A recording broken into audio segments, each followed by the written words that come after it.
Chapter 1. Show me your limits. What? How could Yunchuan not be on the training list? What nonsense is this?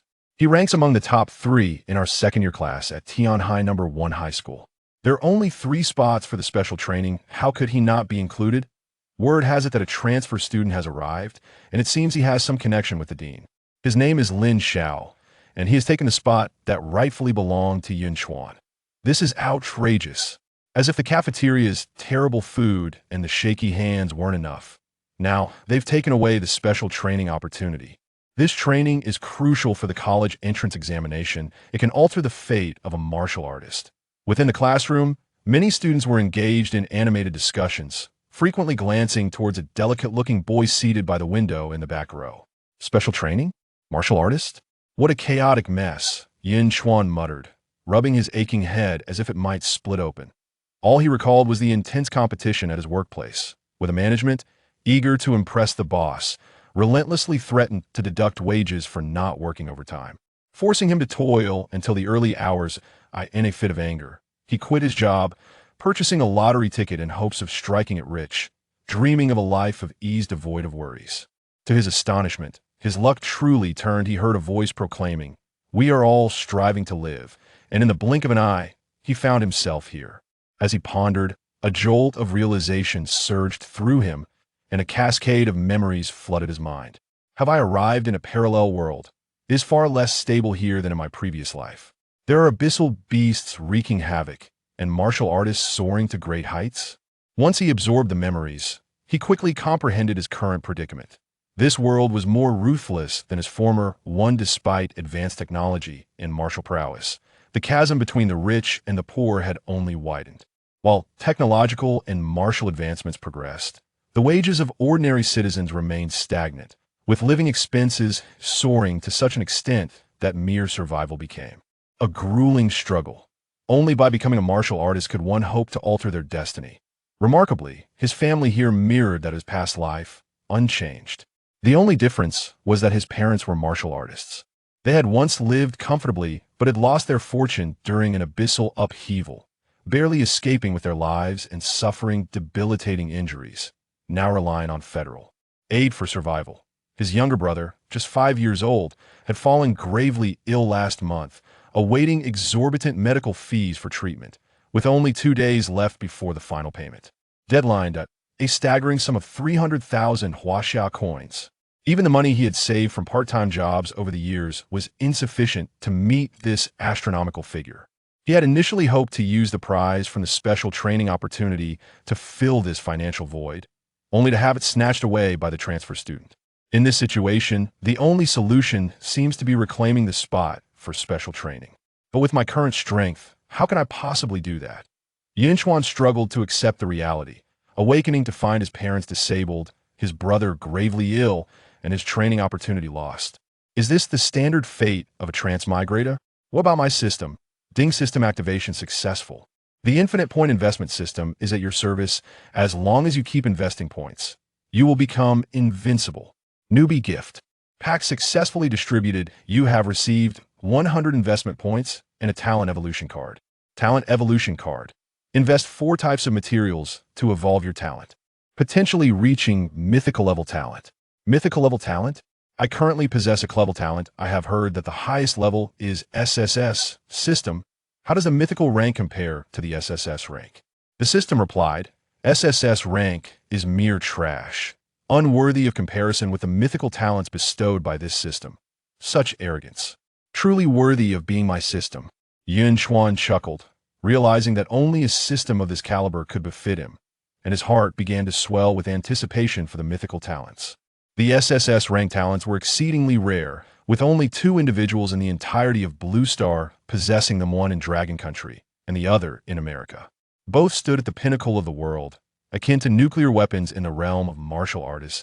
To deem such a talent as mere garbage in the face of mythical talents, how formidable must the mythical rank be?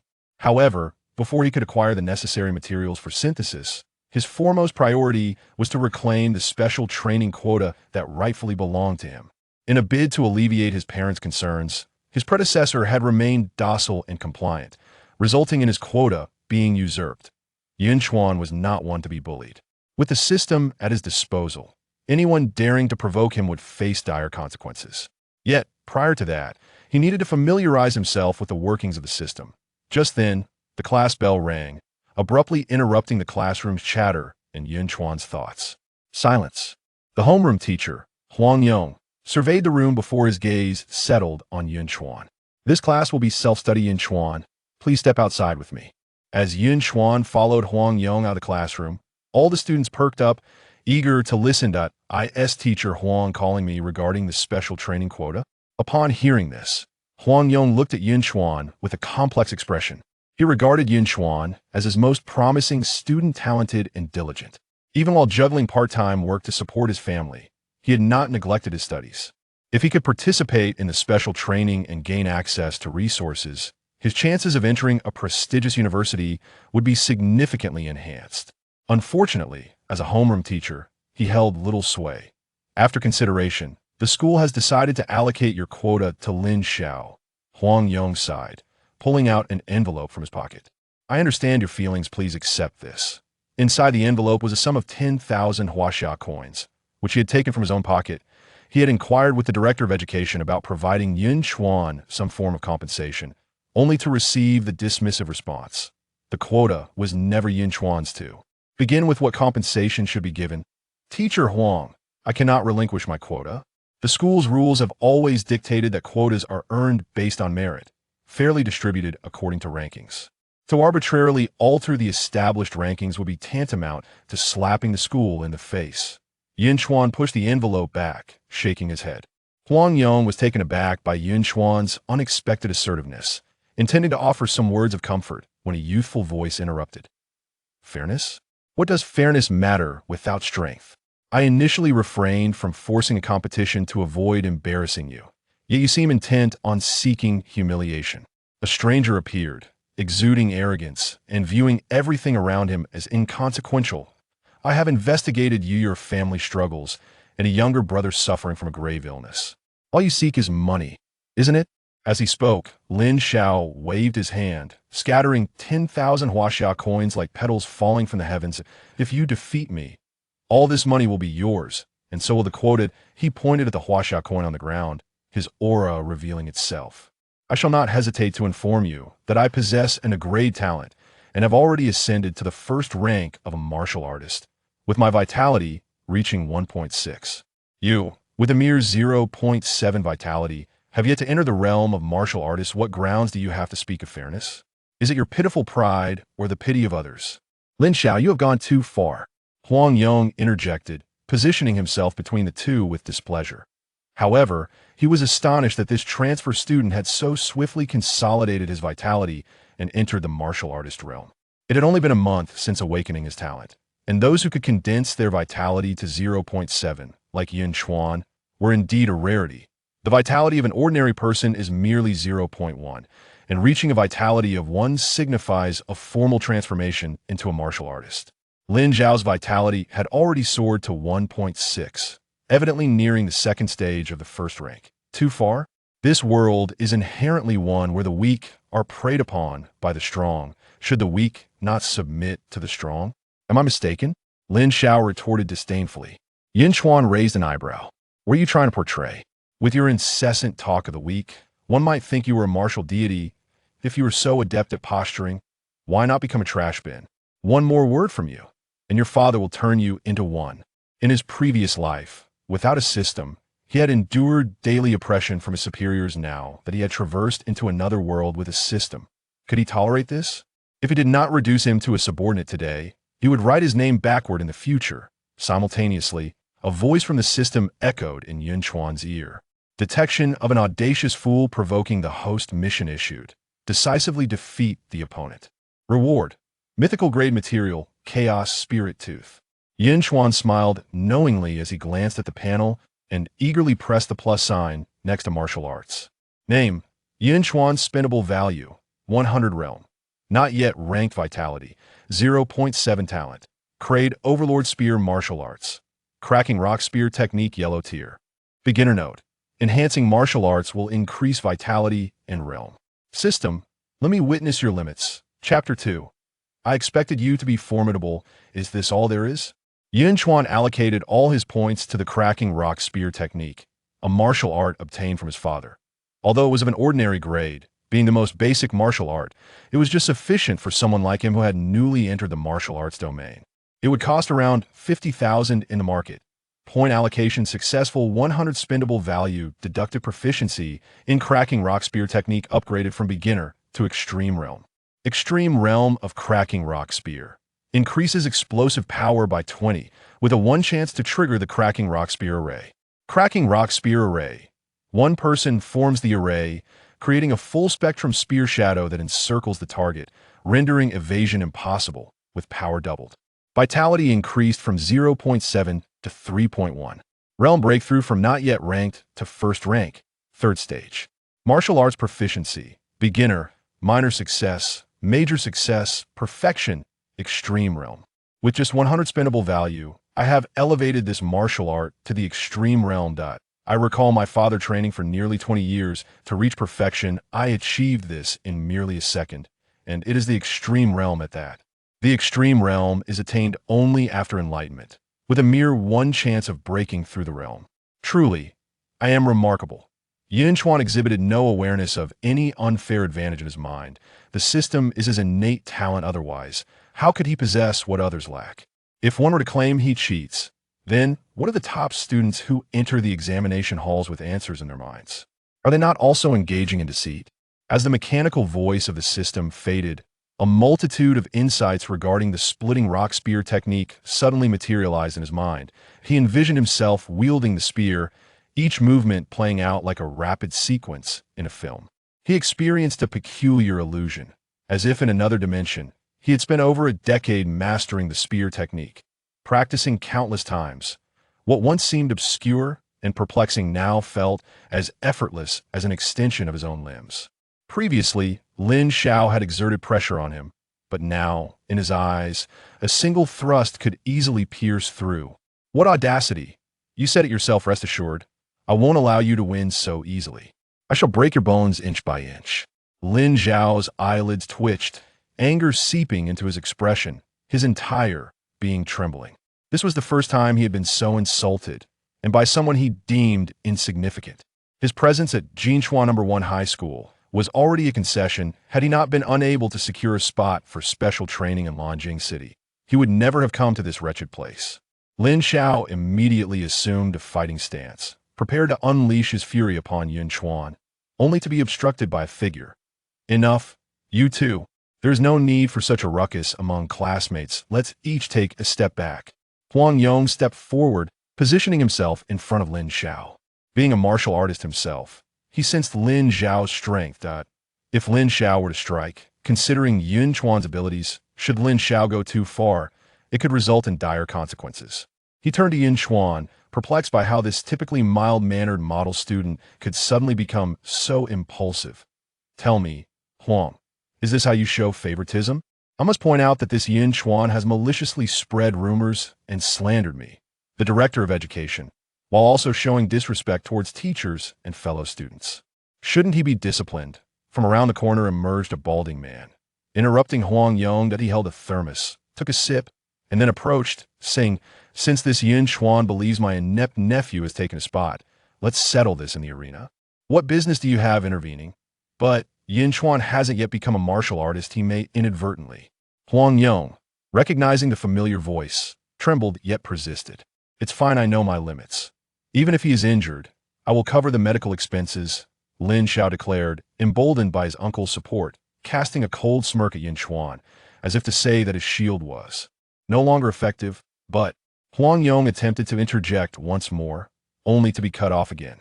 The director of education, Shun Wei, raised his hand to silence him. If this fight does not occur, the rumors will continue to proliferate.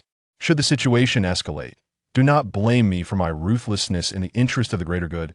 He cast a cold glance at Yun Chuan, a crade talent lacking resources to support him, destined to falter once he became a martial artist.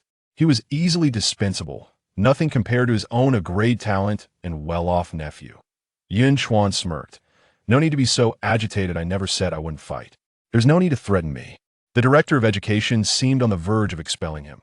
Regardless, in the end, he pummeled Lin Xiao and would inevitably face expulsion. He had already made plans to leave high school number 1 with such a disciplinary director around, remaining that would only subject him to ongoing humiliation. However, it mattered not, for he had devised a superior plan, one that was far better than all the schools in Yunchuan, that it was a place more suited to him, especially since the system required funds, and he too was in need of money. Disrespecting authority, what a waste of years spent in study. Shun Wei snorted coldly, making a phone call to summon the entire second-year class to the sports field. He intended for everyone to witness the confrontation. Yun Chuan, Director Shun has a close relationship with the principal and is rather petty. You shouldn't have offended him. Nevertheless, it's too late now. When the fight begins, remember to surrender immediately to avoid injury. The college entrance examination is of utmost importance. Huang Yong sighed, patting Yunchuan on the shoulder. It's all right, Teacher Huang. I am confident, Yunchuan replied, holding a favorable view of his homeroom teacher. 20 minutes later, the platform of the sports field was packed with spectators, all eagerly watching below. Who is Yunchuan going to fight? Who is that person? A relative of the disciplinary director, who has taken Yunchuan's spot in the special training program. I heard he possesses a grade talent, with a bloodline breakthrough of 1, and has already become a martial artist. Wow, and a grade talent? In our second year, we have only 1 grade talent. But didn't the school stipulate that spots should be determined by testing performance? All the tests have concluded, and now, just as the spots are to be decided, someone drops in to snatch a spot. This is outrageous. What can be done? Shun is a tyrant at high school number 1. He can easily insert someone into the mix, especially if they have a grade talent. The principal will surely turn a blind eye. Yunchuan is in for a tough time. He isn't even a martial artist yet. How can he fight? In the center of the sports field, Yunchuan stood opposite Lin Xiao. Don't say I'm bullying you, I'll give you 3 moves, Lin Xiao said, hands clasped behind his back, looking down at Yunchuan with an air of ease. With his strength, he could easily overpower someone who had yet to enter the realm of martial arts without even utilizing his talent. He planned to methodically shatter every bone of the individual who dared to provoke him. That's what you said, Yunchuan replied, raising his hand as a dark long spear materialized in his palm, an overwhelming aura enveloping him.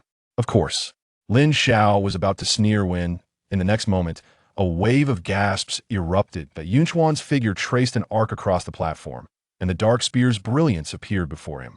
His pupils constricted as the roar of the wind tore through the air, a deafening sound in his ears. The threat of death loomed large, causing Lin Xiao's body to instinctively tremble, adrenaline surging wildly, sending frantic warnings through him. This strike was insurmountable, unmatched. How could it be so swift? Shadow shift. In a moment of desperation, Lin Xiao disregarded his pride and activated his talent. In the next second, the spear tore through Lin Xiao's form as if piercing through a thin sheet of paper. A clone? Interesting. Do you think you can escape? Having moved to a corner to intercept Yunchuan's attack with his substitute, Lin Xiao had not yet caught his breath when a voice exploded in his ears. He lifted his gaze. The figure that had torn through his substitute was already at his side, a shadow crashing down onto his shoulder. Crack. The chilling sound of bone fracturing echoed, and the intense pain nearly caused Lin Xiao to lose consciousness. My shoulder. His anguished cries reverberated for less than a second before his figure was propelled like a cannonball against the wall at the edge of the platform, causing countless fragments to scatter. I haven't even warmed up yet. How could this happen? What a grip.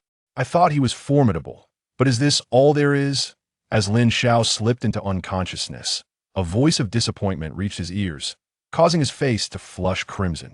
He coughed up a mouthful of blood and fell into complete darkness. In that instant, the entire stadium fell into an eerie silence. Chapter 3. The Demon Hunter Bureau. What is happening? Has he been taken down in an instant? Can someone explain? Yun Chuan, still an uninitiated warrior? I couldn't quite catch what happened either. Menghua, do you have any insights? Most of the students present had their vitality levels below 0.5, and they failed to perceive Yun Chuan's movements. In the blink of an eye, they witnessed Lin Xiao being slammed against the wall, losing consciousness. Upon hearing the name Menghua, they immediately turned to a rather unremarkable, gentle-looking boy. Menghua, a second-year student, ranked first in his class with an A-level talent, had already entered the realm of warriors. He had not intended to attend this match, but upon hearing about a transfer student whose talent and realm were comparable to his, he decided to take a look, anticipating a potential rival. He never expected this outcome.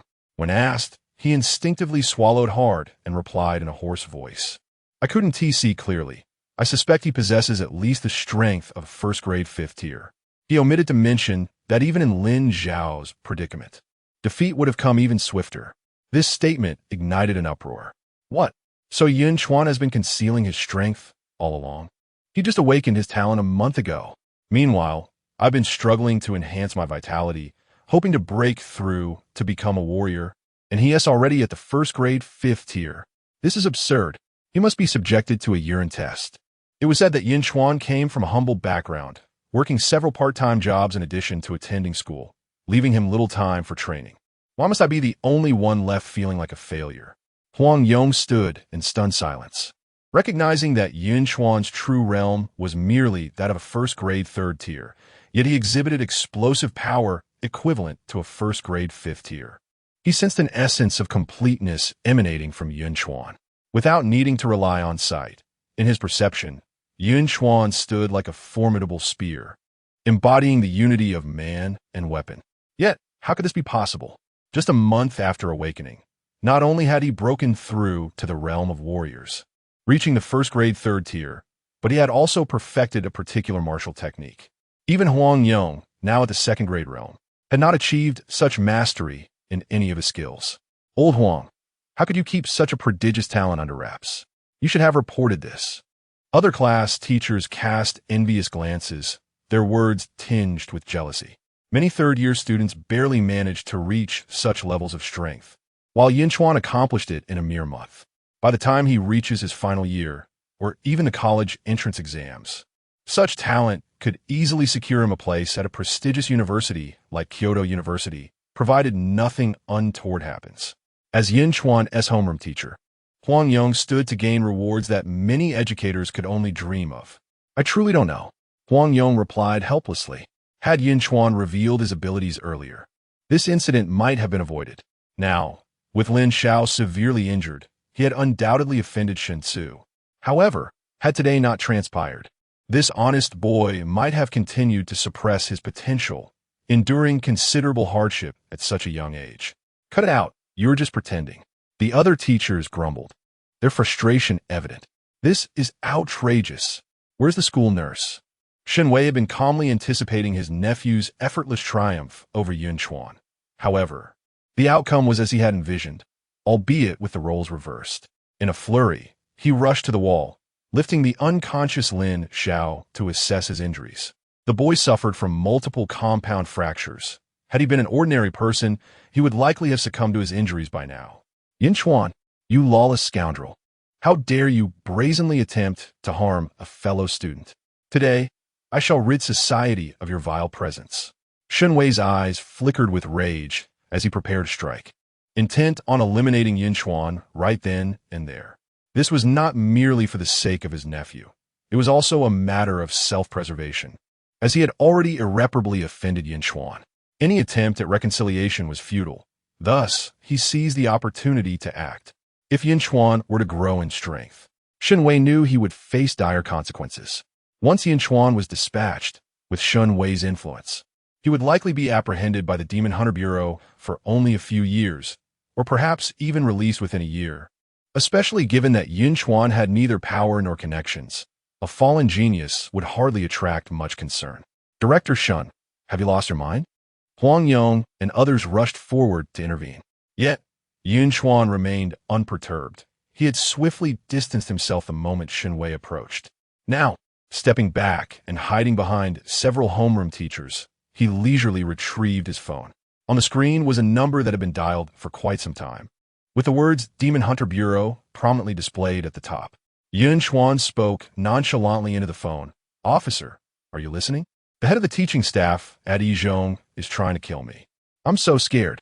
A voice on the other end responded, "Don't worry. We're on our way." The words, though soft, were crystal clear. The teachers attempting to restrain Shen Wei were momentarily stunned, turning to look back. Shen Wei's hand hung, suspended in midair, his expression frozen, as he struggled to suppress an urge to curse. The implications of committing murder in the presence of the Demon Hunter Bureau were vastly different from doing so without their knowledge. Should he dare to act now, no one could save him, not even his own backing. They too would attract the Bureau's scrutiny. His countenance twisted with rage. Shinwei had never anticipated that a student would possess such cunning foresight to preemptively contact the Bureau. The Demon Hunter Bureau, a national entity, was responsible for maintaining order among martial artists and addressing beast-related disturbances within its jurisdiction. The Dragon Kingdom had managed to uphold order amidst the myriad of martial artists, largely due to the Bureau's formidable influence and authority. Equipped with the strongest armed forces in the region, few could contend with them. Yun Chuan had long devised a method for his escape, leveraging the authority of the Demon Hunter Bureau to intimidate Shinwei, who called the police.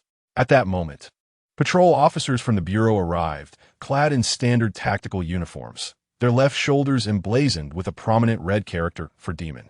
"It was me, officer." Yun Chuan waved his hand and approached them to voice his grievances. "Yes, I am Zhang Yuan from the Demon Hunter Guard. Rest assured, I am here. No one will harm you." After confirming that it was indeed the caller's voice, Zhang Yuan turned to Shinwei, stating, "You have violated the law with your actions. Come with me, Comrade Demon Hunter. This student has resorted to cruelty. In what was merely a friendly exchange, he harbored murderous intent and severely injured my nephew. You ought to apprehend him." I was overwhelmed with anxiety and lost my composure. Shinwei has turned the tables.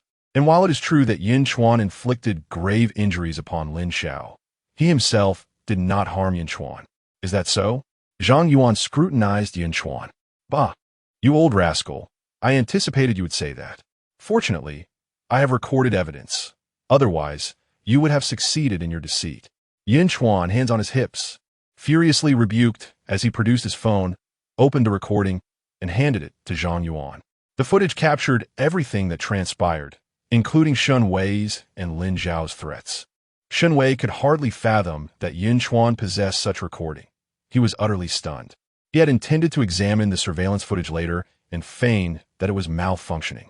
After reviewing the video, Zhang Yuan returned the phone to Yun Chuan and finally spoke. "I have viewed the footage. Let us all proceed to the precinct for an official determination." Chapter 4, 1 million. Why don't you just rob it? Upon verification, you maliciously threatened Yun Chuan to participate in the competition, fully aware that his abilities were inferior to Lin Xiao's and knowing that Lin Xiao intended to torment him. Subsequently, you attempted to take his life, which constitutes attempted murder, resulting in a sentence of 3 years in prison. Do you have anything to say?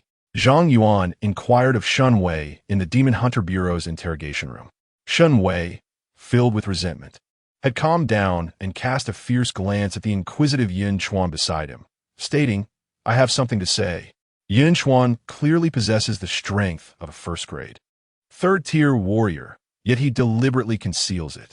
I suspect he harbors malicious intent to inflict harm, and I demand a severe punishment for him.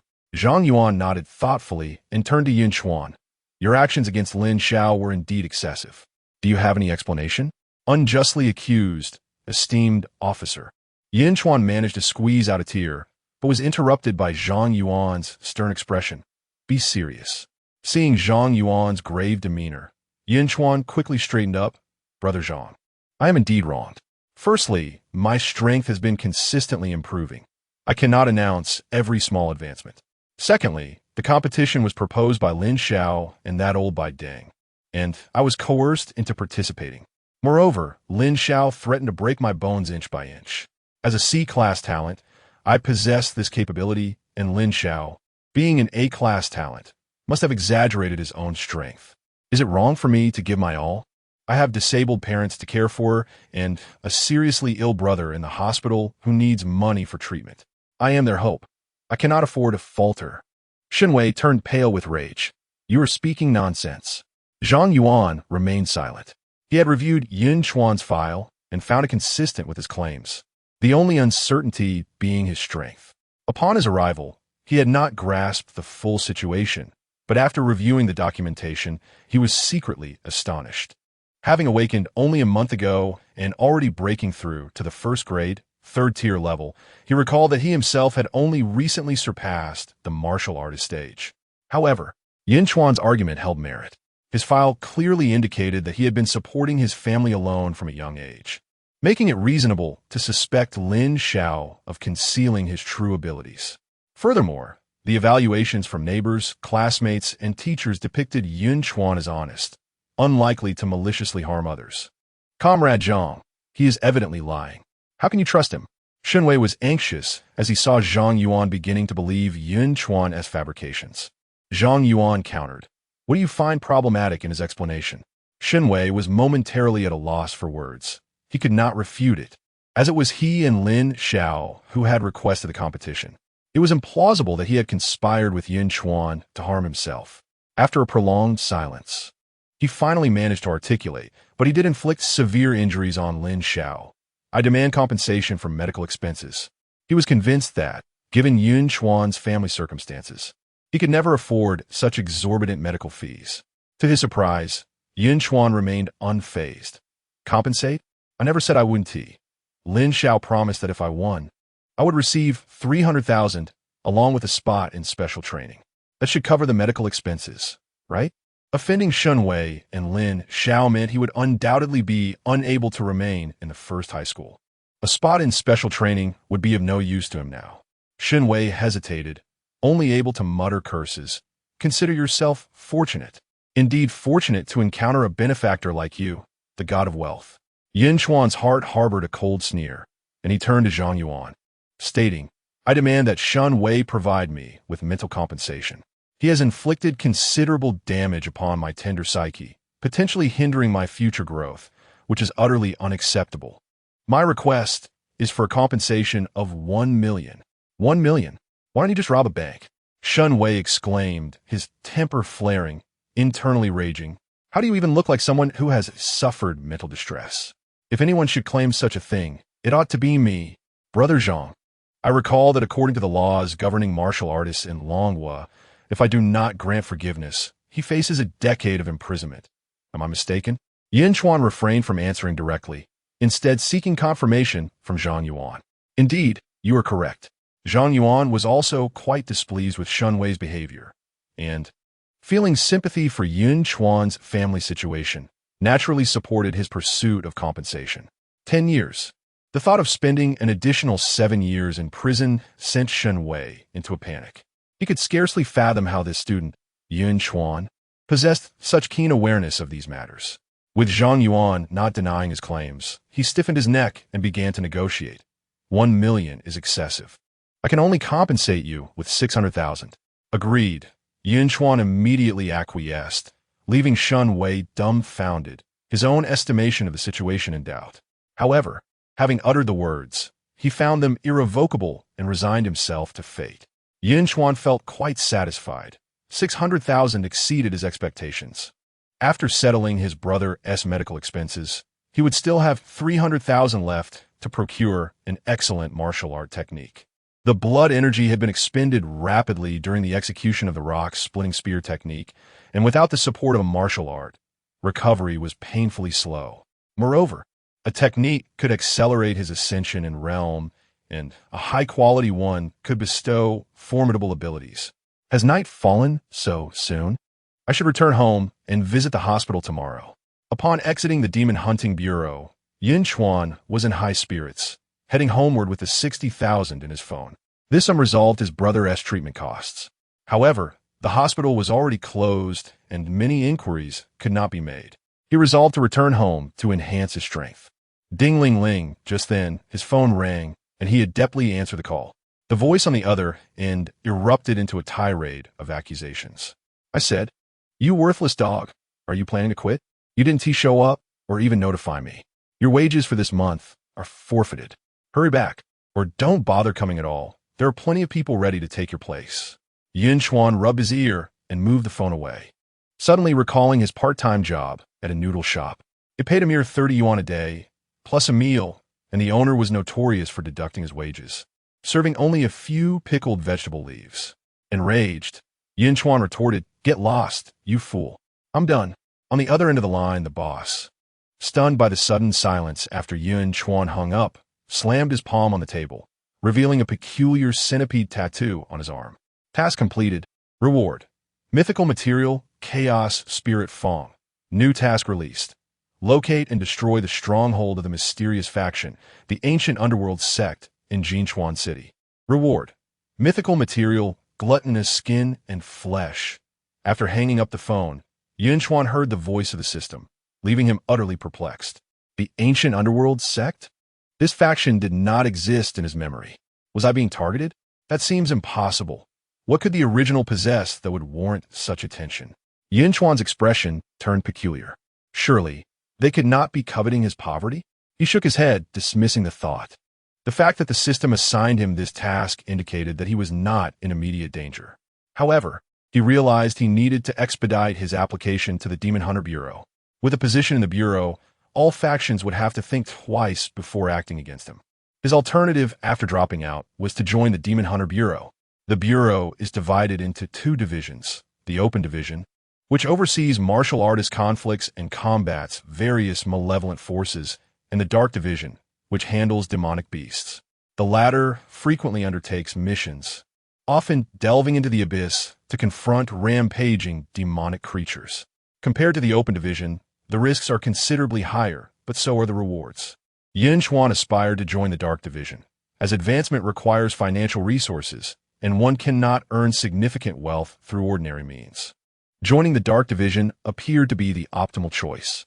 Having been granted a second chance at life, along with the system, this world was far more exhilarating than his previous existence. With this opportunity, he was determined to witness the breathtaking vistas at the pinnacle of the world.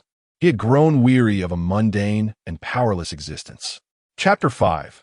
Registration on the way home. Yunchuan examined the contents of the system's backpack. Lying within was a tooth-shaped material, shimmering with ethereal light, occasionally emitting a menacing phantom.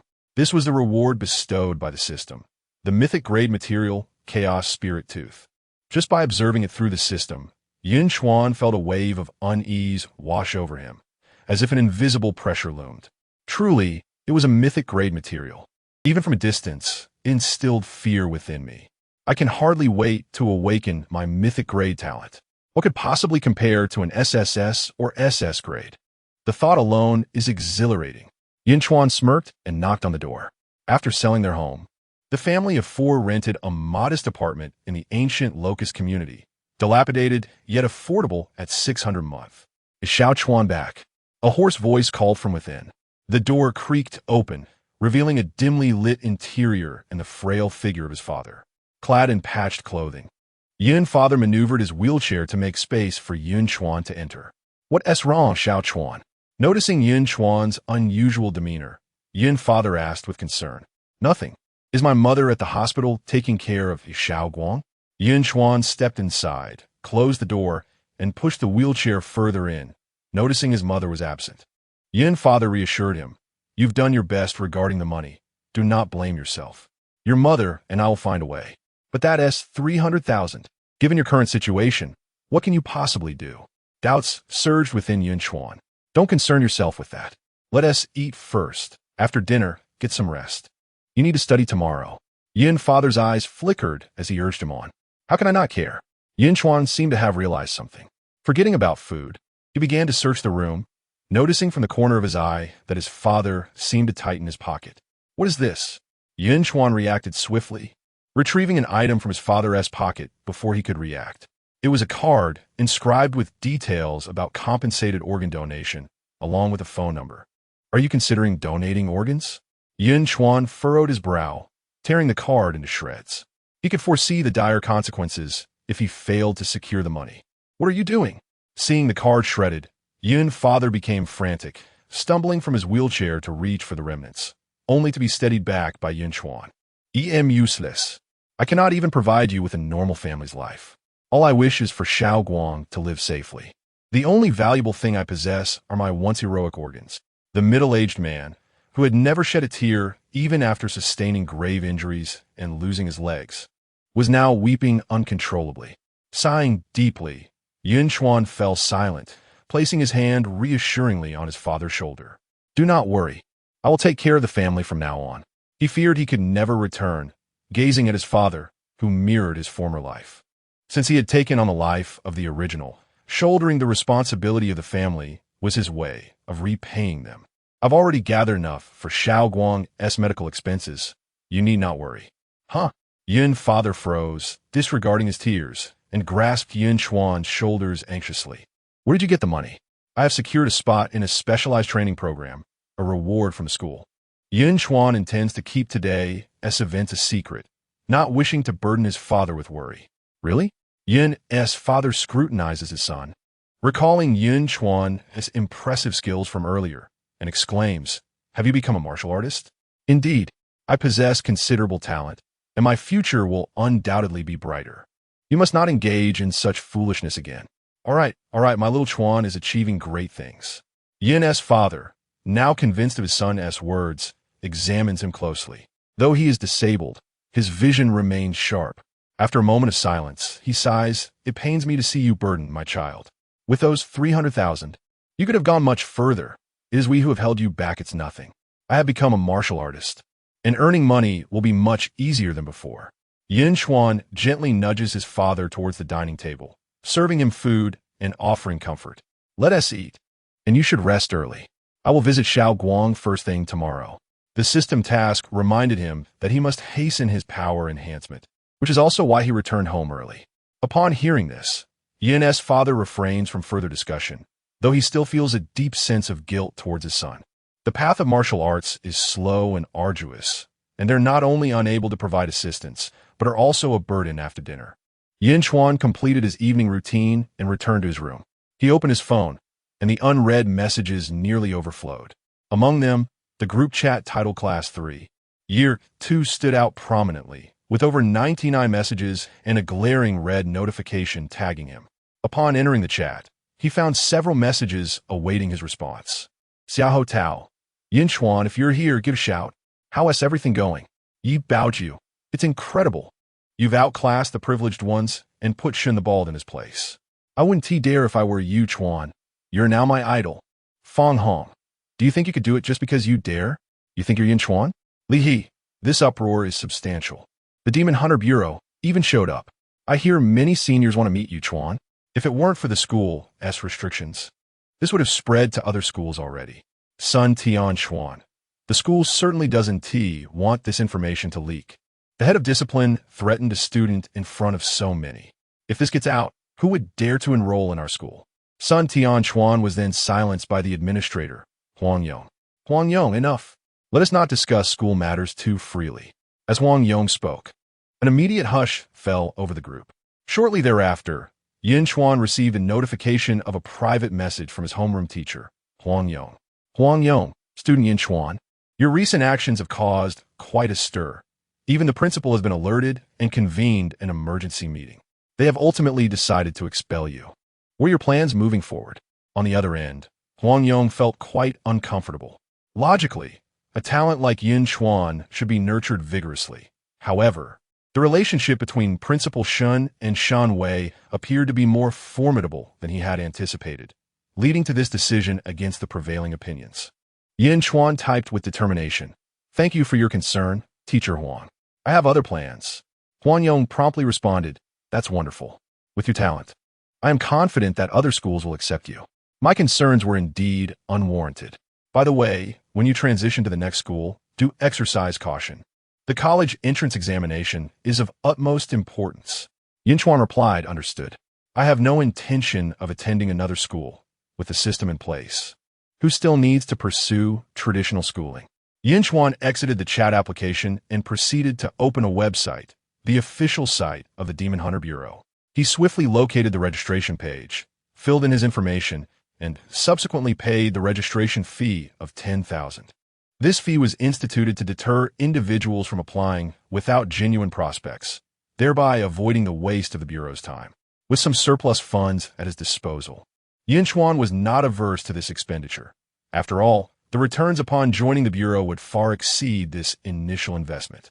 With only 2 days remaining until the assessment, the timeline felt rather pressing, especially given that there were only 3 available slots. I recall that last year, the lowest rank to pass the assessment was a first tier, 9th stage, and my current capabilities fall short of that standard. Yunchuan gazed at the cold string of numbers on his phone, 591511, and opened the trading platform with anticipation. This platform facilitated the buying and selling of yellow-grade techniques and martial arts, while higher-tier techniques were rarely circulated. Initially, Yun Chuan considered 600,000 a substantial sum. However, upon seeing an array of zeros, he suddenly perceived it as rather modest. Pursuing the path of a warrior indeed incurs significant expenses, with 300,000 off-limits. Yunchuan could only seek reasonably priced techniques while reserving some funds for enhancements. After a thorough selection process, he opted for one technique and one martial art. Chapter 6.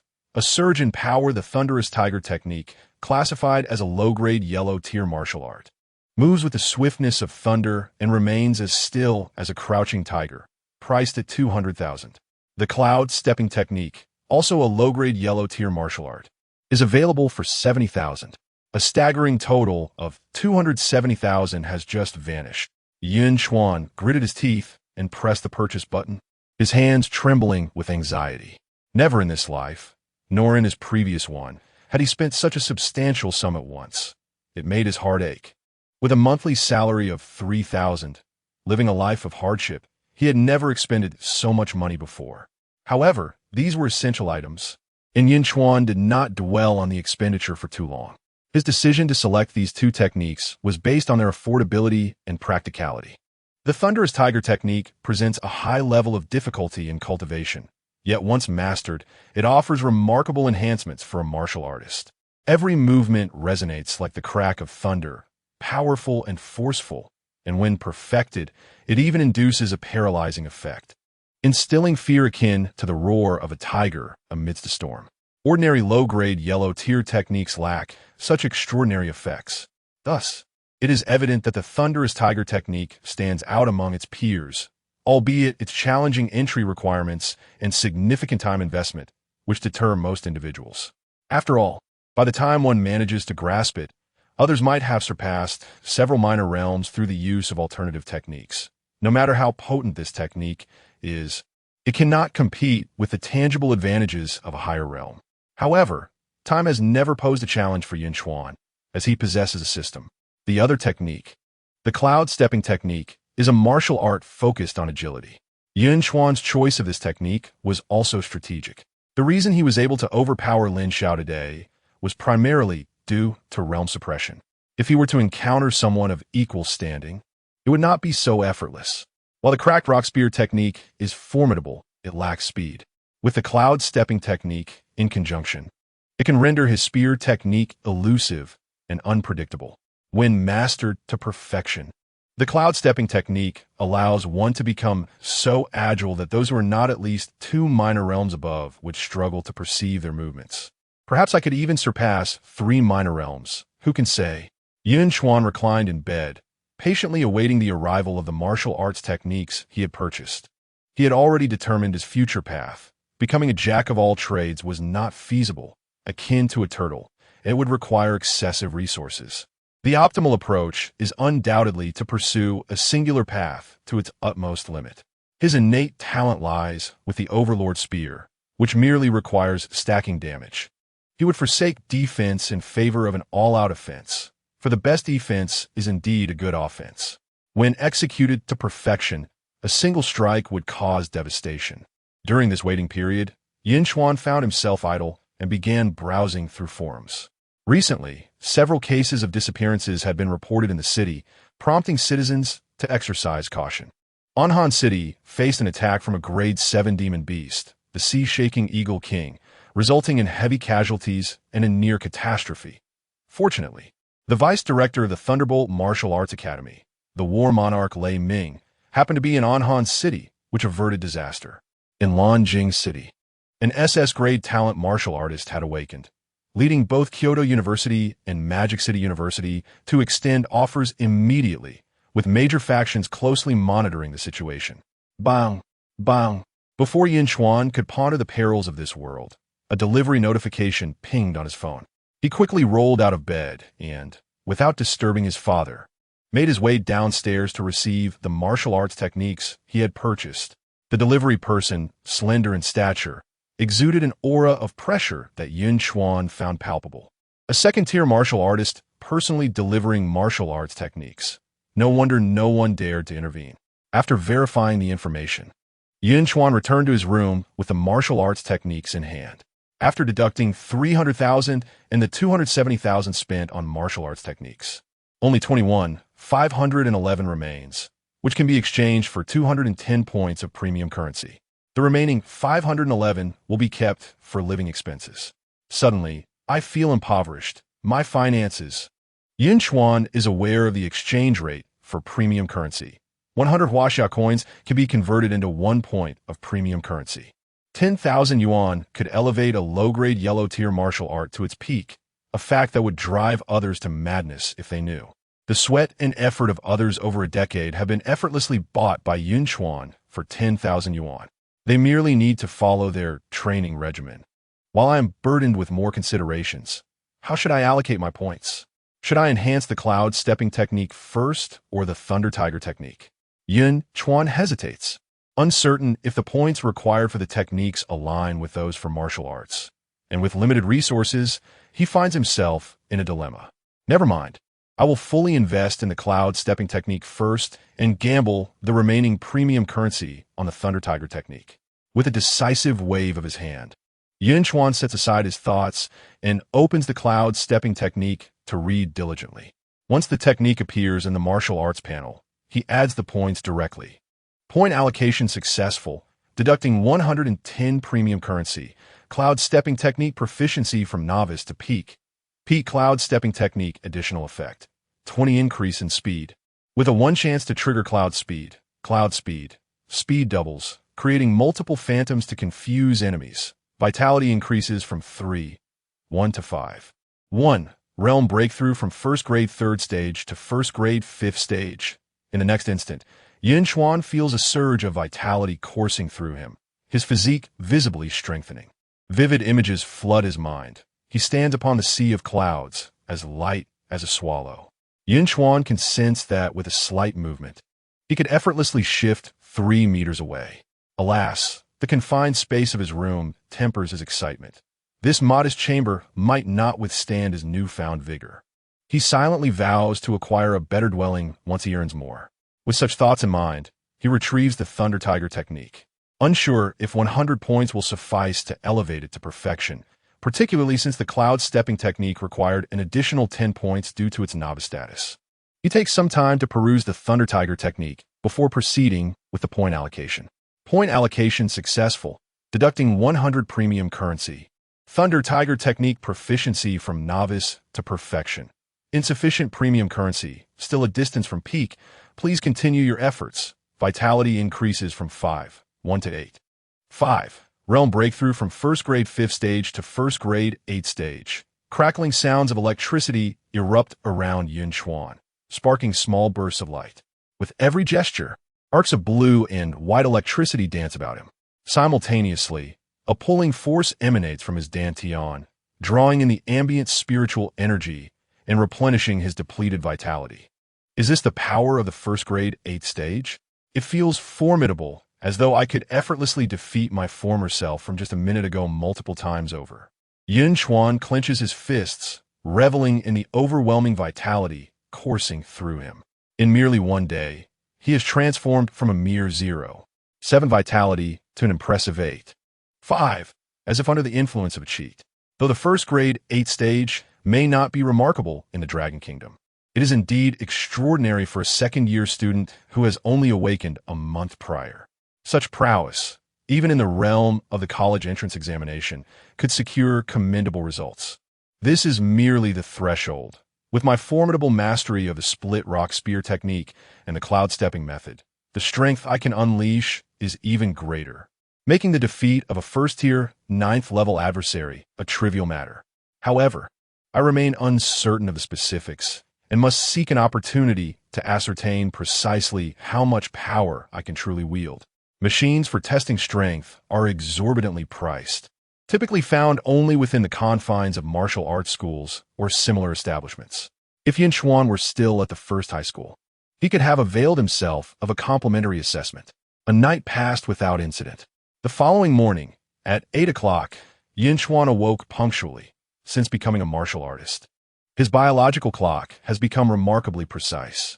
After completing his morning routine and preparing breakfast for his father, Yun Chuan hailed a cab to the hospital.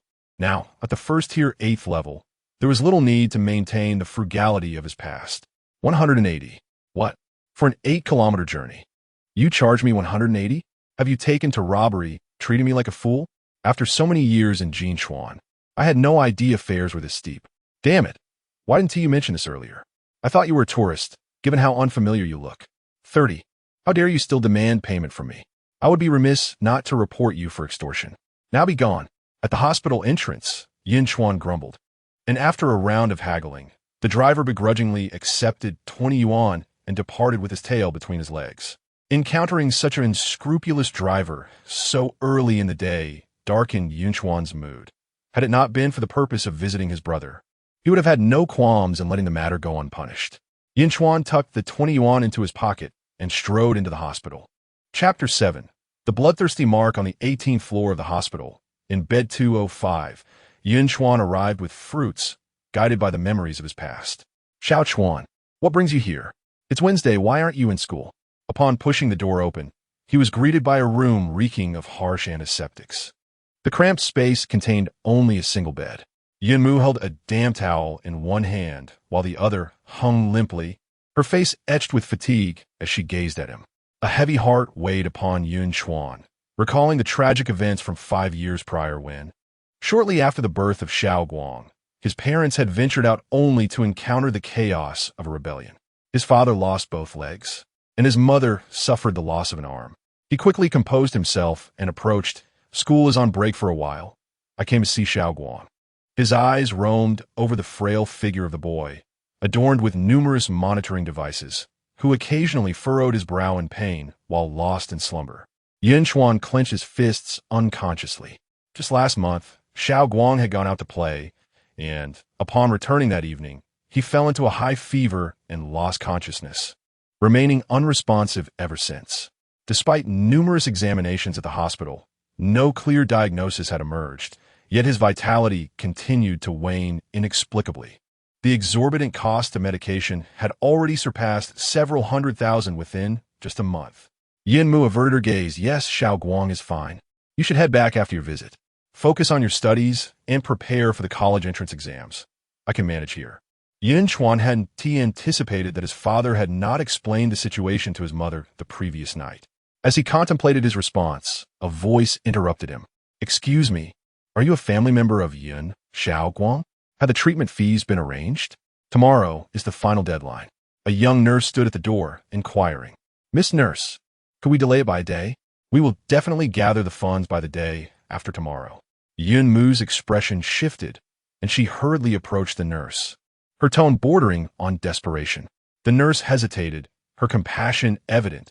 I'm sorry, but this is beyond my authority. Let us not put her in a difficult position.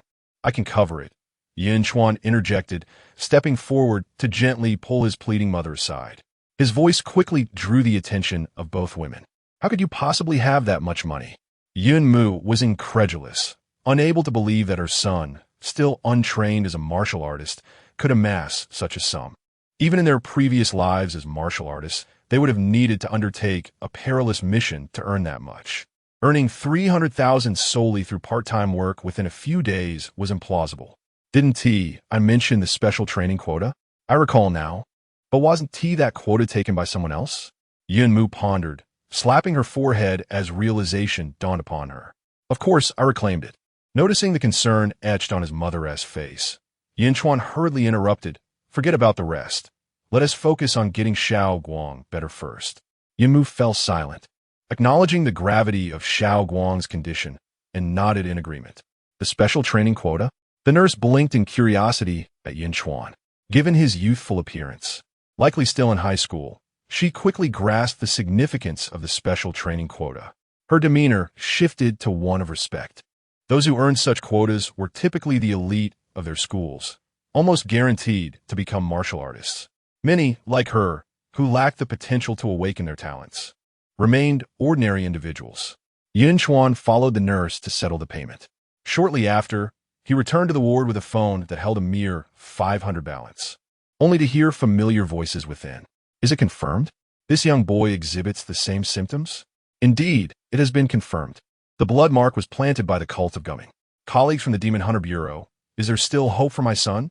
Do not worry, With a creak, the door swung open, and Yun Chuan's presence captivated the attention of everyone in the room. It's you. What are you doing here? Inside stood two men clad in the uniforms of the Demon Hunter Bureau, one of them scrutinizing Yun Chuan. Brother Zhang, I am Yun Xiaowang's elder brother. Yun Chuan stepped forward, his expression grave, and inquired, You mentioned my brother has been marked by the cult of gumming. What does that entail? The cult of gumming. Now I understand why the mission assigned by the system targets them. They have long been fixated on my family. How despicable. Zhang Yuan glanced at a young man beside him, who appeared to be in his 20s. After receiving a confirming nod, Zhang, astonished, said, Do not rush. The blood mark originates from the cult of gumming, a method they use to control their subordinates. This faction has emerged suddenly in recent years, boasting formidable strength and numerous followers. It is surprising that even our Yunchuan city harbors their stronghold. However, rest assured, the Demon Hunter Bureau has already gathered clues and is currently in pursuit. Results should materialize soon. Yun Chuan, filled with urgency, asked control method. Can this blood mark be undone? Zhang Yuan hesitated. Well, the blood mark can indeed be resolved, but regrettably, your brother is still quite young, and it has already penetrated deeply. Any ordinary warrior attempting to intervene risks the possibility of him perishing before the mark can be lifted. Unless we can enlist a 5th-grade Martial King. And as you are aware, there is no Martial King in Yunchuan City. He too felt the weight of this predicament. The insidious nature of the cult lies in their targeting of children under 6 years old, employing specially crafted seals for marking. Such young subjects are physically frail, and by the time the signs are detected, it is often too late. Only a Martial Marquis or Martial King with expertise in medicine could ensure a safe removal of the mark. Regrettably, Martial Marquises specializing in medicine are as scarce as Martial Kings. Otherwise, this situation would not be so troublesome. Yun Chuan felt a chill of despair. The existence of a Martial King seemed unattainable. The martial path is categorized into 9 ranks, with the first 3 referred to as warriors. From a 4th rank onward, titles are bestowed sequentially. Martial Marquis, Martial King, Martial Sovereign, Martial Emperor, Martial Venerable, and Martial Saint. Each rank represents a 10-fold increase in vitality. A Martial Marquis possesses 1,000 vitality points, renowned as a foe to thousands, wielding strength 1,000 times that of an ordinary person, capable of withstanding 100 tons of impact unscathed. The Martial King, even stronger by more than 10-fold, is simply beyond Yun Chuan's means to summon under his current circumstances. Is there no other way? He implored, unwilling to abandon hope for his brother's salvation.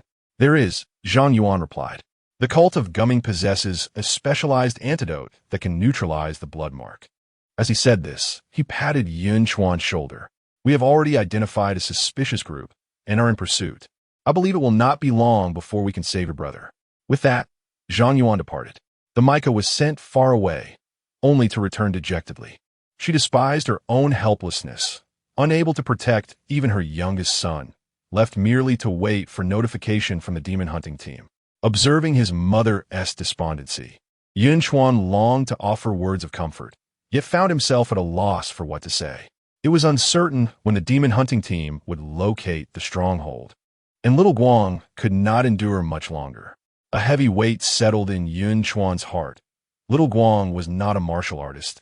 His vitality continuously devoured. Even with medicinal supplements, he would only grow weaker. His reserves were dwindling, an inevitable fate. Just earlier, during the payment process, the doctor had informed him that, given little Guang's current condition, he could last at most 3 more days. The hospital was powerless. That 300,000 was merely for replenishing vitality medications. He yearned to dash immediately to the gumming sect's stronghold to procure the unsealing medicine, yet he had no knowledge of its whereabouts. Suddenly, the phone rang. Yun Chuan glanced at the caller ID. It was the owner of the ramen shop where he worked part-time. Frustrated and irritable, he instinctively considered hanging up, but for reasons unknown, He pressed the answer button. "Spit it out quickly, or I will hang up," came a calm voice from the other end. "Don't be hasty in hanging up. I am aware of your brother's situation. Do you wish for the antidote? Head to the hospital's ground floor and get into the white sedan with a license plate XXX. Remember, do not inform the Demon Hunting Bureau and do not alert anyone. Otherwise, you shall not be able to save your brother." "Understood," Yun Chuan replied, disconnecting the call. It dawned on him that the caller's target had always been him. Even the ramen shop owner was affiliated with the gumming sect. He began to suspect that the theft of his training opportunity might not have been a mere coincidence, but rather a means to leverage his brother's life against him. But what was their ultimate aim? What did they seek from him? Regardless of the uncertainties, he knew he must undertake this journey. Chapter 8. The weak have perished. Now it is your turn. Yun Chuan fabricated an excuse to depart, ensuring he did not alarm his mother. The adversaries had an uncanny ability to track his movements, suggesting they were likely surrounded by informants. Upon arriving at the hospital entrance, he surveyed his surroundings and spotted the vehicle described by his employer, his gaze flickering momentarily. It appeared to be the very car he had taken earlier that morning. "Quickly, get in the back seat and do not attempt any tricks," a voice commanded. Yunchuan's thoughts snapped back to reality. The driver, who had been bantering with him earlier, now wore a predatory expression, as if he had successfully ensnared his quarry. "What is it that you desire?" Yunchuan inquired. "Cut the nonsense. If you wish for your brother to live, you will comply without question," came the terse reply. Yunchuan refrained from any unnecessary movements. The two men before him posed no immediate threat, and he opted to bide his time. Once Yunchuan settled into the vehicle, the driver swiftly set the car in motion. The two men appeared utterly unconcerned about the potential repercussions of Yunchuan's presence, seemingly granting him a level of freedom that bordered on casualness, engaging in light conversation instead. In their eyes, a fledgling martial artist, recently awakened to his abilities, was no cause for alarm, particularly the ramen shop owner, who, after months of observation, had discerned Yunchuan's character: honest, family-oriented, and unlikely to act rashly. As the driver navigated the road, he expressed his delight. "Once this job is completed, the rewards will allow us to live quite comfortably for some time. Curse the Demon Hunter Bureau. Were it not for them, we could have made a fortune by capturing more meat pigs and ensured our livelihoods for years. Now, with the higher-ups under scrutiny, we, the first-grade Soul Guardians, tread cautiously, afraid to make any bold moves." The ramen shop owner inhaled sharply, exhaling smoke as he voiced his dissatisfaction. "Mind your words. We have outsiders present." Upon hearing the owner's indiscreet remarks about their hideout, the driver's irritation flared. "Rest assured, what can he do? We apprehended plenty of senior high students. As long as they are not second grade, they cannot escape our grasp." The ramen shop owner remained unfazed. Indeed, the driver conceded, acknowledging their standing as relatively formidable within the first-grade Soul Guardians. After years of arduous training, they had yet to advance beyond first grade due to innate limitations. Yet their mastery of martial arts was profound, equipping them to handle novices who had just begun their journey in a martial realm. Before long, the vehicle arrived at an abandoned warehouse in the wilderness. To an ordinary observer, this desolate place would seem devoid of life. "Here we are. You've been quite obedient. The previous meat pigs who defied us suffered greatly," the ramen shop owner remarked, satisfied with Yunchuan's quiet demeanor thus far. "Let us conclude this swiftly in return. The Demon Hunter Bureau is keeping a close watch, and I have no desire to spend time in custody," the driver urged, reaching out to seize Yunchuan, only to be rebuffed as Yunchuan raised his hand to deflect him.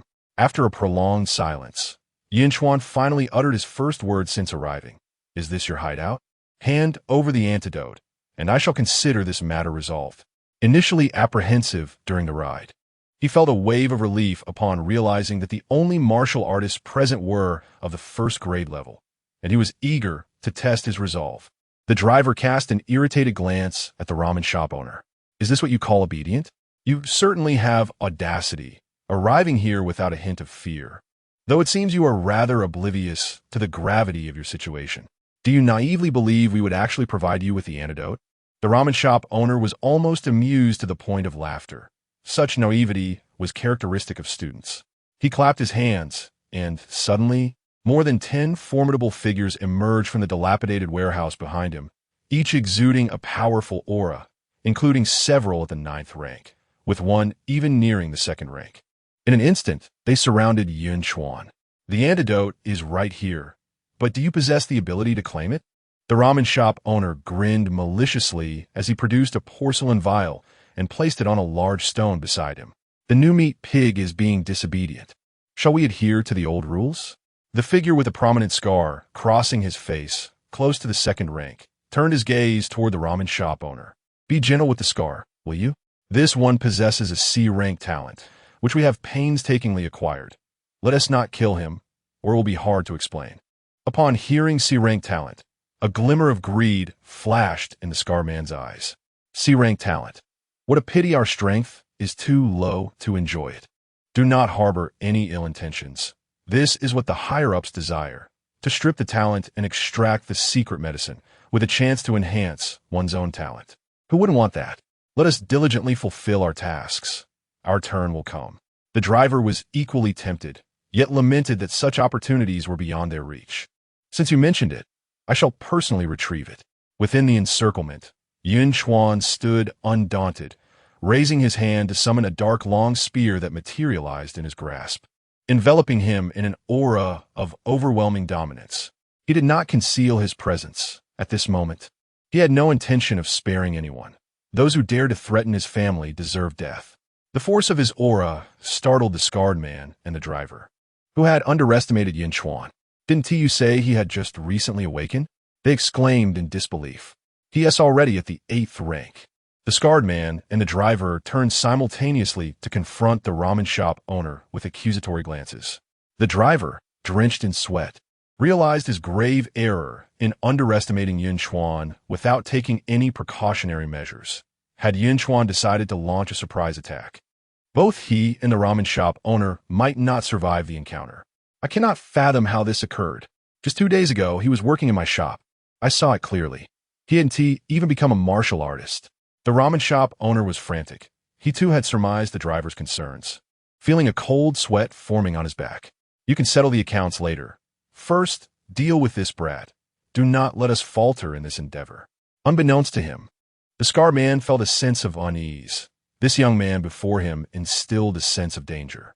Indeed, with so many of us here, he cannot escape. Onward. Just as he spoke, he felt the overwhelming intent of the spear erupting amidst the crowd. Several figures were sent flying, and a glimmer of cold light expanded in his pupils. Yunchuan had overheard the two conversing earlier and understood that this stronghold housed only 1st-rank martial artists. After surveying the area upon disembarking, he had now confirmed his suspicions and immediately took action. The individuals before him were all desperate outlaws, their combat experience far surpassing that of novice fighters like Lin Xiao. Yet with the battle experience he had acquired, how could it be compared to the arduous training these outlaws had endured? At the moment he brandished the Overlord spear, his form transformed into a luminous arc. With the grace of the cloud step, Yun Chuan unleashed a sweeping strike that could fell 1,000 foes, instantly enveloped by a dense arc of lightning. Boom! As the thunderous roar of a tiger echoed, the approaching enemies, caught off guard, were cleaved in two, their upper bodies flung away, disbelief etched in their eyes. How infuriating! This boy is surely no mere novice. We have been deceived. With so many subordinates annihilated in an instant, the scar-faced man's eyes were instantly filled with crimson rage. He sidestepped the advancing spear of Yun Chuan, swinging his large blade with the might a mountain's cleave, aiming a ferocious strike at Yun Chuan's visage. As the blade surged towards him, Yun Chuan swiftly crossed his spear in defense, sinking slightly into his stance before thrusting the spearhead fiercely towards the scar-faced man's throat. When this attack missed, seizing the opportunity as the opponent retracted his weapon, Yun Chuan executed a swift counterattack, piercing through the back of an assailant with astounding precision. In the midst of the adversary's struggle, a slight twist of his wrist resulted in a devastating explosion of flesh. With his current prowess, augmented by the cracking rock spear technique, the force he unleashed was utterly overwhelming. Coupled with the advantage of the cloud step, his spear danced through the air like a specter, claiming 3 more lives in the mere blink of an eye. Yun Chuan resembled a god of death, relentlessly reaping souls, leaving behind a trail of bloodied remnants, while the scar-faced trio could barely graze the hem of his garment. When Yun Chuan finally ceased his onslaught, only the three cold bodies remained. He turned the spear's tip towards them, blood dripping thickly from its shaft, and intoned slowly, "The rabble has perished. Now is your turn." Chapter 9. The Cracked Rock Gun Array. All day long hunting geese. Who would have imagined that a mere young lad like you would turn the tide against me? Offending my ancient underworld sect. You are as good as dead. The scarred-faced man wore a sinister expression, wishing he could devour Yun Chuan alive. So many of our sect members have perished. How will we explain this to the elders upon their return? The driver and the ramen shop owner felt a chill run down their spines. This boy had managed to kill more than 10 people in such a brief span. How could he possibly be just a high school sophomore? The ramen shop owner glared at Yun Chuan with ire. You must not be a student. Indeed, you were certainly sent by the Demon Hunter Bureau. Damn it, I can't believe I fell for your ruse. To him, only the Demon Hunter Bureau could possess such formidable talent. Enough of the chatter. Let us see how my gun fares against you. Yun Chuan had no time to entertain their words.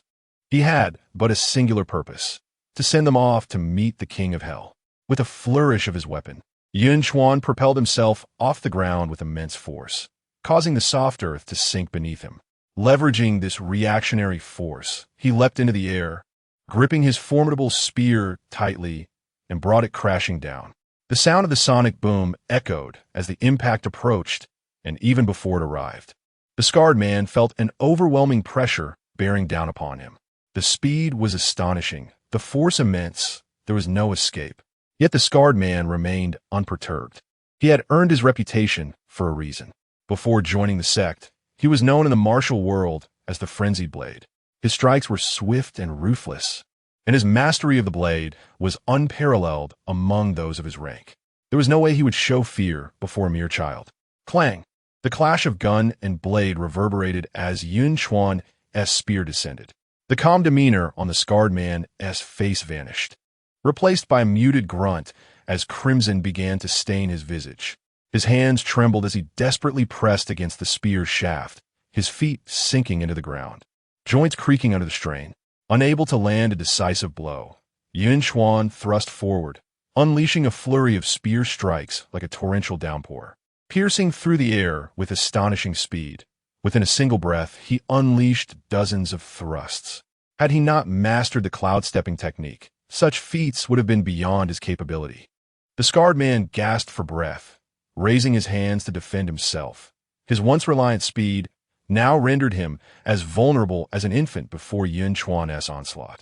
Each thrust of the spear was executed with such precision that it felt like piercing through tofu, each strike blossoming into a spray of crimson.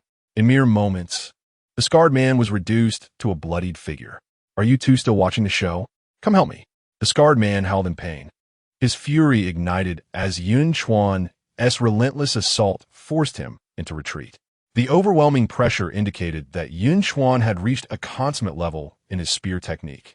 Though he had never fully perfected a martial art himself, he could infer that only a master could surpass his own advanced blade techniques. To achieve such mastery at such a young age was nothing short of monstrous. In his 30-plus years of life, he had never witnessed anything like it. Suddenly, a furious shout jolted the ramen shop owner and the driver from their stupor. Yun Chuan's prowess instilled a sense of dread, and as the scarred man appeared on the verge of collapse, they rushed forward to assist. Sensing the imminent threat from his flanking adversaries, Yun Chuan retreated and executed a sweeping strike, pivoting swiftly to confront the three attackers. With the addition of two more opponents, Yun Chuan felt the strain. All three of them were at the peak of the first rank, brimming with combat experience and displaying seamless teamwork. It appeared that overcoming them in a short span would be no small feat. The swift elimination of minor adversaries inherently consumes a significant amount of stamina. And while the extreme realm martial arts grant him astonishing combat prowess, the resultant expenditure is similarly magnified. Fortunately, the thunderous tiger subduing technique sustains his stamina.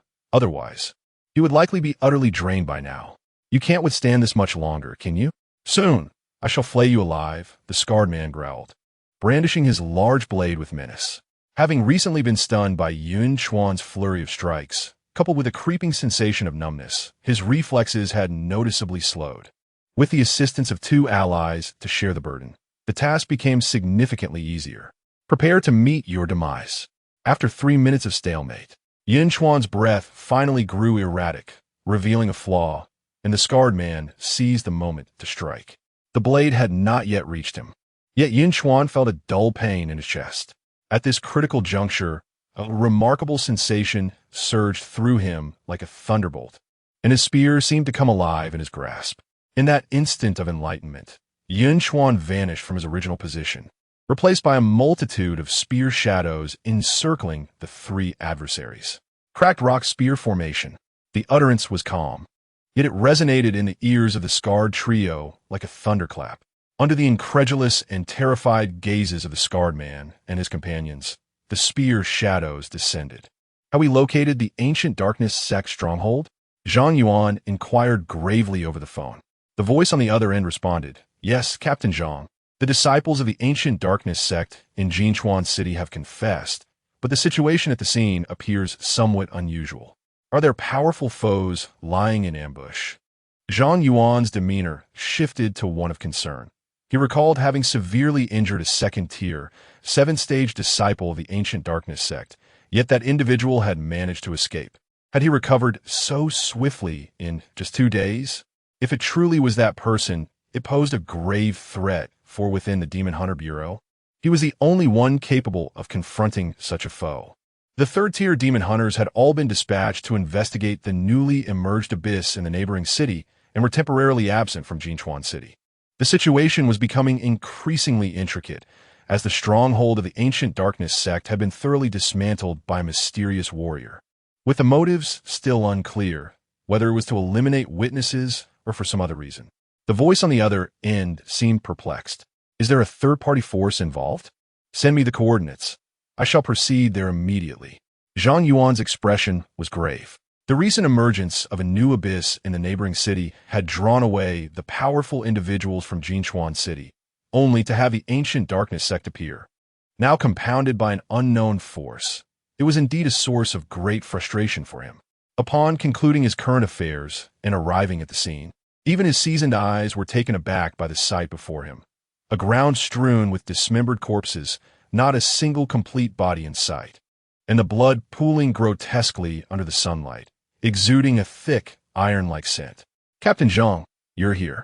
The methods of the mysterious warrior are exceedingly brutal and ruthless. After piecing together the evidence, we confirm that all the slain were disciples of the ancient darkness sect, including the wanted 1st-tier warrior, Li Daobiao. A bespectacled man with a scholarly appearance approached, holding a computer in his right hand. Zhu Sheng, have you deduced the martial prowess of this enigmatic warrior? Zhang Yuan glanced at the man known within the Demon Hunter Bureau as the Eye of God, evidently placing considerable trust in his insights.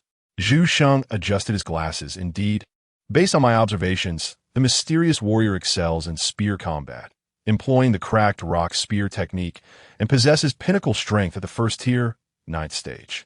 Pinnacle strength at the 1st-tier, 9th stage? I recall that Li Daob's prowess was remarkable even among the elite of the 1st rank.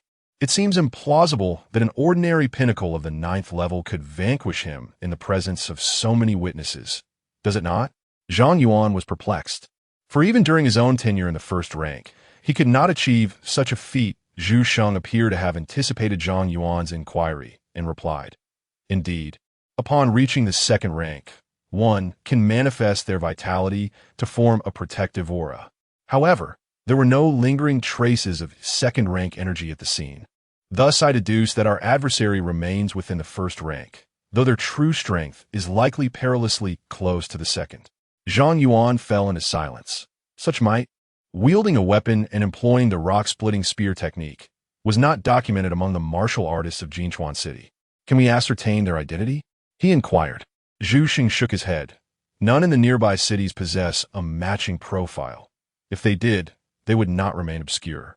Despite harboring an answer in his heart, Zhang Yuan could not suppress his disappointment, for the nature of the opponent, whether friend or foe, remained ambiguous. Continue with your tasks. I shall take my leave, Zhang Yuan stated before departing. The recent operation against the Gumming sect had cost him numerous demon hunting guards, and tomorrow, he was required to oversee the assessment of the Demon Hunting Bureau. What a chaotic mess it all was. While he was still grappling with these thoughts, Yun Chuan had already returned home, sequestering himself within his chamber. The recent battle had nearly exhausted him, and all he desired now was rest. At that moment, a notification echoed in his ears. Mission accomplished. Reward. Mythical grade material, Tao Tai skin. A new mission has been issued. Achieve first place in the Demon Hunting Bureau assessment. Reward. Mythical grade material, Tuo Wu spirit tail. Chapter 10. Come out and face me one-on-one. First place? Surely, beneath the second rank, who could possibly rival me? Ning Sao Tuan, with his protruding belly swaying, cast lecherous glances at the woman beside him, clad in revealing attire. I say, Yundan, why didn't you inform me about your desire to join the Demon Hunting Bureau? I almost missed the chance. Mind your own business. Could you please stop clinging to me? It's quite bothersome, you know? Yundan's eyes brimmed with disdain as she brushed off Ning Xiaoshuan's attempts and forged ahead. Don't walk so fast, Yundan. Isn't it just concern? A murderer was spotted in the outskirts yesterday. I was worried about you and rushed here to protect you. Ning Xiaoxian trailed closely behind her, inhaling the sweet scent she exuded, resembling a lovesick fool, much to the discomfort of those around them. What are you staring at? Never seen a handsome man before? Scram! I'll smash you to bits later. With that, he diverted his gaze, attempting to appease her once more. Wait for me, Yundan. I'll give you first place. Please don't be angry, all right? Get lost. I don't need your protection. I can secure first place on my own. Yundan was nearly beside herself with rage. Their families had been close for years, and Ning Xiaoxian had always been like a stubborn leech, impossible to shake off, following her everywhere. Her desire to join the Demon Hunting Bureau stemmed from her wish to escape him. Little did she expect that her sudden decision would prompt him to chase after her. She was on the brink of a breakdown. Didn't you say you had no one you liked? Until you find someone, I will undoubtedly keep protecting you. Ning Xiaoxian, with an impenetrable facade, pressed forward. So annoying. Yundan stamped her foot, glancing around until her eyes lit up. Who says I have no one I like? Ning Xiaoxian was taken aback. What? When did you acquire someone you like? How infuriating. By what right? She had already walked over to a tall young man, linking her arm with his, and declared to Ning Xiaoxian, simply because he is taller, more handsome, and younger than you. How infuriating. You pretty boy, come out and face me one-on-one. Ning Xiaotuan, furious, approached the young man, pointing an accusatory finger. Not auntie. Who are you? Yun Chuan was utterly bewildered, having just arrived to find himself embroiled in this chaos. Was he being used as a pawn? What? You call me auntie? Yundan was nearly livid. She was barely in her 20s, pursued by many, and here she was being labeled as Annie. With her beauty, countless had approached her, yet this person dared? However, the situation was beyond her control, and she could only endure. I will endure. I will endure as long as I can shake off Ning Xiaoxian's clinginess. It will be worth it. She murmured. I'll give you 100,000. Please help me. 100,000? Are you trying to bribe me like a beggar? I haven't even asked you for compensation for emotional distress. Yun Chuan was just about to retaliate, ready to deliver a swift slap to the woman's face, making her experience what it meant to be airborne. However, a commanding voice halted his hand. Hey, pretty boy, I'm talking to you. Can you hear me? What should I call you? Big pig head? Yun Chuan felt quite unlucky to encounter two lunatics early in the morning. Ning Xiaotuan snorted coldly. I'll give you 100,000 to leave Yunran. 100,000? Is my mental anguish worth only that? Do you have any idea how much damage this has caused me? You need to increase the amount. Yun Chuan referred to the mental toll inflicted by the two, but Ning Xiaoxian mistakenly thought it pertained to Yun Chuan's departure from Yunran. Without a moment's hesitation, Ning Xiaoxian boasted, 300,000. No more than that. This is my entire monthly allowance. Deal. I apologize for my earlier remarks. Setting aside the 300,000, you are the most handsome boy I have ever seen. Feel free to do as you please. Yun Chuan could hardly contain his laughter. Acquiring 300,000 just by stepping outside was an opportunity too good to miss. He could hardly earn that amount after a decade of toil at a noodle shop. A flicker of astonishment crossed Ning Xiaoshuan's face, followed by a glimmer of admiration in his gaze towards Yun Chuan. Indeed, this world is not devoid of eyes that appreciate beauty. As for the comment about disregarding the 300,000, he chose to overlook it. You are quite astute, but I still do not wish to be the subject of gossip, suggesting that I bought you with money. Yunchuan would surely be displeased. I will still provide you with the 300,000, as it will reveal your true nature to Yunchuan. However, I will demonstrate with my strength that you are unworthy of her. Only I deserve her affections. Therefore, I propose a contest of true men. I ask you, do you dare? Ning Xiaoxian intended to overpower this pretty boy in every aspect, ensuring that Yunchuan would see his true self. The agreement for the pretty boy to leave did not imply that Yunchuan would concur. He must make her see through this facade completely. The commotion attracted a crowd quickly. Isn't that Ning Xiaoxian, the wealthy heir of the Ning family? What is he doing here, competing for a spot in the Demon Hunting Bureau? Isn't this path already a narrow bridge, crossed by thousands? Only 5 out of thousands are selected. What business does he have here? A mere trickle from the Ning family is more lucrative than spending years in the Demon Hunting Bureau. How frustrating. Being born into wealth is indeed an art. I heard he hardly practiced and relied solely on resources to reach this point. His techniques and martial arts are only of the yellow grade. With all those resources, I would have long reached the 2nd grade. But so what? Even if he's been propped up, he still ranks among the elite in the 1st grade realm. The chaos soon attracted the attention of the order personnel from the Demon Hunting Bureau, who came to restore order. What's going on here? Why are you all gathered? The assessment begins in 10 minutes, and you all seem uninterested in participating? Upon hearing this, the crowd dispersed in a flurry, preparing for the evaluation. The order personnel cast a final glance at the 3, leaving with a warning to mind your behavior. What say you? Dare to challenge me one-on-one? If you're a true man, do not hesitate. Ning Xiaoxian noticed Yun Chuan about to leave and quickly grasped his arm. A one-on-one challenge? Yun Chuan's tone suggested contemplation. While Yunchuan felt this youth had lost his mind, Ning Xiaoxian was not the half-hearted person rumor suggested. Even she could not defeat him. So how could this boy possibly stand chance? Yun Chuan, oblivious to Yunchuan's thoughts, continued to gaze at Ning Xiaoxian. A one-on-one duel is acceptable, but there must be some stakes involved, he declared. Ning Xiaoxuan's lips curled into a smirk. He was unafraid of losing, only wary of his opponent's reluctance to engage. What do you desire? He inquired. 300,000, Yunchuan replied. Agreed. However, should you lose, you must relinquish all claims on Yunchuan, never to have any further connection. If I catch you violating this, you know the consequences. The sum was inconsequential to Ning Xiaoxian. He readily acquiesced. I will heed your terms. Yunchuan shrugged. After all, he was not acquainted with Yunchuan. If not for the allure of 300,000, he would have dismissed the matter entirely. There was no question of forfeiture. The opportunity to gain 600,000 was rare indeed. Very well, you possess courage. Since this venue is unsuitable for a duel, shall we compete for the top score in the assessment? Agreed. Upon hearing Yunchuan's compliance, Ning Xiaoxian raised an eyebrow, surprised by his opponent's eagerness. He had surmised correctly. Yunchuan was still driven by ambition, hoping to maintain his pride before Yunchuan while securing the 30,000. Ning Xiaoxian was determined to ensure his opponent's humiliation. After receiving the 300,000, Yunchuan made his way to the designated assessment site of the Demon Hunter Bureau, anticipating the chance to earn an additional 30,000. He mused whether this was akin to cashing in a lottery ticket from a previous life.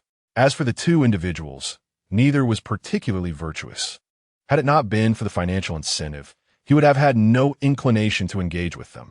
Yunchuan, what is it about him that you find appealing? I shall demonstrate that I am the superior choice. Ning Xiaoxian winked at Yunchuan.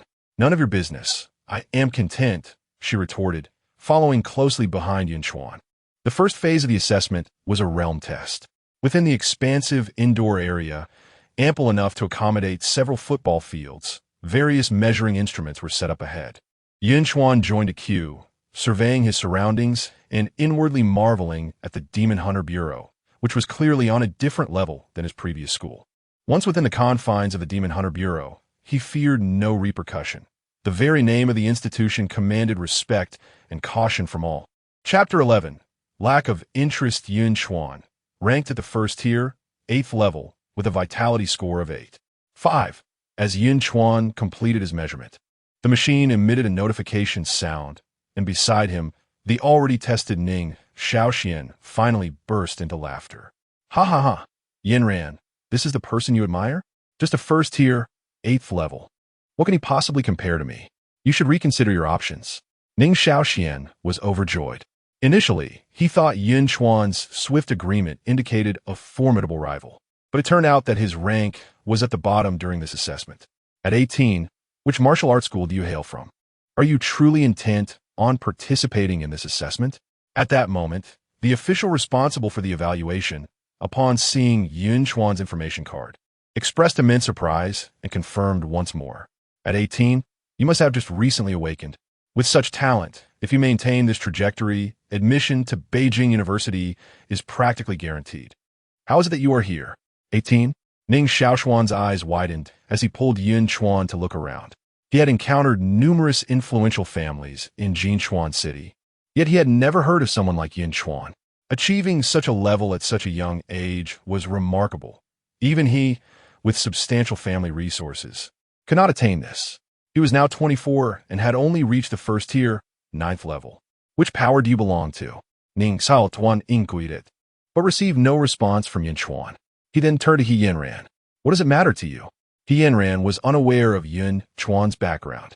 She merely chose someone at random to deflect attention. He was expelled from school due to some minor conflicts. Facing the inquiry from the assessment official, Yun Chuan did not conceal the truth. Such matters could not be hidden from the Demon Hunter Bureau. The official was taken aback, but did not press further. He was merely following standard protocol for confirmation. Expelled? At this, a glint of shrewdness crossed Ning Xiaoxuan's eyes. Being expelled indicated a lack of connections, and it likely meant he had offended higher-ups, even the principal. He immediately smiled and approached. Yun Chuan, is it? You are quite impressive. Allow me to introduce myself. I am Ning Xiaoxian. I can offer you an opportunity to work with the Ning family. With Yun Chuan's talent, Ning Xiaoxian instinctively sought to recruit him. As soon as he spoke, the other onlookers' gazes grew fervent. The Ning family's influence spanned several cities, and countless individuals aspired to join them, often offering gifts or favors for a chance. It was fair to say that working for the Ning family offered better benefits than those provided by the Demon Hunter Bureau in Yunchuan City. Yun Chuan had indeed heard of the Ning family, known for their leading enterprises in Yunchuan City and their immense power. While the benefits were attractive, they also entailed a loss of freedom. Earning money as a businessman was not so simple, and the more one gained, the more one was required to give in return. Furthermore, he would certainly lack access to core martial arts techniques and resources, which the Demon Hunter Bureau could provide in abundance, especially in terms of power. Wealth and influence were not as valuable as having both alongside authority. I am not interested, Yun Chuan replied, turning his back and departing towards the second assessment venue. I knew you were someone with foresight. Wait, you actually declined? Ning Xiaoxian had not savored his joy for long when he realized, in disbelief, that while others had always sought entry into the Ning family, he was now extending an invitation that had been flatly rejected. How infuriating! How could this be? He gazed at the retreating figure of Yun Chuan, a cold scoff escaping his lips. Soon, you shall regret this decision. Talent does not equate to strength. Should you fail to meet the standards in the second strength test, you shall be eliminated. Without access to the Demon Hunter Bureau and facing expulsion, what can you achieve with mere talent? You will inevitably return to seek my favor. Young Master Ning, he does not recognize my worth, but I am different. Do you see potential in me? A bold individual stepped forward to recommend himself, only to be met with Ning Xiaoxuan's icy glare. Get lost. You are not worthy. The man, feeling the chill of rejection, could only depart in frustration. The second phase of the assessment commenced, the strength test. The location shifted to another expansive square, where a colossal display screen loomed ahead, continuously updating the rankings in real time. The names of the top competitors flickered and shifted incessantly. Yun Chuan, having excelled at his previous school, was not only proficient in martial arts, but also had a commendable grasp of theoretical knowledge. He was aware that a first-grade martial artist when aligned with martial arts techniques, could typically unleash a maximum strength of 20,000 pounds, equivalent to 10 tons. I wonder how much strength I can muster now. Yun Chuan regarded the specialized measuring apparatus before him and withdrew his overlord spear. Thud, thud, thud. The sound of knocking echoed.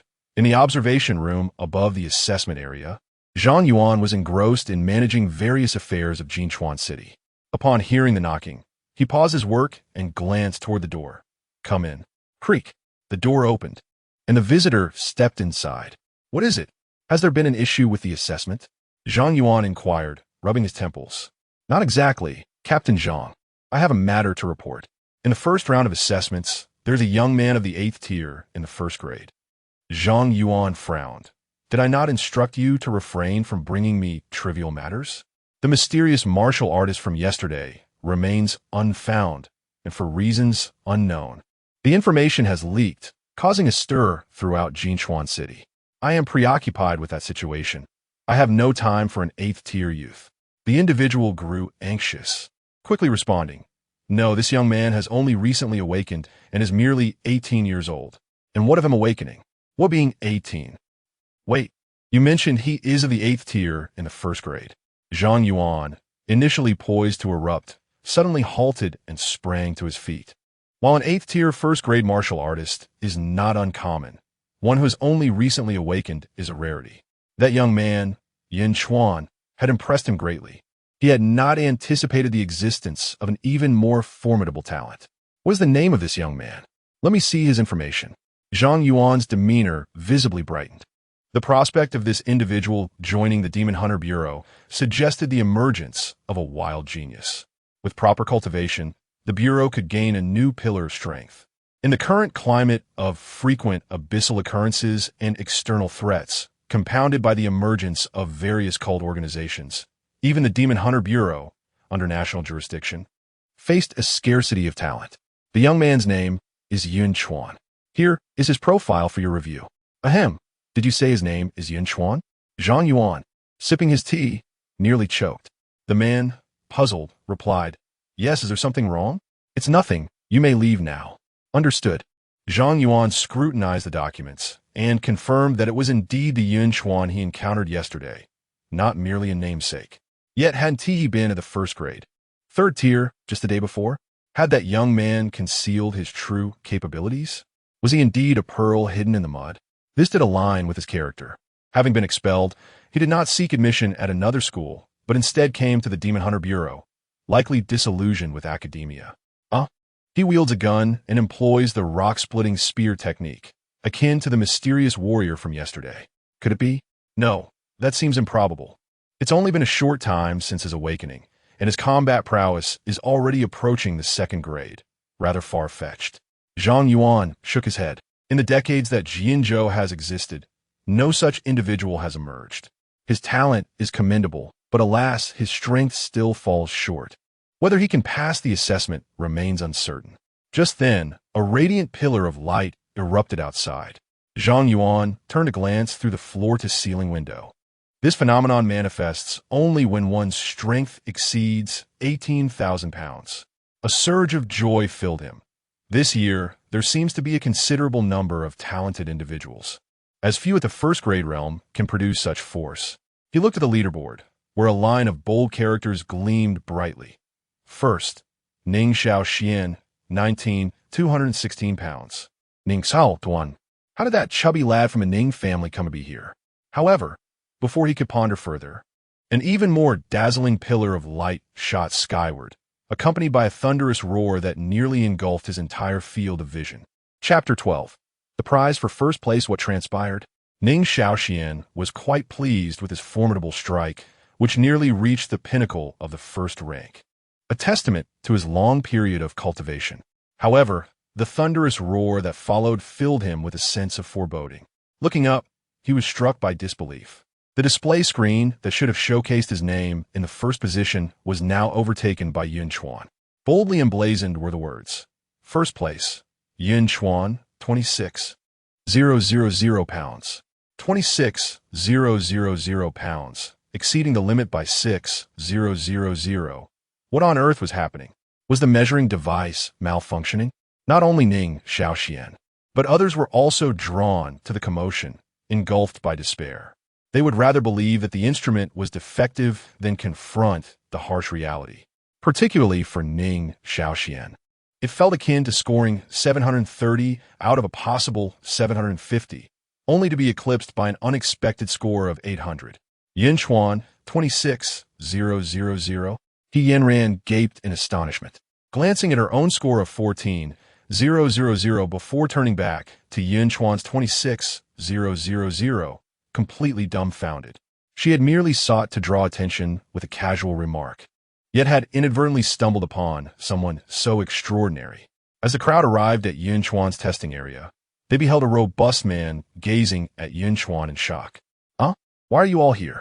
Yun Chuan appeared like a child caught in a misdeed, awkwardly pointing at the now ruined measuring instrument. Fang Yi, I just accidentally exerted a bit too much strength. It wasn't intentional. I should have to pay for this, right? Yun Chuan scrutinized Zhang Yuan's expression, aware that such measuring devices were exorbitantly expensive, often exceeding $1 million. He was currently in dire financial straits and could not afford to compensate. Accidentally? Exerted a bit too much strength? Was that even a reasonable explanation? The other competitors felt as though they had been struck by an invisible force, their blood surging with indignation. Can you believe this? 26,000 is just an accident? How are we supposed to survive? Zhang Yuan's eyelid twitched. He could no longer discern if Yun Chuan was feigning ignorance or if he truly was oblivious. The measuring instrument had remained in use for years, with few ever surpassing 20,000.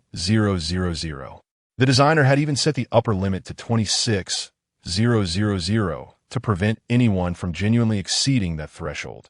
This indicated that Yun Chuan's strength must far surpass 26,000 to have damaged the device, suggesting that his true limit was well beyond that figure. Moreover, he was only at the 8th tier of the first rank.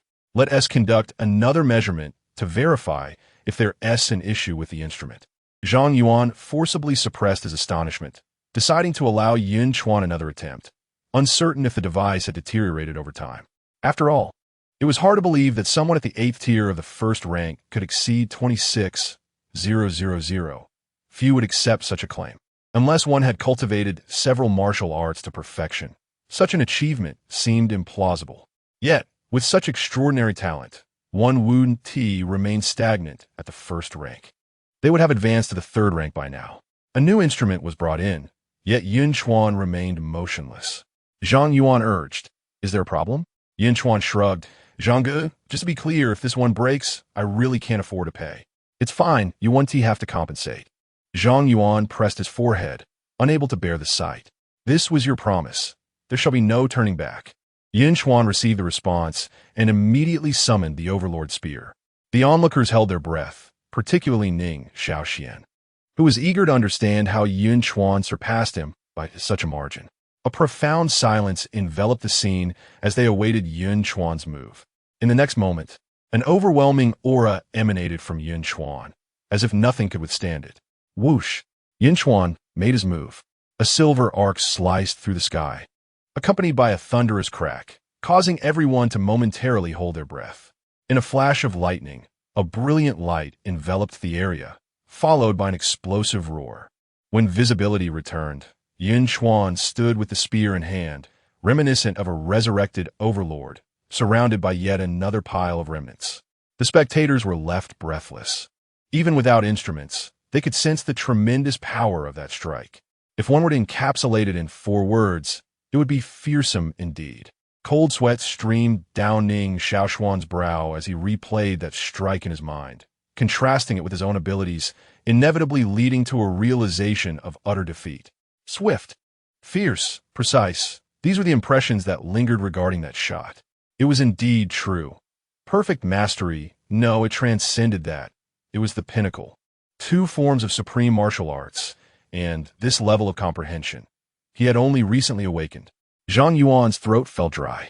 Since becoming the captain of the Demon Hunting Bureau, few events had ever astonished him so profoundly. "Brother Zhang, you wouldn't reconsider, would you?"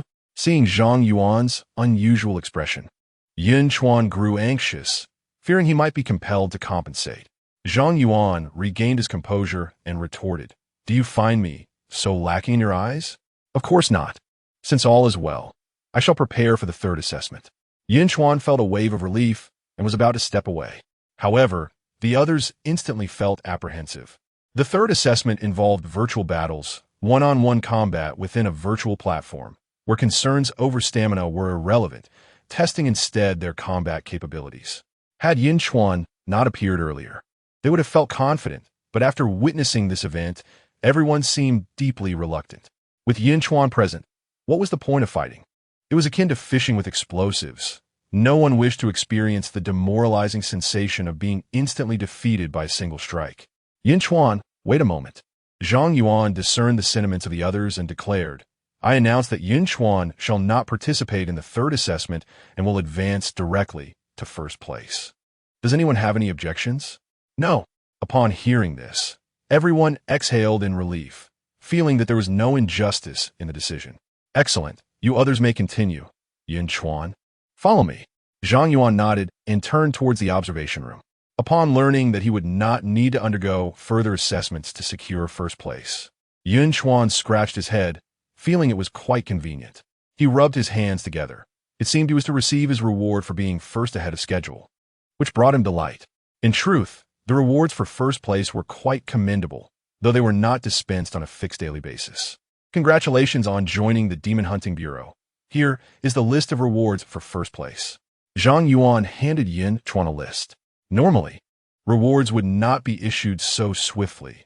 One would have to wait for the announcement of the admission list and formal onboarding. His decision to make an exception for Yun Chuan stemmed from a desire to prevent other factions from poaching him. The events of today will soon be widely disseminated. It is impossible to conceal them. At that time, the influence of Yun Chuan will undoubtedly expand. Yun Chuan took the list and examined it closely. These are the rewards designated for him as the top performer. First, a residential unit in the Hunter's family community. Second, 10 honor points. Third, a bespoke advanced weapon. Fourth, a selection of a mid-tier yellow-level martial art. Fifth, 1 million Huaxia coins. Sixth, eligibility for promotion to the team leader of the Hunter Corps. Upon reviewing the list, Yun Chuan's eyes sparkled with excitement. Excluding the promotion eligibility and the residence, the remaining rewards are each worth millions, with the actual value of the Hunter points far exceeding that sum. Many resources are simply unattainable in the market, yet can be exchanged for Hunter points. The eligibility for promotion to team leader is especially precious, something that money cannot procure.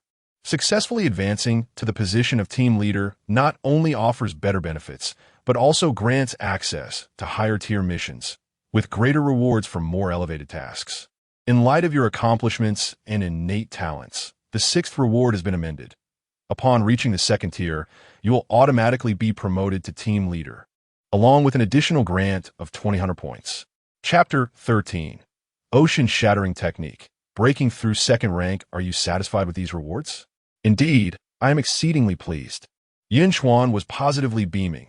A direct promotion to squad leader at the second rank meant that upon receiving the rewards, he could instantly ascend to that rank.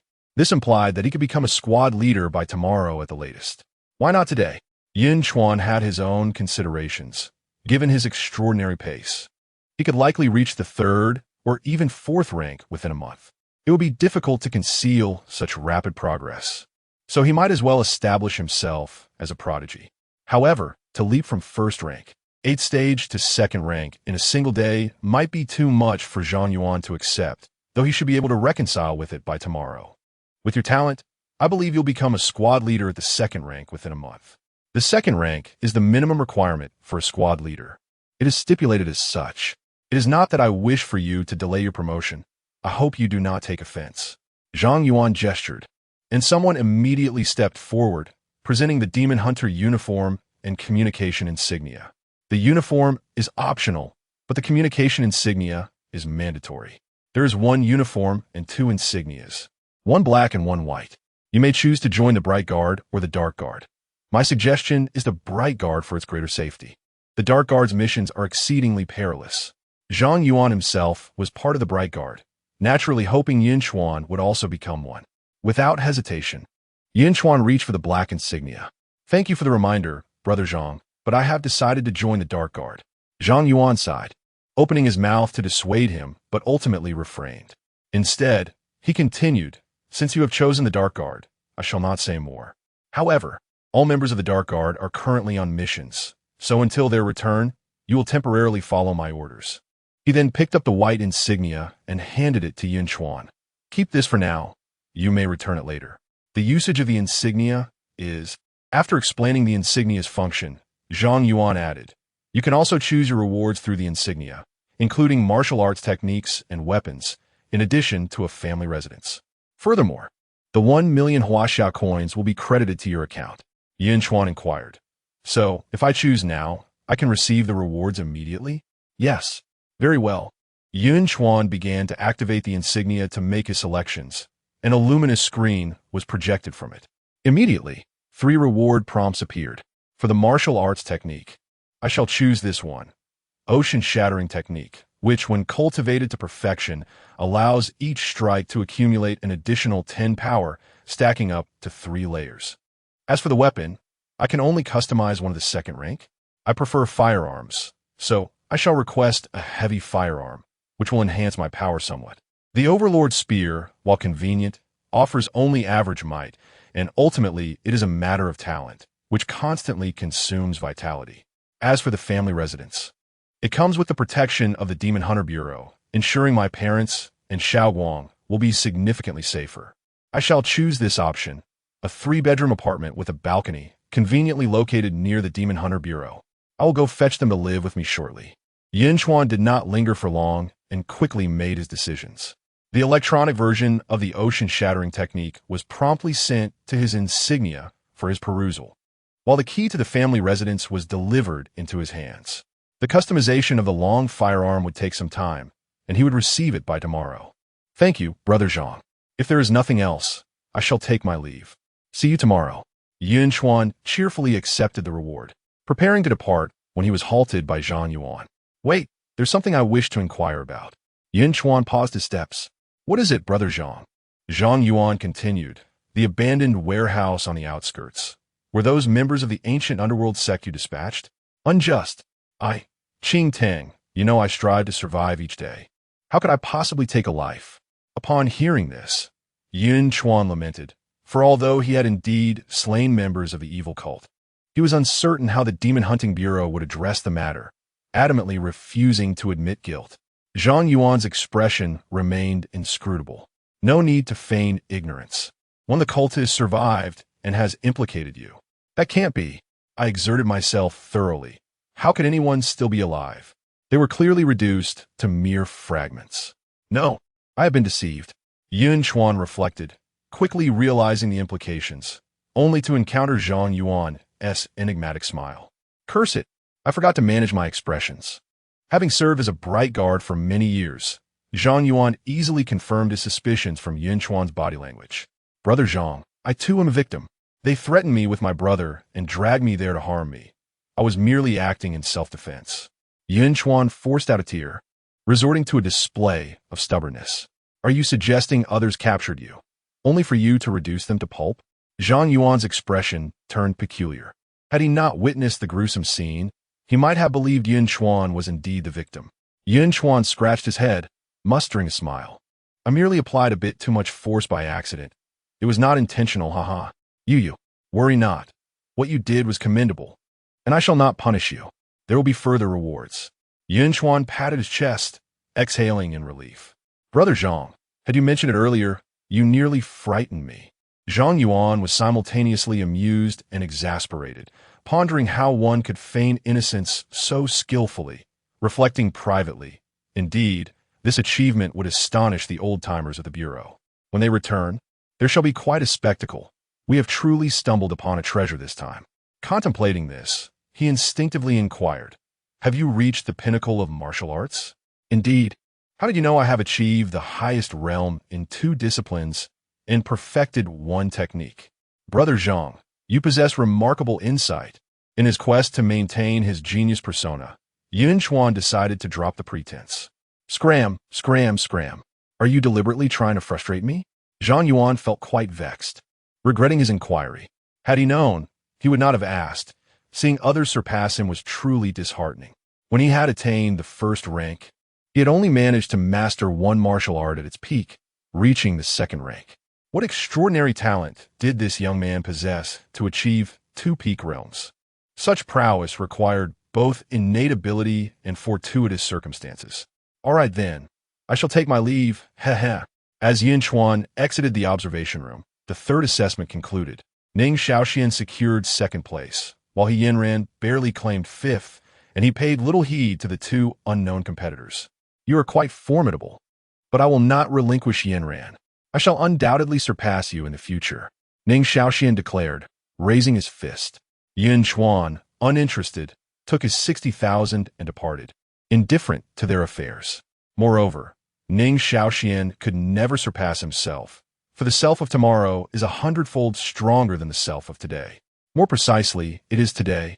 As he walked along the path home, Yunchuan glanced at the newly appeared C-shattering technique, yellow tier, intermediate, uninitiated on the interface, as well as the newly infused 6,000 premium points. 1 million Huaxia coins have yet to arrive. He had never felt such wealth as in this moment. System. Reveal your limits to me. Allocate points. Point allocation successful. Deducting 1,100 premium value. C-shattering technique proficiency. Uninitiated peak realm. Peak realm additional effect. Power stacking layers increased. With a maximum of 6 layers, each layer providing 20 power, vitality enhancement 8, 531, realm breakthrough from first grade 8 stage, second grade 3rd stage. In an instant, a rich aura of blood filled Yunchuan's entire being, radiating outward and forming a faint protective shield around him. From a distance, he appeared to be enveloped in a luminous sphere. The blood aura enveloping him rendered him impervious to ordinary weapons. Was this the manifestation of second-grade prowess? Yun Chuan reveled in the transformation of his body, sensing a significant elevation in his vitality. The version of himself prior to enhancing as an assassin could effortlessly slay foes like the scarred individuals in an instant. The peak realm effect of the C-shattering technique allows for 6 layers of power stacking, meaning that after the 6th strike, the subsequent attacks could maintain a power level exceeding double. Indeed, it is worthy of being a yellow-tier intermediate technique. As Yun Chuan pondered these thoughts, a system notification chimed in his ears. Task completed. Reward. Mythical material. Tao, spirit tale. New task issued. Evade the ambush of the remnants of the ancient underworld sect and counterattack. Reward. Mythical material. Xiongqi feather. Chapter 14. The terrifying mixed origin spear. A surprise attack? Yun Chuan instinctively dodged to the side. Boom! In the next instant, an assault struck the very spot where he had been standing. His reflexes were commendable, yet what did it matter? The masked middle-aged man raised the gilded iron rod, which had embedded itself several centimeters into the ground, and struck down upon the cracked earth, resembling a spider's web. Why are you everywhere? Yun Chuan summoned the Overlord Spear, charging forward to meet the attack. It is futile. Even if I am injured, dealing with you, a mere first tier, is still well within my capabilities. Clang! Clang! The sound of metal clashing echoed as Yun Chuan pressed forward, his strength surging as he gripped the spear with both hands. The masked man was also at a disadvantage, being instantly propelled backward by the force of the spear. What? Weren't you just a first tier? How have you suddenly become a second tier? His eyes, exposed and incredulous, widened in disbelief. What does that concern you? Take it up with my spear, Yun Chuan retorted. With a burst of speed, he executed a downward thrust with the spear. The masked man, unable to retreat in time, was forced into a fierce confrontation. In the blink of an eye, the two had exchanged dozens of blows. Damn it! If I weren't injured and could unleash my full second-tier, 4th-stage power, how could I possibly be suppressed by this little brat? As the battle progressed, the masked man felt increasingly uneasy. The wounds that had only just healed began to reopen, blood flowing profusely. At this moment, he contemplated retreating. Don't force my hand. Even if I die, I will take you down with me. The ancient nether sect will not spare you. Threatening me? You pests come to provoke me daily, thinking I am easy prey. Today, I will eliminate you, and one day I shall eradicate your wretched ancient nether sect entirely. Yun Chuan's temper flared as he wielded his spear with increasing velocity, the power of the ocean-shaking technique amplifying his strength, combined with the cracking rock spear technique, rendering the masked man utterly defenseless. At last, the masked man's breath became erratic, revealing a flaw in his defense. Yun Chuan thrust the spear forward, piercing through his protective blood force and penetrating his chest. Listening to the cacophony of cracking bones in his ears, he concentrated his power into the spear shaft and unleashed it in an explosive burst. With a resounding crack, the masked man was torn asunder into several pieces. Finally, he was dead, quite resilient indeed. It was time to seek a more refined martial art. The power of a low-grade yellow-tier weapon was becoming inadequate at the second-tier level. Damn, how impoverished can one be? Is there nothing of value on this entire body? Is the ancient nether sect comprised solely of destitute wretches? Yun Chuan had initially intended to search for any useful items, but discovered none whatsoever. Could it be that these desperate individuals were afraid of having their valuables seized if apprehended? Had they hidden them away? He had seen enough films to know that many criminals hide valuable possessions, waiting for a chance to rise again after being released. With a sigh of disappointment, he activated his badge, taking photos of the masked man's corpse and transmitting them to the Demon Hunter Bureau, explaining the situation before departing. Soon, others would arrive to handle it. He need not worry. He had more pressing matters to attend to. Mission completed. Reward: mythical material, Cheongqi feather. He had gathered all 4 materials needed to upgrade his talent. A mythical talent. May it bring me unexpected surprises. Yun Chuan, brimming with excitement, sought out a secluded spot where no one roamed within 100 meters. He was uncertain whether upgrading his talent would create a significant commotion. He placed the 4 materials, which emanated a dazzling brilliance and occasionally revealed beastly shadows, into the synthesis position of his backpack. System: utilize the talent evolution card. Ding, sufficient materials detected, commencing evolution. In the next moment, an inexplicable force surged through Yun Chuan's body, prompting him to instinctively summon the Overlord Spear. 4 mythic-grade materials transformed into energy, converging and infusing into the weapon. In an instant, an overwhelmingly fierce and malevolent aura erupted, ascending into the heavens. At that moment, the entire blue star was shrouded in dark clouds, thunder crackling, the earth trembling as if in dread of the birth of some formidable entity. Simultaneously, in the extreme northern region, within the first abyss of Blue Star, a territory no soul dared to tread, an abyssal eye abruptly opened, seemingly piercing through countless dimensions to gaze upon Yunchuan City. Yet before the gaze could fully comprehend, an unknown power erupted instantaneously. Roar! The owner of the eye winced in pain, howling, and when he reopened his eyes, blood streamed forth. Within those eyes now flickered a blend of fear and confusion. How could such power exist here? Find him. Bring him to me. In the final moments before succumbing to slumber, it issued this command. What is happening? Why did that wretched abyss suddenly stir? In the Dragon Kingdom, within the second abyss of Blue Star, an elder effortlessly crushed an 8th-grade beast standing upon the void, his gaze piercing through the abyss to the extreme north. Was that global anomaly just now triggered by him? Stronger than I had imagined.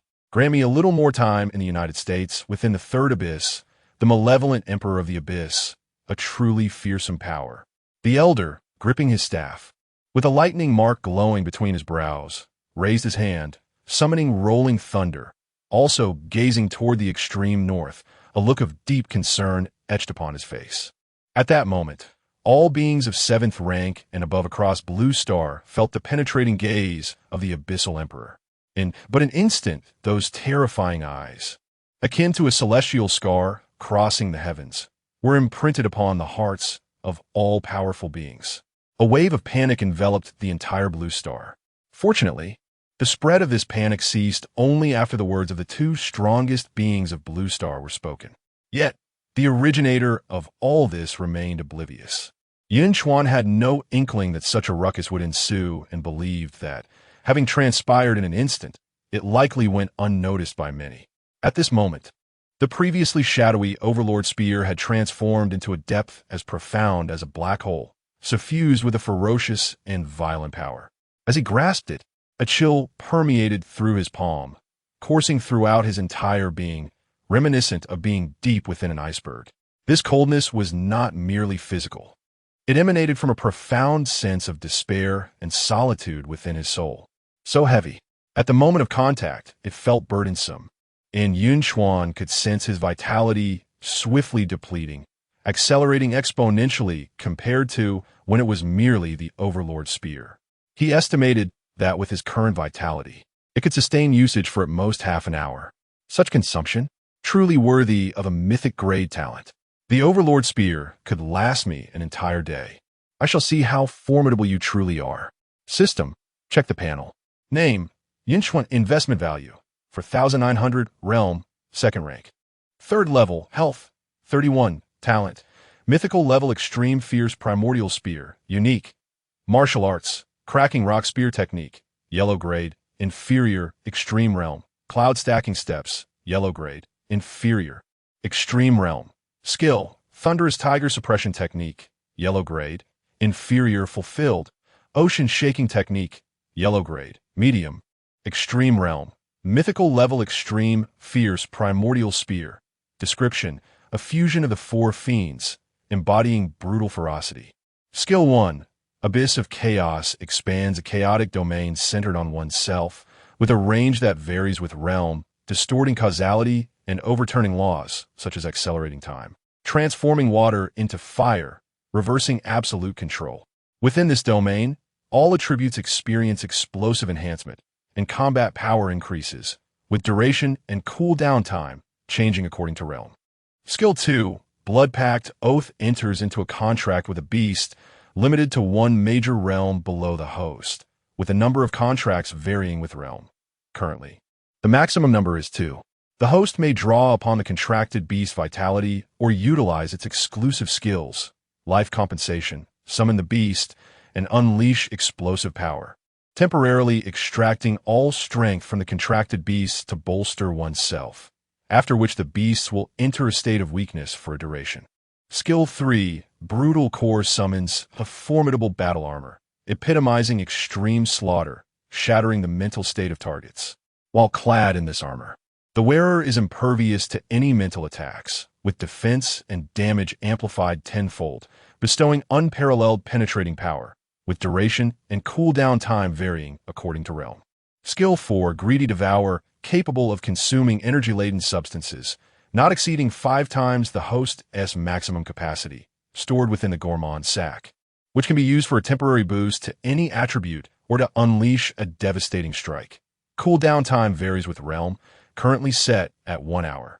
Talent ability calls forth the extreme fierce primordial spear for combat, imbued with boundless ferocity and demonic pressure, inflicting significant combat suppression on enemies not exceeding 2 major realms below the host.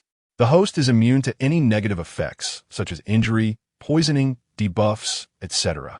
Ignores confinement and defenses, and after dealing damage to enemies, prevents any beneficial effects from being applied to them. Chapter 15. Moving House, terrifying indeed. Upon reading the skill introduction, Yunchuan was momentarily taken aback. He recalled that the strongest individual from the United States, endowed with an SSS-level talent, possessed a gift known as the Thunder Realm, akin to a domain-type skill. Within the confines of this Thunder Realm, he could transform into lightning, rendering himself invincible, while creating lightning clones to aid him in battle. Initially, Yun Chuan found this to be formidable, yet paled in comparison to his own first skill, the Abyss of Disorder. This skill allowed him to confound causality and subvert laws. If Yun Chuan's assumptions held true, upon activating the chaotic domain, all rules of the Thunder Realm would be inverted, transforming the laws of lightning into something else, thus nullifying all corresponding techniques. Coupled with the confusion of causality, where Yun Chuan being attacked could be replaced with the attacker injures themselves. This was in essence invincibility, though the cost he would have to bear remained uncertain. Although the skill description did not elucidate the exact price, Yun Chuan understood that there must be a corresponding cost. Just like his current situation, even with the Abyss of Disorder, he could not possibly defeat the strongest individual from the United States. The disparity in strength was ultimately too great. The laws he could invert and the causality he could confuse were limited, and he needed to explore this boundary himself. Yet, Yun Chuan did not feel disheartened. Possessing this skill could indeed be deemed as unrivaled within his realm, and transcending a greater realm was not out of the question. Furthermore, he had 3 other skills at his disposal. The Blood Pact Oath resembled a summoning-type skill, with a number of contracts presumably corresponding to his realm. Once he became a martial god, contracting 10 abyssal emperors would render him nearly invincible. He alone would equate to 10 abyssal beings, and he could also use them as a source of energy or as substitutes, while gaining 10 additional skills. The stronger the contracted beasts, the stronger he would become. His heart brimmed with joy. Then there was the brutal core, which could disregard mental attacks and even deliver its own mental assault. Against mental-type warriors and beasts that relied solely on mental attacks, he would be virtually unbeatable. The enhancement of both defense and damage was amplified tenfold. Indeed, tenfold. He recalled an 8th-tier support-type martial artist, whose maximum enhancement could only reach 4-fold, and even then, it was limited to those of the same realm or lower. Higher tiers would see a significant reduction. Was he not, in essence, carrying a martial, god-level entity alongside him for amplification? Lastly, the devouring greed was exceptionally sinister. In combat, he could directly consume the attacking power of his opponent, a staggering 5-fold increase. Unless the opponent was a whole realm above him, he could absorb a major attack without sustaining damage and even store it for later use. Combined with the brutal core's 10-fold damage amplification, this could yield an astonishing 50-fold increase in damage. Even when facing an opponent from a higher realm, he could deliver a devastating blow in an instant. Even if used to enhance any attribute, the potential was indeed considerable, a perfect fusion of offense and defense. Upon reflection, Yun Chuan could only perceive 2 grand words. Invincible. Would he be exceeding reasonable limits? How could others compete? There would be no sense of challenge at all. He scratched his head, a grin stretching from ear to ear. But then again, as long as he enjoyed the experience, who cared? He chuckled to himself. Before participating in the assessment, Yun Chuan made a trip to the hospital to deliver the antidote to Xiaoguang. As dusk approaches, Xiaoguang has returned to his normal state. Yet the depletion of his vital energy necessitates a period of recuperation. Yun Chuan promptly completes the discharge formalities for Xiaoguang, allowing him to convalesce at home. With newfound wealth, he is now able to procure an array of nourishing delicacies that were previously beyond his reach. Throughout the journey, Yun Ma is filled with joy. With Xiaoguang's recovery, a heavy burden has finally been lifted from her heart, and she repeatedly expresses her gratitude for the antidote provided by the Demon Hunter Bureau. Yun Chuan refrains from mentioning that he single-handedly retrieved it, knowing that such a revelation would only cause his mother undue concern and lead to a lengthy admonishment. Upon returning home, after a brief organization of some valuable possessions, Yun Chuan leads his family in bidding farewell to the modest dwelling they have inhabited for 5 years. "Xiao Chuan, where are we going?" asks his bewildered parents, who are hurriedly packing their belongings and still trying to comprehend the situation. They have instinctively regarded their son, now a martial artist, as their pillar of support, only just now realizing the implications. "I have splendid news for you. I successfully passed the examination of the Demon Hunter Bureau and have become a demon hunter. We are moving to our new home," Yun Chuan announces with a smile, delivering this momentous news. "What? Xiao Chuan, this is no jest." His parents, taken aback by the revelation, immediately caution him against such frivolity. Having once been martial artists themselves, they understand the formidable challenge of gaining entry into the Demon Hunter Bureau. "How could I ever jest about something so serious?" "Look." Yun Chuan produces a badge embossed with a striking red character for demon on a white background. "Oh, this is genuine. Xiao Chuan, weren't you supposed to be at school? How did you manage to join the Demon Hunter Bureau?" Of course, my exceptional talents caught the eye of the bureau chief, who insisted I join. I could hardly refuse, though sometimes being too exceptional can be a burden. He replies with a playful tone. "You're such a joker, haha. If you don't wish to elaborate, we won't pry further. You've grown up. The path ahead is yours to tread alone. We can't assist you. So please take care of yourself," his parents say, amused yet filled with pride. Yun Chuan chuckles. "Don't worry, I have everything under control." The future will only get brighter. Before long, the Yun family has relocated to their new abode. The spacious three-bedroom apartment stands in stark contrast to their previous cramped quarters. It is 100 times better. The housing arrangements provided by the Demon Hunter Bureau rival those of a five-star hotel, with each room exceptionally large and comfortable. Yun Chuan selects the master bedroom, equipped with virtual combat devices that simulate real data and match opponents for training combat skills. However, he chooses to delay using it, opting instead for a relaxing bath to wash away the fatigue. Lying on the soft bed, he picks up his phone to check messages. The notifications are overwhelming. Unlike his previous existence where he was virtually invisible, the current attention is somewhat disconcerting. After sifting through the myriad of messages, he clicks on Zhang Yuan's profile. Kid, you've truly astonished me. Your abilities surpass my expectations. The individual you countered is from the ancient underworld sect. Although gravely injured, they are not someone to be trifled with. Indeed, I trust you are not seriously harmed. Should you sustain any injuries, promptly report them, as the organization will reimburse all medical expenses. Furthermore, you have rendered significant service this time. I happen to have a beneficial task at hand. A new abyss has emerged in Yunchuan City that requires my attention, and it conveniently falls to you. Upon hearing about the reimbursement, Yunchuan's eyes lit up. Thank you, Brother Zhang, for your concern. I have indeed sustained grave injuries. The hospital estimates the cost to be no less than several million. Would you prefer cash or a bank transfer? As soon as Yun Chuan sent the message, the status bar on the other end indicated that someone was typing. Zhang Yuan, fully aware of Yun Chuan's temperament, responded, "Oh, since you're injured, you should rest well. I will assign this task to someone else. The reward is not substantial, merely 1 million, which you likely do not lack. By the way, which hospital are you at? The treatment costs will be directly transferred there." Ahem. The doctor just informed me it was a misdiagnosis. I am perfectly fine. Please consider giving me this task, not for the sake of the 1 million, but simply to help lighten Brother Zhang's burden. Realizing that reimbursement was out of the question and the task was slipping away, Yun Chuan grew anxious. I knew you would react this way. Very well. I shall cease my teasing.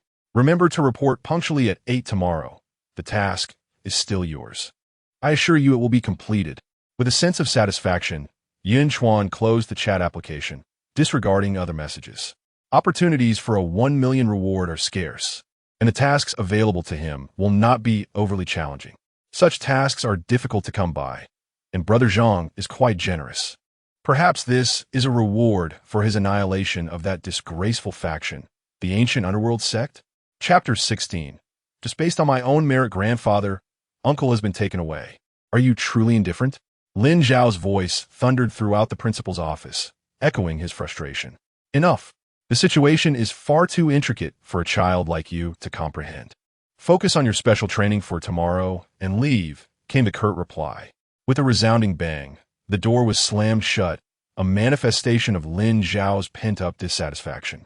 The humiliation of being swiftly defeated by Yun Chuan in front of a crowd surged within him, a tide of endless disgrace. After regaining consciousness from a 3-day stupor, he was met with the ridicule that spread throughout the school, and even the entire city as high schools were abuzz with his misfortune. Yun Chuan, I shall ensure you do not find peace. You must be feeling quite hopeless now. Every school in Yunchuan City has been orchestrated by me. They will not accept you. Let's see how you cope with that. A fleeting sense of satisfaction crossed Lin Zhao's face as he envisioned Yun Chuan cowering in his modest dwelling, writhing in despair. Yet it was not enough. He would not let Yun Chuan off so easily after the disgrace inflicted upon him and the predicament of his uncle. With this thought, Lin Zhao took out his phone and dialed a number. "Hello, young Master Lin. How may I serve you?" came the eager voice on the other end. Lin Zhao's eyes glinted with disdain as he responded haughtily. "Did you not wish for a mid-tier yellow-grade martial arts manual to break through to the second rank?" "Yes, indeed. Is it truly you, young Master Lin?" The voice on the other end brimmed with excitement upon hearing his words. "I can procure it for you, but you must fulfill one request of mine." "What is it?" "Speak freely, young Master Lin. I, Huang Jiang, am renowned in my senior year for resolving any issue." "Excellent. I require you to teach someone a lesson. His name is Yun Chuan, formerly from our school. I trust you are aware of him. Yun Chuan. Not a problem. Consider it done. As long as he lacks substantial backing, he is but clay in my hands. Very well, do not kill him. Just ensure that you beat him daily until he begs for my forgiveness on his knees, weeping. Lin Zhao's expression turned cold. Strength mattered not, for he would ultimately be under his control. Rats ought to dwell forever in the sewers. Huang Jiang, listening to the dial tone, took a deep breath. Brother Huang, that Yun Chuan is the one who defeated young Master Lin. I've heard his family is quite impoverished and has no connections. If we truly resort to violence, what if something goes awry? One of his subordinates expressed concern. Fear not, just exercise caution. A mid-tier yellow-grade manual is valued at nearly $1 million. To think, I could reap such a reward by dealing with Yun Chuan. In all my years, I have never encountered such a lucrative opportunity. Huang Jiang was unfazed. He had done his fair share of underhanded work for others. Otherwise, how could he have attained such resources at his age to reach the first rank, 9th tier? Now, with merely a mid-tier yellow-grade manual separating him from a breakthrough to the 2nd rank, he envisioned a future filled with opportunities at prestigious martial arts universities. He would not hesitate, even if Lin Zhao commanded him to assault his own parents. The following day, Yun Chuan, I have already broken through to the 2nd rank. You cannot compete with me. Yin Ran shall surely be mine. Upon Yun Chuan's arrival at the Demon Hunter Bureau, he was immediately met with the boisterous voice of Ning Shaoxian, who exclaimed, "Why haven't you responded to my messages? After discussing with my father, I believe you would be an excellent addition to the Ning family. The benefits far surpass those at the Bureau. Hey, why are you leaving so quickly?" Yunchuan paid him no heed. Just as Ning Shaoxian contemplated pursuing him, he caught sight of Yin Ran and swiftly approached her. "Yin Ran, why did you leave without waiting for me to pick you up? Look, I personally prepared this heartfelt breakfast for you. You must try it while it's still warm." He presented a lunchbox wrapped in exquisite silk to Yin Ran. With a look of utter disdain, Yin Ran forcefully swatted the lunchbox away, sending it crashing to the ground, its contents spilling everywhere. "I told you I am not interested in you. Please stop bothering me." "That's fine. If you dislike this flavor, I shall prepare another for you next time."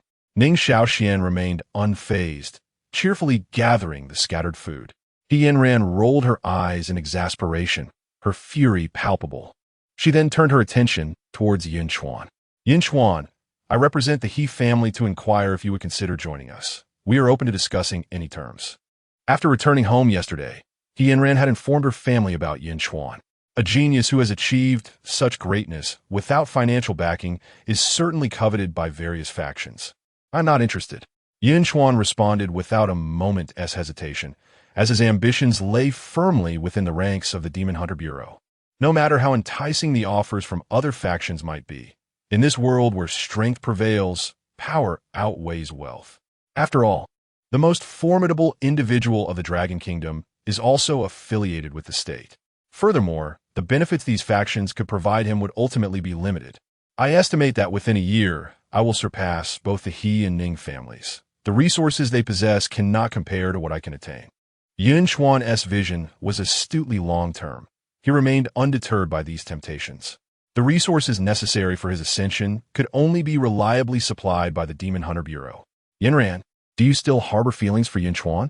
I will surely prove to you that I am not inferior to him." In the distance, Ning Shaoxian observed the two walking side by side, a sour sensation rising within him. Inside the office, Zhang Yuan surveyed the 5 punctual arrivals with satisfaction, nodding approvingly. "Well, you're all here. I had intended to allow you some time to acclimate, but due to a shortage of personnel at the Demon Hunter Bureau, I must impose a task upon you."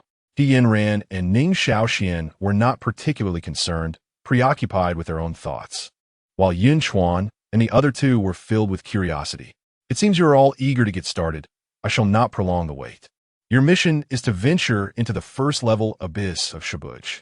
We need to dispatch personnel to ensure the safety of students during the special training in Yunchuan City."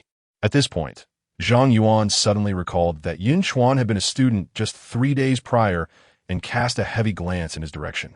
"Special training? Does that mean Lin Zhao will also be there?" This could be an opportunity for some extra earnings. A smile crept onto Yun Chuan's lips.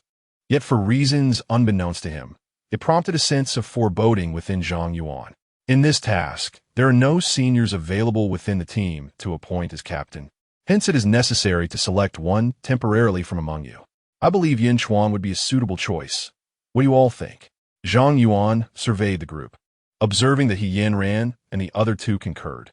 Yun Chuan's prowess had been evident yesterday, and none harbored any objections. However, just then, Ning Xiaoxian interjected, "Wait a moment, Captain Zhang, I have a different opinion. I have already reached the second rank, and I believe I am more suited to take on the role of captain." He raised his chin defiantly, casting a sidelong glance at Yunchuan. "Oh, you have reached the second rank?" Zhang Yuan initially regarded Ning Xiaoxian with mild surprise. He was not particularly astonished by Ning's advancement. He then turned to Yun Chuan, inquiring, "Given that Ning Xiaoxian is already at the second rank, does that mean the reward for the captain's tasks are greater?" Yun Chuan's question left the others momentarily taken aback. Zhang Yuan, still perplexed, responded, "As captain, one bears greater responsibility, and naturally, the rewards for tasks are more substantial." Upon hearing of the increased rewards, Yun Chuan, who initially had little interest, felt a surge of confidence. "Then I shall take on the role of captain." Ning Sao Tuan retorted. "On what grounds?" "Just because I'm also at the second rank." Yun Chuan then revealed his aura, unabashedly declaring, "Brother Zhang, as you mentioned yesterday, I should now be eligible for immediate promotion to squad leader, correct?" Chapter 17. She is different upon sensing the aura emanating from Yun Chuan. A tempest of emotions surged within the hearts of the onlookers. Second grade, third tier. How could this be possible? Ning Xiaoxian was left utterly dumbfounded. He had thought he could surpass Yun Chuan and earn Yunchuan's admiration, only to be swiftly struck down by reality. He found it hard to believe that he had merely suppressed his own progress without breaking through, and after releasing that restraint last night, he had naturally advanced. How could Yun Chuan manage to break through 4 minor realms in a single night?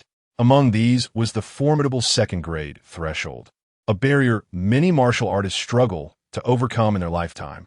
When did you achieve this breakthrough? Zhang Yuan suddenly stood up, his throat constricting instinctively, and even his usually composed demeanor trembled involuntarily. At 32 years of age, he had only just recently entered the third grade. He had assumed that given Yun Chuan's talent, it would take at least a month for him to reach the second grade. Yet here he was, having not only crossed into the second grade, but also ascending 2 tiers in a single night. Was he even human? "Oh, I just happened to break through. After the ambush yesterday afternoon, I experienced a moment of enlightenment, and when I came to, this was the result." Yun Chuan offered the explanation he had pondered over all night. No matter how exceptional one's talent, such rapid advancement in a single night seemed implausible. He could only attribute it to a moment of sudden insight. Is that even a reasonable explanation? Ning Xiaoxian and the others nearly choked on their disbelief. "What do you mean you just happened to break through? Come on, act like a human. You lucky rascal, to stumble upon such an epiphany. How many people toil their entire lives without encountering even one moment of enlightenment?" Zhang Yuan's words dripped with envy, but his expression shifted to one of peculiar contemplation. He recalled that Yun Chuan possessed 2 forms of supreme martial arts, and he knew that even with enlightenment, the probability of reaching such heights was merely 1%. Given the rapidity of Yun Chuan's ascension, it suggested he had experienced enlightenment at least 3 times. As this realization struck him, Zhang Yuan felt a twinge of irritation. How could someone be so fortunate? He had lived for 30 years without a single moment of enlightenment, while Yun Chuan had encountered it thrice or more. Is this truly enlightenment? I thought something was wrong with my body. I've experienced similar occurrences before. Hadn't you all? Realizing Zhang Yuan was being led astray by his own words, Yun Chuan seized the opportunity to stoke the flames further. After uttering this, he suddenly felt a chill. He sensed that continuing down this path could lead to repercussions and chose to remain silent. Is it really true that you've experienced enlightenment several times? Zhang Yuan forced a smile, his clenched fists trembling, as his mind roared in protest, suppressing his emotions. Ning Xiaoxian and the others were left in a state of shock, as if struck by lightning. This sensation was akin to having saved up for months in a card game, only to receive nothing but mediocre rewards. while someone else obtained a tenfold jackpot in one go. They could not help but mentally scream, "I must report this. This person is cheating." Well, since Yun Chuan has been promoted to team leader, there's no longer a need to contest this position. I trust there are no objections? Zhang Yuan steadied his emotions, his tone no longer one of inquiry. No objections, Ning Xiaoxian replied, utterly dispirited and resigned to his fate. What more could he do? The heavens were seemingly feeding him, yet no amount of effort could rival the advantages of someone who had seemingly cheated the system. After bidding farewell to a few individuals, Zhang Yuan fell into deep contemplation. Could it be that the C-grade talent, the Overlord gun, inherently triggers an epiphany effect? This talent had never been encountered before, making it impossible to verify. On the path to the first level abyss, Shibugo. Yun Chuan, you have emerged victorious, yet I shall not concede. Following a brief period of despondency, Ning Xiaoxuan's sense of powerlessness was once again vanquished by love, his spirit soaring like a rooster that had consumed a potent stimulant. Ning Xiaoxuan's challenge was met with indifference from Yun Chuan, leaving him frustrated. I am issuing you a challenge. Could you not show me some respect? Yun Chuan replied nonchalantly. No one cares. At that moment, a notification chimed. Yun Chuan glanced at Ning Xiaoxian, who had sent him a message. Upon opening it, he discovered Ning Xiaoxian has transferred 100,000 yuan to you. Without a hint of hesitation, Yun Chuan tapped to accept the payment. Yun Chuan has received the funds. Why such formality? We are close friends and brothers. Feel free to challenge me any time in the future. Yun Chuan's sudden shift in demeanor left Ning Xiaoxian feeling somewhat bewildered.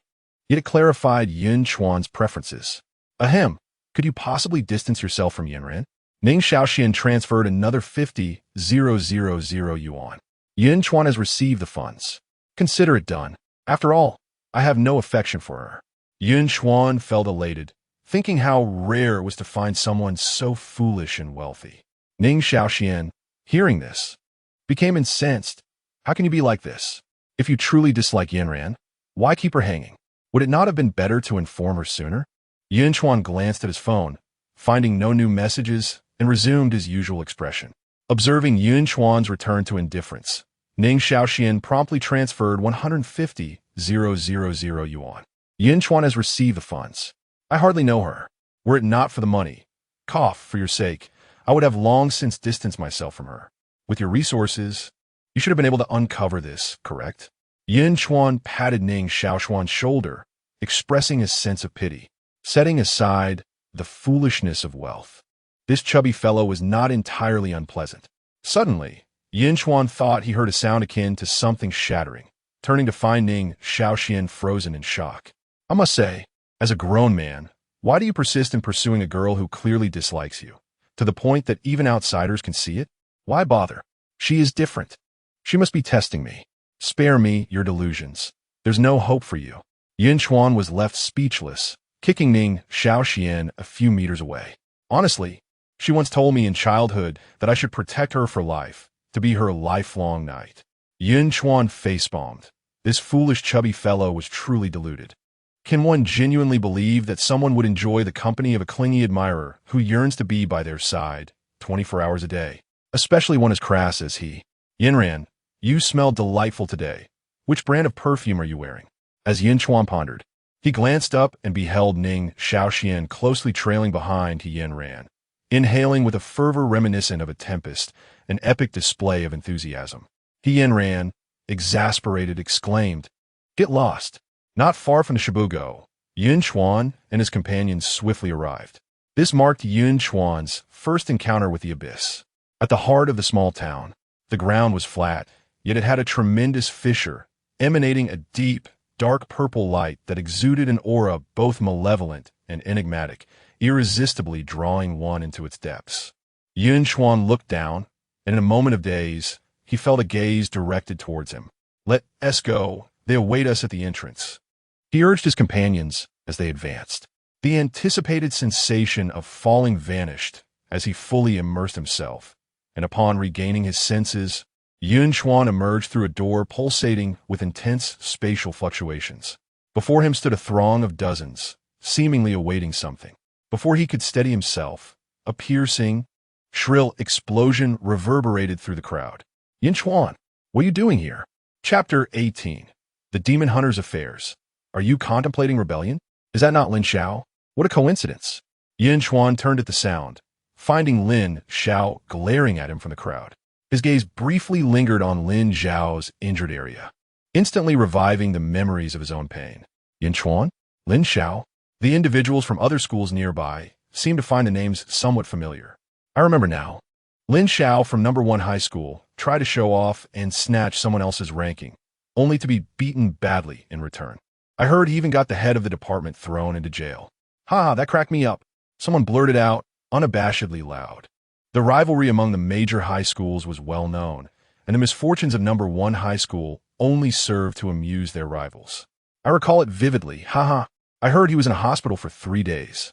The students from number 1 high school were filled with anger and frustration upon hearing this.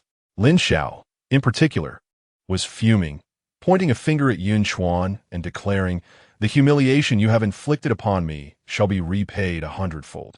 Blame your misfortune for encountering me today. If you can leave here on your own 2 feet, I'll write my name backward. Please, it was not I who humiliated you, but rather those individuals over there. Why direct your ire at me? Oh, right, I forgot you only bully the weak.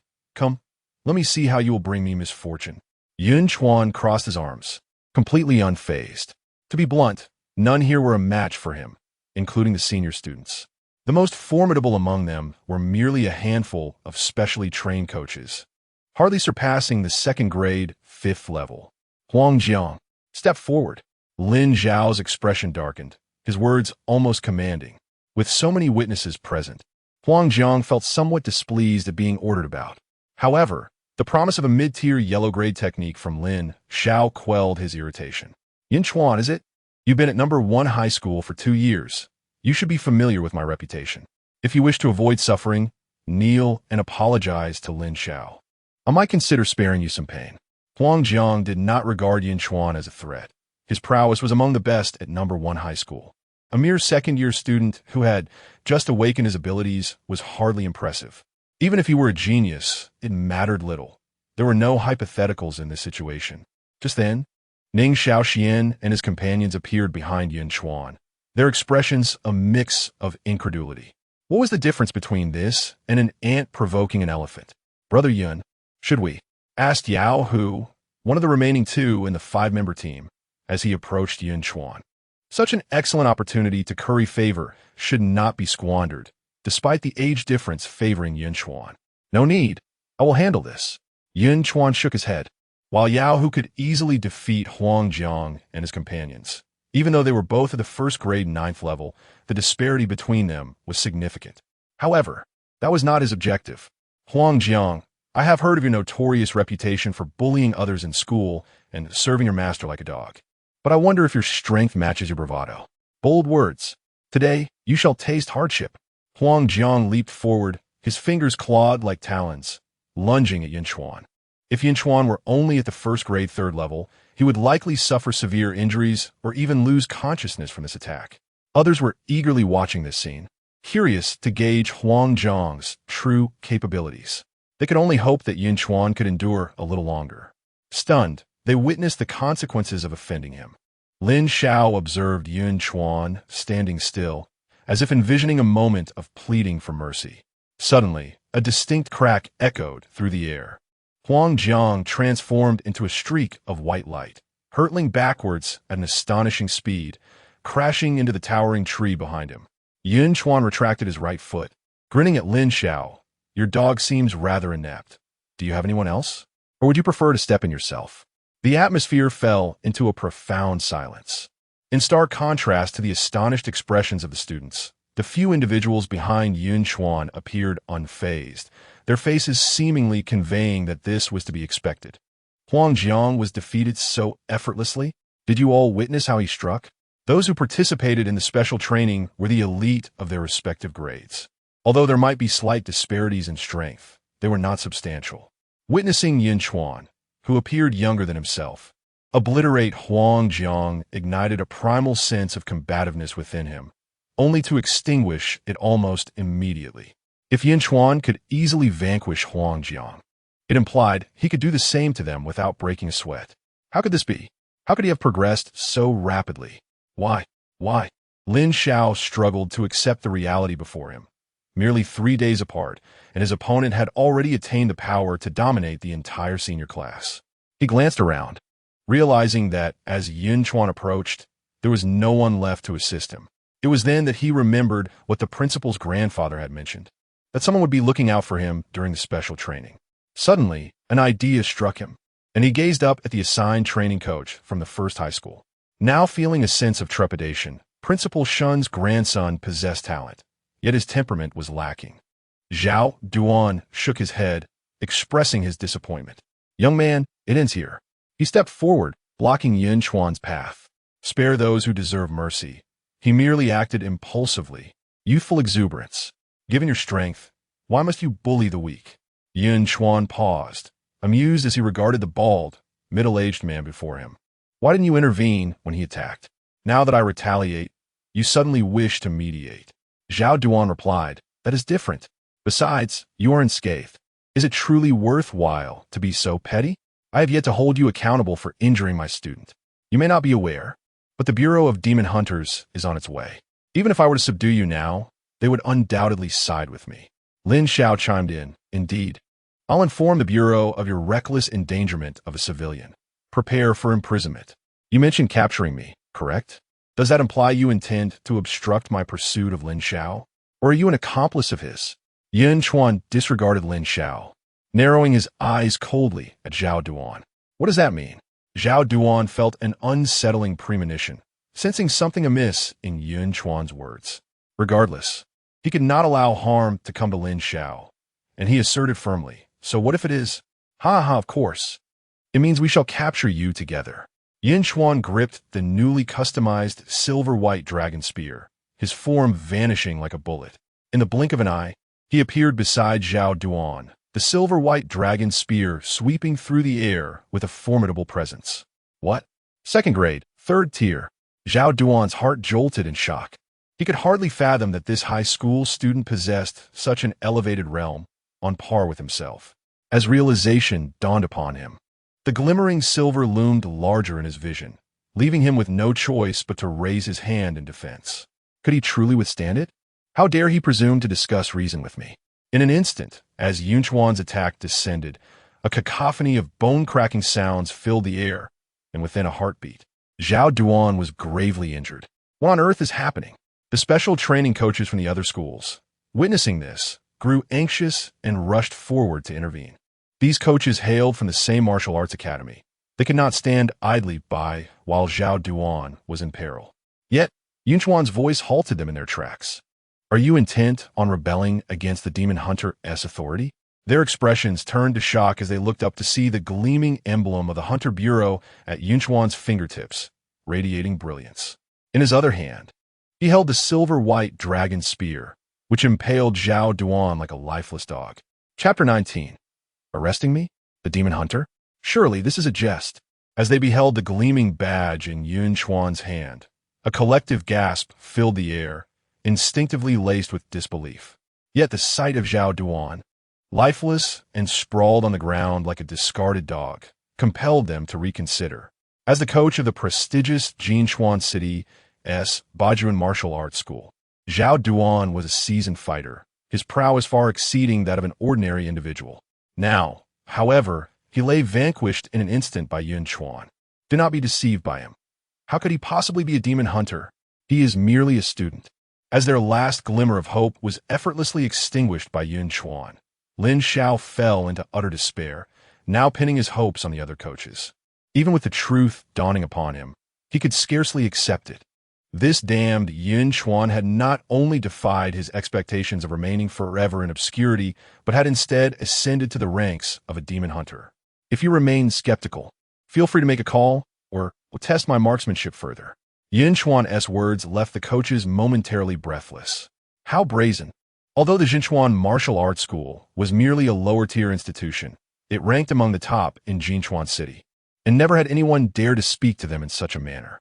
Yet, no one was willing to truly challenge him. The battle had concluded with alarming swiftness, leaving them unaware of Yun Chuan's limits. Incompetence. You are all incompetent, cowed by him. How can you call yourselves coaches when you allow your students and comrades to be treated thus, remaining silent in your cowardice? Lin Xiao, now frantic, had lost all sense of composure, oblivious to how insignificant he appeared before them. Silence. Lin Xiao's outburst left the coaches feeling humiliated. Some matters, when left unsaid, could be tolerated, but once spoken, they took on a different hue. Ultimately, the lead coach, Chun Dong, retrieved his phone, not solely due to the enigma surrounding Yun Chuan's strength, but also because of his identity as a demon hunter. If they truly offended the Bureau of Demon Hunters, they could find themselves imprisoned, with the Yunchuan martial arts school unable to rescue them. After a brief moment, Chun Dong ended the call, nodding silently in response to the inquisitive gazes of the others. It was indeed true. At that moment, the coaches could no longer contain their astonishment. 18 years old, second tier. A demon hunter, effortlessly dispatching seasoned warriors. When had the Bureau of Demon Hunters acquired such a prodigy? At 18, they were still preoccupied with consolidating their internal energy to become martial artists. Is this even human? In the ranks of students, everyone felt overwhelmed by Yun Chuan's presence. As if struggling to breathe, they had prided themselves on being exceptional, even looking down upon Yun Chuan and Huang Jiang during their encounters. While they awaited specialized training, others had already trampled their trainers underfoot. In that moment, their arrogance lay shattered beneath Yun Chuan's might, crushed and laid waste. Competing alongside such a figure was a profound despair, akin to an insurmountable chasm. Chun Dong, with fervor, addressed Yun Chuan. Captain Yun, it is truly a pleasure to meet you.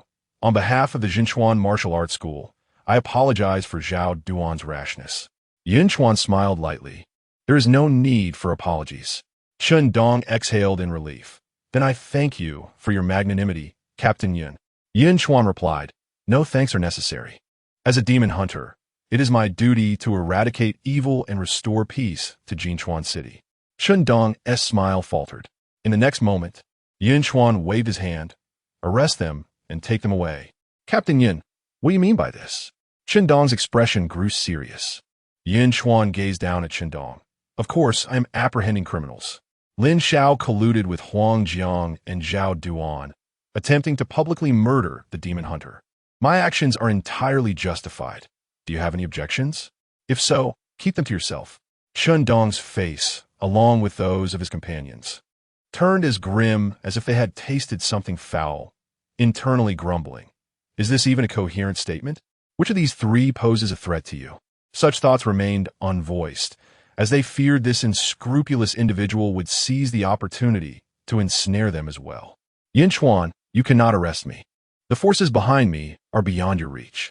As Yunchuan approached him, no one intervened, and Lin Xiao truly began to feel fear.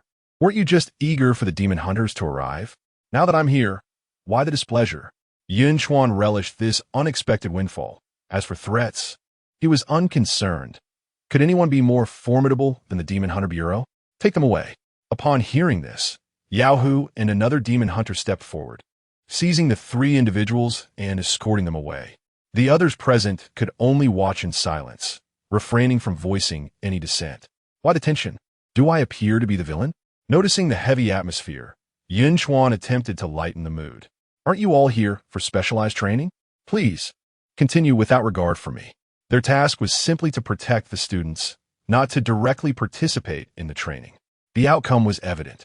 He had successfully safeguarded these students while striking a blow against malevolent forces. No, Captain Yin, you have worked hard. Chun Dong sighed.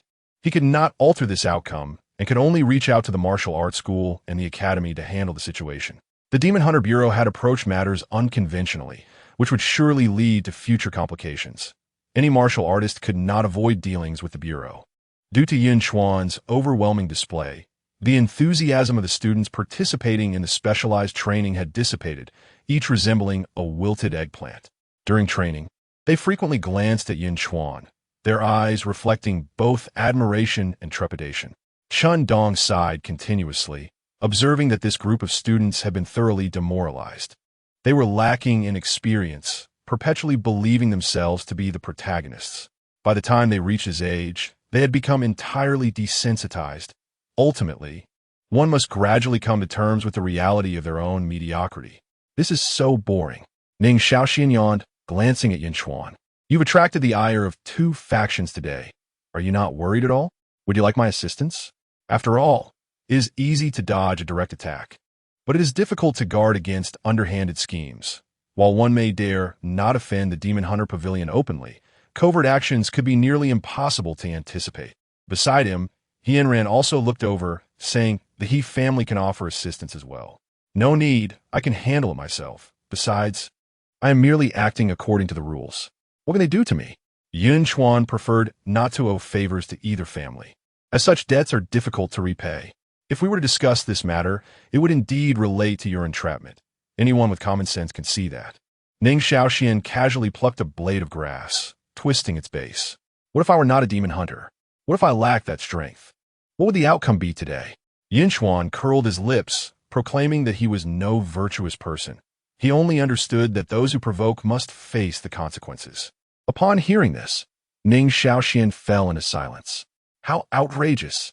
It was utterly intolerable that a mere novice at the Demon Hunter Bureau would act so recklessly and indiscriminately. Apprehending me. At the Yunchuan Martial Arts School, Vice Principal Lin Ying was incensed upon receiving a call from Shendong. It was as though he had been utterly disregarded. This matter required an explanation from Zhang Yuan.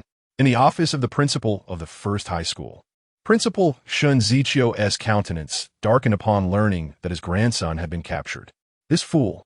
I explicitly warned him against seeking trouble. He knew full well Lin Zhao's temperament. He must have provoked Yunchuan again in private. Yet what could be done? The situation had escalated, and all he could do was attempt to extricate himself from this predicament, lest the Lin family, his son-in-law's kin, become displeased. Subsequently, he dialed a number. Hello, Principal Shun, what can I assist you with? Captain Zhang, my grandson Lin Xiao has been apprehended by your Demon Hunter Bureau's Yunchuan. I require an explanation. The Bureau exists to uphold order, and Yunchuan's actions are not in accordance with this principle. Yunchuan, please hold on. Let me inquire. Zhang Yuan did not hang up, but instead privately contacted Yunchuan to ascertain the situation. Yunchuan promptly replied with a video. This was a feature inherent to the Demon Hunter's badge, law enforcement recording. After quickly reviewing it, Zhang Yuan simply remarked, as long as you're all right, come to my office once your mission concludes. He then returned to the phone, addressing the principal. What does Principal Shin wish for me to do? Release Lin Xiao, expel Yunchuan, and issue a public apology. What do you think, Captain Zhang? I believe that is unacceptable. Yunchuan's actions were justified. If all is well, I shall hang up now. I am quite busy. Captain Zhang, are you covering for Yunchuan? Principal Shin never anticipated that even with his personal intervention, the other party would refuse to grant him this courtesy. Yes, and what of it? Chapter 20. Confronting Old Wu, so what of it? Those few terse words resonated like a thunderclap in Shun Zichio's mind. Captain Zhang, are you truly sheltering an abuser of power, disregarding the credibility of the Demon Hunting Bureau? Zhang Yuan's tone grew frosty. This is not solely your decision to make. There is no need to place such a heavy accusation. Shun Zichio replied, very well. Since the Demon Hunting Bureau exhibits such a lack of principle, I presume the personnel dispatched from No. 1 high school to assist in guarding the abyss are no longer required by your esteemed bureau. What you have said to me is of no consequence. I am merely the interim manager of the Demon Hunting Bureau. If you wish, you may speak to Old Wu. I can summon him back at any time. Zhang Yuan was unperturbed by this threat, leaving Shun Zichio momentarily speechless. The mere mention of Old Wu sent a shiver down Shun Zichio's spine, as if recalling an unpleasant memory. I shall demand an explanation from him. Shun Zichio ended the call, crushing his phone in his grip. He then fell into silence, the room steeped in a heavy atmosphere. Meanwhile, Zhang Yuan put away his phone with a faint smile. So you dare to threaten me? If Old Wu returns, you shall reap the consequences. If I were to heed your advice and dispose of Yunchuan, Old Wu would undoubtedly return and be furious with me. Old Wu has quite the temper, is fiercely protective of his own, and most importantly, possesses formidable strength. Few in Yunchuan City can contend with him. At that moment, the phone rang again. Lin Ying from the Yunchuan Martial Arts Hall. Hello, Zhang Yuan. Already aware of the reason for the call, answered. Captain Zhang, your subordinates have detained mine. I demand an explanation. If you seek an explanation, go ask old Wu. Beep, beep. Lin Ying, hearing the abrupt disconnection, felt his face flush with anger. Damn it, you hung up on me. Zhang Yuan, you have some nerve, showing me no respect at all. Lin Ying's furious voice echoed throughout the hall, causing everyone at the martial arts school to pause in their activities, curious as to what had ignited the wrath of this prominent figure. After terminating the call, Zhang Yuan dialed a familiar number, contemplating for a moment before choosing to go through with it. This incident would inevitably offend two factions, and he anticipated that moving forward, whether it involved guarding the abyss or protecting Yunchuan City, they would likely withdraw their support and possibly even conspire against him behind the scenes. Zhang Yuan deemed it necessary to inform old Wu, the current head of the Demon Hunting Bureau and one of the few fourth-grade martial generals in Yunchuan City. Hello, young Zhang. Why are you calling me while you are at the bureau? Are you unaware that I am quite busy? Upon connection, an aged yet robust voice resonated from the other end. Is the new abyss in Haihai City proving to be that troublesome? Zhang Yuan, taken aback, discerned a hint of impatience in old Wu's voice. Old Wu continued, It is somewhat challenging. Together with old Li and the others, we are sweeping through the entire abyss. Yet we have yet to gauge its depth. It could potentially be a fifth-level abyss. Fifth level? Neither Yunchuan City nor Haihai City has a fifth-grade martial king stationed. Why not report it to the provincial authorities for resolution? Upon hearing the words, Zhang Yuan immediately felt a surge of tension. A level 5 abyss, if it were to erupt, would not only devastate Haihai City, but even combined with Yunchuan City, it would fall within mere hours. Previously, there was a city that, due to a lack of timely detection, succumbed overnight. Therefore, upon the emergence of a new abyss, it is imperative to ascertain its level at the earliest opportunity and subsequently eradicate the abyssal beasts. Currently, the abysses that allow for free movement are generally those that have undergone a significant cleansing, posing a relatively lower risk. Alas, it is merely a possibility. Why panic? I am confident and do not require your guidance. On the other end of the line, old Wu was cursing. By the way, you called, what is it? Zhang Yuan replied, As long as you are confident, let us return to the matter at hand. Did you sense the anomaly from yesterday? Old Wu responded, Of course. I'm not blind. After the anomaly yesterday, a new abyss emerged in Yunchuan City. What? While I am away, these scoundrels have invaded my home. Zhang Yuan distanced the phone, rubbing his sore ear. Can you refrain from getting so worked up? We have conducted nearly all the investigations. It is merely a level 2 abyss, and we have yet to discover any abyssal monarch. Why didn't you mention this sooner? Were you trying to scare me? You interrupted me. There's another matter. Our bureau has recently recruited a demon hunter, which has offended Yunchuan First High School, a Yunchuan martial arts hall. I wanted to ask for your opinion. I've sent you the video. Please take a look. Zhang Yuan opened old Wu's message and sent the video. After watching it, old Wu nodded in satisfaction. The newly recruited demon hunter possesses commendable strength. Tell them to come to the abyss and seek me out. And you, do you not realize how busy I am? Convey my exact words to them. Should they attempt any nonsense, I shall deal with them upon my return. Zhang Yuan replied, Your words suffice. There is another matter regarding this new demon hunter. Old Wu asked, What else is there? This young man is indeed quite capable. Is he merely capable? Have you reviewed the dossier? Zhang Yuan sent over Yun Chuan's file. Old Wu opened the document and began perusing it when a voice interrupted. Wu Yong, have you not resolved the matter yet? A fourth-grade demon lord has appeared. Be prepared to act at any moment. Old Wu remained silent, continuing to scrutinize the materials Zhang Yuan had sent. I say, you old fool, what is the matter? Are you distracted on a battlefield? Losing your wits? Li Jie suddenly approached and patted old Wu's back. Old Wu, evidently irritated, shoved Li Jie away. Hey, I'm curious about what you're looking at. Just as Li Jie was about to lean in, old Wu burst into laughter, cursing into the phone. Why did you not mention this sooner, you little rascal? Just wait. I shall return personally. Wu Yong, what has brought you such joy? Li Jie had not witnessed old Wu in such high spirits for a long time and was quite intrigued. I may retire early. This old body can finally take it easy. How can I not be happy? Old Wu's tone was filled with pride. Has that young lad Zhang Yuan broken through to the 4th grade? Old Wu's eyes were filled with disdain. How is that possible? That brat Zhang Yuan is exceedingly foolish. He aspires to break through to the 4th rank when he has only just reached the 3rd. It's far too early. Hey, old man, I haven't hung up yet, Zhang Yuan retorted, rolling his eyes. He then greeted directorly. Li Jie replied, yes. I appreciate your efforts in maintaining order in Yunchuan City during this tumultuous period regarding Haya City. Zhang Yuan responded, it's no trouble. It is my duty. Li Jie nodded, but could not contain his curiosity. What about Wu Yong? Before Zhang Yuan could respond, Old Wu interjected eagerly, oh, it's nothing. Just a recently awakened demon hunter who has reached the 2nd rank, 3rd stage, in merely a month. Nothing extraordinary, really. 2nd rank? 3rd stage? Wait, just awakened a month ago? Li Jie abruptly altered, gasping in disbelief. Which prominent family's progeny has been infused with elixirs? No, he comes from a humble background. His family is quite poor. How can this be possible? Could he possess an SSS-level talent? His rapid advancement would suggest his practical abilities are lacking.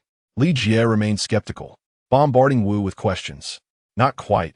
He only has C-level talent, so his practical skills are somewhat lacking. Just take a look. Old Wu retrieved the video Zhang Yuan had sent him and played it. Are you telling me this is subpar? His eyes wide with astonishment as he witnessed the swift elimination of opponents without even utilizing his talent, clearly demonstrating the prowess of a seasoned fighter. Just average? Surely.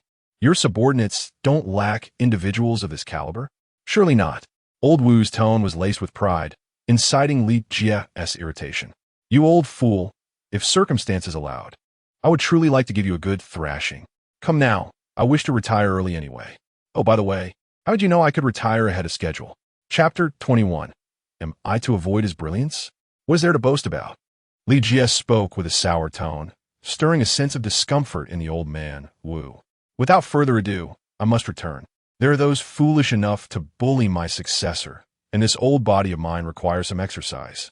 Wu turned to leave, but his phone rang with Zhang Yuan's anxious voice. The situation is not that dire. You merely need to make a call to address it. There is no need for your return. Zhang Yuan wiped his brow, recalling how the last time Wu lost his temper. It nearly turned the entire Yunchuan city upside down, even prompting the long-retired former mayor to intervene for peace. If it were to come back, it would undoubtedly create another uproar.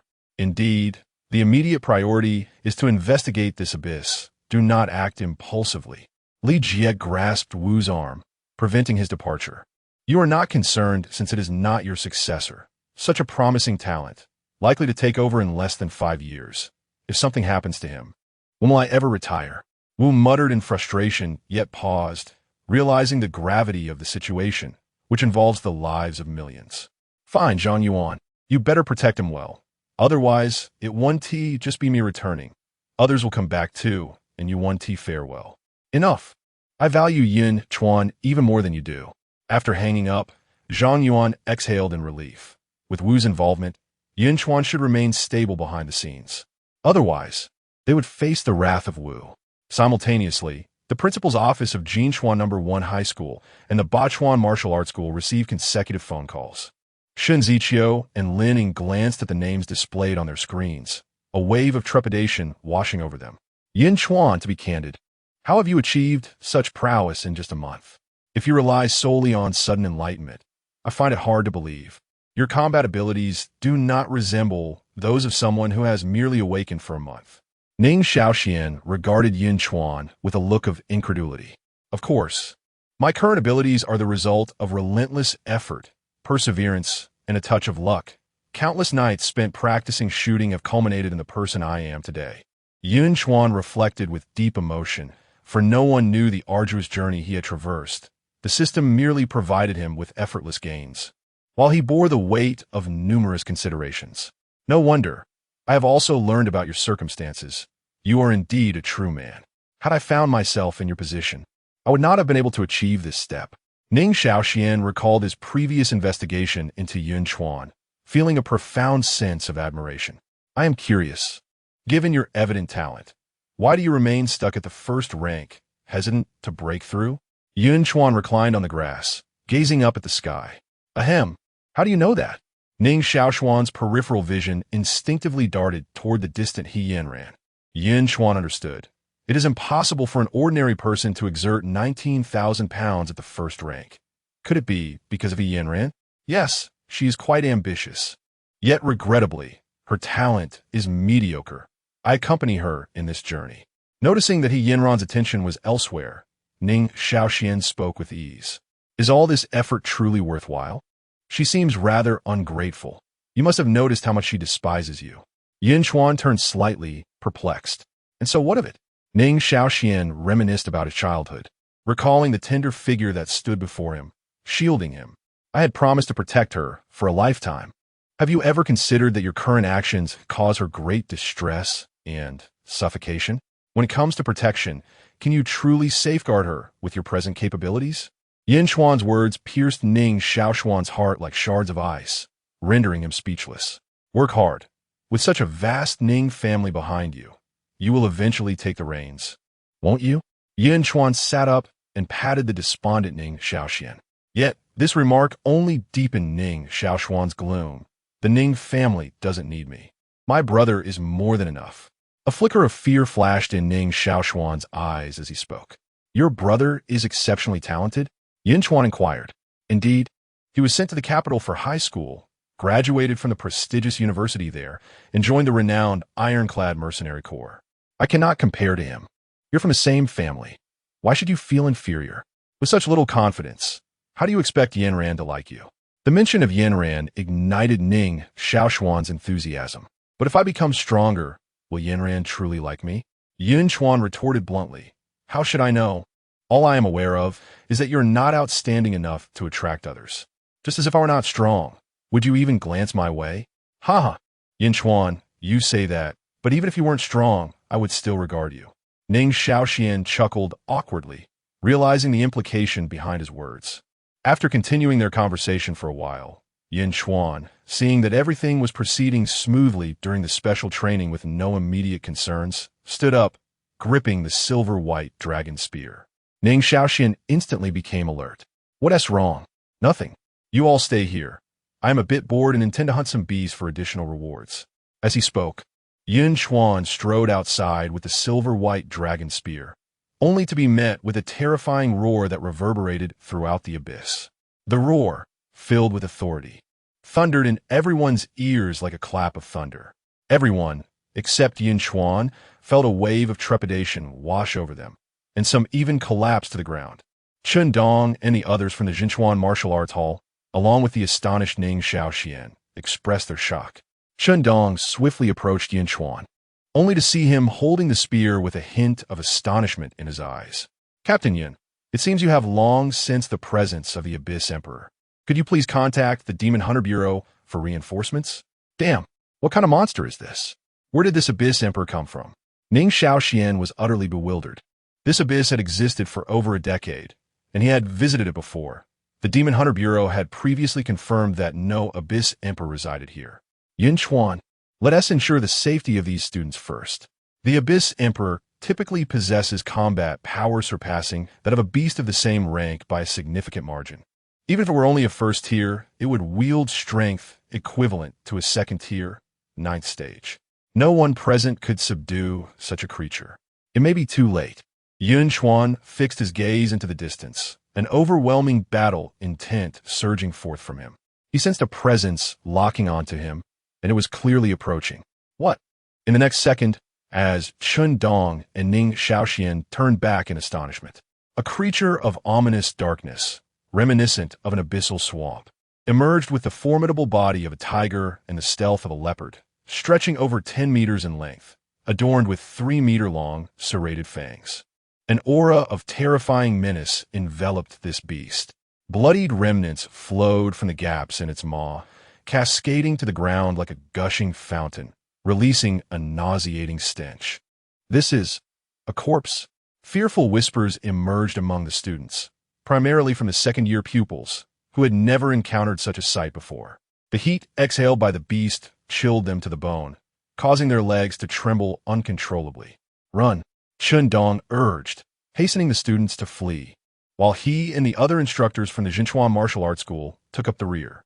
However, he had grossly underestimated the power of the abyssal Emperor Mingshu beast before him. Their full-force efforts were utterly futile against the creature.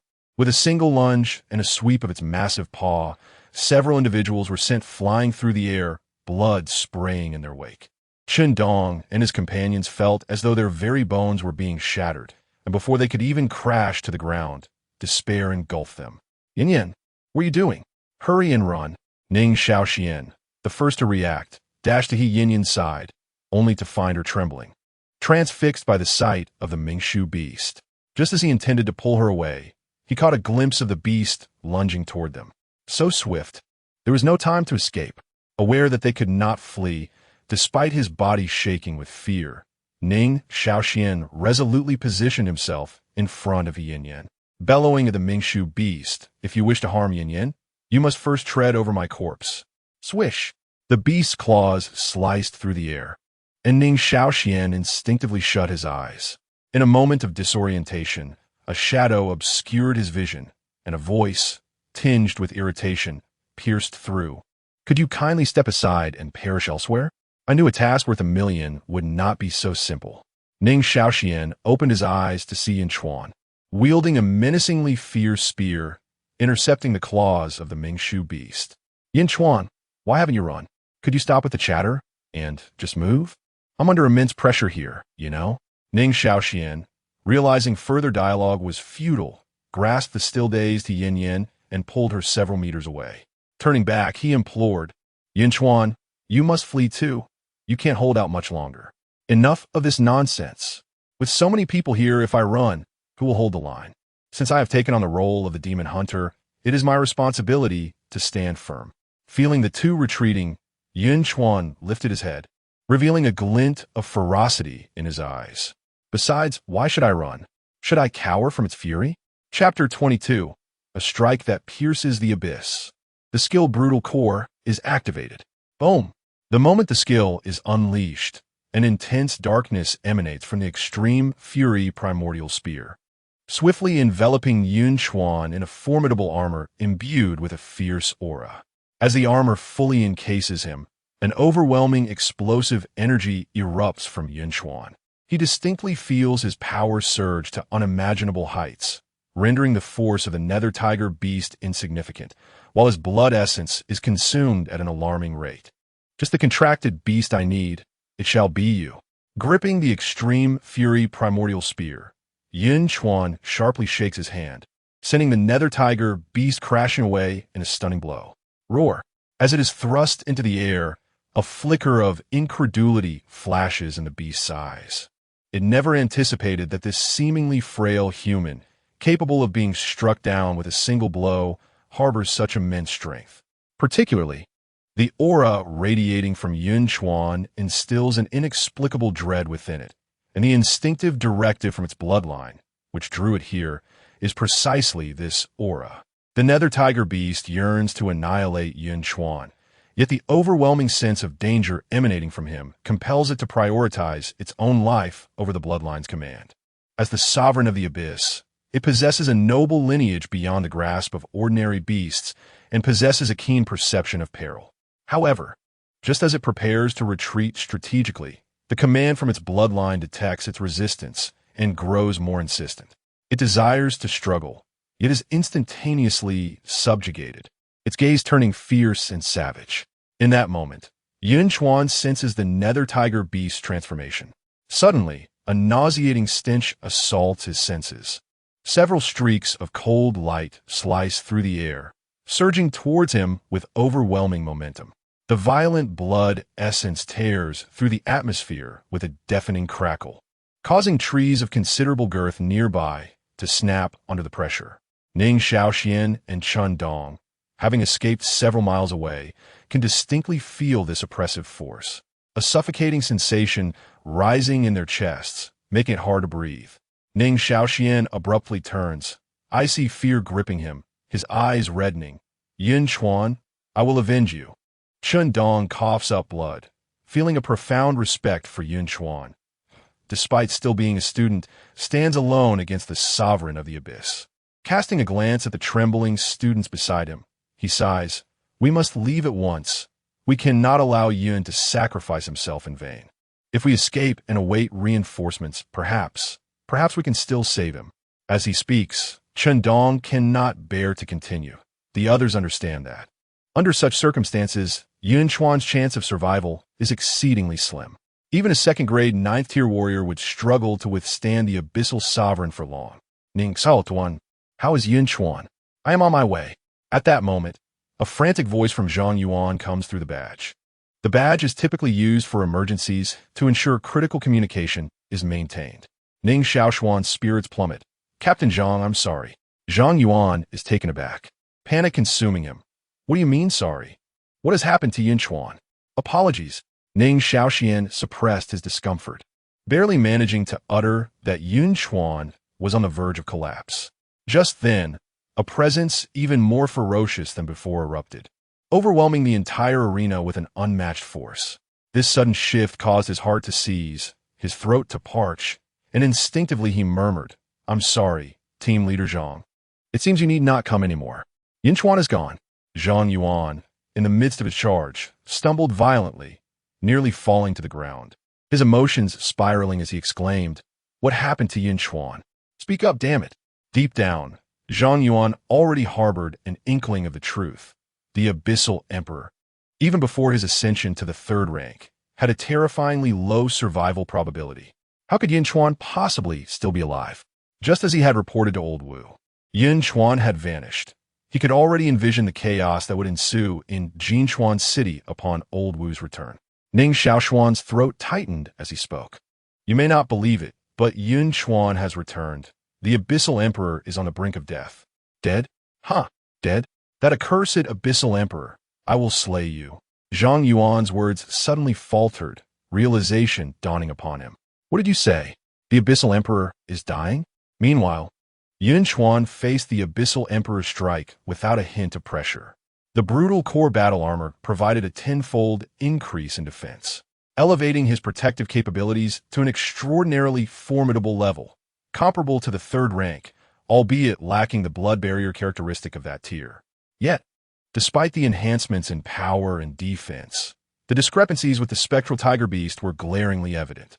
The Spectral Tiger Beast was incredibly swift, shrouded in a menacing aura that lent it an ethereal lightness, allowing it to unleash a flurry of attacks in the blink of an eye. Yun Chuan found himself unable to evade. The beast's strikes, which could easily tear apart a second-rank ninth-tier warrior, landed upon him, swiftly shredding his armor with numerous gashes. Though the wounds healed almost immediately, droplets of crimson still seeped through the unsealed gaps. The little cat runs fast. Had I known, I should have acquired a martial arts technique beforehand. Merely having the stats is of no use if I cannot see or touch. Yun Chuan sighed. But do you think I am out of options? It is the perfect moment to test this move. Yun Chuan twisted the Extreme Fury Mixed Origin Spear. The Abyss of Chaos activated. In the next instant, a dark abyss unfurled beneath Yun Chuan, his vital energy rapidly depleting. The domain expanded, centered around him. A dark abyss with peculiar patterns expanded until it reached a diameter of 5 meters. As the Spectral Tiger Beast landed a hit, its eyes glinted with a fierce crimson, and it launched another frenzied assault towards Yun Chuan. This time, the target was his heart. A cruel glimmer flickered in its gaze. But what awaited it was a pitch-black spear. Boom! The Extreme Fury Mixed Origin Spear descended, augmented by the enhancement from the Abyss of Chaos. In an instant, Yun Chuan sent the Spectral Tiger Beast flying, crashing through a grove of trees.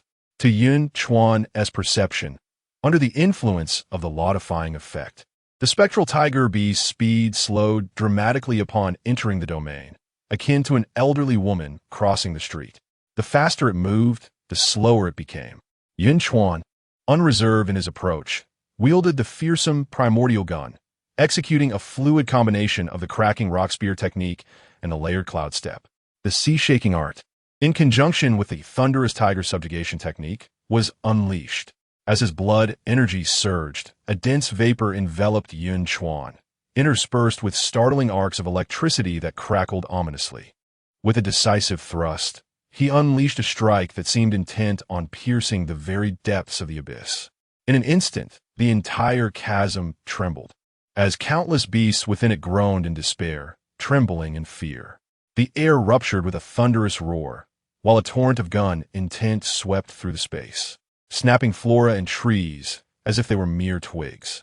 With a fearsome growl, the infernal tiger beast's fur bristled, completely engulfed by an overwhelming sense of impending doom that eclipsed its will, prompting it to flee in a frenzy.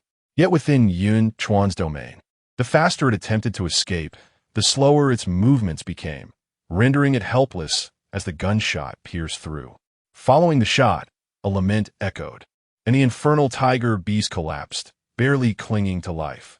Sensing the imminent fall of their emperor, the other beasts in the abyss let out mournful cries, their eyes aflame with a crimson hue as they gazed towards Yun Chuan, a mixture of fear and desire reflected in their gaze.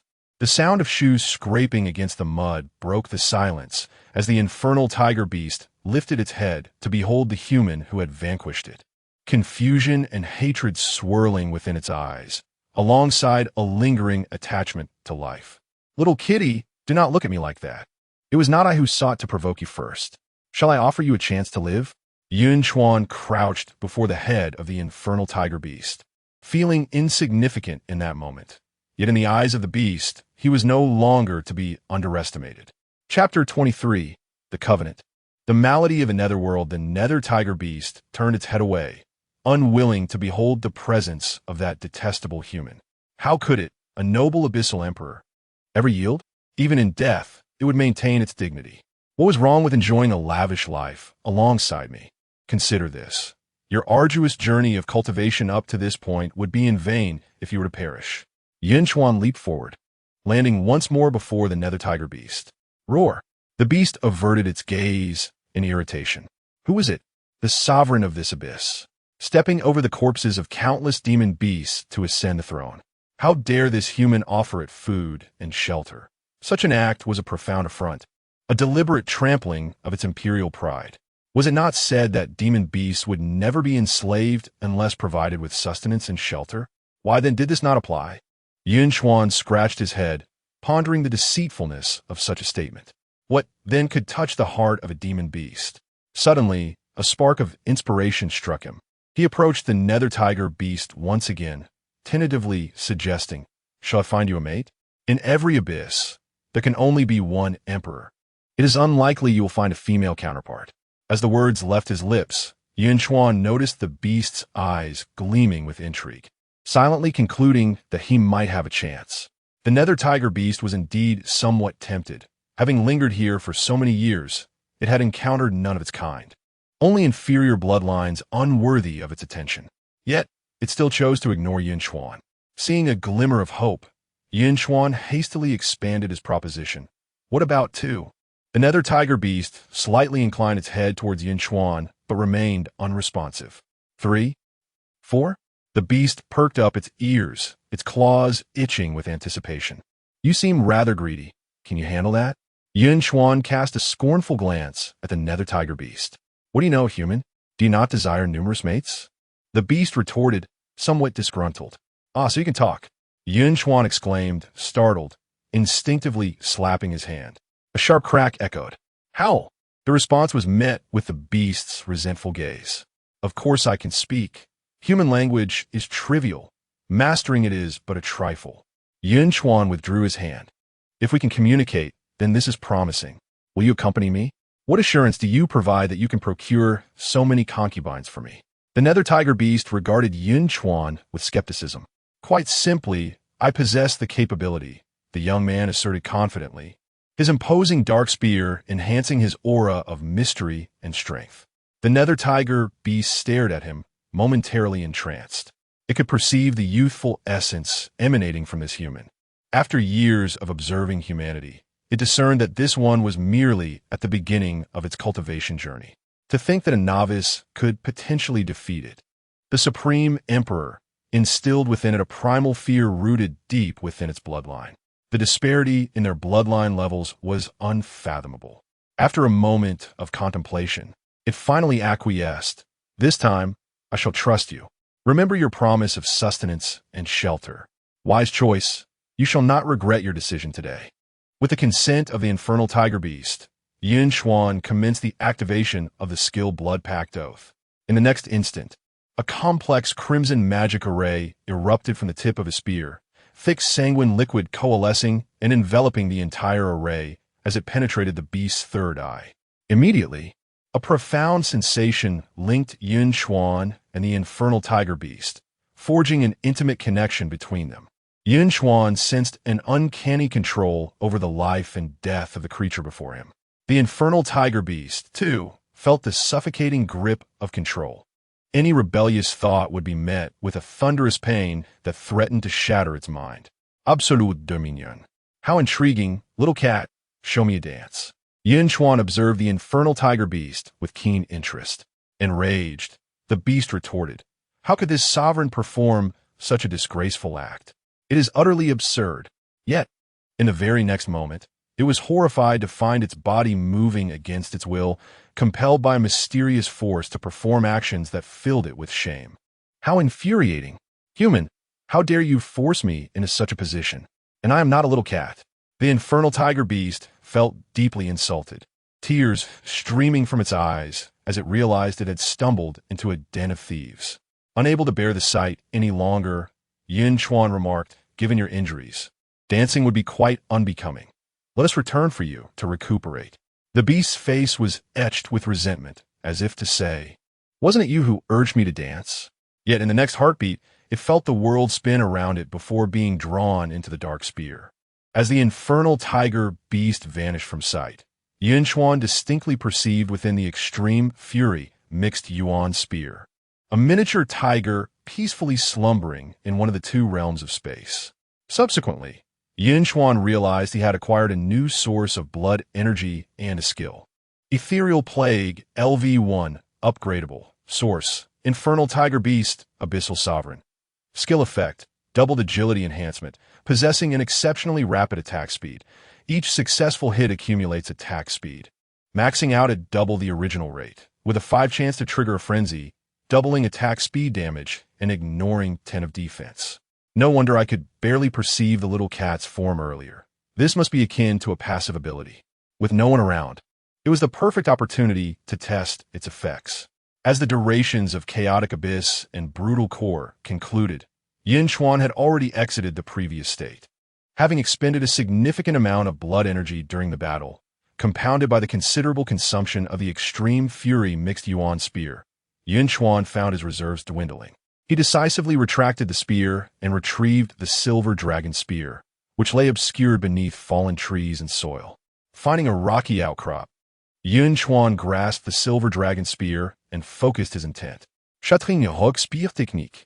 In a mere breath, Yun Chuan transformed into a fleeting shadow, unleashing a flurry of spear strikes against the rock with a sound of air splitting. Boom! Countless fragments erupted, scattering in all directions. With each thrust, Yun Chuan's speed intensified, unleashing dozens of strikes in the blink of an eye. From a distance, the silver dragon spear appeared as nothing but a blur. Suddenly, a sensation coursed through him, and the myriad of afterimages coalesced into one. A thunderous clap resonated. Yun Chuan halted, gazing intently ahead. As the smoke dissipated, a vast cavity, measuring several dozen cubic meters, revealed itself before me in the mountainside. The potency of this single maneuver has likely reached the pinnacle of the second tier. Coupled with such speed, no one at that level could withstand it. However, it remains insufficient, as the probability is too low. I must augment my arsenal of techniques. The consumption of innate talent is substantial, and it is rarely employed, serving only as a trump card. The rock-splitting gun technique has also proven inadequate. It must be upgraded and iterated upon. Yun Chuan could distinctly sense the shortcomings of the rock-splitting gun technique. The low-grade yellow-tier martial arts merely represent a rudimentary application of vitality, which is wholly insufficient against the external manifestation of vitality that protects those of the second tier. Only martial arts of mid-grade yellow tier or above can effectively breach the vitality barriers of second-tier warriors or monstrous beasts. The second tier may still rely on numerical values, but by the time one reaches the third tier, such measures become utterly ineffective. The third tier is enveloped in a barrier of condensed vitality. If one cannot even breach that shield, inflicting any damage becomes an impossible feat. I shall contemplate this upon my return. I have garnered a substantial amount from this venture. The 1 million from the mission, and my dear classmate Lin Xiao has graciously delivered funds straight to me. Ahem. Gifted me money. I am deeply touched and must seize this opportunity to extract every last bit. Chapter 24. Basic techniques. Don't be careless. What has happened? Ning Salt 1 stole transipet. Observing the commotion caused by Yun Chuan's counterattack.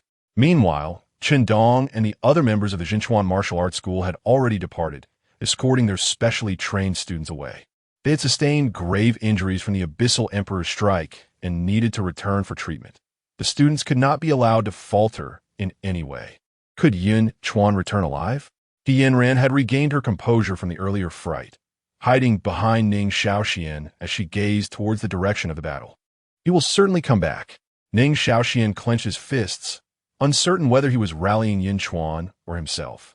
Yet deep down, he understood that even if Yun Chuan managed to defeat the Abyssal Emperor, survival was unlikely. After all, such a being could only be vanquished by a third-tier martial artist. At that moment, a sudden commotion erupted behind them, accompanied by an urgent voice. Where is Yun Chuan? Where is he? Zhang Yuan nearly shouted, his voice, powered by the strength of a third-tier martial artist, resonating painfully in Ning Xiaoxuan's ears despite his attempt to restrain it. Captain Zhang, you have finally arrived. Yun Chuan. He is over there. Please save him. There's been no movement since. Ning Xiaoxian raised his hand to point, unable to bear uttering the rest of the words. Damn it. Am I too late? Zhang Yuan trembled with anxiety. How could there be an Abyssal Emperor in Shibugo? I have never noticed it all these years. How infuriating. Without a moment's hesitation, as soon as Ning Xiaoxian finished speaking, Zhang Yuan surged forth like a rocket, racing towards the direction indicated. He shouted, Yun Chuan, hold on. However, before he arrived, a voice of confusion emerged from the nearby bushes. Brother Zhang? What are you doing here? Yun Chuan's figure emerged from the underbrush before Zhang Yuan. You're not dead? Zhang Yuan looked utterly astonished, hastily coming to a halt, causing dust to billow around them. Of course not. Do you wish for my demise? Yun Chuan's large eyes were filled with disbelief. No, how could that be possible? Ha! Zhang Yuan chuckled awkwardly, stepping forward to examine Yun Chuan closely, relieved to find him unharmed, though fatigued from excessive exertion. I heard from Ning Xiaoxian that the Abyssal Emperor appeared here, and you charged in without hesitation. I was taken aback. It seems they must have mistaken it. For how could you still be lively as ever? Nonetheless, it's a relief you're unscathed. Otherwise, I would be the one in trouble. Zhang Yuan shook his head, leading Yun Chuan back. They were not mistaken. It was indeed the Abyssal Emperor. Yun Chuan quickly grasped Zhang Yuan's arm, explaining that the Hunter Bureau had missions, and in the event of significant anomalies, they could apply for unexpected compensation. Moreover, he had timely detected and thwarted the Abyssal Emperor, preventing considerable damage. After all, a small town lay outside. Typically, those who ventured into such abysses possessed no more than second-tier strength. If the Abyssal Emperor were to escape, the entire town would be doomed. His contributions were substantial, promising a wealth of rewards. There was no way he could let this opportunity slip away. It seems you have been quite flustered, but fear not. Upon your return, compensation will be provided. The ability to effortlessly injure the beasts under Chun Sheng's command indicates formidable strength. You have performed admirably this time, and I shall commend you for your efforts. Zhang Yuan continued his pace, growing increasingly lighthearted. Even as a first-grade Abyss Emperor, it would require considerable effort on his part, and, at the very least, he would sustain some injuries to defeat such an opponent. While Yunchuan is undoubtedly powerful, he has yet to reach that level. However, the capability to vanquish beasts of the second grade, sixth stage, is truly impressive and fills him with astonishment. Ascending to the second grade and engaging in battle is far more arduous than for a first grade. The higher the rank, the more challenging it becomes. He initially presumed that Yun Chuan's rapid advancement would result in an unstable foundation, yet he was pleasantly surprised by the solidity of his skills. Sighing, Yun Chuan relinquished his desire to explain, shrugging his shoulders. Sometimes, being exceptionally talented can indeed be a source of frustration. He refrained from releasing the Ming Tiger, fearing that Zhang Yuan might eliminate it on the spot. After all, who would believe that someone could subjugate an Abyss Emperor? Even the 7th grade Beast Martial Emperor, who possesses S-class talent in beast taming, would find it impossible to enslave an Abyss Emperor. As the two traversed the distance, they soon spotted the entrance, only to see a massive circular object hurtling towards them. "Yun Chuan, you're alive!" exclaimed Ning Shaoxian, hardly able to believe his eyes until he drew closer for confirmation. "Why does everyone curse my demise?" Yun Chuan swiftly pushed aside Ning Shaoxian's outstretched hand. "Haha, it's good to see you're alive. I just wanted to check if it was real." Ning Shaoxian disregarded the pain as he withdrew his hand, brimming with joy. "How did you manage that? It's incredible. From now on, you'll be my brother." He gazed at Yun Chuan, still feeling as though he were in a dream. Surviving under the command of first-grade Abyss Emperor is a feat akin to catching the attention of a goddess.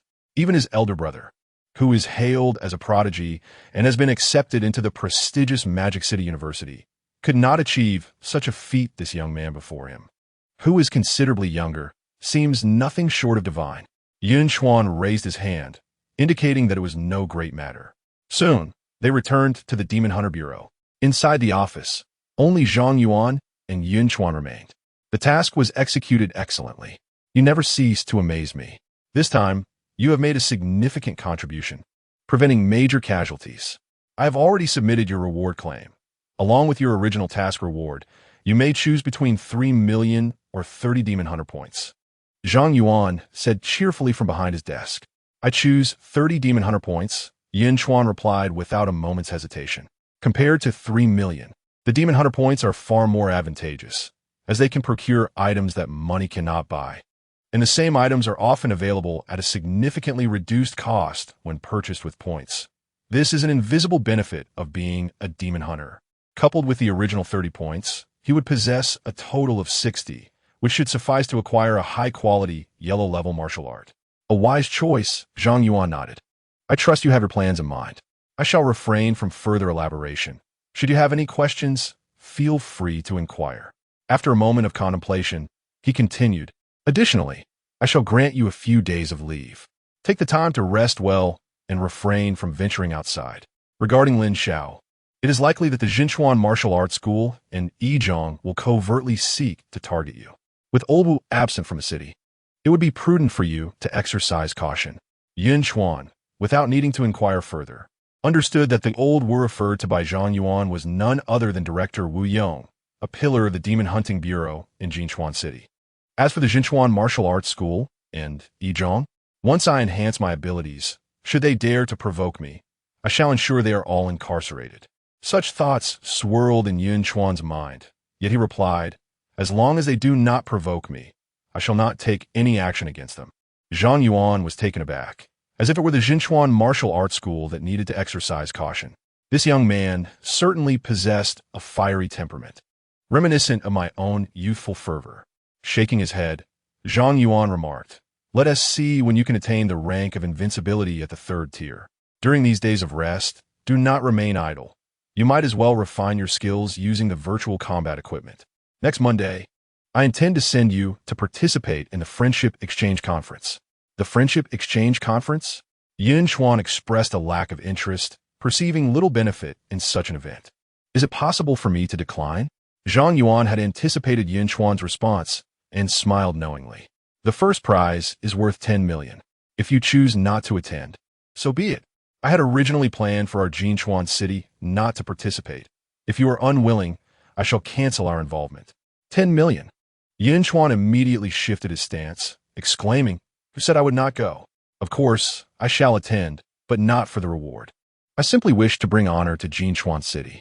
His grandiose declaration would have almost convinced Zhang Yuan, had he not been fully aware of Yun Chuan's true character. Zhang Yuan couldn't help but chuckle at the absurdity of the situation. "Very well, it is settled then. Train diligently. While we do not aspire to victory, participation is what truly matters." Chapter 25. The explosive snow gun technique. Is participation truly paramount? One must secure the first position to justify the toil invested. Upon returning home, Yun Chuan greeted his parents briefly before retreating to his room. He had initially contemplated visiting Lin Xiao in custody, but alas, as a party involved, he was temporarily barred from doing so. Zhang Yuan informed him that Lin Xiao remained a student and, being ignorant of the circumstances, was not guilty. Nevertheless, the severity of the situation warranted a maximum detention of 1 month before his release. Yun Chuan was indifferent to whether Lin Xiao would be released, as prolonged confinement would yield no advantages for him. What he truly desired was compensation as a victim. The duration of high school is invaluable. A significant amount of time could allow others to advance far beyond, and Lin Xiao's family would certainly not remain idle. They would undoubtedly seek to secure his bail, and as a victim, he would be entitled to a substantial sum of compensation. Who would be concerned about having too much money? Yun Chuan shrugged. Thus far, he had amassed a wealth of 60 demon hunting points for 1,900 premium currency, along with an additional 300,000 from Ning Shaoxian, totaling 1.3 million Chinese yuan. At first glance, such a fortune could afford him a comfortable life, allowing him to live serenely for a lifetime. In his previous life, even toiling endlessly would not yield such riches. However, for a martial artist, it was still far too meager. A high-grade yellow-level martial arts technique could cost several million, while those of exceptional quality could exceed 10 million. As one progresses, the significance of Chinese yuan diminishes for martial artists, from the 4th grade martial marquis onward. Transactions are seldom conducted in currency, but rather in various resources. Contemplating this made him feel impoverished. It was a thought that caused him considerable distress. Achieving first place in the friendship exchange is imperative. Otherwise, how long must he accumulate resources for the 3rd grade? Recollecting his focus, Yun Chuan grew serious. He glanced at the virtual instrument and then at the badge. It was prudent to enhance his abilities first, as the opponents matched by the virtual instrument would likely be of the same rank. Only after improvement would combat hold any significance. With determination, he accessed the virtual interface of the badge and began selecting suitable martial arts techniques to stand invincible at the 2nd rank solely through personal strength. Without relying on innate talent, he required a superior yellow-level technique. His objective was a high-grade yellow-level technique. Such a technique would not only effortlessly breach the protective blood energy of the 2nd rank, but also dismantle the blood energy barrier of the 3rd rank. The mastery and practical application of blood energy would far surpass that of a mid-grade yellow-level technique.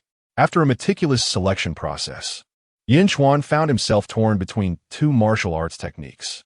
The first was the soft rain gun technique, which emphasizes killing invisibly, akin to boiling a frog in water, leading the opponent into a trap without their awareness.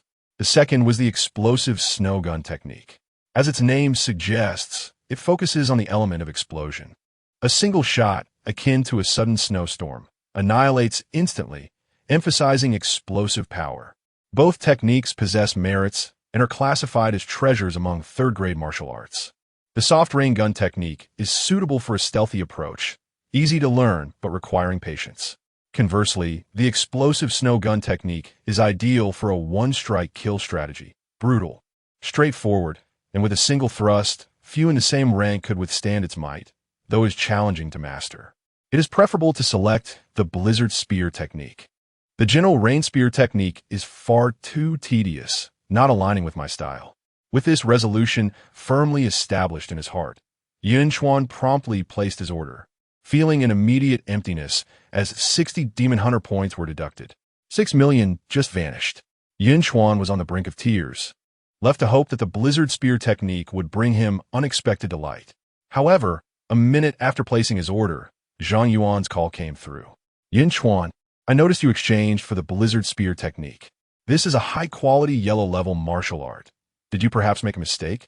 Zhang Yuan's puzzled voice resonated from the other end of the line. Yun Chuan replied, No mistake. This is exactly what I wanted, a high-quality yellow-level technique. Are you out of your mind? High-quality yellow-level martial arts are exceedingly difficult to master. Even I, having reached the 3rd tier, only barely managed to enter the threshold due to my realm advantage. You are merely at the 2nd tier. How long will it take you to even begin? Zhang Yuan admonished, his tone tinged with frustration. Moreover, the Blizzard Spear technique is highly challenging. I know of many third-tier martial artists who, tempted by its power, took over a decade to barely grasp it. I recognize your talent, but you ought not to squander time on such endeavors. Opting for a mid-quality yellow-level martial art would be the prudent choice. Zhang Yuan had witnessed too many martial artists meander through their paths, including himself in his youth. Countless hours were wasted on flashy martial arts that seemed easily graspable, only to find others had chosen more accessible techniques and surged ahead. He genuinely wished for Yun Chuan to avoid treading the same misguided path. All right, I understand. Yun Chuan's voice remained calm, unshaken by Zhang Yuan's counsel. I still wish to give a try. Sighing, Zhang Yuan shook his head. Young people never turn back until they hit a wall. Well, since you are determined to try, I shall not hinder you. If you find it too difficult, feel free to seek me out. I can make an exception and facilitate a return of the martial art. Thank you, Brother Zhang. Yun Chuan appreciated Zhang Yuan's concern for him. Typically, items exchanged with Demon Hunter points could not be returned, even in case of an error. After hanging up, the access to the Blizzard Spear technique was swiftly granted. Yun Chuan perused the material, only to find it cryptic and perplexing. He could comprehend the individual characters, yet their combination eluded him entirely, resembling an ancient script.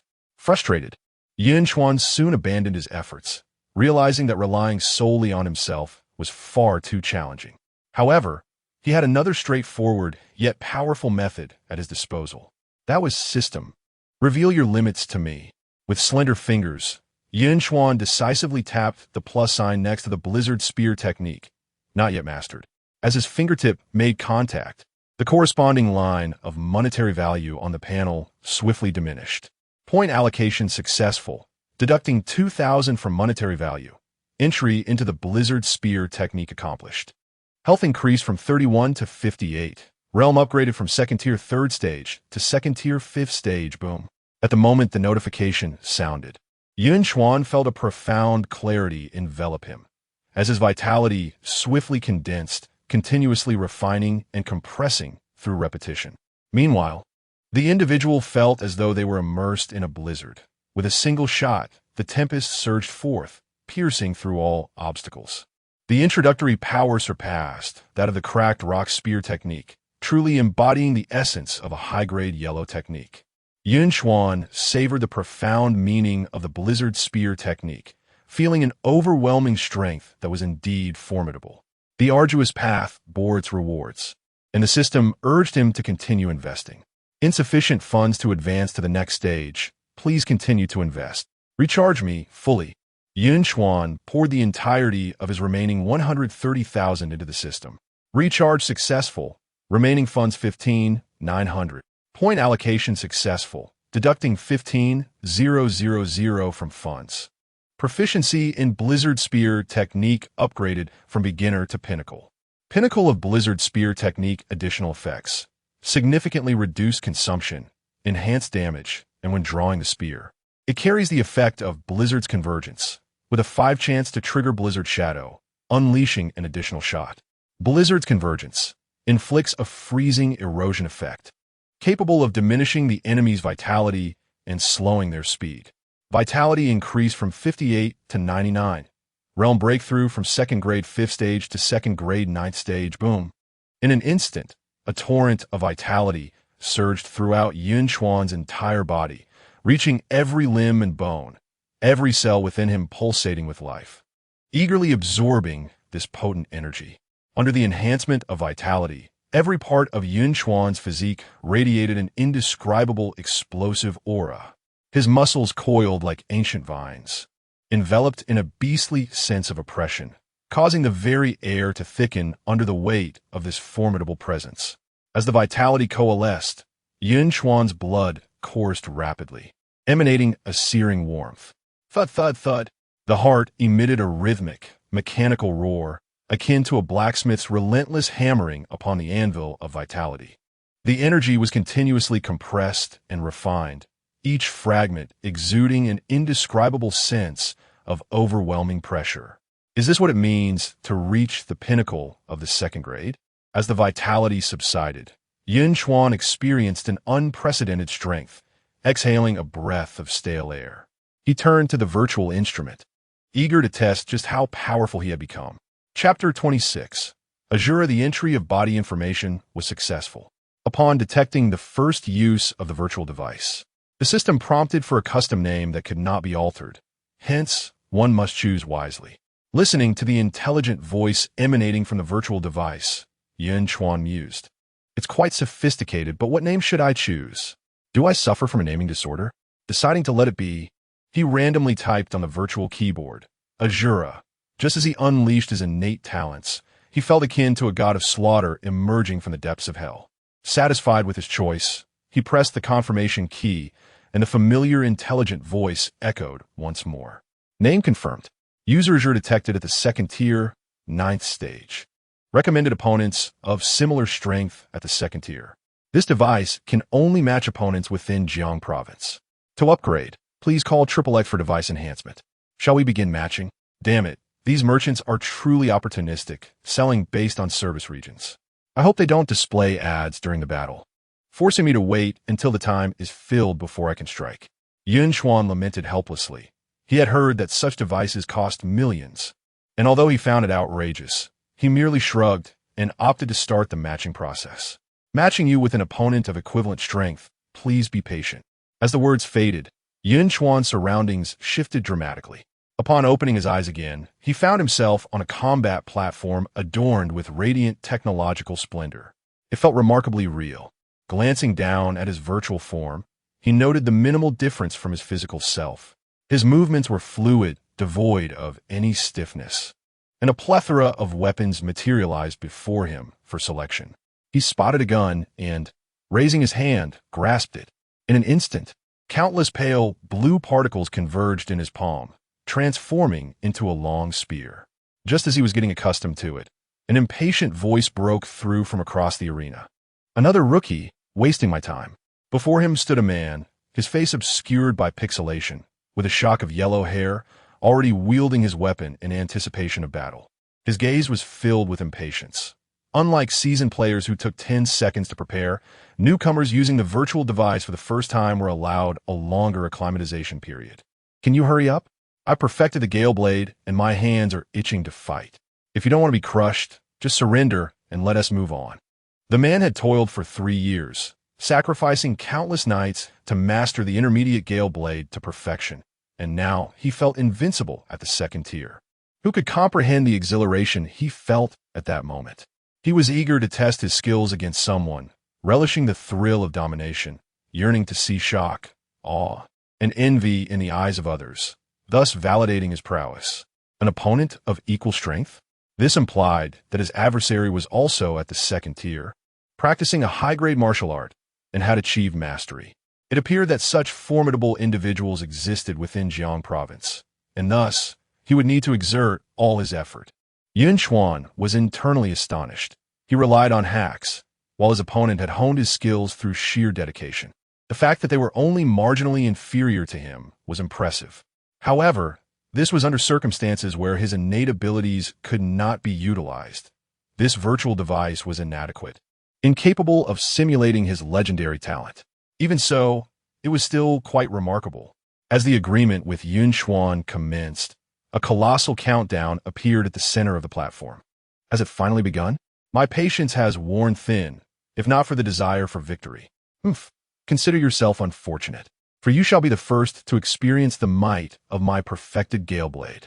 The man awaited the conclusion of the countdown, a cruel glint in his eyes. 4, 3, 2, 1. Here comes. Allow me to impart a harsh lesson to you, rookie. He raised his blade, and a tempest swirled around him. Boom! Just as he was about to draw his weapon, a deafening sound erupted before him, shattering the air. In an instant, a chilling gust swept through the space, as if intent on freezing everything, causing his very blood to chill. Before him, a blizzard descended abruptly, akin to a hail of bullets, threatening to engulf the entire realm. This fierce snowstorm instantaneously bound every inch of his being, the bone-chilling cold gnawing at his skin with excruciating intensity. Is this truly of the second tier? I shall obliterate you, monkey. Which fool donned a disguise to deceive and ambush newcomers? Damn it! The man could hardly react, as the figure of the youth morphed into an afterimage and vanished from sight. In the next moment, a colossal gun, seemingly capable of rending the very fabric of reality, emerged, magnifying in his vision. He could only watch helplessly as the pitch-black tip of the gun pierced through his body with the ease of slicing through tofu, plunging him into darkness. Congratulations to Yunchuan for defeating an opponent of equal strength, Deadly Blade King. You have been awarded 1,000 battle points. Your ranking has risen to 87,563. Please continue to strive. Gazing at the dissipating figure of his opponent, Yun Chuan was utterly astonished. Something felt amiss. The victory seemed almost effortless. Wasn't this supposed to be a worthy adversary? Perhaps the Blizzard gun technique was simply too powerful. Deadly Blade King, you dare to insult? I shall remember you. A refreshing sensation coursed through him, instantly restoring his energy. It was time to commence the next round of matchmaking. Meanwhile, in a certain room, a middle-aged man seethed with rage, tearing off his headset and exiting the virtual combat platform. What is the matter? Why is our Blade King so furious? Who could have made you suffer? Teasing voices came from nearby, as several men clad in demon-hunting uniforms sat nearby, sipping drinks, intrigued by Li Guangdao's visible distress. Li Guangdao was renowned as one of the foremost figures within the second tier of the Tianqing City Demon Hunting Bureau. Any adversary capable of besting him must be formidable. Don't mention it. I've run into a player using a new account to ambush others. Li Guangdao lamenta. His expression fraught with frustration as he snatched a drink from one of them and downed it in one gulp, as if to suppress his vexation. Is it possible that the third or fourth tier experts have such leisure? What would they possibly seek? The man from whom the drink was taken remained unperturbed, his interest piqued. How should I know? I originally intended to demonstrate the prowess of my perfected blade techniques at the upcoming friendship exchange. Li Guangdao gulped down another drink, still feeling unsatisfied. The man continued, impressive, king of blades, achieving greatness in silence. Speaking of honing your skills, why not seek assistance from Brother Lin Bai? He would certainly be more than willing to help you. Forget it, came the reply. Brother Lin seems to have some concerns lately and is not in the best of spirits. I would rather avoid any misfortune by seeking unnecessary challenges. Upon hearing Lin Bai's name, Li Guangdao trembled slightly, and the pent-up frustration in his heart dissipated significantly. Indeed, Brother Lin is exceptionally formidable. Despite not having yet broken through to the third tier, he can already hold his ground against third-tier opponents for several minutes. One can only imagine how powerful he will become upon reaching that level. Another person, eyes filled with agreement, chimed in, there is no comparison. Brother Lin possesses remarkable talent and is backed by the Lin family. How could he not be strong? As the conversation shifted to the upcoming friendship exchange event, Li Guangdao's expression turned disdainful as he scoffed. What else can be said? This exchange features only us from Tianqing City. The others are merely subpar. Yunchuan City even sent a novice who joined not long ago. There's no need for Brother Lin to intervene. I could easily handle it myself. Do not underestimate that novice, another interjected. Have you seen the martial artist forum? I heard he recently challenged an Abyss Emperor single-handedly. Do you think you could manage that? Do you actually believe such tales? Where's the corpse of the Abyss Emperor? Is there any record from Yunchuan City? A bunch of high school kids, easily swayed by rumors, have never seen the grander world and are making a fuss. Only you would buy into it. True enough.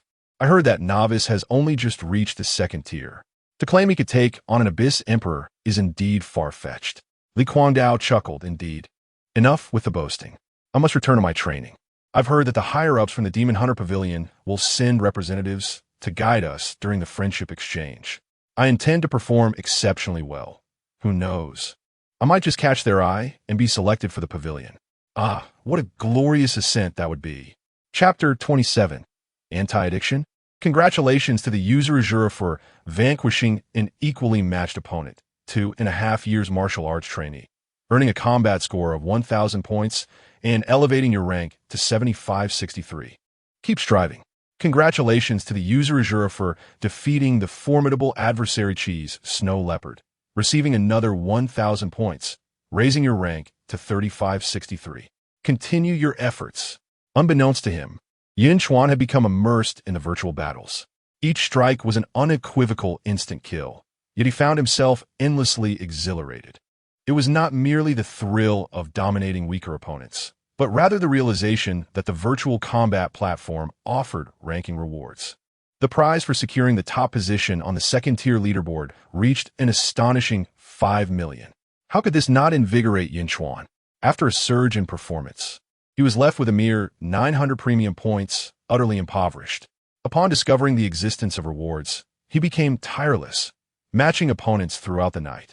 However, the second-tier community in Jiang province was in uproar. The forums were inundated with discussions about Azura. Numerous groups emerged, advocating against Azura's perceived exploitation of weaker players. They voiced their grievances, lamenting on the platform about Azura's conduct. What was intended as a thrilling experience to showcase his progress had turned into a brutal lesson. 2.5 years martial arts trainee. Azura's behavior is excessively malicious. The platform is at fault as well. They promised to match me with an opponent of comparable strength, yet I barely registered my opponent before being eliminated in an instant. Is this what you call an equal match? Cheese Snow Leopard. I suggest the platform revise its matchmaking mechanism to ensure that second-tier players only face others of the same tier. Why was I matched with someone from the third tier? Such a formidable opponent left me utterly terrified. Deadly Blade King. I have a say in this matter. I initially thought he was a novice, only to discover he is a seasoned player. If I catch him again, I swear. Cheese Snow Leopard. What will you do then? Deadly Blade King. I will kneel before him and plead for mercy, but enough of this. It's all tears. I just matched with him again. I am losing my mind. Can this madman take a break? I faced him this morning and deliberately chose to battle again at noon, only to encounter him once more. No gift skirt. I'm exhausted. I've decided to refrain from using the combat platform for a week just to accumulate some experience. By the way, I've reported him so many times. Yet the platform has done nothing to sanction Azura. Cheese Snow Leopard. Indeed, he is on the verge of claiming the top spot. Isn't this malicious ranking theft? No cilantro. If you ask me, could he genuinely be at the second tier? If he were truly at the third tier, how did he enter the second tier leaderboard? 2.5 years martial arts trainee. No gift skirt. Cheese Snow Leopard. Deadly Blade King. No cilantro's words fell like a nuclear bomb on the tranquil surface of the sea, stirring a tempest of realization. Yes, they had unconsciously forgotten a fundamental rule. One could not enter the second-tier leaderboard unless they were indeed of the second tier. Cheese Snow Leopard, what a joke. He is a second tier, and you expect me to believe he possesses at least a mastery-level yellow-grade martial art? He must have exploited a platform bug. No gift dress, no seats. I refuse to believe there exists such an abnormal second tier. No cilantro, but he has been reported for so long, and his name still hangs high on the leaderboard. I recall someone else exploiting a bug, and it was resolved in half a minute. 2.5 years as a martial arts trainee. No. Please stop talking. I don't wish to hear it. If he truly is a second tier, then what are we? Cheese Snow Leopard. How could someone so formidable have no reputation at all in Jiang province? No gift dress. I recently heard that Yunchuan city has a powerful individual named Yun Chuan, also a second tier, serving as a demon hunter. It is rumored he has even single-handedly challenged the Abyss Emperor. Cheese Snow Leopard. Seriously? Is that true? I have never seen an Abyss Emperor in my life, but I know that even the weakest Abyss Emperor must be at least third tier to handle. No cilantro. I have looked into this matter as well. Who do you think would be stronger if they were meat? Or could they possibly be the same person? Deadly Blade King. Impossible. To be honest, I am also a demon hunter, and if that fellow named Yun Chuan truly challenged the Abyss Emperor, we would have been notified immediately. These rumors online are utterly unreliable. Every year, fools fall prey to internet scams, leaving contact information, and when they grow old, I'll sell them health products. No gift dress. I feel somewhat offended. What does anti-addiction mean? Yun Chuan gazed at the virtual battle platform's pop-up notification, still dazed from the forced interruption. It clearly stated, anti-addiction reminder. Your online duration has been excessively long, temporarily halting your battle matchmaking function. As compensation, the reward for ranking first on the second-tier leaderboard has been issued immediately, with no need to wait for the leaderboard to conclude. Anti-addiction time, 168 hours. This reasoning is utterly absurd. Is there really anti-addiction in this world? Yun Chuan almost wanted to stamp speechless on his forehead. But upon seeing the notification of 5 million arriving on his phone, a slight smile eventually crept onto his lips. After all, he had been training continuously for several days. It was indeed time for a break. Calculating the days, the social exchange meeting is the day after tomorrow. I should set off for Tianqing City tomorrow, just in time for a rest. The next morning, aboard the Thunder Magnetic train to Tianqing City. What are you doing here? Yun Chuan asked, surprised, looking at the figure beside him. Even in Zhang Yuan's eyes, he could only participate, so this chubby guy following him was simply courting death. Hey, Brother Yun, my family has interests in Tianqing City as well. Since you're going there, how could I, as the host, let you go alone? Ning Xiaoxian said with a sycophantic smile, winking at Yun Chuan. Toned down the obsequiousness. If I'm right, he and Ren has left, and she has also headed to Tianqing City. Yun Chuan slowly sipped water, narrowing his eyes as he looked at Ning Xiaoxian. You're mistaken. Yin Ran has resigned, but she hasn't gone to Tianqing City. I'm here mainly because my family elder scolded me for a while, insisting I accompany you to better myself. Ning Xiaoxian scratched his head and handed over a tissue, sighing, I wonder if Brother Yun has heard about it. Recently, a second-tier powerhouse has emerged in Jiang province. Astonishingly formidable.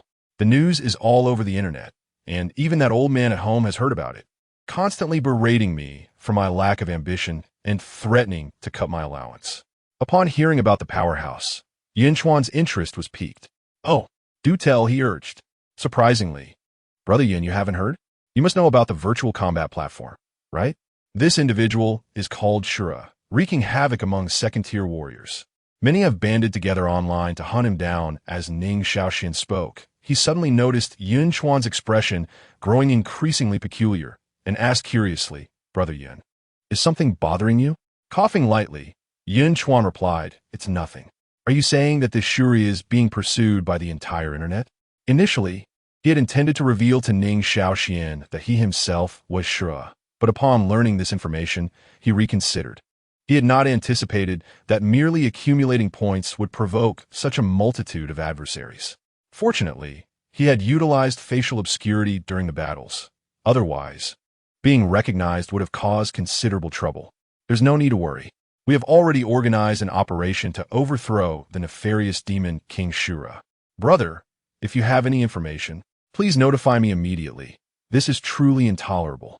Before Ning Xiaoxian could respond, a victim emerged from the seat behind them, his face contorted with rage. Expressing his resentment towards Shura, Yun Chuan wiped the sweat from his brow, relieved he had not been exposed. Who would have thought there would be victims here as well? He was not afraid of a beating. He was fully powered up and could take on third-tier warriors. However, the sheer number of adversaries seemed overwhelming, and he could hardly remember how many he had faced. Regardless, apart from the 10-second countdown, he had dispatched nearly all with a single shot. With so many opponents, even his silver dragon spear might not suffice to finish them off, and most importantly, it offered him no advantage. Chapter 28. Infantile, Slumber Brothers of the Line. Upon locating Azura, I shall promptly inform you. He must be severely punished for this matter. Old Deng wielded his belt like a whip, striking with increasing vigor throughout the night, leaving marks on my backside even now. By the way, would you care to see?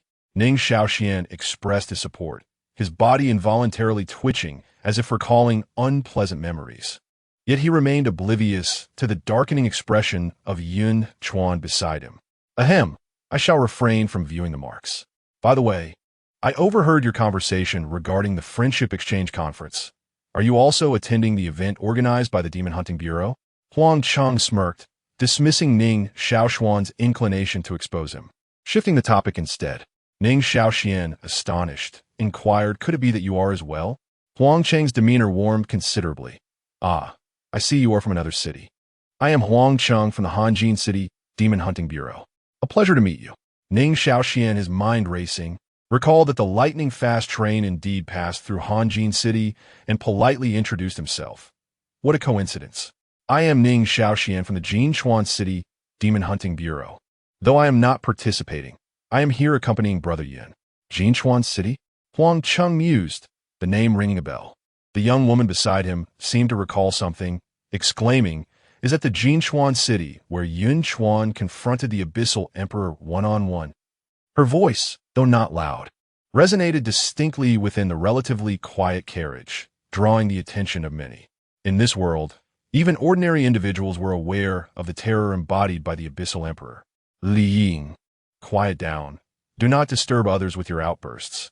Huang Cheng chided, though Li Ying merely huffed and turned her head, albeit with somewhat diminished exuberance. Huang Cheng recollected why the name sounded familiar, and after admonishing Li Ying, he turned his gaze toward Yun Chuan. If I am not mistaken, this must be Brother Yun Chuan? Ning Shaoxian, proud of his brother's reputation having reached other cities, puffed out his chest. You are correct. Yun Chuan is indeed my brother. Without a doubt. With Ning Shaoxuan's affirmation, numerous eyes converged upon Yun Chuan, scrutinizing him from head to toe, which made Yun Chuan feel quite uncomfortable. Nevertheless, this was something he would have to gradually acclimate to, as he was destined to face the gaze of the Dragon Kingdom and indeed the entire world. Wow, I'm seeing the real deal. You look so young, like a high school student. Yun Chuan, did you truly challenge the Abyssal Emperor one-on-one? There are claims online that is fabricated. Li Ying's petite and adorable head peeked from behind her seat, closely examining the figure of the person surrounded by such fervent discussion. This time, Huang Cheng did not reprimand Li Ying, for he too yearned to know the answer. Others awaited Yun Chuan's response as well. Finally, Yun Chuan's simple reply resonated like a droplet in hot oil, igniting the entire carriage in a frenzy. He personally confirmed it. No way, it is indeed true. Is this a jest? Can anyone truly challenge the Abyssal Emperor at the second tier? How terrifying. Huang Cheng swallowed hard, his trembling hand betraying his inner turmoil. Li Ying's mouth gaped open, her eyes sparkling with admiration as she gazed at Yun Chuan. Yet at that moment, an untimely voice interrupted the fervor. Boasting is a common folly. I could claim that I could single-handedly challenge the Abyss Emperor. With a little monetary investment, I could easily hire some internet trolls to promote myself, leading me to believe I am quite the figure. Yet, if such feats were indeed accomplished, why is there no record within the arena? Upon hearing this, Yun Chuan slightly turned his face, his peripheral vision catching sight of a young man seated just behind Li Ying, whose gaze was laden with desire as he frequently glanced in her direction. It became clear to him, indeed, beautiful women often attract a devoted admirer who yearns in vain. Yun Chuan chose to ignore this and closed his eyes to rest. Speak. How can you prove this is true? Speak. Seeing that Yun Chuan was unresponsive and that no one else echoed his sentiments, even the secretly infatuated Li Ying seemed to regard him with a hint of detachment. Hong Song's face flushed with indignation as he questioned vehemently. Hong Kong. As the leader of the Demon Hunter Bureau from Hanjin City attending this exchange meeting, Huang Cheng felt quite exasperated and immediately interjected, apologized to Brother Yun Chuan. Even if you disbelieve, confronting him directly is of no benefit and will only sour relations. Hong Song, this foolish man, would fly into a frenzy whenever he saw Li Ying too close to another man. Why should I apologize? I speak the truth. He is a fraud. Hong Song cared little for anything else. How could he retreat in front of the woman he adored? Huang Cheng, feeling helpless, turned to Yun Chuan. Brother Yun Chuan, I apologize. Hong Song can be a bit. He gestured toward his head. Yun Chuan glanced out the window. The train had come to a halt. He raised his hand to interrupt. We have arrived in Tianqing City. Until we meet again at the exchange. With that, he stood and exited the train. Behind him, Ning Shaoxian complained, Brother Yun, why didn't you let me fight back? He had wanted to speak up earlier, but had been silenced by Yun Chuan. Yun Chuan smiled. Whether others believe or not is of no concern to me. Should I explain myself every time someone questions me? Do I have time for that? Ning Shaoxian clenches fists, but it's so frustrating. This is the truth. Yun Chuan patted his shoulder. You are too impulsive. One must be like me. We are all brothers of the Demon Hunter Bureau, and harmony is paramount. At that moment, Hong Song's voice rang out once more. Pa, coward. A fake is a fake, and it can never be real. You speak of challenging the Abyss Emperor, but lack the courage to face me.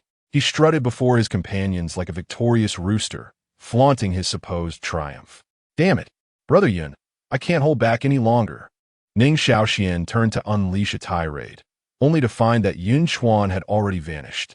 In the next instant, a gasp echoed, accompanied by a violent wave of sound that drowned out the station's clamor. Yun Chuan's figure surged like a bolt of lightning, darting toward Hong Tsong with his fist poised like a weapon. A ferocious roar of energy reverberated through the air, creating a maelstrom of sound. Before his punch could land, the gust of force caused Hong Tsong's face to ripple as if caught in a tempest. Just you wait. Hong Tsong finally reacted, throwing a punch of his own, confident in his martial skills. Boom! As two fists collided, the resounding crack of bones echoed throughout the station, sending shivers down the spines of those who bore witness. In the next instant, a figure was propelled backwards like a cannonball, crashing against the station wall with the force of a thrown sack, dislodging a cascade of debris, before slumping down to reveal the silhouette of Hong Kong. How could this be possible? Struggling to lift his remaining usable hand, Hong Tsong weakly pointed at Yun Chuan, his eyes brimming with disbelief. Yet, in a fleeting moment, Yun Chuan's form magnified in his vision. With a swift turn, he unleashed a powerful kick. Just as Hong Tsong managed to rise slightly, he was sent flying like a rubber ball, his chest caving in before he succumbed to a slumber as innocent as that of an infant. Every individual in the station held their breath, too stunned to exhale. The serene silence was abruptly shattered by the clatter of shattered tiles, as the youth at the center of attention casually tore a piece of fabric to wipe the blood from his hands, offering the crowd an innocuous smile. There is no need for concern. I am a demon hunter. My colleague is just feeling a bit sore. I'm merely assisting him. You may disperse now. Chapter 29, Lin by Brother Chung. How could you just let him go? Huang Cheng's companions watched as Yun Chuan and his companion departed with an air of nonchalance, while one of their own, supporting the severely injured and unconscious Hong Tsong, approached in a state of agitation. Huang Cheng glanced at him, his voice icy. Hong Tsong brought this upon himself by provoking them. If we had stopped them, it would have been our folly. The man was unconvinced.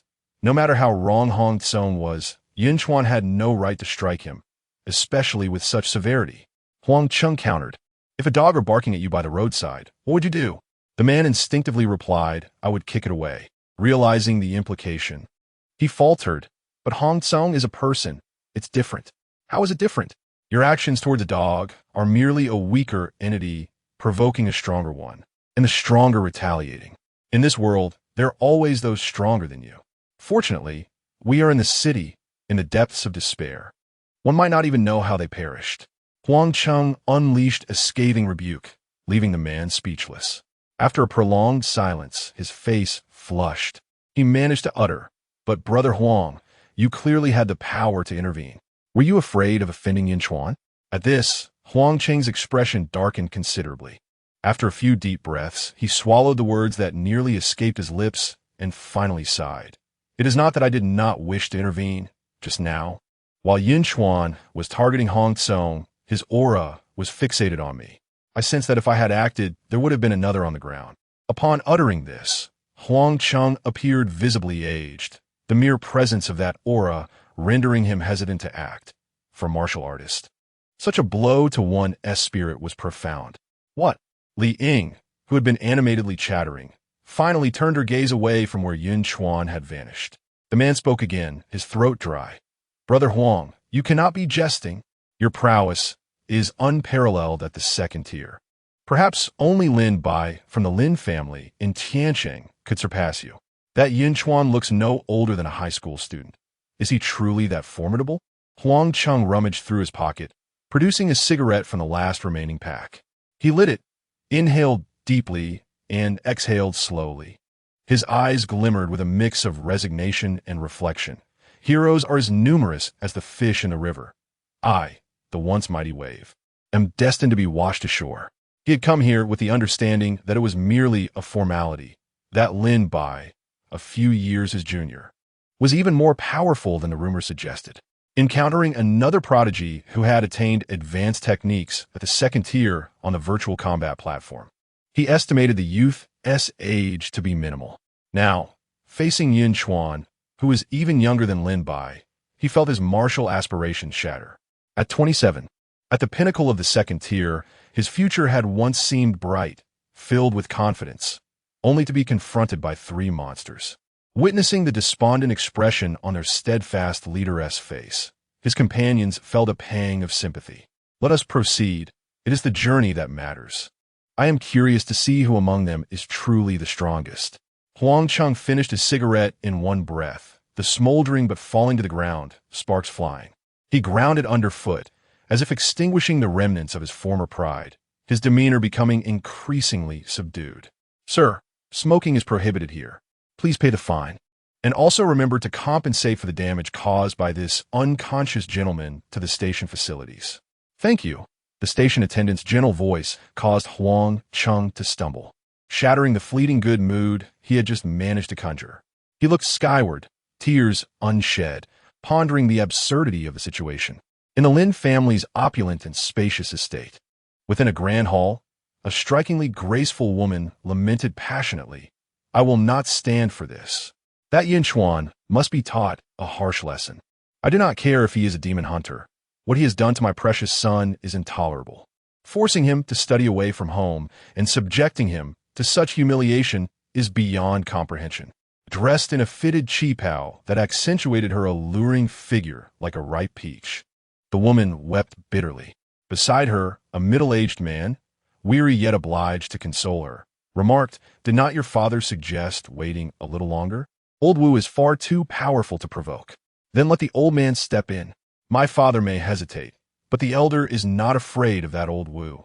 The woman, consumed by the desire for vengeance, disregarded all caution, recalling her once pampered son, now suffering indignities far from home. He had barely arrived before being gravely injured by that wretched Yunchuan, with several bones reportedly broken. How excruciating! Now imprisoned, he must endure unimaginable torment. You foolish woman! Enough of this nonsense. The elder's time is limited, and he embodies our family's legacy. To summon him merely for shower's sake is madness. Lin Jinghao scoffed, brushing off her concerns. I do not care. Lin Jinghao, you unworthy father, heartlessly casting shower into Yunchuan City. As his mother, I cannot allow his spirit to be crushed any further. If you do not summon the elder, I shall end my life here. The woman, resolute, drew a dagger to her throat. You. Sai Lin Jinghao gasped, anger swelling his chest, his face reddening. Enough. I will handle this matter. I have learned that Yunchuan was sent by the Yunchuan Demon Hunter Bureau to participate in an exchange meeting. I will take care of him. From the corner of the hall, a handsome young man, who had remained silent until now, spoke up. Really? The woman discarded the dagger and grasped Lin by shoulders, a glimmer of hope igniting in her eyes. Indeed, while Lin Xiao may be deemed useless, he is still my brother. Anyone who harms him will pay dearly. Lin Bai's gaze glinted with cold resolve. The suffering inflicted upon Lin Xiao will be avenged upon Yun Chuan tenfold.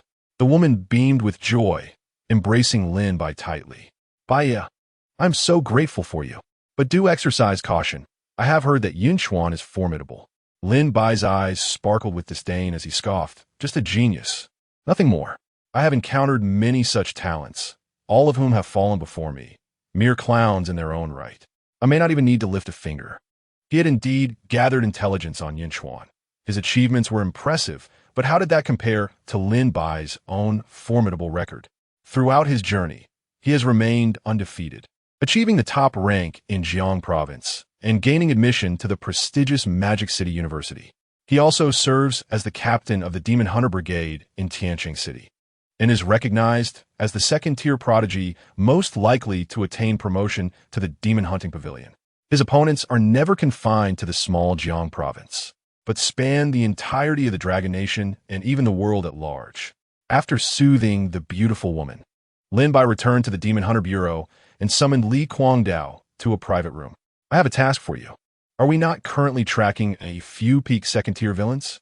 As soon as Li Guangdao entered the room, Lin Bai's voice resonated. Indeed, Li Guangdao replied with flattery. We have already located their hideout and are awaiting the right moment to strike. What instructions do you have, young Master Lin?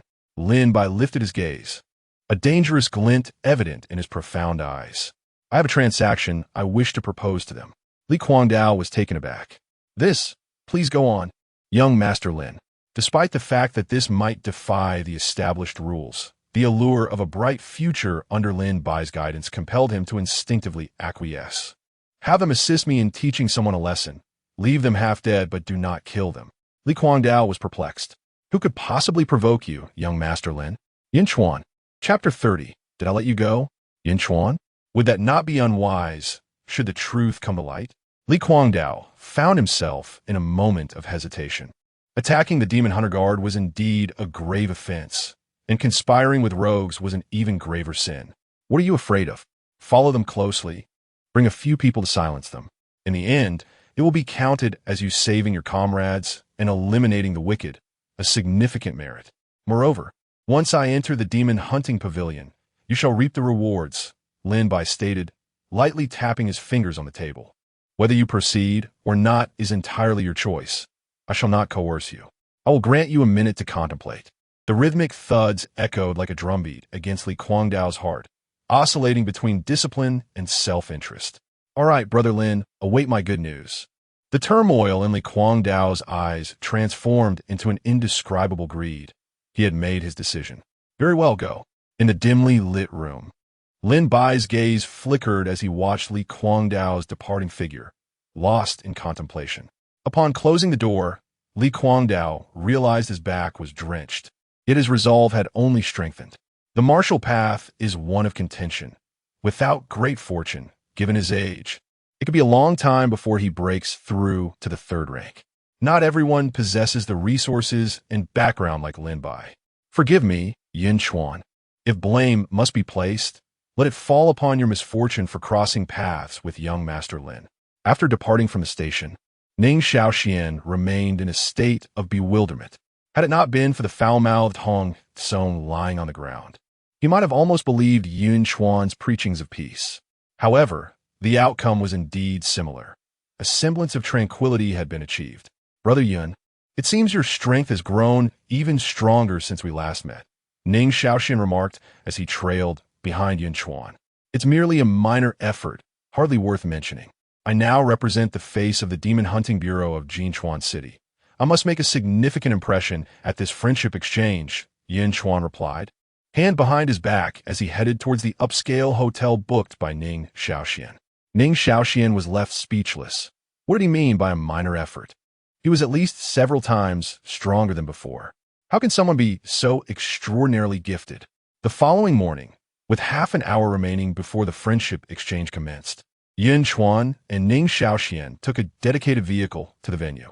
En route, a sudden flash of a blade tore through the air, slicing through their vehicle in an instant. Flames erupted, and the car was cleaved into several pieces, debris scattering in all directions. Boss, Li Guangdao said he was severely injured. Not dead, a burly man, reminiscent of an iron tower, remarked as he sheathed his polished, dark-hued special metal sword. His subordinate quickly added, indeed. The towering man scoffed, his fierce gaze betraying indifference. If they die, they die. Do you truly believe those hypocrites in the Demon Hunter Guard? They are likely lurking behind, waiting to silence us. Damn. True enough, the subordinate realized, now understanding that Li Guangdao had mentioned withdrawing their pursuit in exchange for a favor to teach someone a lesson. What shall we do now? He inquired hastily. The iron tower-like man snorted coldly. Of course we run. In the next moment, the two men, in perfect sync, promptly fled the scene. Crack! The sound of cracking metal echoed as the young figure forcefully pried open the iron sheet, revealing his form. Did I permit you to leave? A voice, reminiscent of the depths of hell, emerged, sending shivers down the spines of the two men. Turning their heads, they beheld Yun Chuan, his entire being radiating an overwhelming aura, tearing apart abandoned vehicles, and with both hands, he hoisted the unconscious driver and Ning Shaoxian away. Setting them aside, Yun Chuan raised his obsidian gaze, brimming with violent ferocity. Had it not been for his martial instincts sensing impending danger and activating the abyss of chaos in advance, the driver and Ning Shaoxian would have surely perished at that moment. Nevertheless, even at such a close range, the explosion had rendered them unconscious. Ah, you're still alive. Quite impressive, but alas, you shouldn't have emerged. You should have continued to feign death. The burly man turned, casting an interested glance at Yun Chuan. He then redirected his attention to his subordinates, commanding them to attack simultaneously. Their eyes glinted with malice, fully aware that although they risked being silenced afterward, there remained a slim chance they might be spared if they could eliminate the high school student before them. Though they were oblivious to how he had survived, it mattered little. They were confident that none would emerge unscathed from their combined assault. However, the next instant, a thunderous roar erupted as Yun Chuan vanished from sight, transforming into a flash of white light that seemed to tear through the very fabric of space, reappearing before the two men in an instant. In the face of their terrified and bewildered expressions, he unleashed his fist. Boom! The ferocious bloodlust surged forth with an unmatched force, ripping through their clothing and closing in on them. As Yun Chuan's fist descended, a cacophony of bone-cracking sounds filled the air, leaving deep indentations in their chests. In the following moment, the sound of air being split resounded, and the two figures were propelled like cannonballs, crashing through walls and skidding along the ground for dozens of meters, leaving behind long trails of blood. What manner of monster is this? The once menacing glare of the burly man transformed into disbelief. Unable to fathom that the martial prowess he had honed over many years could not even perceive the opponent's movements. Yet, the intense pain radiating from his chest compelled him to accept the harsh reality. What was he thinking? That demonic voice echoed again in his ears, brushing past him like a winter's chill, leaving him cold to the core. What a joke! Do not underestimate me. A glimmer of ferocity flashed in the burly man's eyes as he summoned his treasure blade, concentrating all his strength for a desperate strike. In an instant, a murderous intent erupted, causing the already ravaged ground to crack like a spider's web. Yet, despair washed over him as his proud attack was effortlessly shredded by the youth before him.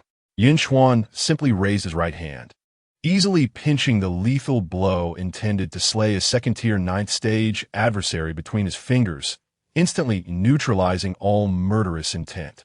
How is this possible?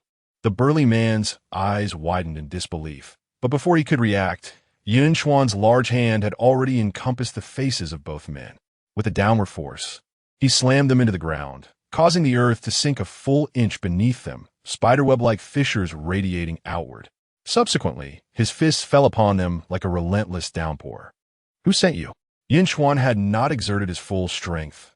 Otherwise, the two would have already met their demise after just 2 punches. He meticulously examined their faces, realizing he had never encountered them before. The only enemies he harbored were from 2 factions, the Yunchuan Martial Arts School and the principal of the first high school. If you dare, kill me, I shall remain silent.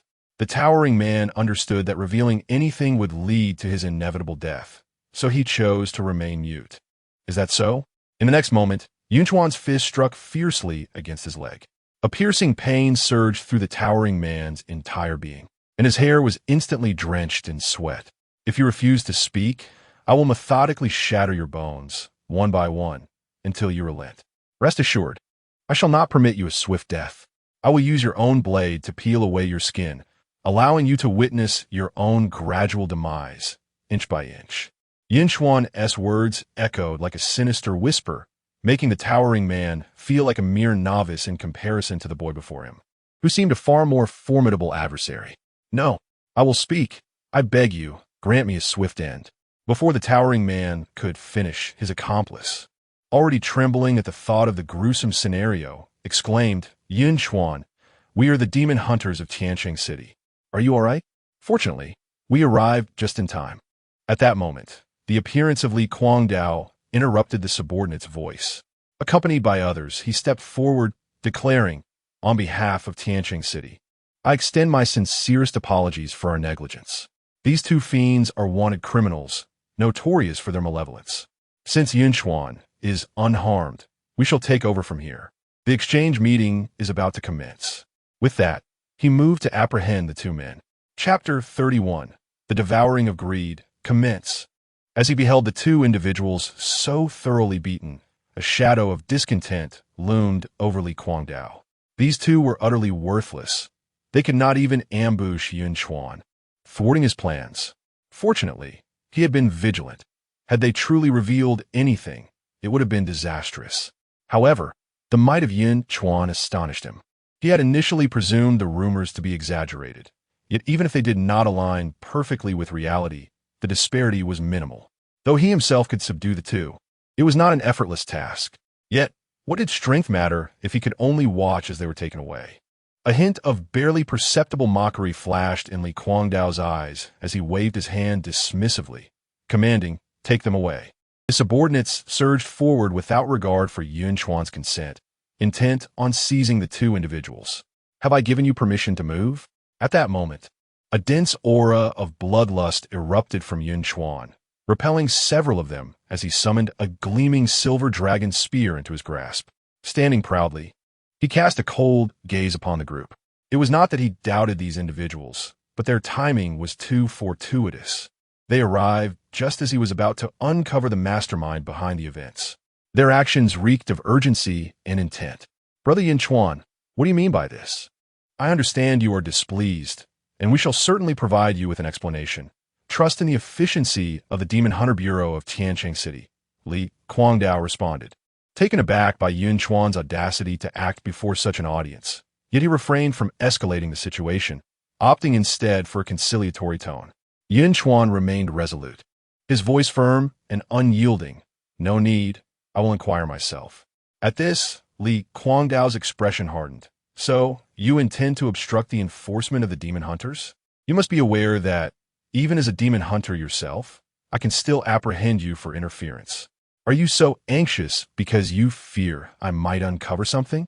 Yun Chuan's words struck Li Guangdao like a hammer, causing his heart to skip a beat. "How could that be?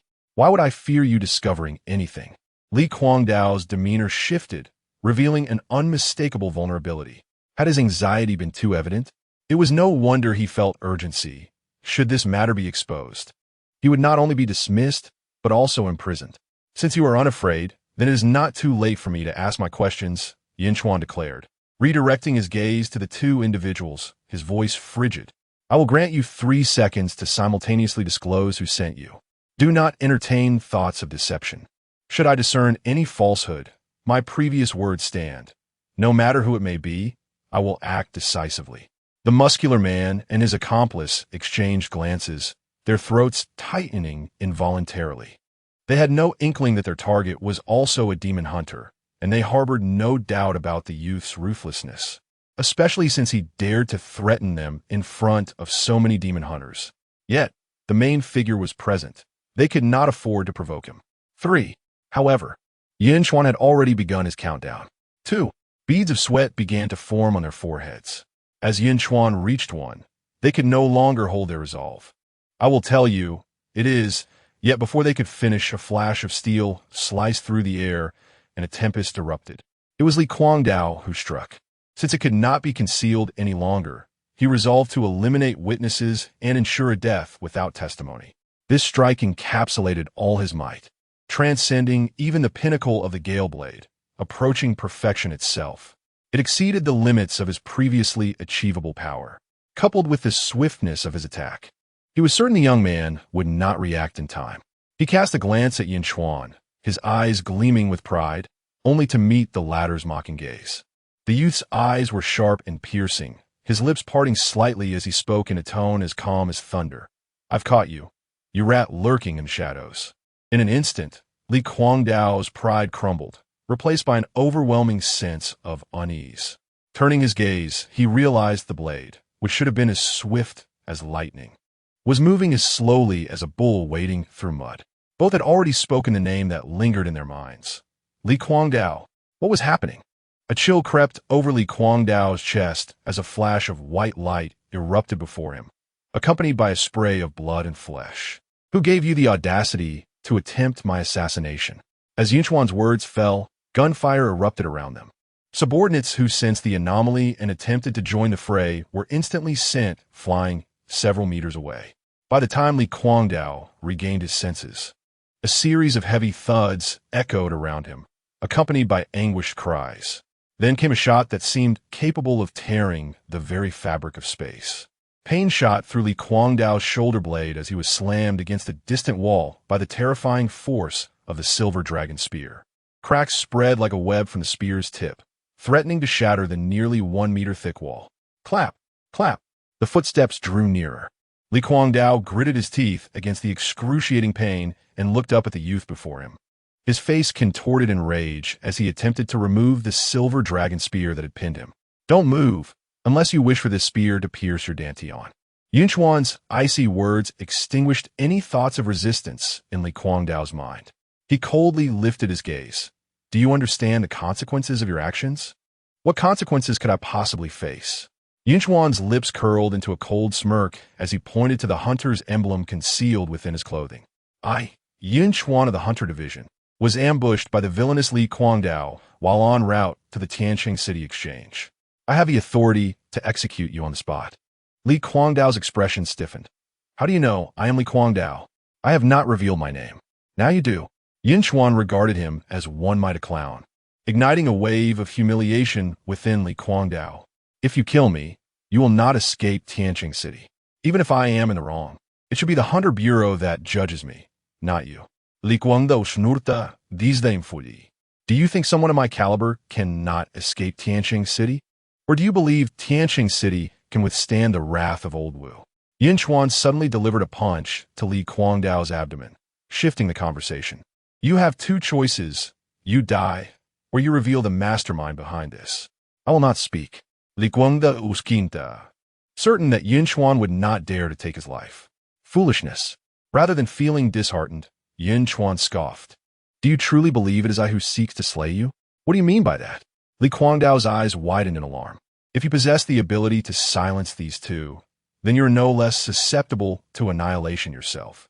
Yun Chuan's words sent a chill coursing through Li Guangdao's veins. With a casual clap of his hands, Yun Chuan called out, Come forth, hidden one. There is no need for concealment any longer. Quite intriguing, an ancient voice echoed. To have detected my presence. However, now that you have uncovered me, let us all meet our demise. Suddenly, a pair of dark, claw-like appendages lunged toward Yun Chuan. Even before they reached him, he felt an overwhelming pressure bearing down upon him. Third tier? At last, a worthy adversary has emerged. Yun Chuan raised his hand, conjuring an ebony spear from thin air, radiating an aura of unbridled ferocity, far more violent than the abyss itself. How fascinating. Should you continue to grow, you might indeed surpass the young master, but you shall not be afforded that opportunity. The elder's eyes glinted with malice. Having observed everything unfold, from the towering men to Li Guangdao, all of whom were easily crushed. At merely 18, achieving such feats was remarkable, even beyond what the young master had accomplished at that age. This realization prompted a surge of unease within him. Whether out of fear of exposure or concern for the young master's standing, he felt compelled to extinguish this flicker of hope. He made no effort to mask his voice, for he was confident that the youth before him was destined to perish today. No matter how formidable or gifted one might be, ultimately they were still second tier, lacking the means to breach his blood barrier. The possibility of survival is not for an old fool like you to determine. Beneath the dark claws, Yun Chuan's gaze flickered as he prepared to take the blow, the shadows of a voracious beast swirling around him. Devour of greed activated. Fivefold absorption, amplifying strength. In the next instant, the fierce mixed-element spear thrust forward with explosive force. The snowburst spear technique unleashed a cataclysm of thunder as Blizzard's world, engulfing the very heavens and earth. Chapter 32. The reversal of the third rank. Yun Chuan stood like an emperor amidst the ice and snow, thrusting his spear forth, commanding the fury of countless snowflakes. The blizzard, entwined with a tornado, coiled around the spear's shaft. Wherever he ventured, the snow blanketed the ground, transforming even the flowing air into a crystalline frost. The tempestuous force instantaneously ripped the earth asunder, shattering the surrounding walls. Beside him, Li Guangdao, pinned in place, gazed in a daze at the spear thrust, his heart racing with fervor. Despite being enveloped by the biting frost, he remained unresponsive to the chilling cold. This was all too familiar, an indelible memory. He would never forget this spear. Yet, it was different. This strike surpassed all previous iterations by several magnitudes. Even as it merely grazed his side, it rendered him breathless. What unfathomable power was this? Could such a force truly emanate from a practitioner of the second rank? He turned abruptly to Yun Chuan, an indescribable emotion swelling within him. Ah, so, it is you. No wonder. Only you could possess such strength. A tide of regret surged through Li Guangdao. Had he known that Yun Chuan was the Azura, he would have defied Lin Bai's orders and avoided this folly at all costs. What? The elder confronting this spear felt an even greater weight upon his heart. He had never imagined that a second rank could unleash such a blow. Moreover, the strike he had just executed had merely inflicted a slight injury upon Yun Chuan. Thump, thump, thump. The elder's heart raced uncontrollably, his blood pressure soaring as the overwhelming power sent his pulse into a frenzy. The sheer intensity of this force made his scalp tingle with apprehension. Ultimate martial arts. Every pore on his body stood on end, his blood surging in alarm. This spear was unstoppable. As the elder prepared to evade, a bone-chilling force clung to him, freezing his blood in its wake. The blood barrier that had proven effective against second-rank adversaries was effortlessly breached. He was too close. Escape was futile. Yet, what plunged him deeper into despair was the sudden division of the spear into two, each retaining its formidable might. The spear sliced through the air, conjuring boundless waves of wind, the atmosphere itself lamenting in agony. When the tempest subsided, there stood Yun Chuan, one hand raised, the spear aimed at the third rank. Huff, huff. Upon the spear, the elder's vitality flickered like a wisp of smoke, his energy dissipating. The ferocious might had shredded his internal organs, leaving him suspended solely by the vestiges of a warrior's life force. He gazed into the distance, a tinge of reluctance in his tone. Young master, I have disappointed you. With that, he succumbed to oblivion, closing his eyes forever in bewilderment. In his final moments, he could scarcely accept that he had perished at the hands of a mere second rank. Rest assured, your young master shall not be disappointed. If fate allows, he shall soon descend to meet you. As Yun Chuan unleashed his might, the elder's corporeal form erupted in a violent explosion. With his unarmed hand, he grasped a token that fell into his palm, inscribed with a prominent character, Lin. Li Guangdao witnessed this scene, his heart racing, breath coming in ragged gasps, utterly astonished. What a monstrous being! A second rank reversing the fortunes of a third rank. Such a feat had never before echoed through the entirety of Jiang province. Even Lin Bai, this prodigious talent, had only managed to endure a few minutes against a third rank. Even these few moments are sufficient to illustrate Lin Bai's formidable prowess. The distinction between a third-tier and a second-tier warrior is such that a mere aura can obliterate the latter. A third-tier warrior is fundamentally different from those below the second tier, possessing a dantian that forges a blood pool, infused with overwhelming vitality. Hey, your master intends to eliminate you, and you still wish to shield him?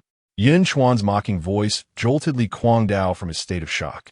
Li Guangdao bowed his head in silence, but after a brief moment, he raised it again. I am willing to prove myself.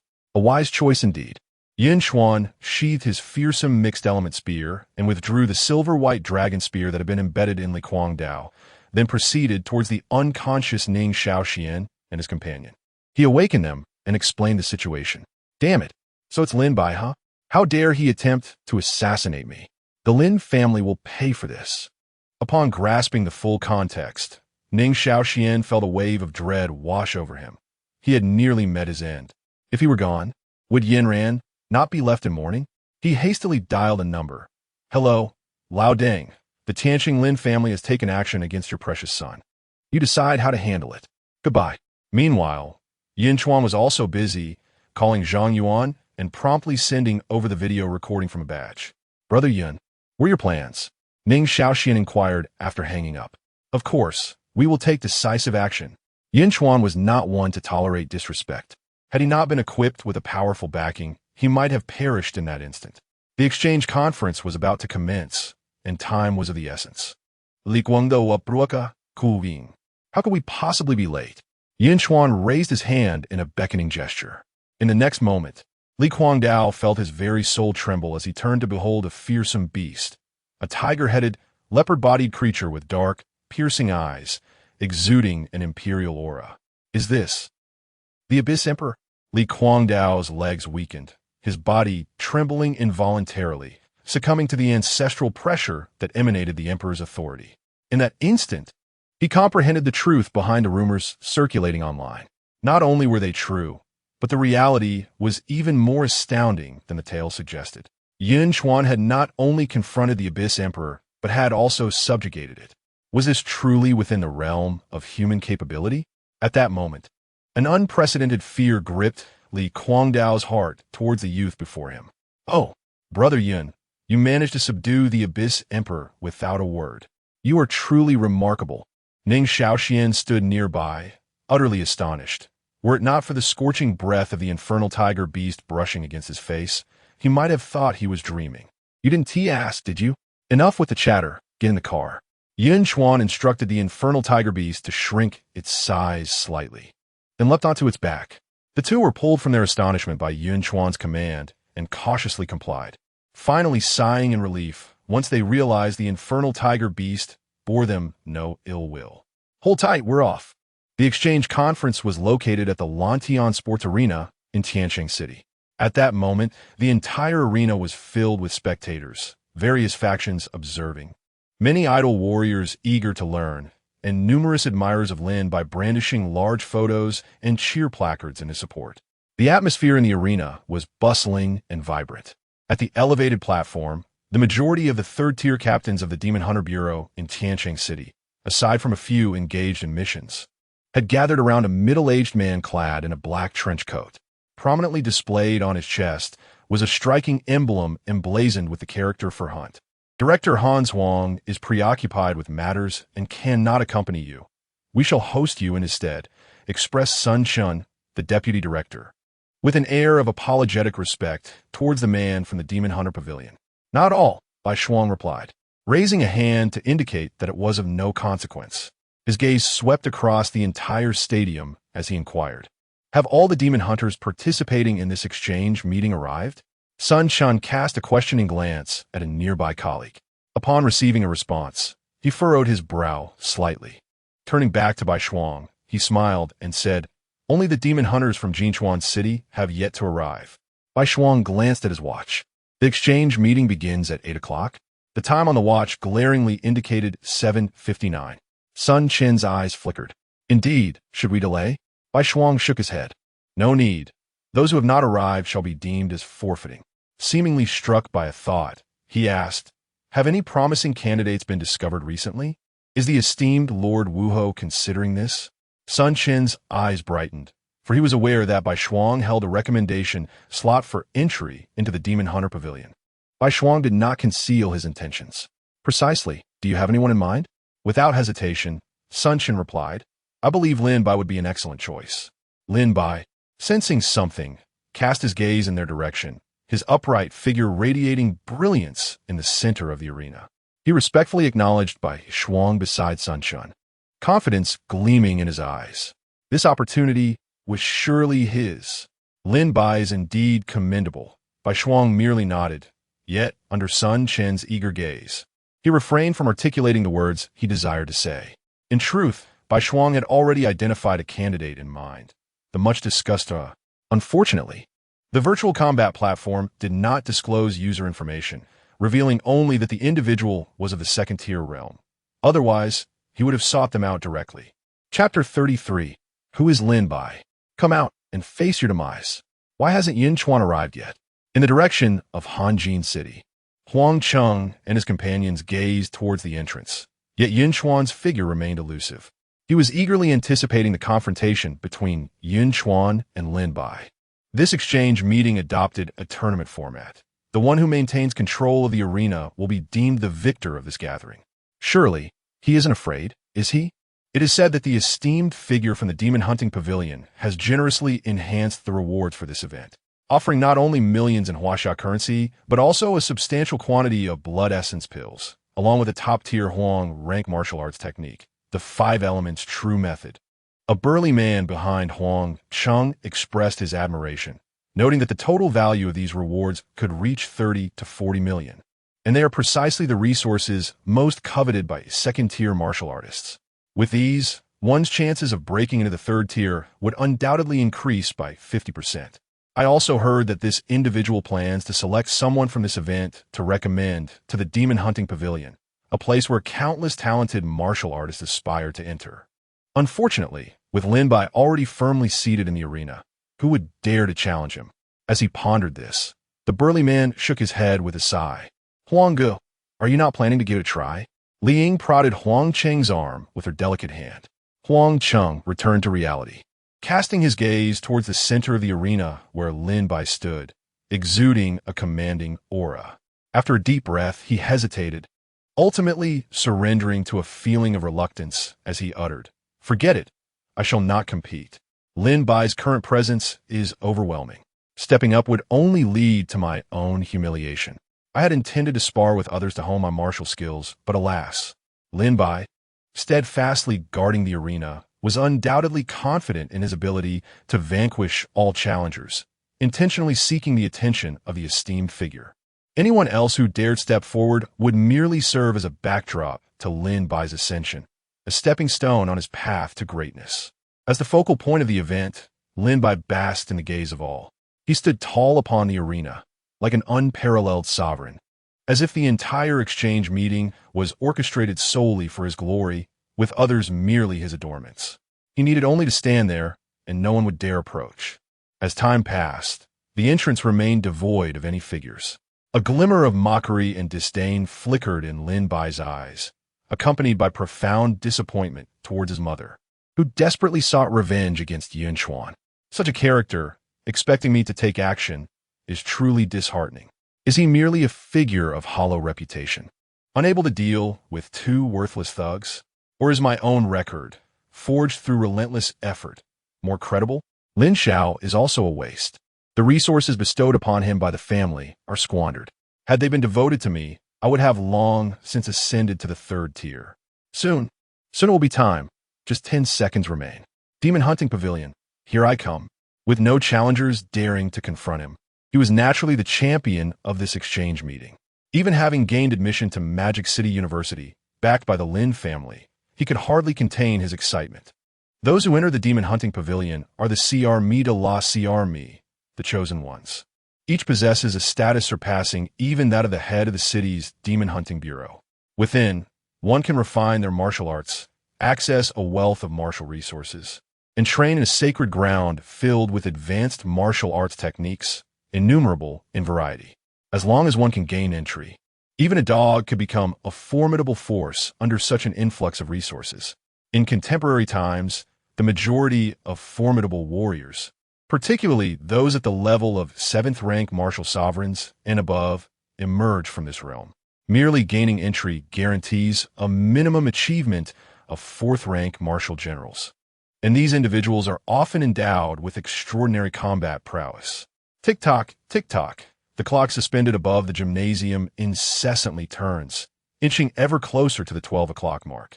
The person in charge, who has been vigilantly monitoring the clock, receives a signal and proclaims in a booming voice, "The friendship exchange has commenced. The doors shall be closed." As his words resonate, the heavy doors of the gymnasium begin to close slowly. Wait! At that moment, a commanding voice echoes, followed by a thunderous roar that fills the air. The doors, which were meant to shut, are flung wide open with a resounding crash. The sound reverberates throughout the entire gymnasium, sending shivers through the audience, many of whom possess lesser abilities. They are momentarily stunned, their legs trembling. A jolt of unease courses through Huang Cheng and his companions, leaving them parched and breathless. On the arena, Lin Bai clenches his fists, striving to mask the anxiety that wells up within him, stealing a furtive glance at the elevated platform, relieved to find that he has not drawn attention. However, he is struck with dread. The intensity of the roar instills a profound sense of threat. Bai Shuang, as a martial general, suddenly rises, her gaze fixed intently on the entrance. The other third-rank warriors quickly follow suit, their disbelief palpable. The oppressive aura is unmistakably that of an abyssal emperor. What on earth is happening? Sun Chen's heart races, his complexion paling as he realizes that under his watch, an abyssal emperor has slipped into the city. In that instant, he He feels as though the heavens themselves are collapsing. Even if this abyssal emperor is less powerful than he, the bustling Tianqing city is no place for such a creature. An abyssal emperor, comparable to a third rank, roaming unchecked within the city, portends unimaginable destruction. With a sweeping gesture, he commands numerous demon hunter guards to converge at the entrance, their bodies tense, bracing for action. As the dust settles, a beast of several meters in length, resembling a small building, emerges from the doorway, a fearsome creature with the head of a tiger and the body of a leopard, exuding a menacing aura.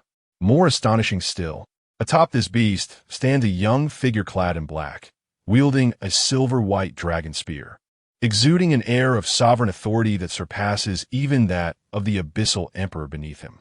It is Yun Chuan, Liing gasps in astonishment. Huang Cheng and his companions are overwhelmed by a surge of indescribable emotions. Who could have imagined that an entity so terrifying, hailing from the abyss, would be so willingly trodden upon by a mere human? Damn it! Lin Bai's fist tightened at this moment. The spotlight that should have been his is eclipsed by the young man before him, drawing all eyes away. This was meant to be his moment of glory. Why must it be taken from him?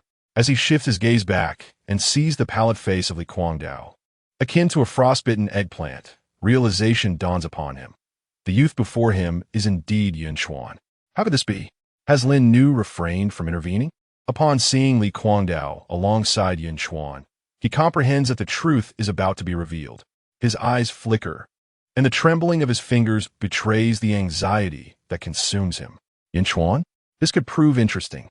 As a fourth-rank martial general, Bai Shuang had already condensed his spiritual intent, enabling him to perceive the happenings on the field with clarity, even without the aid of his physical eyes.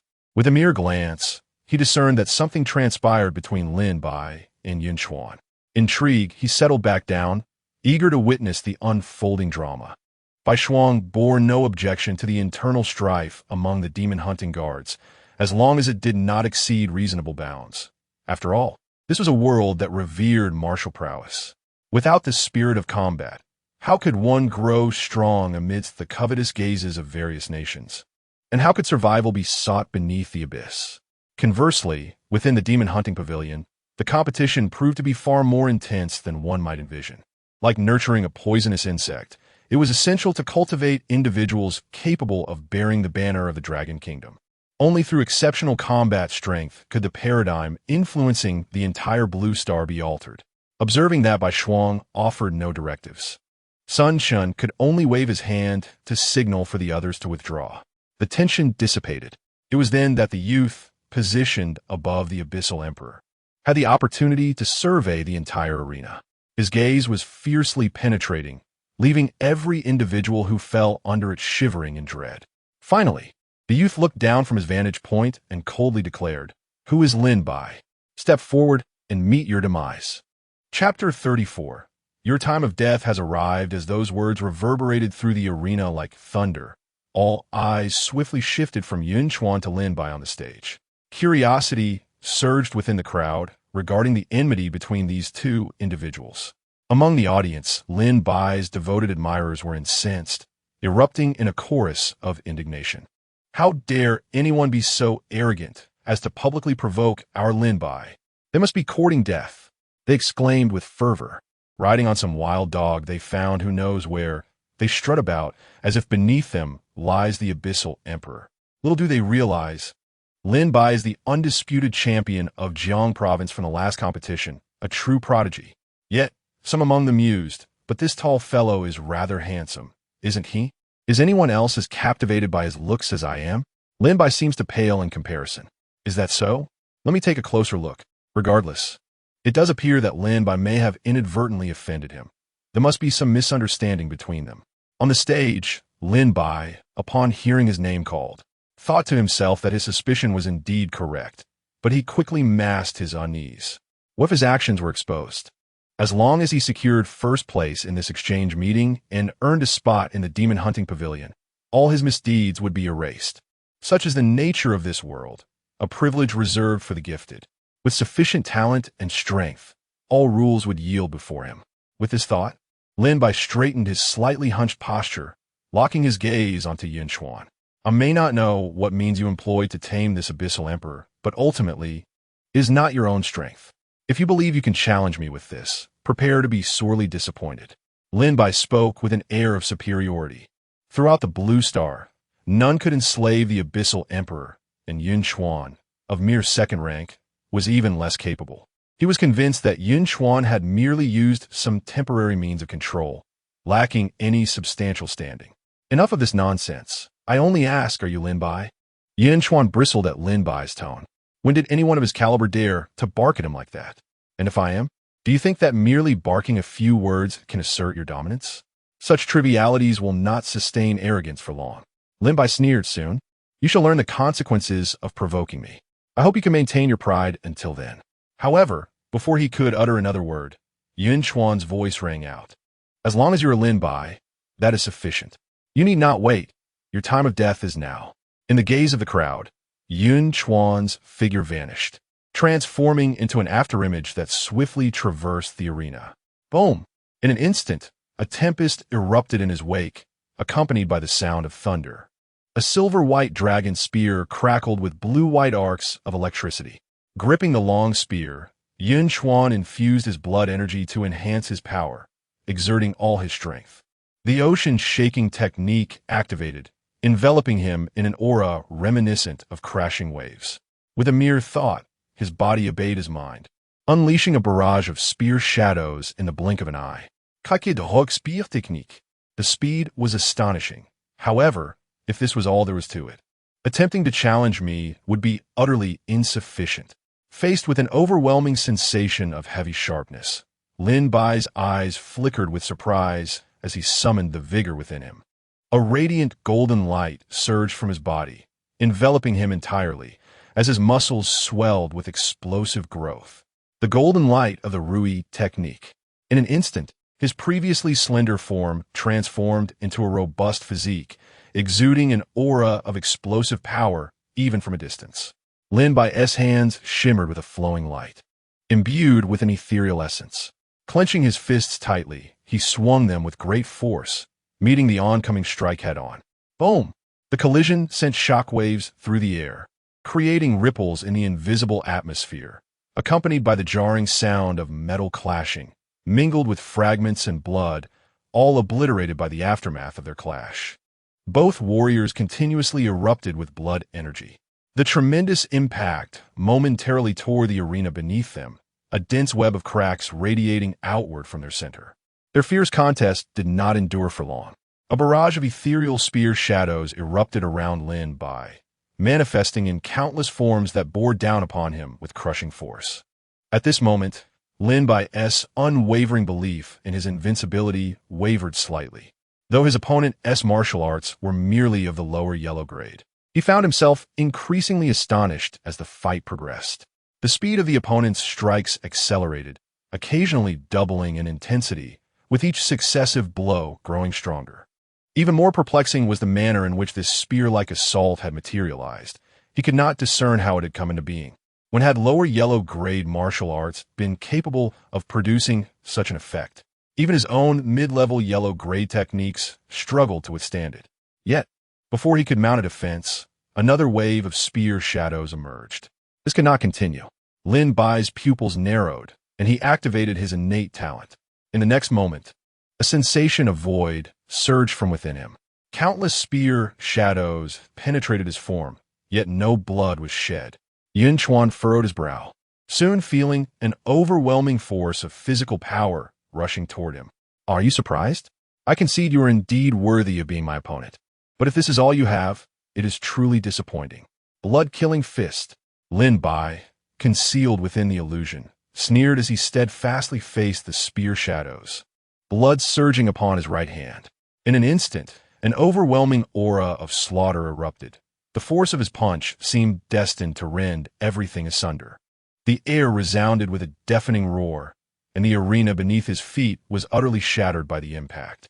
Everyone held their breath, captivated by this spectacle, acutely aware that this punch would determine the outcome of their duel.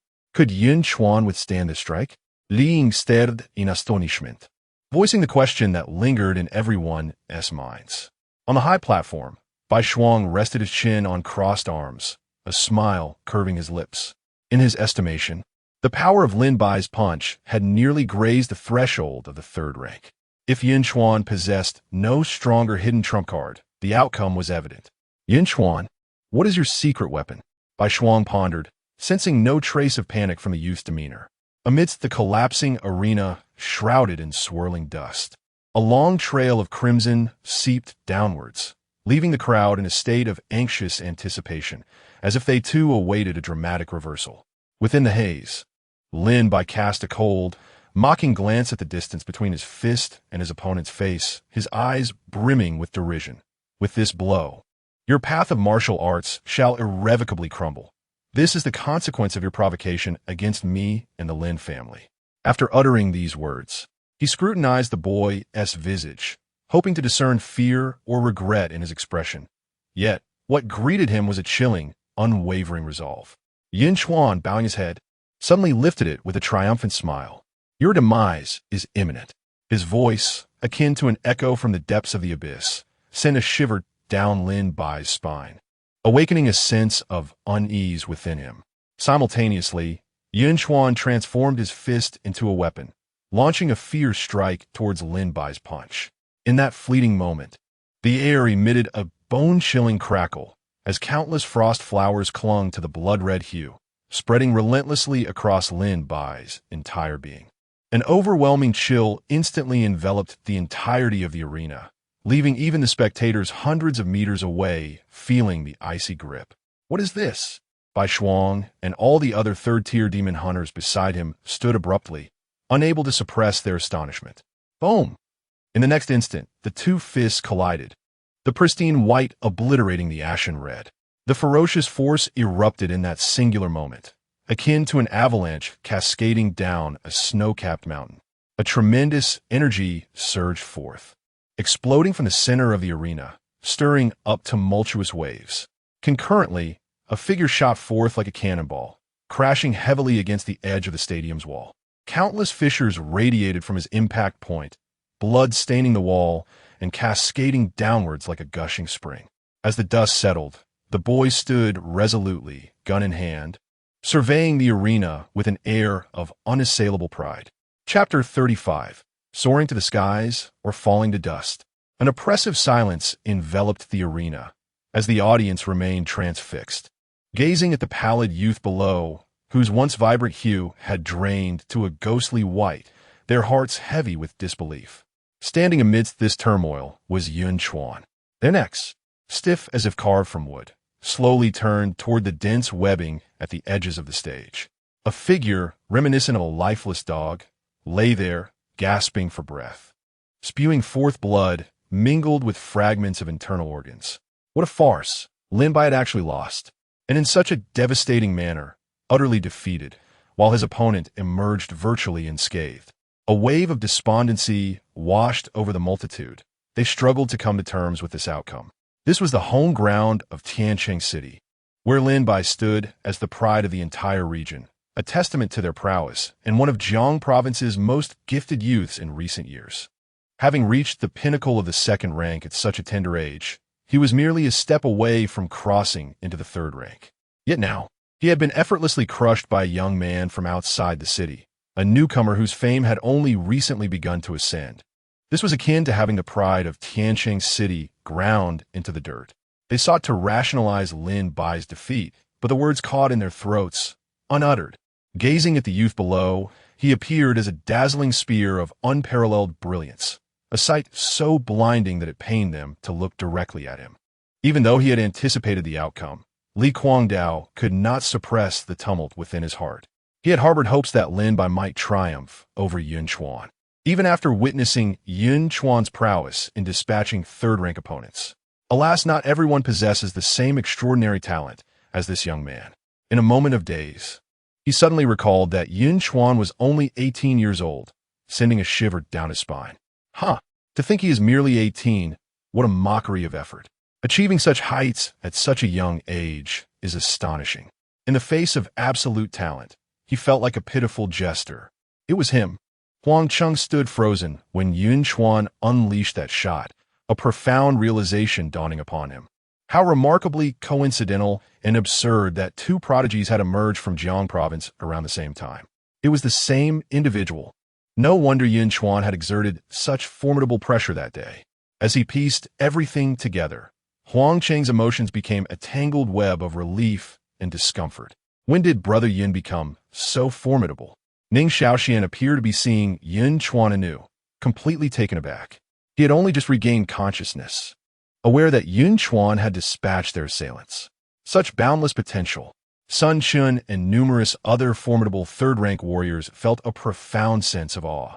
Even they recognized the threat posed by Yun Chuan's shot. This indicated that such a strike could inflict harm on third-rank martial artists. If a third rank were to exhibit such power, it would be less surprising, but Yun Chuan was merely at the second rank among those with even more profound martial prowess. A sense of shock resonated deeply. They could distinctly perceive that the technique employed by Yun Chuan was, in fact, an advanced yellow-level martial art, mastered to a degree beyond perfection. What an extraordinary martial talent it must take to cultivate such a technique to this level at the second rank. Even those esteemed families boasting a 7th-tier martial emperor have never witnessed such an extraordinary prodigy. I have found you. Bai Shuang gazed at Yun Chuan's figure with great admiration. At such a young age, possessing such formidable strength and talent, along with his temperament, if he were to enter the Demon Slayer Pavilion, the arrogant elites within would surely be thrown into chaos. A smile crept upon his lips at the thought of the ensuing events, finding it rather amusing. The only regret was that his cultivation experience was still too brief, and his realm had not yet caught up. Should he enter the Demon Slayer Pavilion, he would likely undergo a period of military training at the hands of the other prodigies. Nevertheless, this was a rite of passage that every newcomer must endure. It remained uncertain whether Yun Chuan would withstand the pressure, rise to the challenge, and soar to great heights, or whether he would fall to the ground, becoming a fleeting moment in history. After a brief moment of shock, the crowd erupted once more into a cacophony. Sun Chun and the others regained their senses and hurriedly approached to assess Lin Bai's injuries. His martial veins and dantian shattered, rendering his martial prowess utterly obliterated. Upon realizing the extent of Lin Bai's injuries, Sun Chun felt as though a thunderbolt had struck him, leaving his scalp tingling. "Lin Bai, hang in there. We will get you treated." Observing Lin Bai gasping for breath, Sun Chun quickly summoned a nearby martial artist with healing abilities. Under the care of the martial physician, Lin Bai's complexion gradually regained a hint of color, and his injuries began to heal slowly. Noticing Lin Bai's slight improvement, Sun Chun hastily inquired, "Lin Bai, how do you feel?" However, Lin Bai merely stared blankly at the sky, devoid of the strength to respond. His eyes were vacant, seemingly stripped of hope. His heart was heavy with bitterness and despair. Born to the Lin family, he awakened an S-level talent, the void condensation, and from that day onward, he embarked on his path of invincibility. One formidable adversary after another, the celebrated prodigies, praised by all, crumbled before him like dust. With unstoppable momentum, he dominated the elite of his cohort in Jiang province, entering the prestigious Magic City University as the foremost representative of Jiang province. Even amidst the congregation of prodigies at Magic City University, his prowess stood out among his peers. The Lin family took pride in him, and Tianqing City regarded him with honor. Even the opportunity to enter the Demon Slayer Pavilion seemed to be within his grasp. His future was meant to unfold smoothly after joining the Demon Slayer Pavilion, surging forth on the path of martial arts to become a top-tier powerhouse. Yet, all of this shattered beneath that single shot. What a despairing blow it was, utterly crushing all his pride, leaving him without even a shred of resistance. Why? Lin Bai's face bore an unprecedented desolation as he slipped into unconsciousness. Quickly, get him treated. Sun Chun felt a pang of bitterness in his heart. Soon engulfed by an overwhelming fury, he suddenly stood up, turning to Yun Chuan, and with an intense martial will pressing down upon him, he demanded, "Why did you strike so heavily?" This was merely a friendly exchange. How could it lead to the severance of another's martial path? Lin Bai was now left clinging to life, and his future in martial arts was rendered hopeless. It was merely self-defense. You cannot fail to see that had I not been able to withstand Lin Bai's punch, I would not have fared much better in the next round.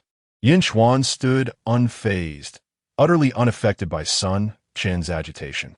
Upon hearing this, Sun Chen's anger momentarily faltered, only to be reignited as he continued his interrogation.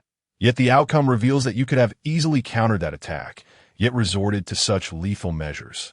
As a demon hunter, is this how you treat your own kind? This is utterly excessive. Spare me your lofty rhetoric. My principle is simple.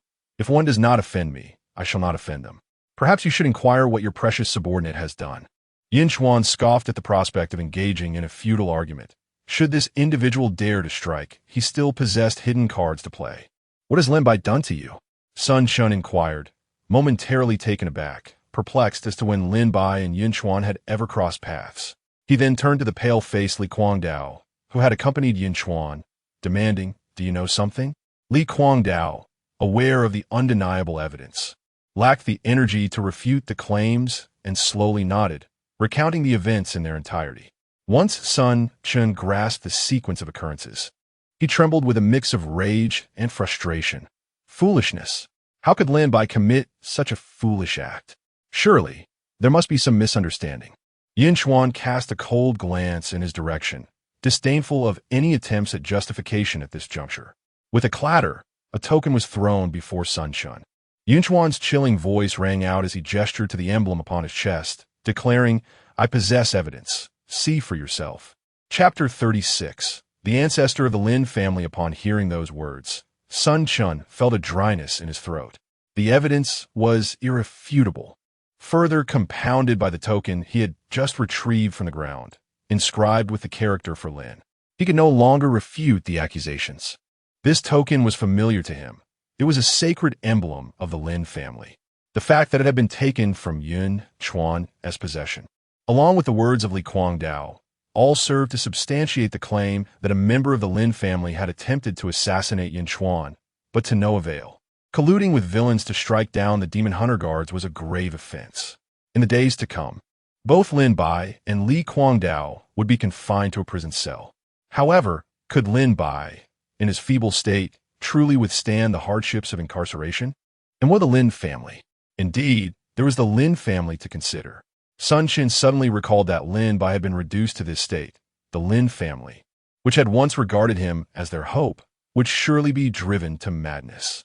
"Who has crippled my grandson?" A furious roar echoed, causing Sun Chin's complexion to turn pale. It was too late. Immediately, a vast pressure enveloped the entire arena. Everyone present, save for Bai Shuang, felt a wave of suffocation and a surge of blood. The oppressive force was terrifying. They felt as if they were tiny boats adrift on a vast ocean, on the verge of being capsized by the surging waves. "Ancestor of the Lin family, what do you intend to do?" Sun Chun stiffly turned his head to look at the elderly man, who advanced with ripples of energy emanating from his steps. "What do I intend to do?" The old man was engulfed in fury, his eyes gleaming with malice. Upon receiving the news that his precious grandson, endowed with the potential of a martial emperor, had been crippled, he had recklessly emerged from his seclusion, disregarding his own injuries, and rushed here. He gazed at the familiar youth before him and bellowed, "I have come to slay the wretch who has harmed my grandson." In the face of the wrath of a martial marquis, Sun Chun felt a surge of blood rise within him. Although the difference between the third and fourth ranks was merely one tier, the disparity in strength was insurmountable. Those below the fourth rank were generally referred to as martial artists, while those of the fourth rank and above were termed as nobles. Having transcended the realm of ordinary martial combat, they could easily summon blood energy as a means of attack. The gap between the two was akin to that between cold weapons and firearms. There were reasons behind events. Lin Bai had indeed erred. Sun Chin struggled to suppress the within him, seeking to explain.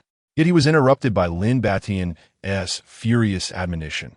"I entrusted my grandson to your care, and this is how you repay me. I do not care what my grandson has done. I demand blood for blood from his enemies." In that moment, he paid no heed to right or wrong. He only knew that the sole hope of the Lin family transforming into a lineage of martial emperors had been obliterated. He could not tolerate the thought of those who had wrought such destruction continuing to thrive in this world. "Ancestor of the Lin family, do not be reckless.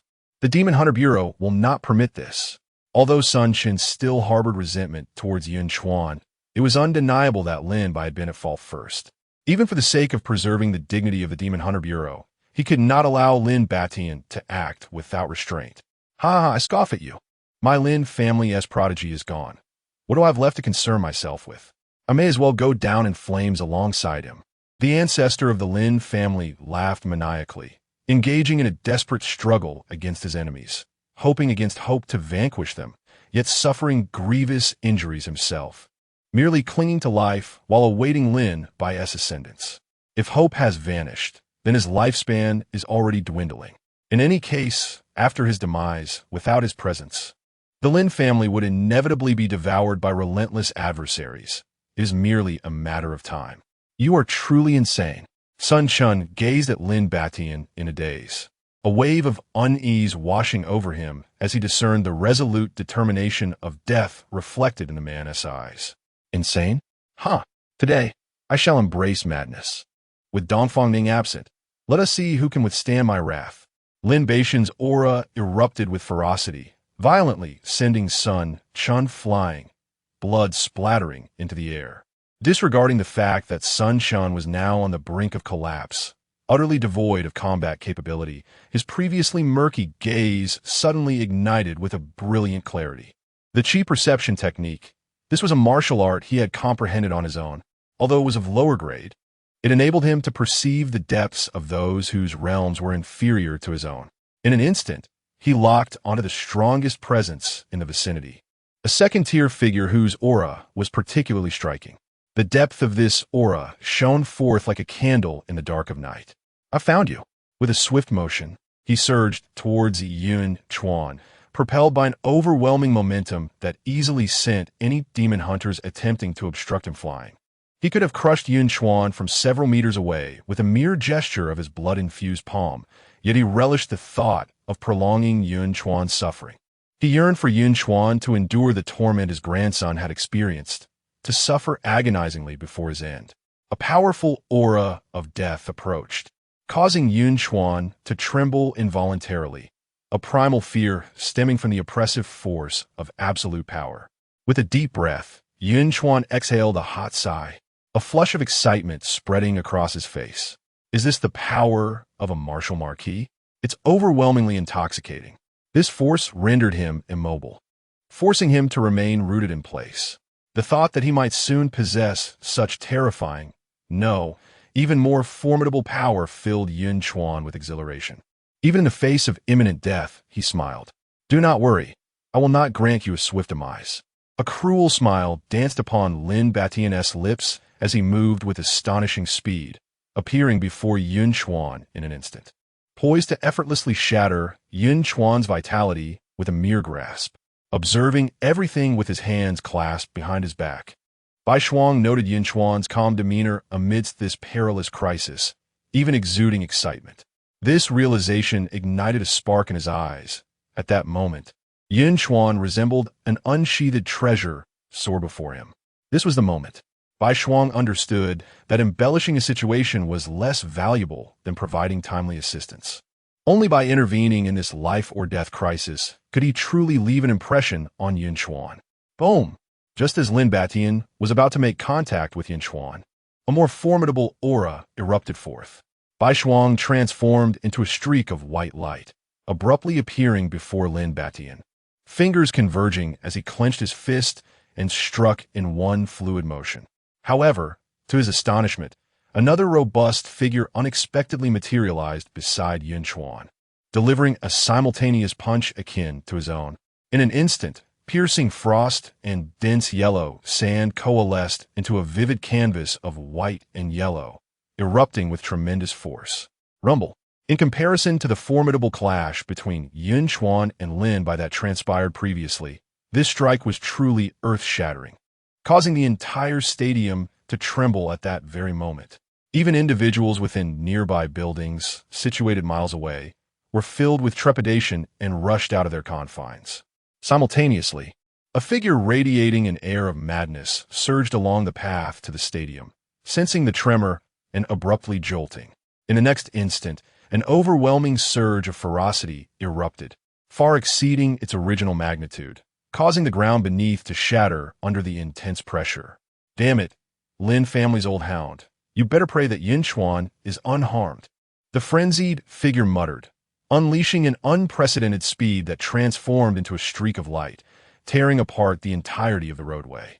Meanwhile, the astonishing turn of events caught Lin Batian completely off guard. Faced with the ravenous onslaught, he was compelled to abandon his pursuit of Yun Chuan and shift to a defensive stance. A myriad of intricate green runes materialized before him, conjuring an immense shield that appeared utterly indomitable. However, in the blink of an eye, countless fissures began to spread across the surface of this emerald shield, which shattered instantaneously. Chapter 37. Merely a bunch of crows and chickens, one shot to obliterate. Crack! The sound echoed throughout the entire auditorium like shattering glass, as a white and yellow tapestry converged into a torrent, piercing through it. Lin Batian, unable to evade, had no choice but to confront it head-on, conjuring a radiant staff adorned with flowing light in his grasp. He raised the staff, lightly tapping it, and an emerald glow suddenly illuminated the vast expanse before him, attempting to halt the advancing tide. Alas, it lasted but a fleeting moment.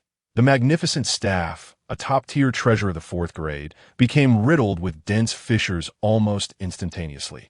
In the next moment, it shattered violently. Cough! A mouthful of old blood gushed forth from Lin Jintian as the devouring torrent of white and yellow engulfed him, propelling him towards the boundary, and with a resounding crash, it breached the solid walls of the auditorium. Coughing, beneath the rubble of the collapsed 3-meter-high wall, an aged hand thrust forth, effortlessly crushing the debris as if parting cotton. It revealed the increasingly frail figure of Lin Batian. His previously composed demeanor had transformed into utter disarray. Blood poured forth recklessly, and his disheveled appearance resembled a malevolent spirit emerging from a pool of blood. Ning Kaoying, why do you obstruct me? Are you not afraid of retribution from the Lin family? Lin Batian's gaze pierced through the space, fixating on the robust, middle-aged man before him, filled with trepidation. Ning Haoying's eyes radiated with murderous intent, his voice heavy as a mountain. Old Ghost Lin, your Lin family sent someone to assassinate my family Shaoxian, and you dare to question why I stand in your way. If you do not provide an explanation today, the Lin family will have no reason to continue existing. His words were delivered with an unsettling calmness, as if the fate of the Lin family was a trivial matter to him. Yet, no one dared to challenge his arrogance, for he was the second master of the Ning family, backed by a vast commercial empire, encompassing several municipal cities in Jiang province, and supported by 3 martial generals. The mightiest among them had even grazed the threshold of the martial king, poised to transcend into that realm. Asatsinating Ning Saothuan. Upon hearing this, Lin Batian's expression shifted dramatically. His thirst for vengeance overshadowed any desire to comprehend the circumstances. Since retreating into seclusion for cultivation, he had ceased to inquire about the affairs of the Lin family. Little did he expect that someone could be foolish enough to attempt an assassination on the precious second heir of the Ning family. Tell me who did it. I will not show mercy. I assure you, I shall provide you with an explanation. Grant me your favor and withdraw, allowing me to eliminate this vile creature. I will undoubtedly repay you generously afterward. Lin Batian chose to yield. He disregarded the lives of the oblivious Lin family members. What concerned him was that with Ning Haoying present, he would never be able to vanquish Yunchuan today. Ning Haoying, upon hearing this, turned his gaze towards Ning Shaoxian, seeking confirmation. With his second uncle by his side, Ning Shaoxian felt an overwhelming sense of security and promptly displayed the resoluteness befitting the second heir of the Ning family. Pointing at Lin Batian and cursing, "Uncle, it was this old bastard's wretched grandson who orchestrated the assassination against me." Ignoring Ning Shaoxuan's humiliating words, Lin Batian could scarcely fathom that the foolish act had been committed by Lin Baigon, whom he regarded as the future of the Lin family. Momentarily, he fell into silence. If it were anyone else, he might have relinquished them without hesitation, even Lin Bai's father. But Lin Bai was an exception. Observing that Ning Haoying could not be persuaded to refrain from intervening in this matter, Lin Batian shifted his focus to the individual beside her. "Who are you? Why do you involve yourself in this affair?" The path of cultivation is arduous. Why should one forge enmity over a mere ant? Bai Shuang could not suppress a chuckle. You wreak havoc in my demon-hunting pavilion subordinate division, attempting to slay my demon hunter, and yet you inquire about my identity? The demon-hunting pavilion? Upon hearing these words, Lin Baishan's heart trembled. While he could contend with the Ning family, he could not afford to provoke the demon-hunting pavilion. For even a casual envoy of a martial king could obliterate the Lin family, him included, countless times over. His gaze shifted as he attempted to twist the narrative. My grandson Lin Bai is also a demon hunter. His talent is evident, and he is certainly qualified to enter the demon hunting pavilion. Yet this beast has cruelly severed his path to martial arts. Why should he not face retribution? Why must I be obstructed at every turn in avenging my grandson? Old ghost, do not pretend as though your grandson Lin Bai is the victim. He sought to kill and incapacitate me. I would naturally retaliate. Moreover, I triumphed through fair means, unlike your despicable tactics of bullying the weak. If I were a martial king, how could you dare bark at me? You are but a lowly creature, easily dispatched. At this moment, Yun Chuan's brilliance was unmistakable, his confidence casting a glow that caught the attention of the two martial kings beside him. With the system at his disposal and endowed with innate talent, he possessed this assurance. After all, it had only been a mere month and a half since his awakening to martial arts. Even the transformation from a non-combatant to his current state had transpired within half a month. Perhaps, given another 2 months, or even just over a month, he would step into the realm of martial kings and behold a different vista. Speak again when you become a martial king. But do you truly believe you will live to see that day? If I cannot kill you today, I doubt those two can remain by your side indefinitely. You will surely find yourself alone one day. Lin Batian sneered, harboring no doubt that Yun Chuan could achieve what he claimed. Yet so what? At present, he was merely a pitiable insect. As soon as his words fell, he unleashed a secret technique and fled towards the exit of the arena. Not good. Bai Shuang lamented her own carelessness. The battles between martial kings hinge on the depths of their bloodlines. The outcome is not easily determined. If Lin Batian was wholly intent on escaping, even with Ning Haoying's assistance, they could not detain him. Unless another martial king intervened to assist, there was no hope of truly capturing him. Unfortunately, the martial king Dongfang Ning, who had yet to reveal himself in Tiancheng City, was currently on a mission. As Lin Batian had remarked earlier, he could not remain by Yun Chuan's side indefinitely. If a martial king was determined to hunt down a second-tier martial artist, it was an exceedingly simple task. Just as Bai Shuang felt urgency, a thunderous roar erupted. A blood shadow, moving with astonishing speed, shot towards them like a cannonball. The blood shadow scraped the ground, leaving a long, deep scar before finally halting. It was none other than the recently escaped Lin Batian, who gazed towards the arena's exterior with profound trepidation. I have finally arrived, fortunate to not be late. An aged figure wielding a spiked mace emerged from the gaping hole in the gymnasium wall, exuding an aura of madness. Wu Laogui. Lin Batian felt a surge of frustration. Having just escaped, he was met by the approaching Wu Yong, who raised his hand and struck him back with a blow. Director Wu. Upon hearing the name, Wu Laogui, Yun Chuan began to scrutinize this renowned elder whom he had yet to encounter. Noticing the disheveled appearance of his opponent, it was clear that he had rushed over as soon as he received the news. This realization stirred a wave of emotion within Yun Chuan, revealing that the elder held him in higher regard than he had anticipated. Sensing Yun Chuan's gaze, Wu Yong turned, their eyes locking, and he immediately recognized Yun Chuan, replacing his fierce demeanor with a warm smile. Ha, young Yun, I have long wished to meet you. I never expected it to be under such circumstances. Allow me to settle the score first, and then we shall have a proper conversation. With that, Wu Yong abruptly turned, his wild demeanor returning. As a seasoned veteran, he instantly discerned that the Lin family's elder had come with the intention of killing Yun Chuan, igniting his fury.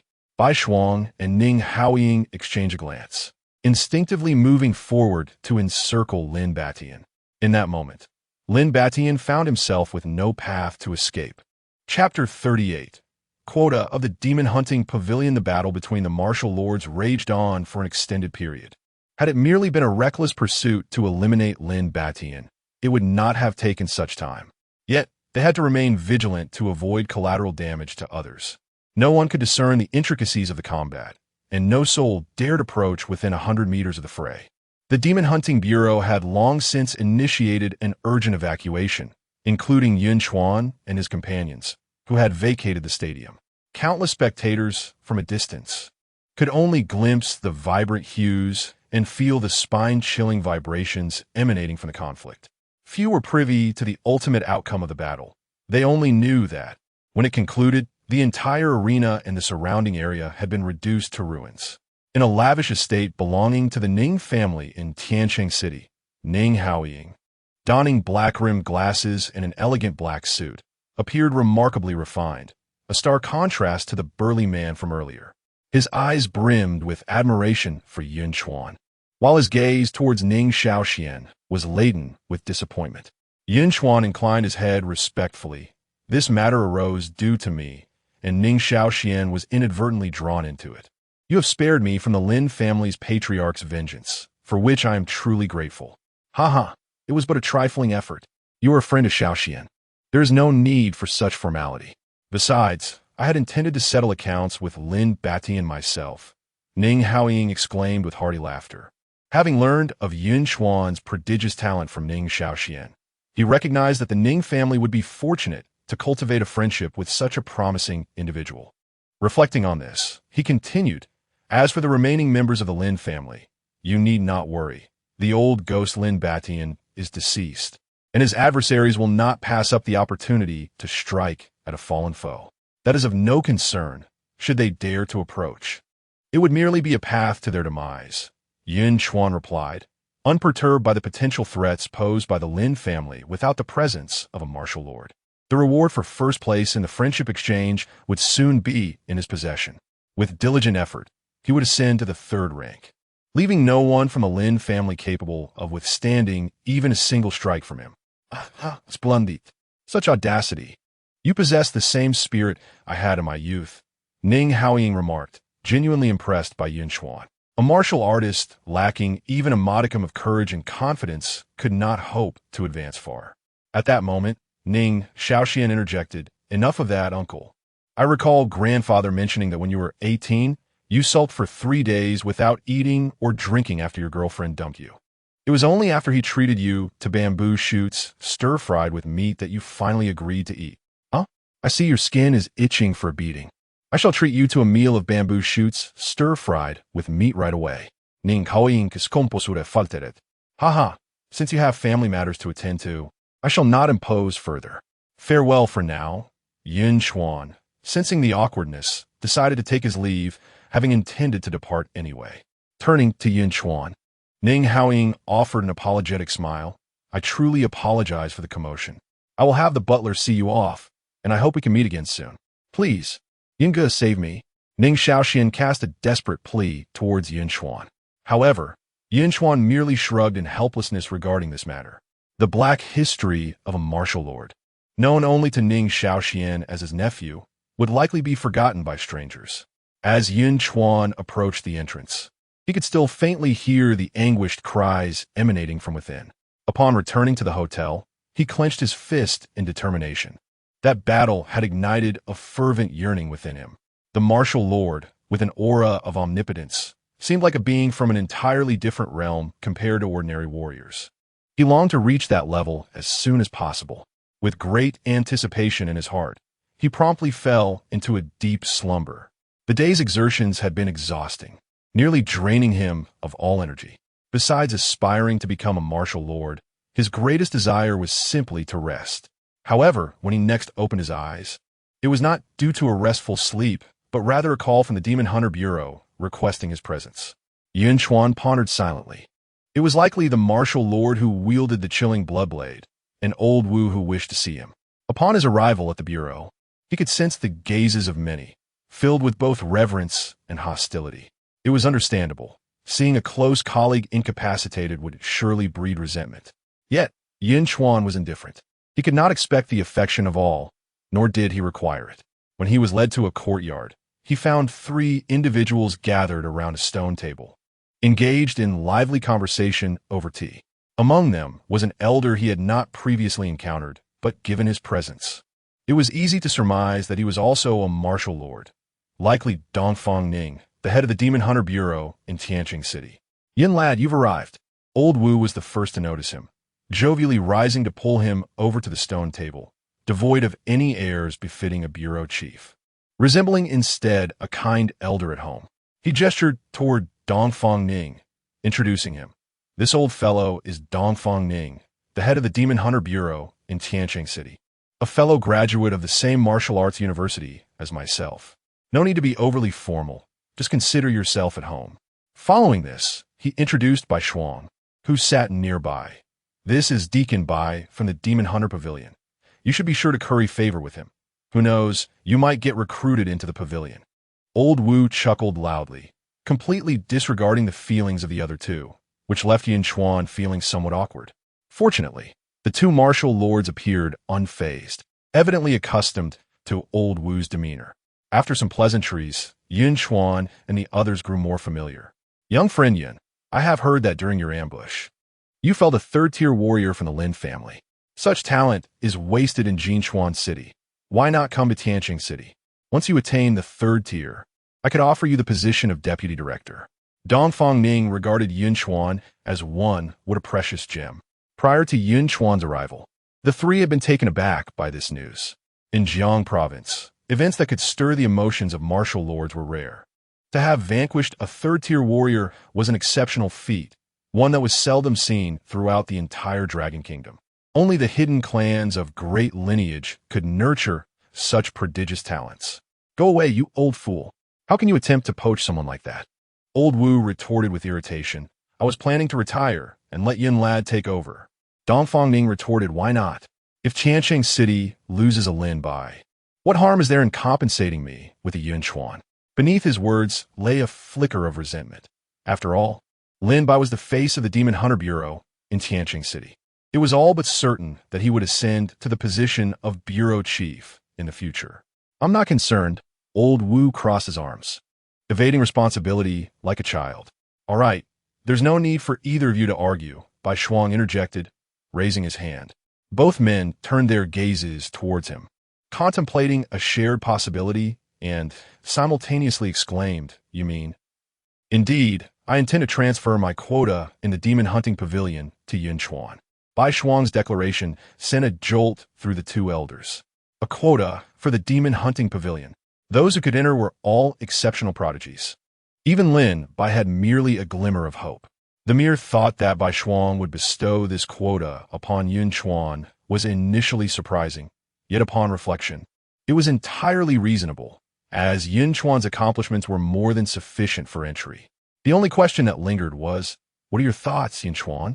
Chapter 39.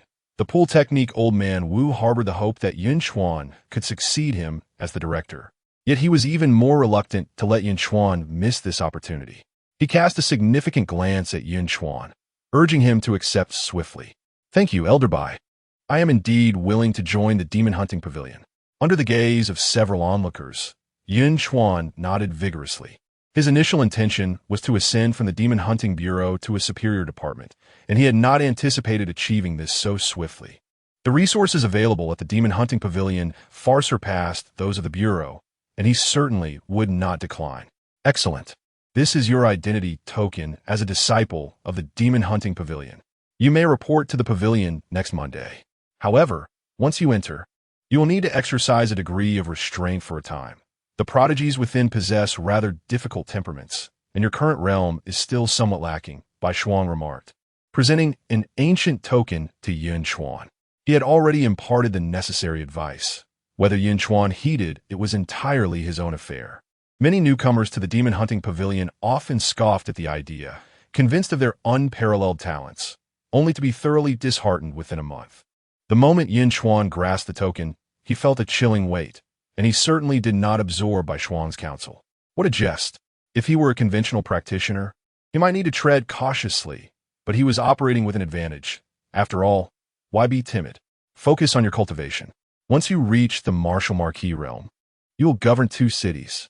Currently, Tianqing City and Yunchuan City lack any overseers, so the two seniors need not quarrel over where Yun Chuan would be better suited. Bai Shuang's words sparked excitement in Wu and the others. Yet Yun Chuan remained perplexed. Govern two cities?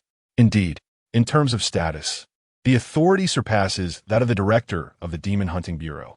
Do not think of this as a mere laborious task. It offers numerous benefits, Bai Shuang clarified. Fully aware of Yun Chuan's concerns regarding potential hindrances to his cultivation, the two elders beside him nodded in agreement. What sort of benefits? Yun Chuan inquired. His interest piqued at the prospect of anything advantageous to a martial marquis. Bai Shuang replied, this is not a secret. The benefit is blood crystals, a valuable resource produced only by abyssal creatures of grade 4 or higher. You're still quite far from the martial marquis realm, but it suffices to know that blood crystals are essential for your cultivation. Blood crystals. The very fact that even martial marquises coveted them attested to their rarity and critical importance in cultivation. Yun Chuan found himself intrigued by the prospect of governing two cities. However, Bai Shuang was correct. His current realm indeed fell short, and knowing too much prematurely would serve little purpose. At present, the priority was to elevate his realm and prepare to report to the Demon Hunting Pavilion next Monday. Bai Shuang took his leave. The friendship exchange event had concluded, and the candidates were selected. As a martial marquis, his time was limited, and he had his own matters to attend to. Old Man Wu also needed to return to continue with the abyssal cleansing task.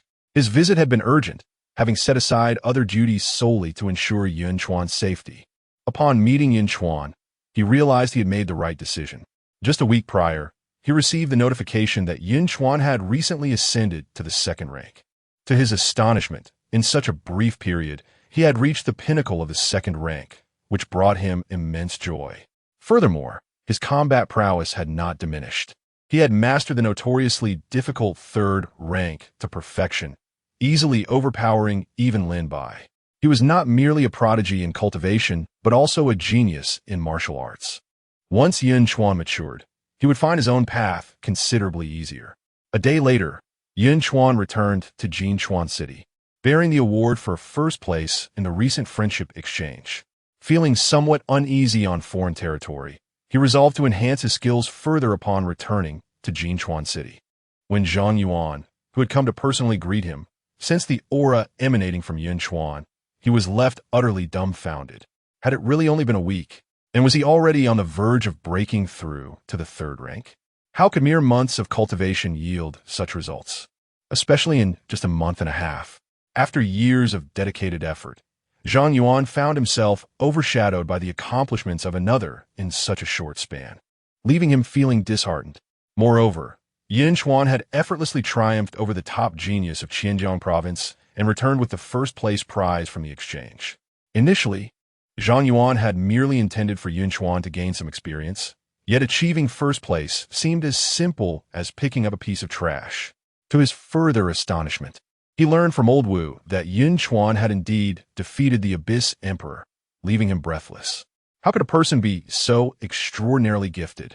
Was there no room left for others? Brother Zhang, why do you appear so displeased? Shouldn't you be overjoyed at my safe return? Yun Chuan's voice snapped Zhang Yuan back to reality. Upon seeing Yun Chuan, he felt a wave of frustration wash over him, akin to studying late into the night only to discover that another, who merely slept through class, had performed better. He cursed his own lack of talent. Upon returning home, Yun Chuan finally had the opportunity to focus on his advancement. With 10 million Huaxia coins, a high-grade yellow-level martial technique known as the 5 Elements technique, and several bottles of blood essence pills, he was well equipped to officially embark on his journey toward the third rank. The high-grade yellow-level technique, also referred to as the blood pool method, enabled the condensation of a blood pool within the dantian, intended for refining blood energy. Successfully forming this blood pool signified an ascension to the third rank. By continuously refining the blood energy into liquid spiritual blood and filling the pool, one could attain the pinnacle of the third rank. The quality of the blood pool was crucial in determining the foundation of a third-rank martial artist. The higher the quality, the greater the pool's capacity to store spiritual blood, and consequently, the stronger the quality and intensity of the refined spiritual blood, significantly impacting future realms. The qualities were categorized as earth, heaven, profound, yellow, and common. Most third-rank martial artists could only condense a common quality blood pool, with their limits confined to the third rank, while only a select few could advance to the fourth rank. Figures like Zhang Yuan and Old Wu condensed yellow quality blood pools, limiting their potential to the fifth rank. It was not that they lacked the desire to form profound quality pools. Such achievements depended on comprehension and innate talent, which could not be forced. Those capable of forming profound quality pools were hailed as prodigies, while those achieving earth quality were regarded as monstrous talents. Even within the renowned Demon Hunter Pavilion, known for its congregation of geniuses, earth quality pools were exceedingly rare. To cultivate a high-quality blood pool, one's understanding of the blood pool method was paramount. The deeper the comprehension, the higher the quality of the blood pool that could be formed. The 5 elements true method stands as one of the most esteemed techniques within the realm of the condensation pool law. To attain a level of perfection and beyond presents the opportunity to forge a celestial grade blood pool. Naturally, one must strive to condense only the finest essence. Without a solid foundation, how could I maintain my invincibility? Yun Chuan disregards anything below the celestial grade. What he seeks to condense must indeed be of celestial caliber, befitting his lofty aspirations. Observing the panel displaying 5 elements, true method, uninitiated, a subtle smile graces his lips. 10 million. Charge it to me. I shall allocate every effort. Recharge successful. Remaining premium value, 100, 900. Point allocation successful. Deducting 10, 000 premium value. Initiation of the 5 elements true method. As the notification chimes, Yun Chuan feels a rapid warmth emanating from his dantian as countless vital energies converge, transforming into an ethereal blood pool at his core. Yet, the allocation of points has not come to a close. Point allocation successful. Deducting 15, 000 premium value. Proficiency in 5 elements true method initiated. Minor accomplishment. Point allocation successful. Deducting 20, 000 premium value. Proficiency in 5 elements true method minor accomplishment. Major accomplishment. With the enhancement of proficiency, the illusory blood pool continuously expands and solidifies. Chapter 40. The Celestial Quality. The power of chaos, strange patterns were imbued, sketching a magnificent tapestry. Fiery crimson flames, azure droplets of frost, vibrant green saplings, deep yellow mountains, and the resplendent brilliance of metal. They formed a pentagram, etched upon the blood pool's surface. In the next moment, the entire blood pool manifested 5 hues, transforming into 5 realms. The blood pool, forged from the principles of the 5 elements, was capable of condensing the blood essence of these elements, its internal circulation ceaseless and vibrant. Yun Chuan gazed inward, his understanding of the 5 elemental principles deepening. An unending stream of insights flowed into his consciousness, ready for digestion and assimilation. Point allocation successful, 25, 000 essence points deducted. Mastery of the 5 elemental principles achieved, perfection, boom. In the next instant, the entire blood pool rapidly solidified, its previously ethereal exterior crystallizing until it resembled translucent crystal. The representation of the 5 elements intertwined like roots, enveloping their respective domains. The completed blood pool emanated a profound and stable aura, signifying its elevation to the celestial quality. Harmonized as one, it stood firm as a mountain. Yet it was still insufficient. I demand further allocation. If one is to wield extraordinary power, one must strive for the utmost excellence. Yun Chuan remained silent, persistently allocating points. Point allocation successful, 30, 000 essence points deducted. Mastery of the 5 elemental principles perfected. Ultimate realm. Suddenly, Yun Chuan's mind trembled, akin to a thunderclap on a clear day. His consciousness was engulfed by endless chaos, transporting him to a realm of void. Here, an infinite expanse of nothingness prevailed, so dark that not a single ray of light could penetrate. Yun Chuan lost track of time, whether it was a fleeting moment or an eternity. When his awareness returned, a sense of void enveloped him. Upon introspection, the blood pool, once divided by the 5 elements, was now entwined with a shroud of chaotic nothingness. Through the thin mist, he could still discern the 5 colored lines converging towards the center. A circular platform stood tall, emerging from the very chaos itself. In an instant, Yunchuan could not discern the nature of this entity. Yet the word chaos emerged in his mind. The mere utterance of this term weighed heavily upon the heart. Even the destructive might of thunder paled in comparison to the presence of chaos. Before he could fully comprehend the situation, the blood pool trembled violently, swiftly expanding to more than double its original size. At the moment of complete formation, several grand characters imprinted themselves upon Yun Chuan's heart. The way follows nature, perfectly harmonious. Celestial quality blood pool constructed. In this moment, the aura within Yun Chuan could no longer be contained, and the essence of blood surged explosively.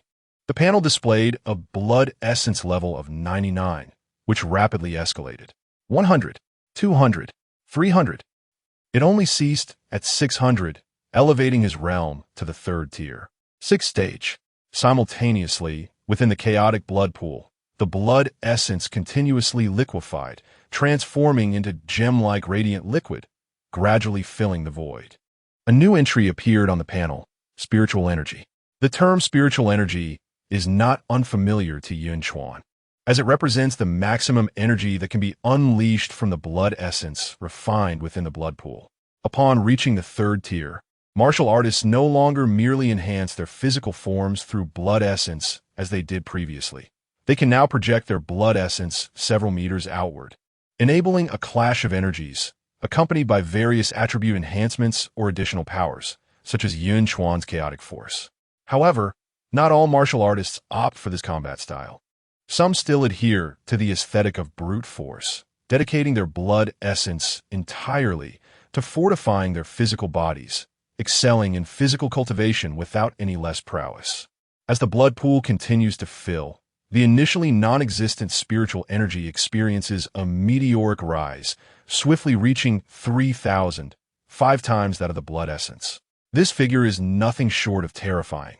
It is known that for martial artists with a common-grade blood pool, when their blood essence is at 600, their spiritual energy remains at a mere 600. Even for those with an earth-grade blood pool, it amounts to only 2,400. Moreover, this disparity expands with the elevation of realms and enhancement of blood essence. The greater the progression, the more pronounced the difference becomes.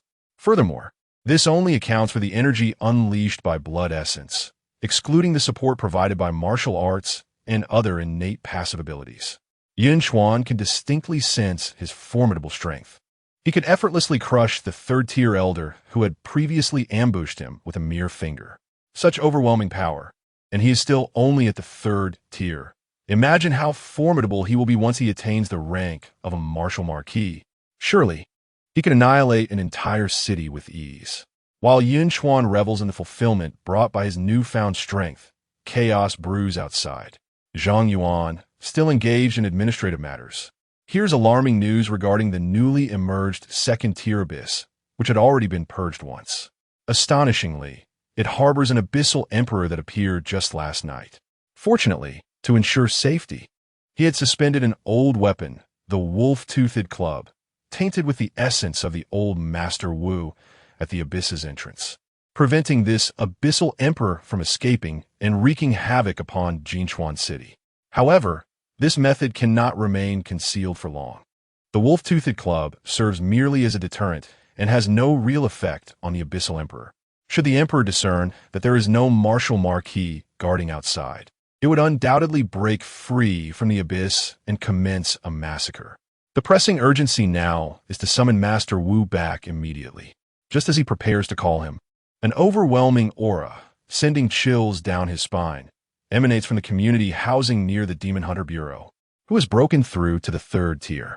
Such a commotion suggests they must have forged a profound-grade blood pool.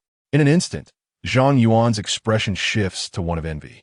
He had only narrowly missed achieving a profound-grade blood pool himself, ultimately falling short due to insufficient innate talent, resulting in a mere yellow-grade blood pool, a lingering regret in his heart. Witnessing a fellow demon hunter achieve a profound grade blood pool fills him with a blend of admiration and longing. Yet, no one within the Bureau had announced intentions to break through to the third tier, except for one individual. Suddenly, an unsettling realization strikes Zhang Yuan, disbelief washing over him. Could it be Yunchuan? It is impossible. It has only been a week since he just ascended to the second tier. No one breaks through to the third tier without first consolidating their strength. Initially, he dedicated himself to the arduous task of refining a high-quality blood pool to transcend the third rank. Yet he remained in the pinnacle of the second rank for an entire year.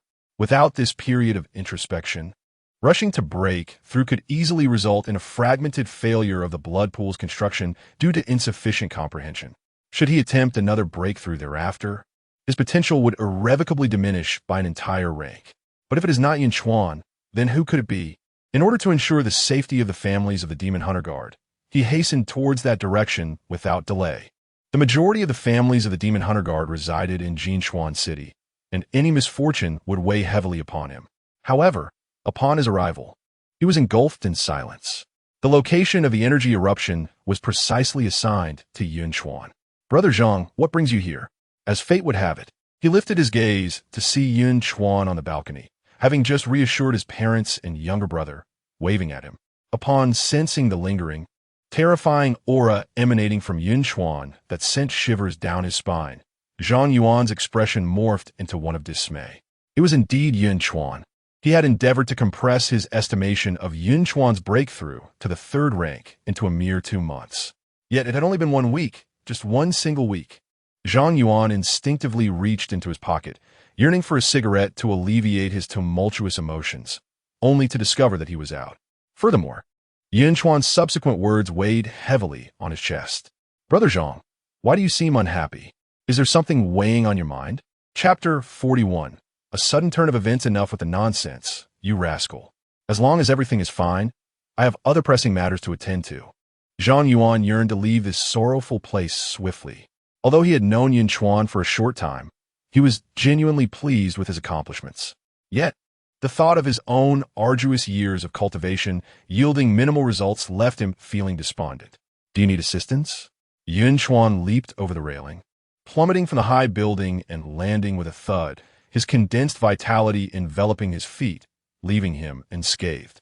Zhang Yuan was taken aback by Yunchuan's unwavering presence, astonished that such consecutive breakthroughs had not left him with the slightest sense of instability. His aura was vastly more potent than Zhang Yuan's. "What realm are you at now?" he blurted out. "Third grade, 6th stage," Yunchuan replied without reservation, feeling no need to conceal his progress. It was highly likely that by tomorrow or the day after, he would reach the pinnacle of the 3rd grade or even ascend to the 4th. Zhang Yuan inhaled sharply, his legs buckling beneath him as he nearly gasped for breath. Turning pale, alarmed, Yunchuan rushed forward, pinching his acupoint, pleading for him not to succumb. "I'm fine, truly," Zhang Yuan managed to say, waving his hand dismissively. Once assured of Zhang Yuan's well-being, Yunchuan resumed their conversation. "Brother Zhang, what was it you mentioned about an urgent matter? Please enlighten me." Yunchuan's eyes sparkled with that familiar greedy glint, rekindling a sense of nostalgia in Zhang Yuan. Despite Yunchuan's newfound strength, his character remained unchanged. He candidly shared the situation regarding the Abyss Emperor with Yunchuan. Without further ado, he intended to call Old Wu. However, Yunchuan interrupted. "Brother Zhang, allow me to handle this. There is no need to trouble Director Wu." Freshly empowered, he was eager to bolster his own resources, seeking a sense of security. This is a matter of utmost importance. The 2nd grade Abyss Emperor possesses combat strength that surpasses the pinnacle of the 3rd grade. Only Old Wu's return can counter it. If it breaks free from the Abyss, we will be the villains of Yunchuan City. Zhang Yuan shook his head. He could not allow Yunchuan to risk his life. Yunchuan countered. "Can you guarantee the Abyss Emperor will remain confined before Old Wu returns?" Zhang Yuan fell into silence, uncertain how long he could stall. "Let me go. At least I can buy some time." If we wait until the Abyss Emperor breaches the city, all will be lost. Yun Chuan's words finally swayed Zhang Yuan. Very well. But remember to act within your limits and prioritize your safety. Leave it to me. Just prepare for the task rewards. Yun Chuan replied confidently. This lad, now a third-grade powerhouse, still maintained his audacious spirit. Zhang Yuan watched as Yun Chuan departed, a rare smile gracing his face. Old Wu had mentioned in a prior conversation that Yun Chuan had subdued an Abyss Emperor, likely the very one they were discussing. Zhang Yuan had previously thought that Yun Chuan had merely dealt with a second-grade seventh-stage beast, never suspecting that the true fool had been himself. However, one cannot entirely blame him. In a small place like Yunchuan City, even ascending a minor realm could be deemed extraordinary.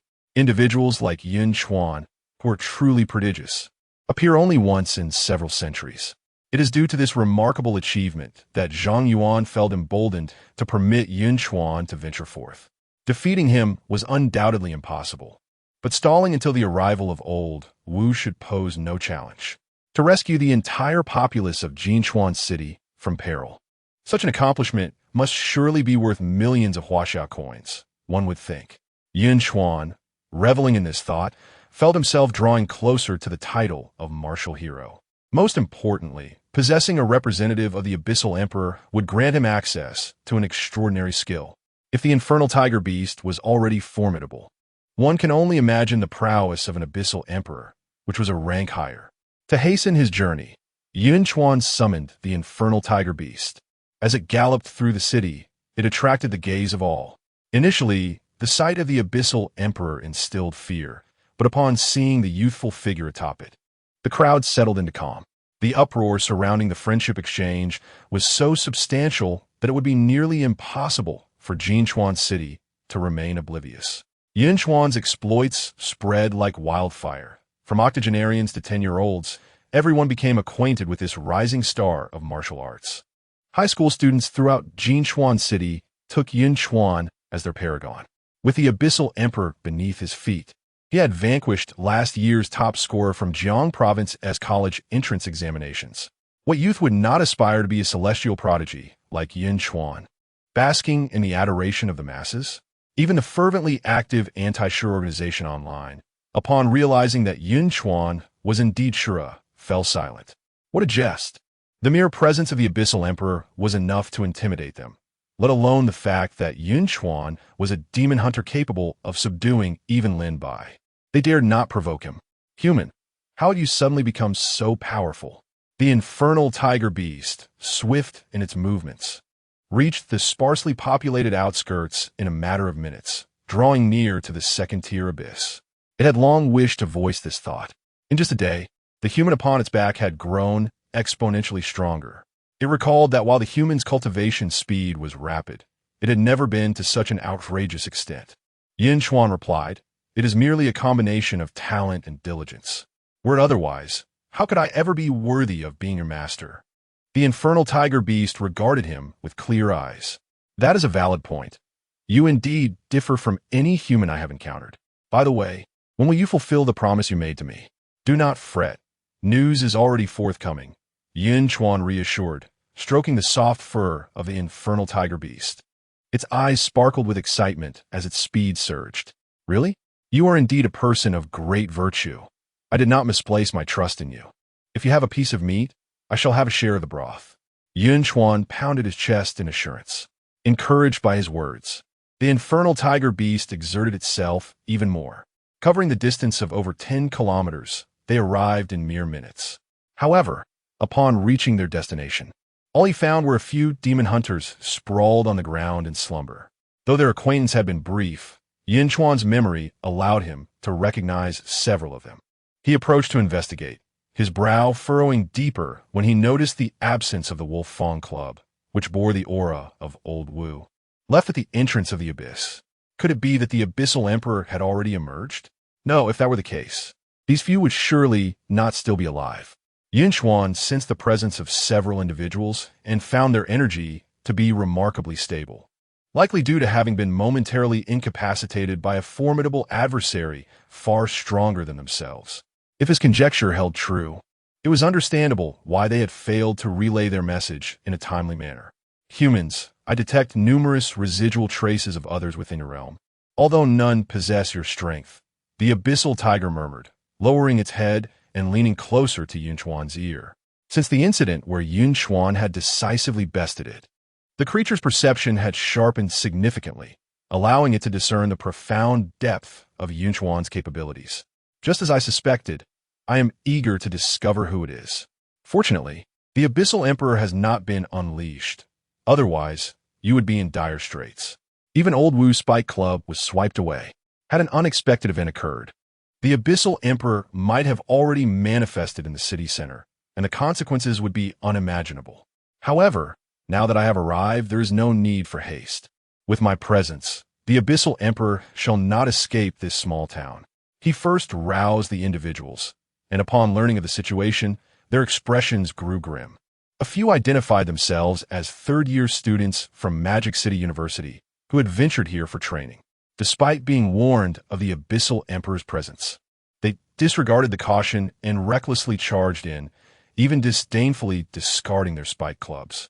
They spoke with a tone of contempt, eager to confront the Abyssal Emperor they had often encountered in their studies, oblivious to the potential catastrophe that would befall the entire Yunchuan city should they fail. Chapter 42 encounters Senior Sure. Have you ever seen what the Abyssal Emperor looks like? Deep within the abyss, a trio ventured further into the depths. A petite girl, clad in a pomegranate skirt and possessing a charming, playful demeanor with sun-kissed skin, gazed adoringly at the young man ahead, who held compass. Sure Potion's footsteps faltered. He had never encountered the Abyssal Emperor, even though he was a prodigy of Magic City University. However, the Compendium of Demonic Beasts noted that upon meeting the Abyssal Emperor, one would be able to recognize him, regardless of prior encounters. He contemplated admitting his lack of experience, but a glance at the exquisite beauty beside the petite girl, who was looking at him with eager anticipation, compelled him to weave a slight deception. Of course, I have seen him, and I've even had personal experiences with him. He is not as formidable as you might envision. Sherpatian was unwilling to tarnish his image in her eyes. Though he had not fought against the Abyssal Emperor, he was, after all, a top 5 prodigy at Magic City University. At the tender age of 21, he had already ascended to the 8th tier of the 3rd rank, having even triumphed over opponents at the 9th tier of the 3rd rank. If the rumors from those provincial bumpkins outside were accurate, dealing with a 2nd-rank Abyssal Emperor should pose no challenge for him. Wow, Senior Sure, you are amazing. No wonder Senior Sister Yi likes you, exclaimed Bungli, her eyes wide with admiration. Oh dear, Junior, how can you say such things? Yi Shue's face flushed crimson as she frequently glanced at Sherpatian. When their gazes met, she shyly lowered her head, embodying the demeanor of a bashful woman, which stirred Sherpotion's heart. What is there to be ashamed of? Senior Sister and Senior, you are such a perfect match. It's only a matter of time before you end up together. It's just a pity that I don't have such an opportunity. As she spoke, a glimmer of sorrow flickered in Wang Li's eyes, and tears cascaded down her cheeks uncontrollably. Her display instantly tugged at the heartstrings of both individuals. Yi Shui took a silk scarf from her neck to wipe Wang Li's tears, offering comfort. It's that scoundrel Yunchuan's fault regarding Lin Bai. As a demon hunter, his actions are truly despicable. Rest assured, we came to Yunchuan City to settle this score for you. Indeed, had we not fortuitously encountered the Abyssal Emperor, we would have already made Yun Chuan pay dearly for his transgressions. Sherpatian pounded his chest in assurance. Once I slay the Abyssal Emperor and collect the materials, I shall deal with Yun Chuan. We will repay him in kind for what he did to Lin Bai. He claims to be the new generation's prodigy of Jiang Province. After incapacitating him, we shall sever his tendons, extract his teeth one by one, and display him in the most conspicuous manner, allowing all of Jiang Province to witness his disgrace. This is far more torturous than simply killing him, he added. Yes, that is precisely how it should be. Lin Bai is such a wonderful person, with exceptional martial talent, yet he has been crippled over a trivial matter and even imprisoned. How can that Yunchuan still be alive? A fierce glint flashed in Yi Shue's eyes. She had originally recognized Lin Bai's potential and had intended to cultivate both him and Sherpatian simultaneously, investing considerable resources into Lin Bai. Now, all her efforts lay in vain. It can be said that her hatred for Yun Chuan is no less than that of Wang Li, who superficially admires Lin Bai. However, with several formidable warriors protecting Yun Chuan, even the Lin family, what shall we do if we are discovered? Although Wang Li also wished to take action, she could not bear the consequences. Indeed, Brother Petion, do you have a solution? Yunchuan, too, was reluctant to face the repercussions and turned her gaze towards Shi Petion. Upon being looked at by Yunchuan, Shi Petion felt a surge of vanity, his chest puffing out with pride. Fear not, I shall act swiftly. Once this is accomplished, we will immediately leave Jiang province and return to Magic Capital University. After the incident, I shall bear the responsibility alone. With my talent, Magic Capital University will surely protect me. In a year, when I ascend to the rank of Martial Lord, they will not dare utter a word against me. Wang Li exclaimed. Indeed, how could I have overlooked this? Senior Shi is so talented he nearly refined a blood pool of the Earth grade. In our school, only a few exceptional seniors surpass him, and the institution will undoubtedly intervene to safeguard you. Yunchuan chimed in. In my eyes, they are merely luckier than Brother Petion. It is rare for anyone in the school to refine an Earth-grade blood pool. Brother Petion has merely been unfortunate. Otherwise, they would not have a chance to shine. She had previously attempted to connect with those Earth-grade prodigies, but they paid her no heed. Only Lin Bai and Shi Petion held any fondness for her, which she resented for quite some time. Listening to their flattery, Shi Petion's face flushed with joy, feeling elated. Rest assured, you will not be implicated. I am determined to deal with this Yun Chuan. Oh, who dares to confront me? At that moment, a clear voice rang out, startling Shi Petion and the others, who turned abruptly. Following the sound, they beheld a youth clad in black, riding a ghostly tiger exuding an imperial aura, approaching with the ferocity of a Shura from the depths of hell. The overwhelming sense of dread washed over them, shaking them to their core. The relentless aura of authority emanated from the imposing beast beneath the youth, sending shivers deep within their souls. The Abyssal Emperor. Suddenly, the three understood why the books spoke of a recognition that transcends mere sight. Who was this youth riding the Abyssal Emperor? As they lifted their heads to behold his unparalleled visage, they confirmed the identity that had lingered in their minds. Yun Chuan.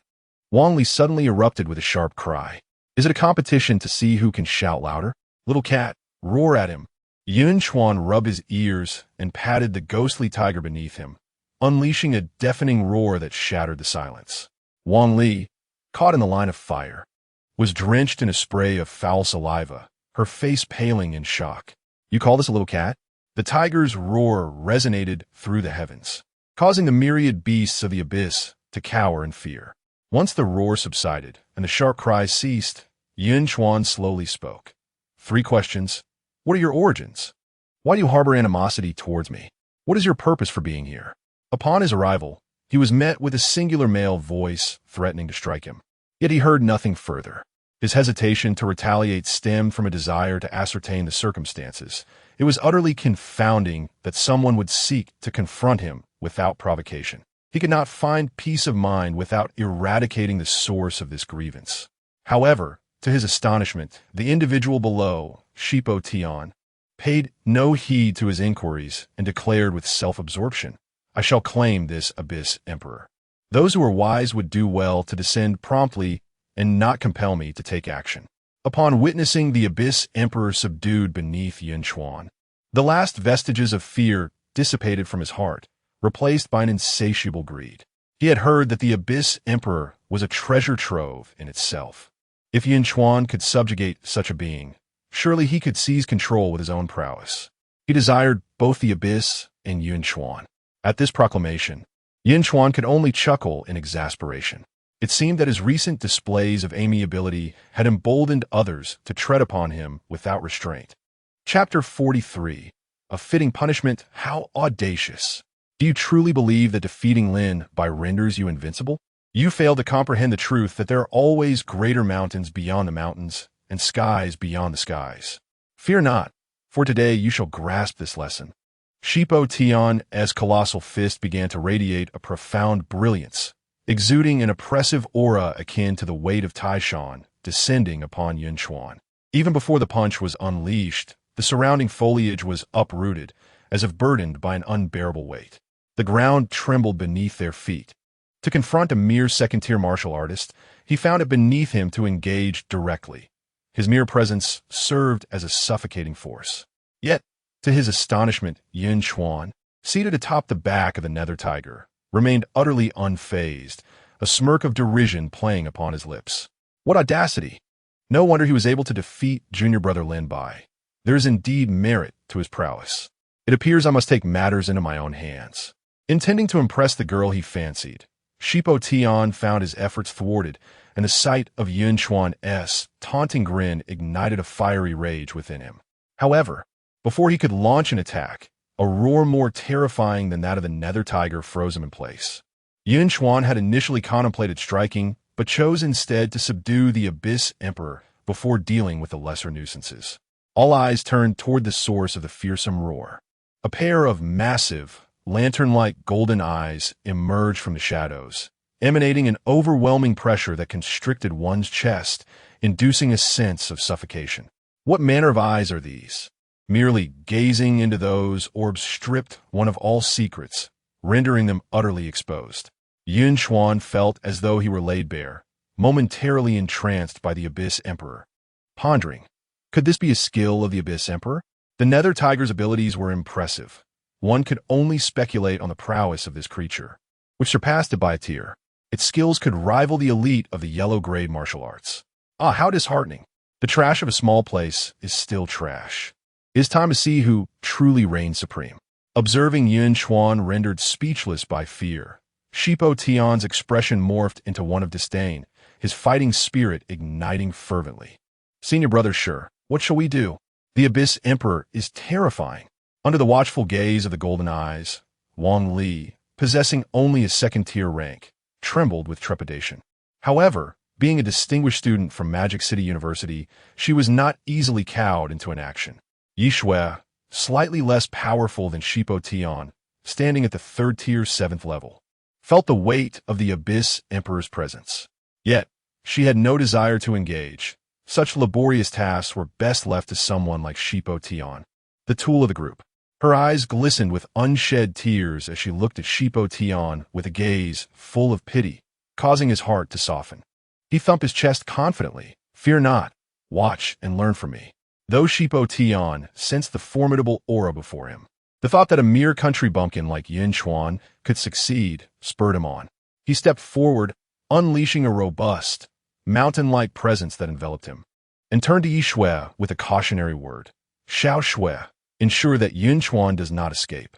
I will handle the Abyss Emperor. You contain him until I return to deal with him. Understood, brother Patian. Yi Shui's lips curled into a sweet smile.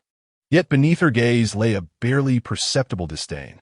Sure, Patian, entirely absorbed in the Abyss Emperor, remained oblivious to her true feelings. Observing someone willing to serve as a punching bag, Yun Chuan relished the opportunity to conserve his energy. The battle soon ignited in the distance.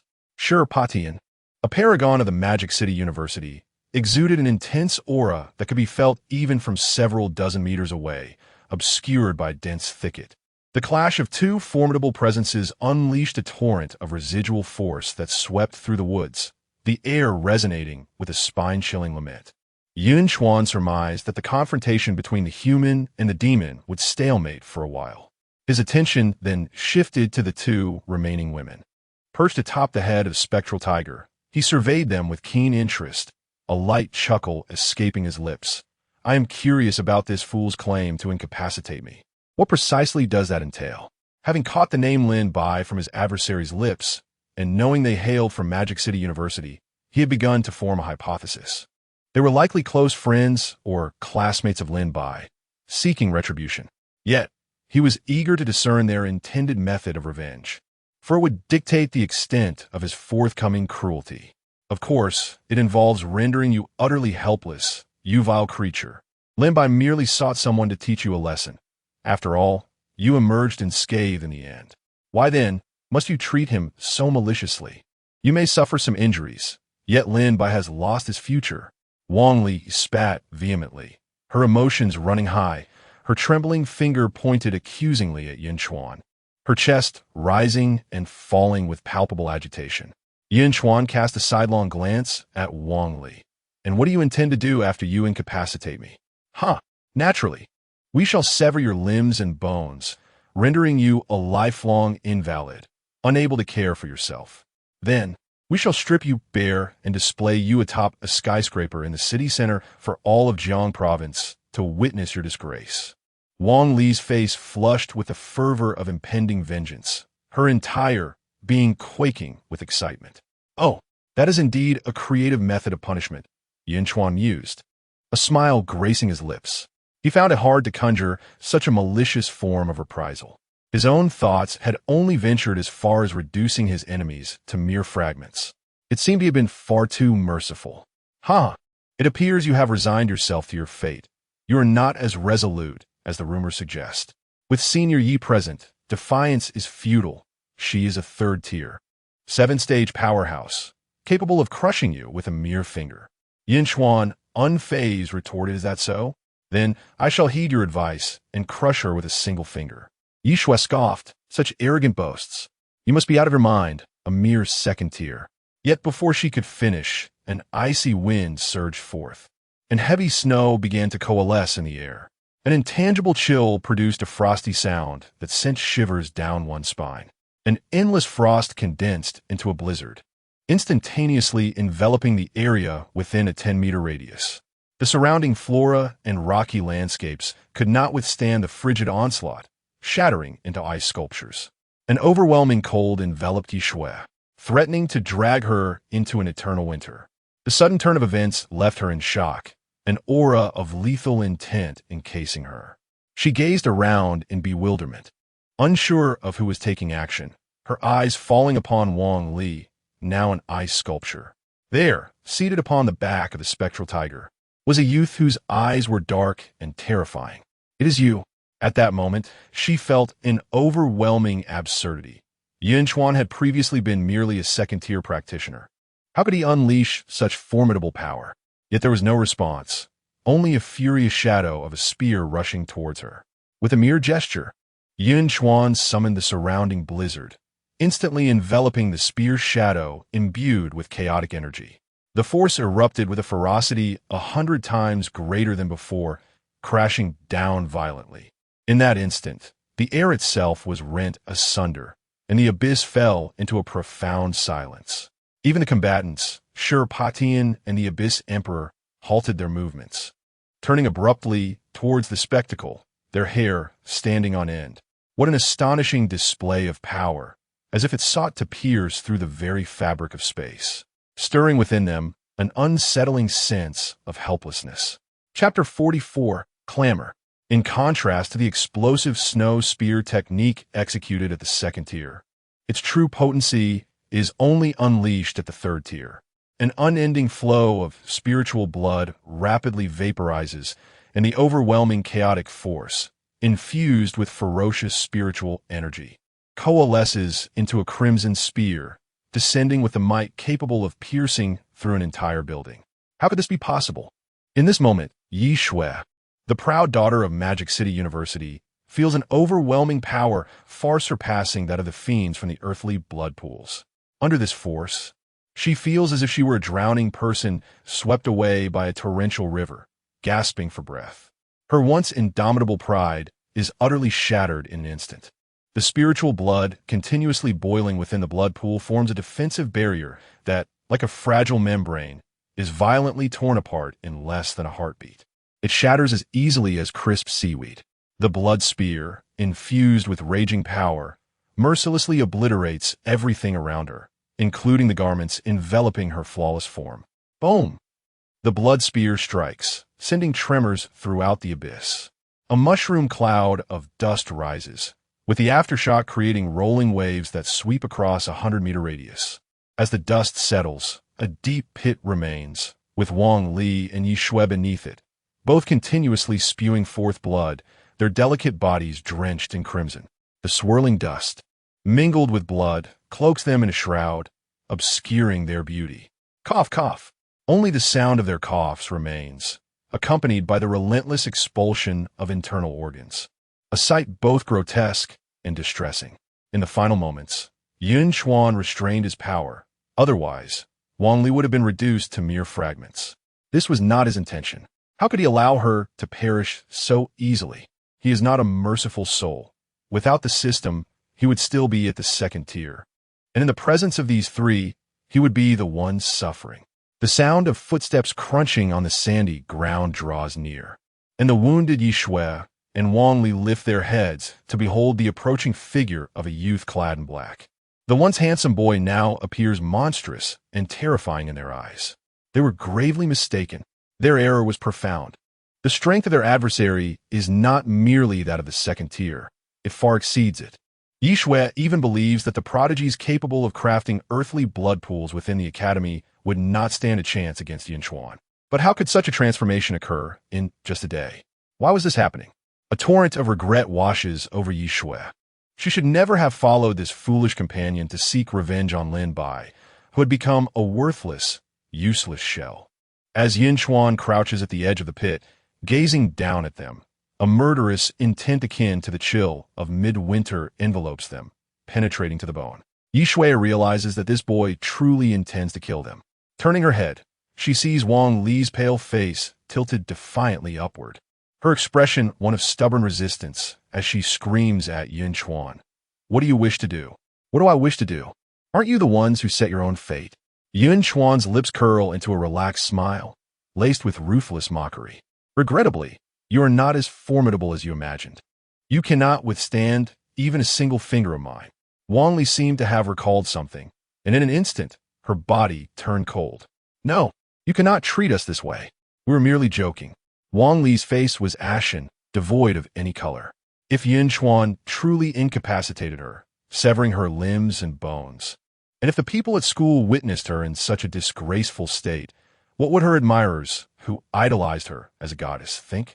How would her parents, elders, and teachers perceive her? Her honor, her identity as a distinguished student of Magic City University would be irrevocably lost, leaving her to languish in a dark room for the rest of her life, much like Lin Bai. That fate would be more unbearable than death. She would never allow such treatment. Yun Chuan, with a leisurely demeanor, replied, "What if I choose to do just that?" "What will you do then? How does it feel for a strong man like you to bully a weak woman like me? If you dare to act, Senior Shi will certainly not spare you upon his return." In this moment, Wang Li could find no other reasoning to compel Yun Chuan to relent. She could only think of Shi Patian, who, after all, had little regard even for the Abyss Emperor. Beside them, Yunchuan seemed to kindle a glimmer of hope.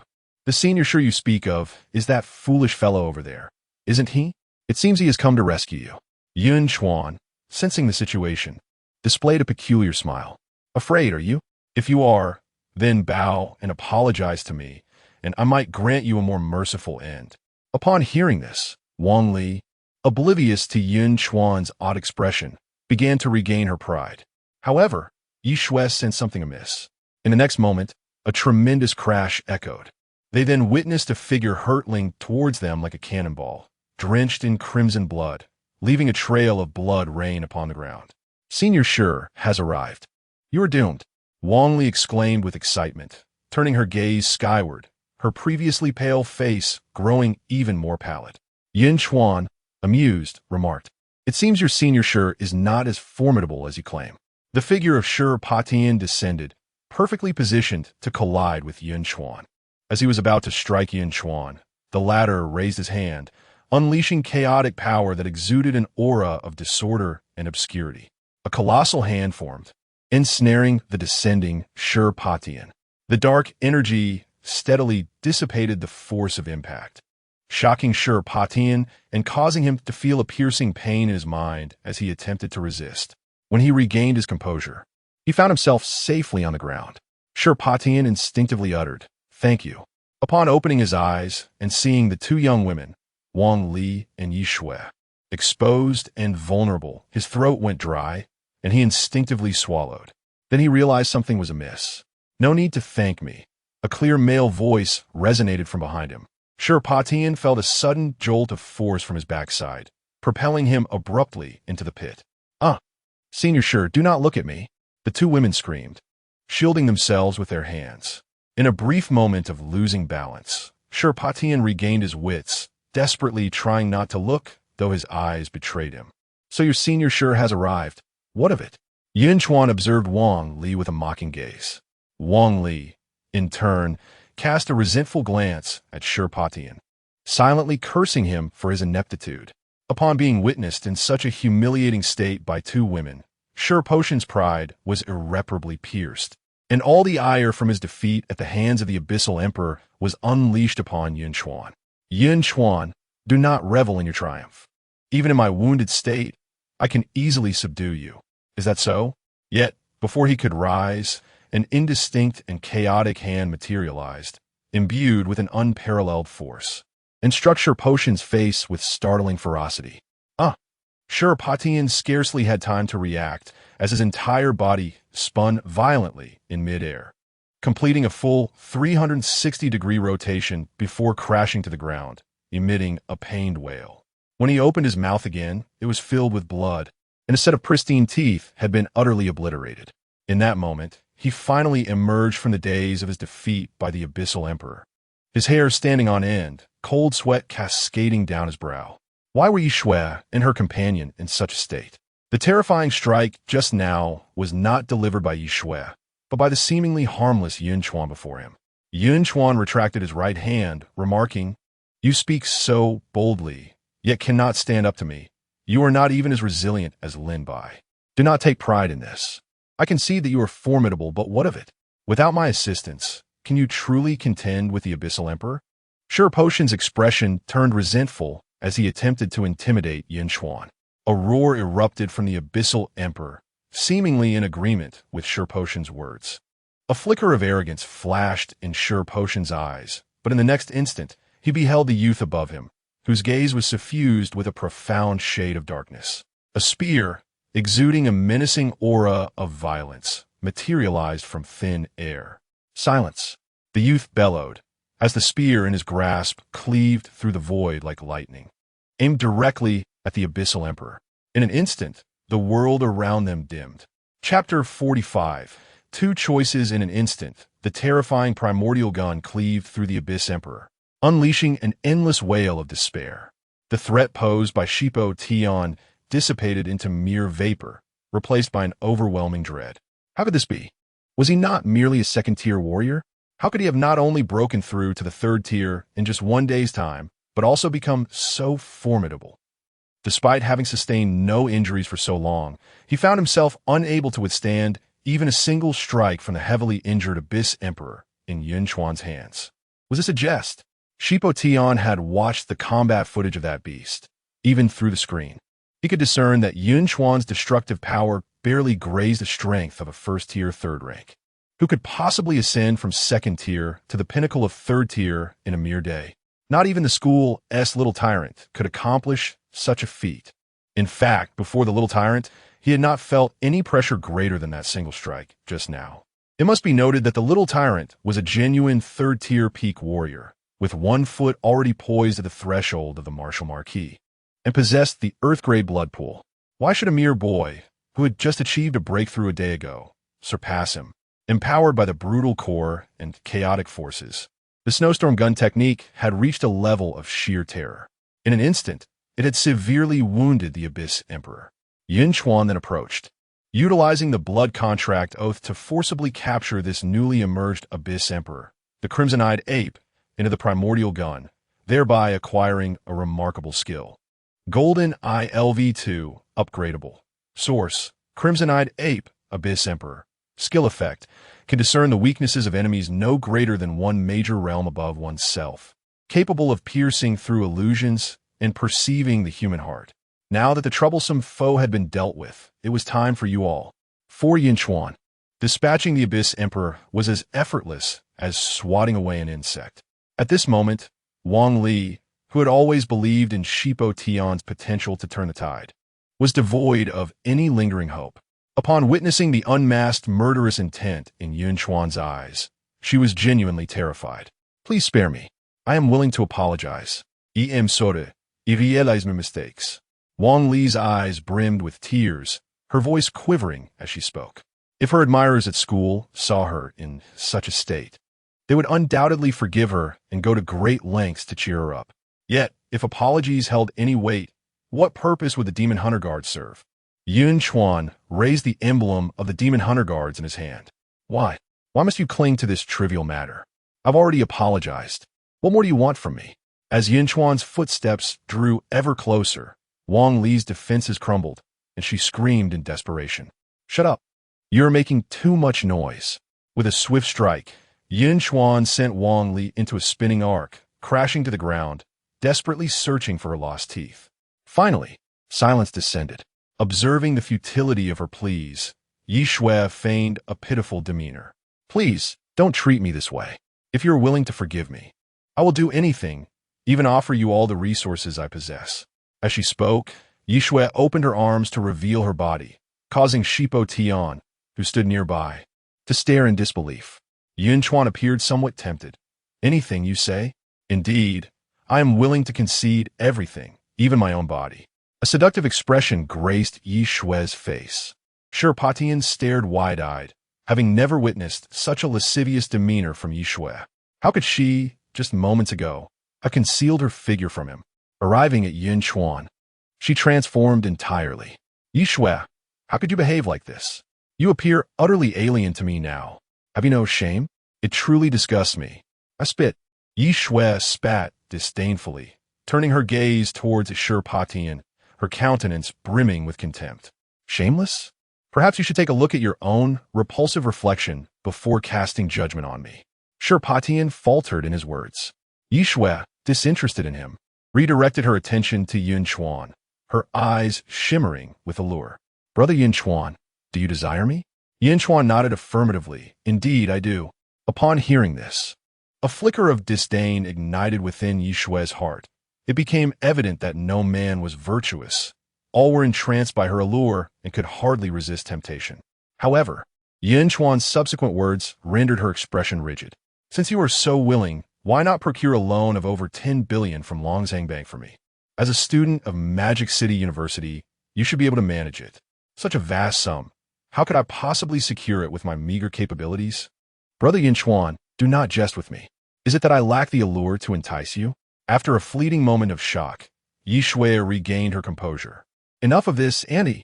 You think you could take advantage of me? Go away, and stop pretending if you cannot deliver. Yunchuan retaliated with a fist. Sending ye drew supreling. Shipo Tian winced in sympathy at the sight. He cast an angry glare at Yunchuan. Must you be so ruthless? We hail from Magic City University. If you dare treat us this way, the university will not let this slide, even if you were a demon slayer. Yunchuan retorted. Magic City University? I recall Lin Bai is also from there. Enlighten me with something I do not know. Shipo Tian hesitated, seemingly struck by a thought, then continued. My cousin is about to secure a qualification for entry into the Demon Slayer Pavilion. If you continue this way towards me, my brother will ensure you face the consequences once he gains entry. The Demon Slayer Pavilion is the superior authority of the Demon Slayers. They will render you powerless. And Yunchuan City will not dare utter a word. Had you not mentioned it, I would have remained oblivious to its significance. Are you implying that with this? I can act without restraint? Yunchuan appeared to discover an unexpected advantage, retrieving a token from his pocket, engraved with a blood-red character. Hunt. This means, regardless of how I treat you, I shall face no repercussions. I am justified.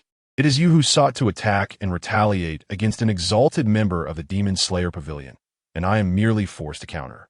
Upon seeing this token, Shipo Tian fell into utter despair. How is this possible? How did you acquire such a position? Yunchuan replied, that is of no concern to you. Prepare to face judgment. No, please. I do not wish to become a cripple. I am willing to offer all my resources to you. You must be in dire need of resources. Shipo Tian began to produce handfuls of resources from his possession. Yet, Yunchuan merely chuckled coldly. Once I deal with you, all resources shall rightfully belong to me. What a jest. To take my resources and offer them back to me? No, you cannot do this. With his hands pressed behind him, Shipo Tian struggled to crawl backward, panic twisting his features. Yunchuan suddenly felt that such a punishment was far too lenient for them. He spoke, "I can offer you a chance, two choices. Either you incapacitate both of them, or I shall render you powerless right now. You have merely 3 seconds to contemplate." 3, 2.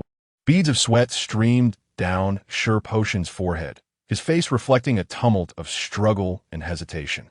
The countdown from Yun Chuan loomed over him like an inexorable specter, inducing a profound dread. No, no, no. Do not blame me. I am left with no alternative. Ultimately, as Yun Chuan reached the final second, a fierce glint emerged in Potion's eyes. Chapter 46. The tragedy when Yi Shui and Wang Li heard the two choices presented by Yun Chuan. Their faces turned ashen in an instant. Poti, their elder brother, was the least injured among them. If he chose to harm them, it would be an effortless task. Moreover, his strength inherently surpassed theirs. They lay on the ground, gazing at Poti with pleading eyes, only to be met with his fierce glare. A tremor coursed through their hearts as they realized that Poti had made his choice. "I am sorry, truly sorry. I do not wish to become a burden." As Poti beheld the tear-streaked faces of the two girls, a flicker of conscience stirred within him, only to be swiftly extinguished. Yi Shui, her voice choked with tears, implored, "Brother Poti, are you not the one who cherishes me the most? How can you bear to act against me? Were your declarations of love mere fabrications?" No, I did not deceive you. Everything I said was sincere." The courage Poti had just mustered crumbled once more, and he spoke anxiously. He genuinely cared for Yi Shui. For her, he had traversed the remote Jiang province, forsaking precious time for cultivation at her behest. He had offended many at school on her account. If he did not harbor feelings, how could he have acted thus? Seeing that Poti was swayed, a glimmer of triumph flickered in Yi Shui's eyes. Seizing the moment, she pressed on, "It is all a fade. I cannot perceive your affection.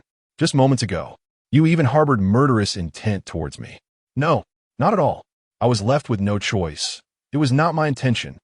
Poti's panic was palpable. "Enough." Yun Chuan, growing impatient, interjected, "I did not summon you to perform a tragic play for me. You have but 10 seconds left to decide. When the time is up, you know what will ensue."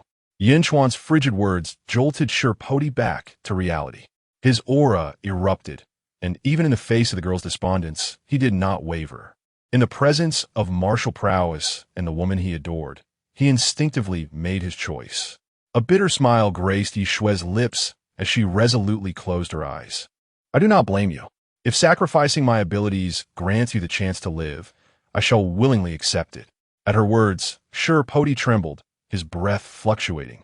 In that moment, Yi Shui appeared to him as someone who genuinely loved him, ready to embrace death for his sake. "I am sorry. I had no choice. Do not hold it against me." Tears cascaded down Poti's face. "Before you render me powerless, may I have one last embrace?" "Yes." Poti lowered his defenses, fully aware that this embrace might signify a final farewell. Should he become incapacitated without immediate aid, survival would be nearly impossible. The two held each other tightly, reminiscent of a sweet couple bidding their last goodbye. However, Yun Chuan keenly observed the fierce determination flashing in Yi Shui's eyes. Initially intending to interrupt once more, he halted upon noticing her resolve, silently acknowledging the intrigue of the unfolding drama. As he anticipated, the next moment was punctuated by a muffled groan. With a sinister smile, Yi Shui gripped her treasured dagger, viciously stabbing at the dantian of Potian. The blood gushed forth, drenching her completely, and the ghastly grin on her lips became even more menacing beneath the crimson sheen. "Xuya, you!" Potian gazed incredulously at the terrifying figure of Yi Shui before him, his right hand stained with searing blood, the excruciating pain piercing through him, and the shattered pool of blood all serving as undeniable proof of the reality of his plight. "Ha ha ha!" Yi Shui's laughter grew increasingly deranged, her entire visage twisted with malice. "Did you not claim to love me? I see none of it. If you truly loved me, how could you not die for me, for my martial path? I would appreciate it if you could perish." In this moment, her heart brimmed with exhilaration. She had not anticipated that this fool would fall so easily for her ruse. What a jest it would be to sacrifice herself for this imbecile. How could she waste her prime youth in such a manner? With Patian incapacitated, the remaining Wang Li would be easily dealt with. When the time came, she would eliminate both of them and return to her prestigious life at the Magic City University, where no one would ever uncover this disgraceful chapter of her past. As she felt the blood pool churn and shatter, the pain of her dissipating strength was 1,000-fold worse than having her bones crushed, nearly driving him to the brink of unconsciousness. I must endure. Potion's heart surged with boundless fury. Everything was an act, a mere charade, and he had been deceived. Yunchuan, you wretched woman, you deserve to die. If it weren't for your insistence on coming here, seeking revenge for that useless Lin Bai, I would not have ended up in this predicament. At this moment, regret washed over Patian. He finally comprehended that Yunchuan's previous demeanor had all been a facade. He felt like a mere puppet, manipulated at her whim. I never asked you to come. You chose this path. Now that you are on the verge of death, I am unafraid to tell you that I actually came to Jiang Province to find Lin Bai. Be silent. Yunchuan's words were abruptly cut off by Potion's fierce command. He no longer needed to hear more. He understood that the two shared an intimate connection. An overwhelming fury enveloped him, akin to an invisible shell, as he roared, gripping Yunchuan tightly. If I perish, you wretched woman shall not find peace either. In the next instant, an exceptionally bright yellow light erupted violently from Potion's dantian. You have gone mad. Yunchuan's hair stood on end, attempting to escape. Yet Potion's hold was ironclad. Yun Chuan also perceived the impending explosion of Potion's blood pool, but remained unperturbed.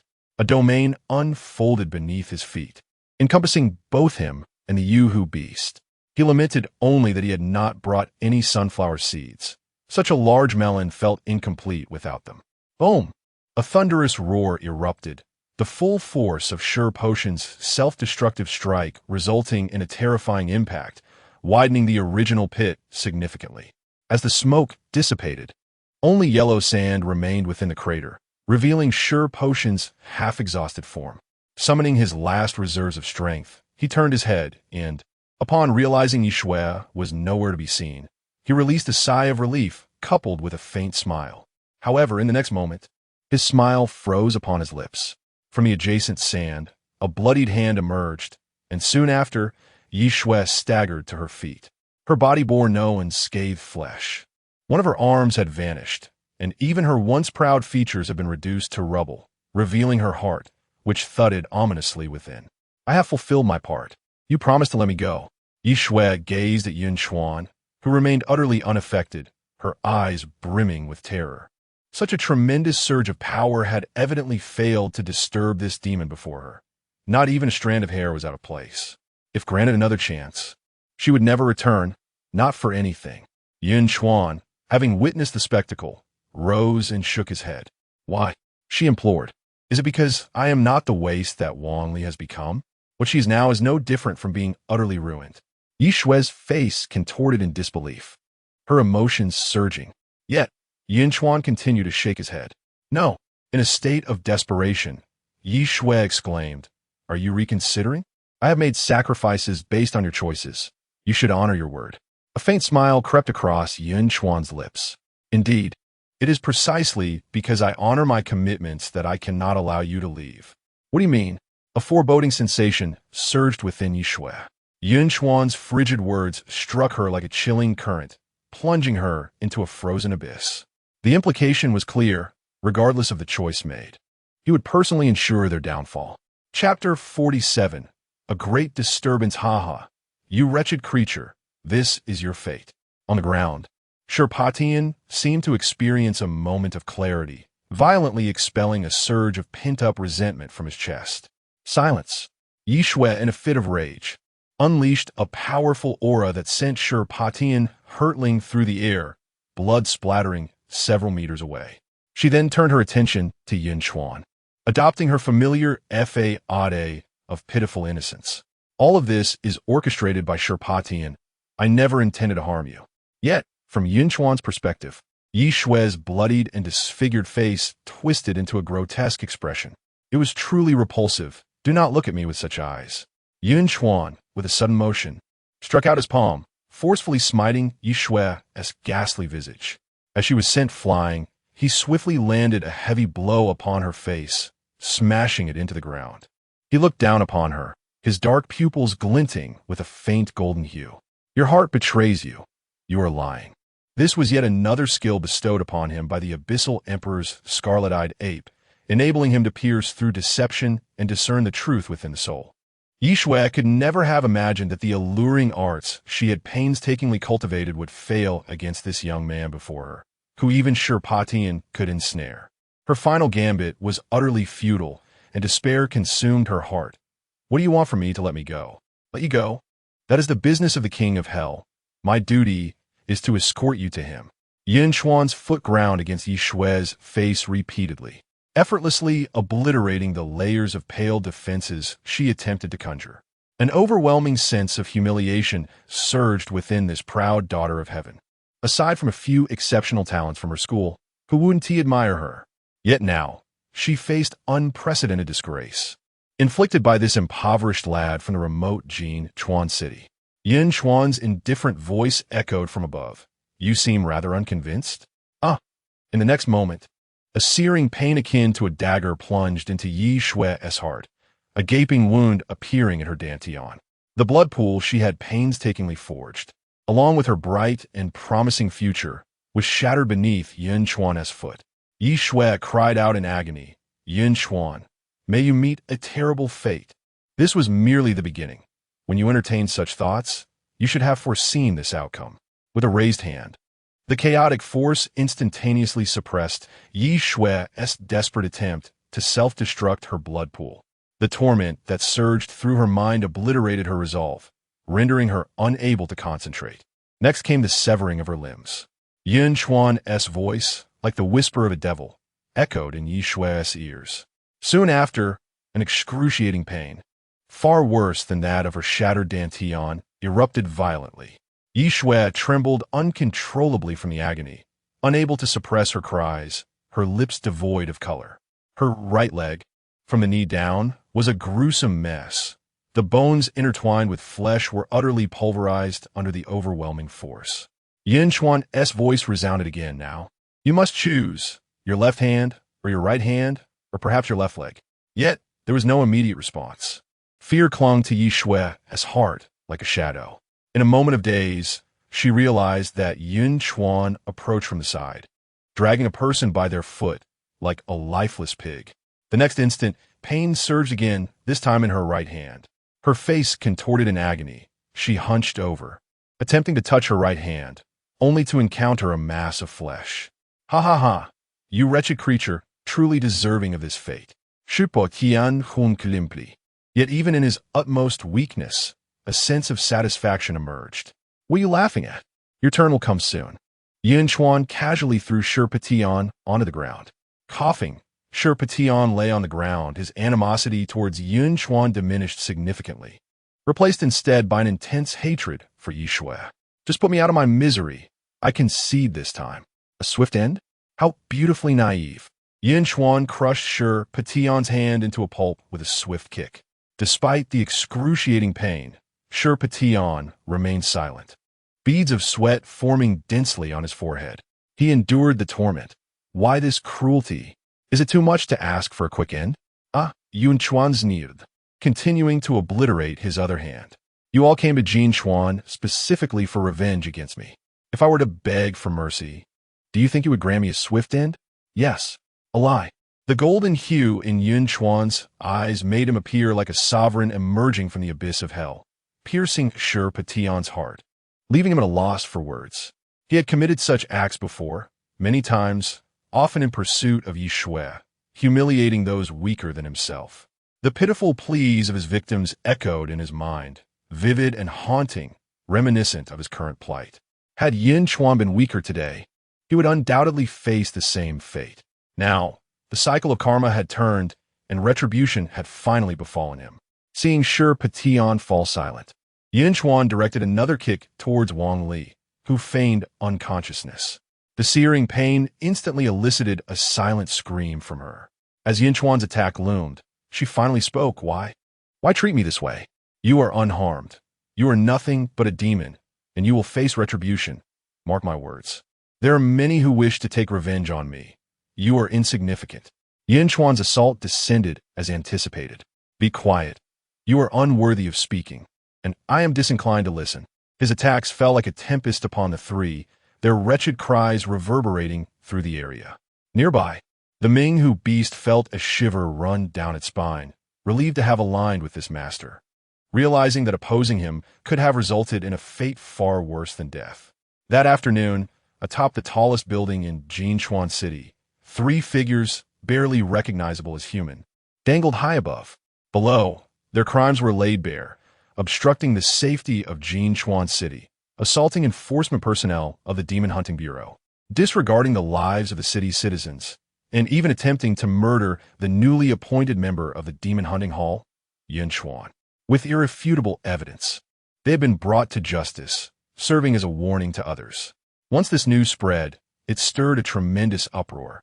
In the dead of night, the heart of Yunchuan City was thronged with people. Previously, the Bachuan Martial Arts School, which had offended Yun Chuan, also learned of the news. They had originally intended to pay a visit to Yun Chuan today to offer their apologies, but unfortunately, he was not present. Upon seeing the three prominent characters of Demon Hunting Pavilion, they immediately felt that their prepared gifts of contrition were woefully inadequate. Meanwhile, there was no commotion from Yizhong, remaining as tranquil as water, until the following day when a new principal was appointed. It was then revealed that the former principal, Shan Ziqiu, had absconded with his grandson, Lin Xiao, in Zhang Yuan's office. The moment he received this information, the cigarette between his fingers trembled, nearly falling to the ground. Yun Chuan's return had indeed created quite a stir, leaving him thoroughly startled. More importantly, the reputation of the Demon Hunting Pavilion suggested that Yun Chuan now held a position of considerably higher authority than his own. He realized that upon encountering Yun Chuan, he ought to address him as leader. Such significant news had not even been conveyed to him by Old Wu. Brother Zhang, the mission has been successfully completed. What about the promised reward? Yun Chuan's voice suddenly echoed in the office, giving Zhang Yuan quite a fright. Chapter 48. The Phantom Fist of Julie. Why did you come in without knocking? No, I should address you as Brother Yin. Zhang Yuan's face was filled with melancholy. Brother Zhang, your office wasn't even closed. Besides, what are you talking about? I merely stumbled into the Demon Slayer Pavilion by chance. It's hardly worth mentioning. Zhang Yuan was speechless, inwardly lamenting how the prideful expression on this young man's face was nearly overwhelming. The Demon Slayer Pavilion was a place he could only dream of. However, he had long known that with Yun Chuan's talent, entering the pavilion was only a matter of time. It was merely a premature occurrence. At just 18 years of age, and having awakened for less than 2 months, achieving the third-tier realm was nothing short of extraordinary. If he could not enter the pavilion, he wondered who else could. Wait, weren't you supposed to be obstructing the Abyss Emperor? No, didn't TU just say you completed your mission? Zhang Yuan suddenly grasped Yun Chuan's earlier words, his expression turning to one of astonishment. Yes, quite simple. By the way, tell Old Wu not to return. Yun Chuan appeared nonchalant as he raised his hand, releasing the crimson-eyed ape from the second space within the fierce mixed Yuan spear. Thanks to the space's self-healing capabilities, the crimson-eyed ape had recovered from its near-death state to a point where it could barely walk. The reason for its release now was that Yun Chuan had amassed sufficient strength to ensure that his beast companion would not be slain. The moment the crimson-eyed ape was released, a dense aura of imperial might enveloped Zhang Yuan.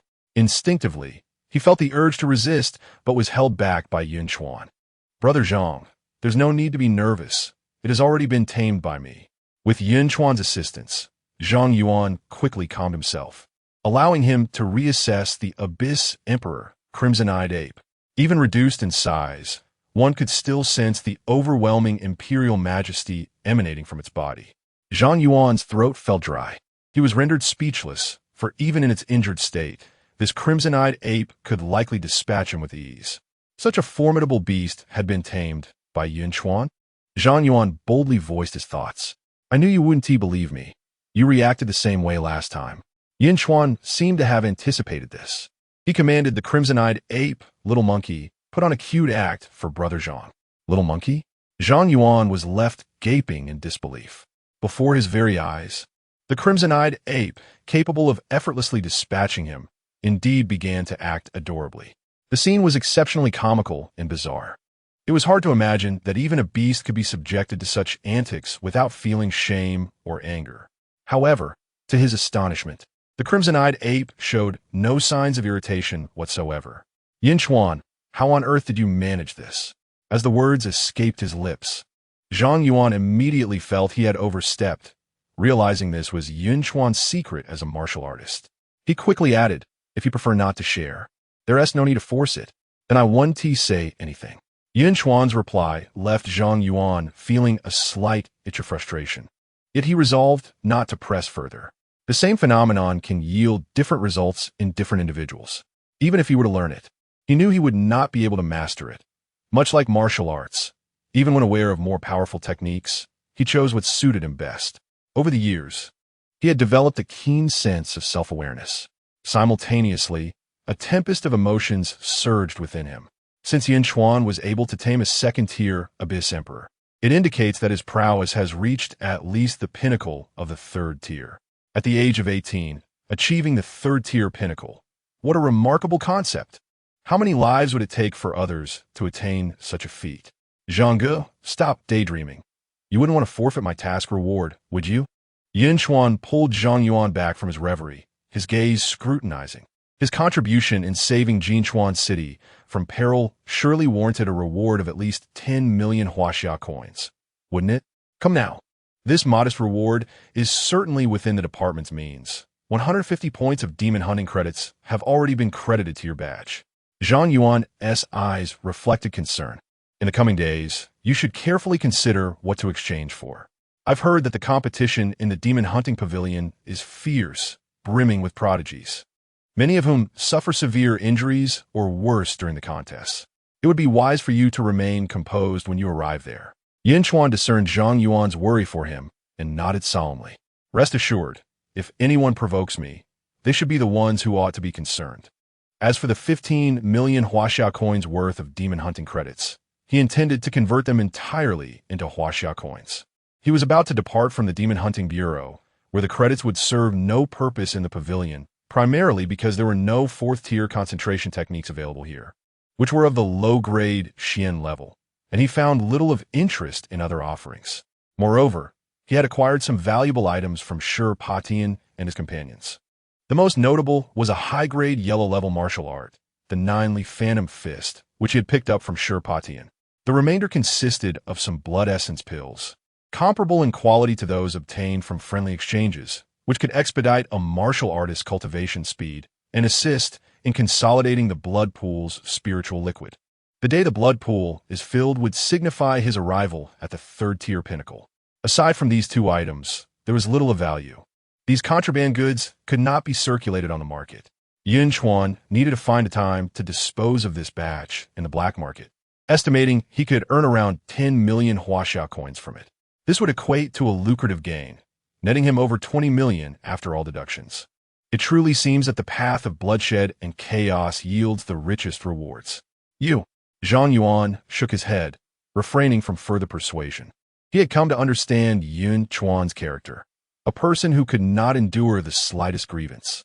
Instead, he shifted the conversation to matters concerning the city center. Is this related to the Lin family? Yun Chuan did not conceal the truth and recounted the events. No, the individuals in question hail from Magic City University. A frown returned to Zhang Yuan's face. Does that mean you have offended Magic City University? And so what? Yun Chuan replied defiantly. If I dared to display them publicly, it was to intimidate those insignificant pests. Otherwise, would they all think they could come and take a bite out of me? Should I abandon my cultivation? Zhang Yuan could sense the murderous intent in Yun Chuan's words and sighed, shaking his head. On the surface, Magic City University might refrain from taking action due to your status and the school's reputation, but privately, you could become the target of their enmity. Let them come and reason with my gun, Yun Chuan retorted. If I start to cower, considering this and that, then what is the point of my martial arts? The path of martial arts should be one of overcoming obstacles and forging ahead fearlessly. Yun Chuan remained utterly unconcerned. To be assassinated within the demon-slaying pavilion was a testament to the audacity of the assassination faction, which seemed eager to be swept away.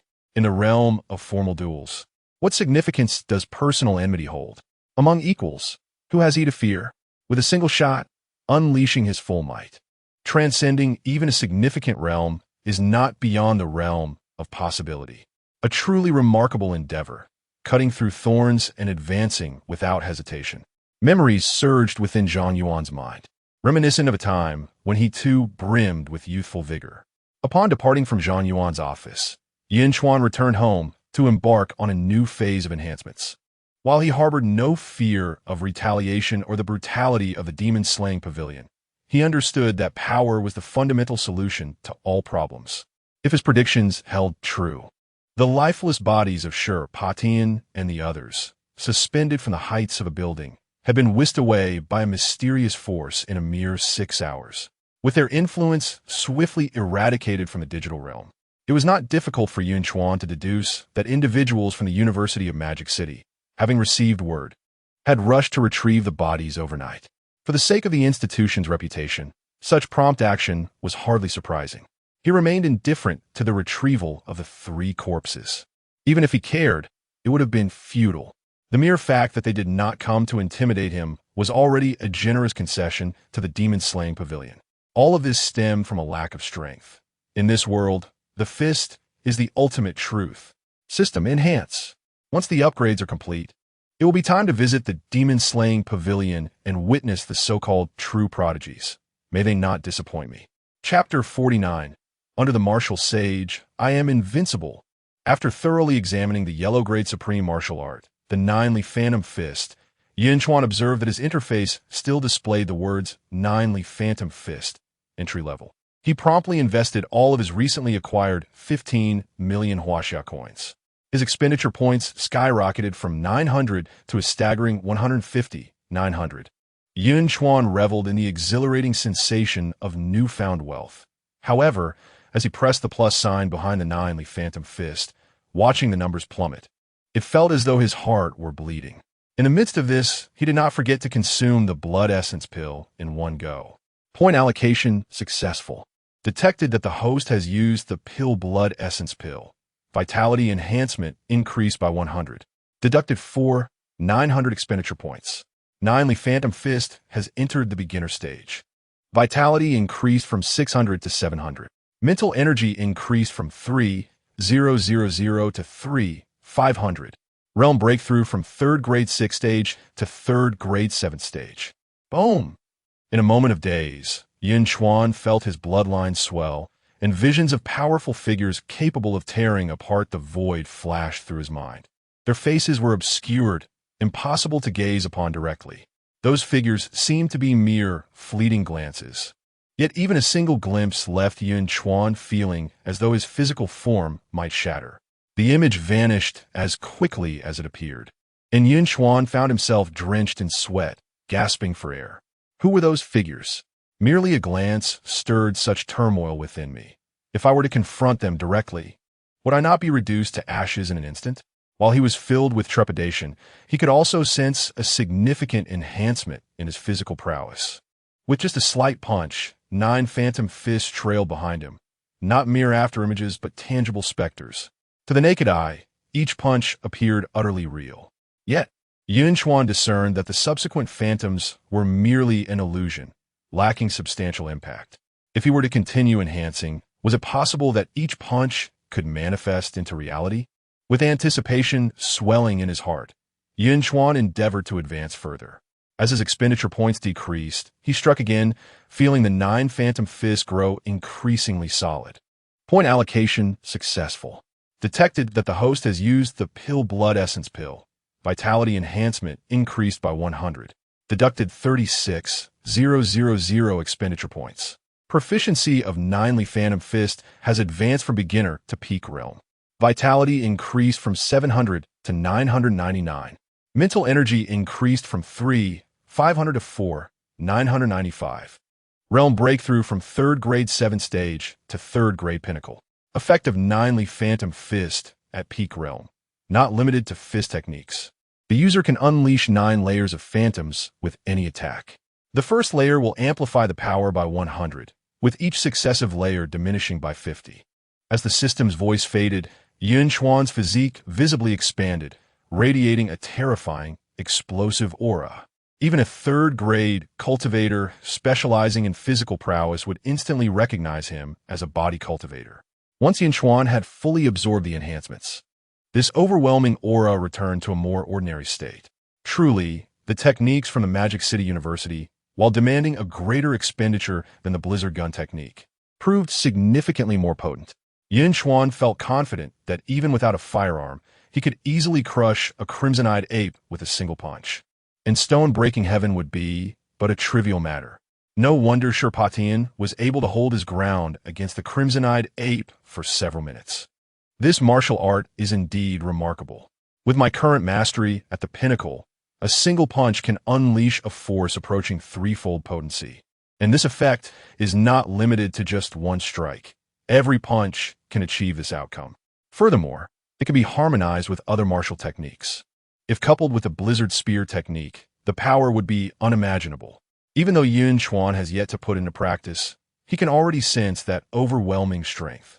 Beneath the martial marquee, I am invincible. Moreover, the blood essence pill, which can amplify the enhancement of my vitality, suggests that certain rare treasures or mystical realms may also provide additional benefits to my cultivation. While contemplating this, Yun Chuan noticed the section on the panel dedicated to martial arts. The 9ly Phantom Fist had reached its zenith, yet there remained a plus sign. This is a phenomenon that has not occurred with any other martial arts he has encountered. However, the plus sign was currently gray, and clicking it yielded no response. Yun Chuan decisively inquired of the system, "What is the meaning of this?"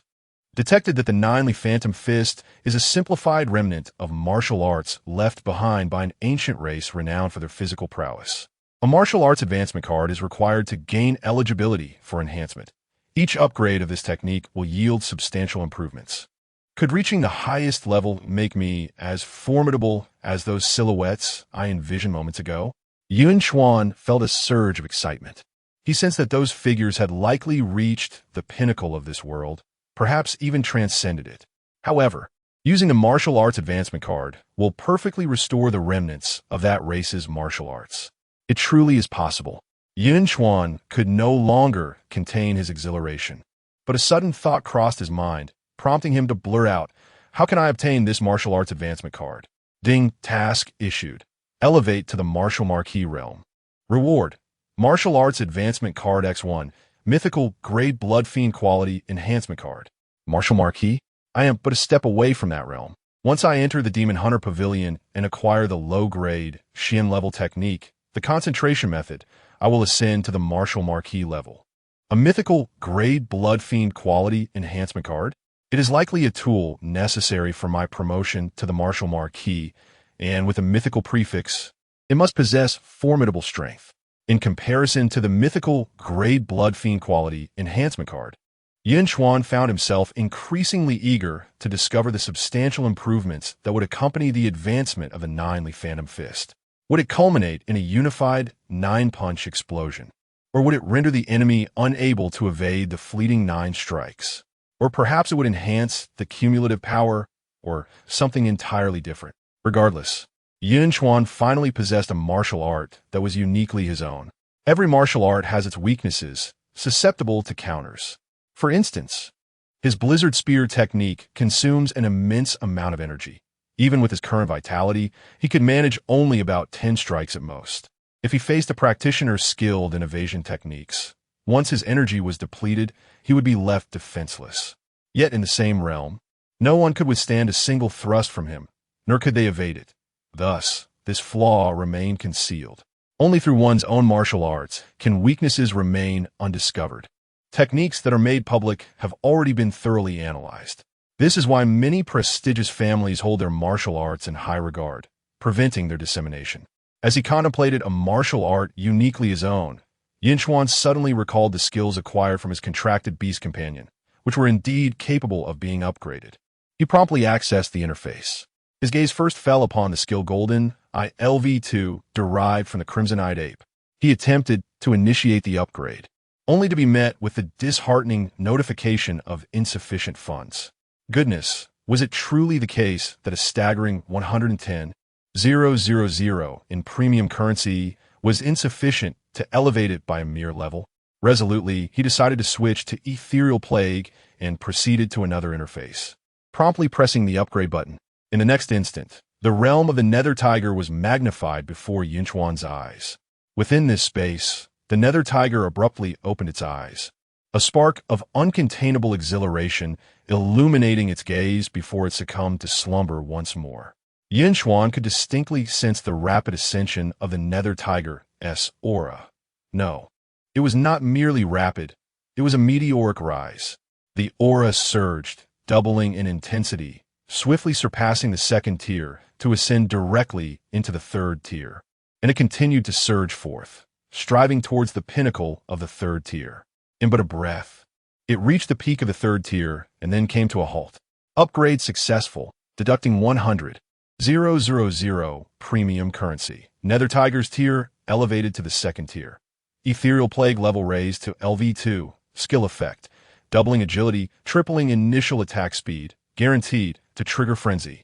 With agility and attack speed both doubled, while ignoring 20% of defenses with a certain probability. 1.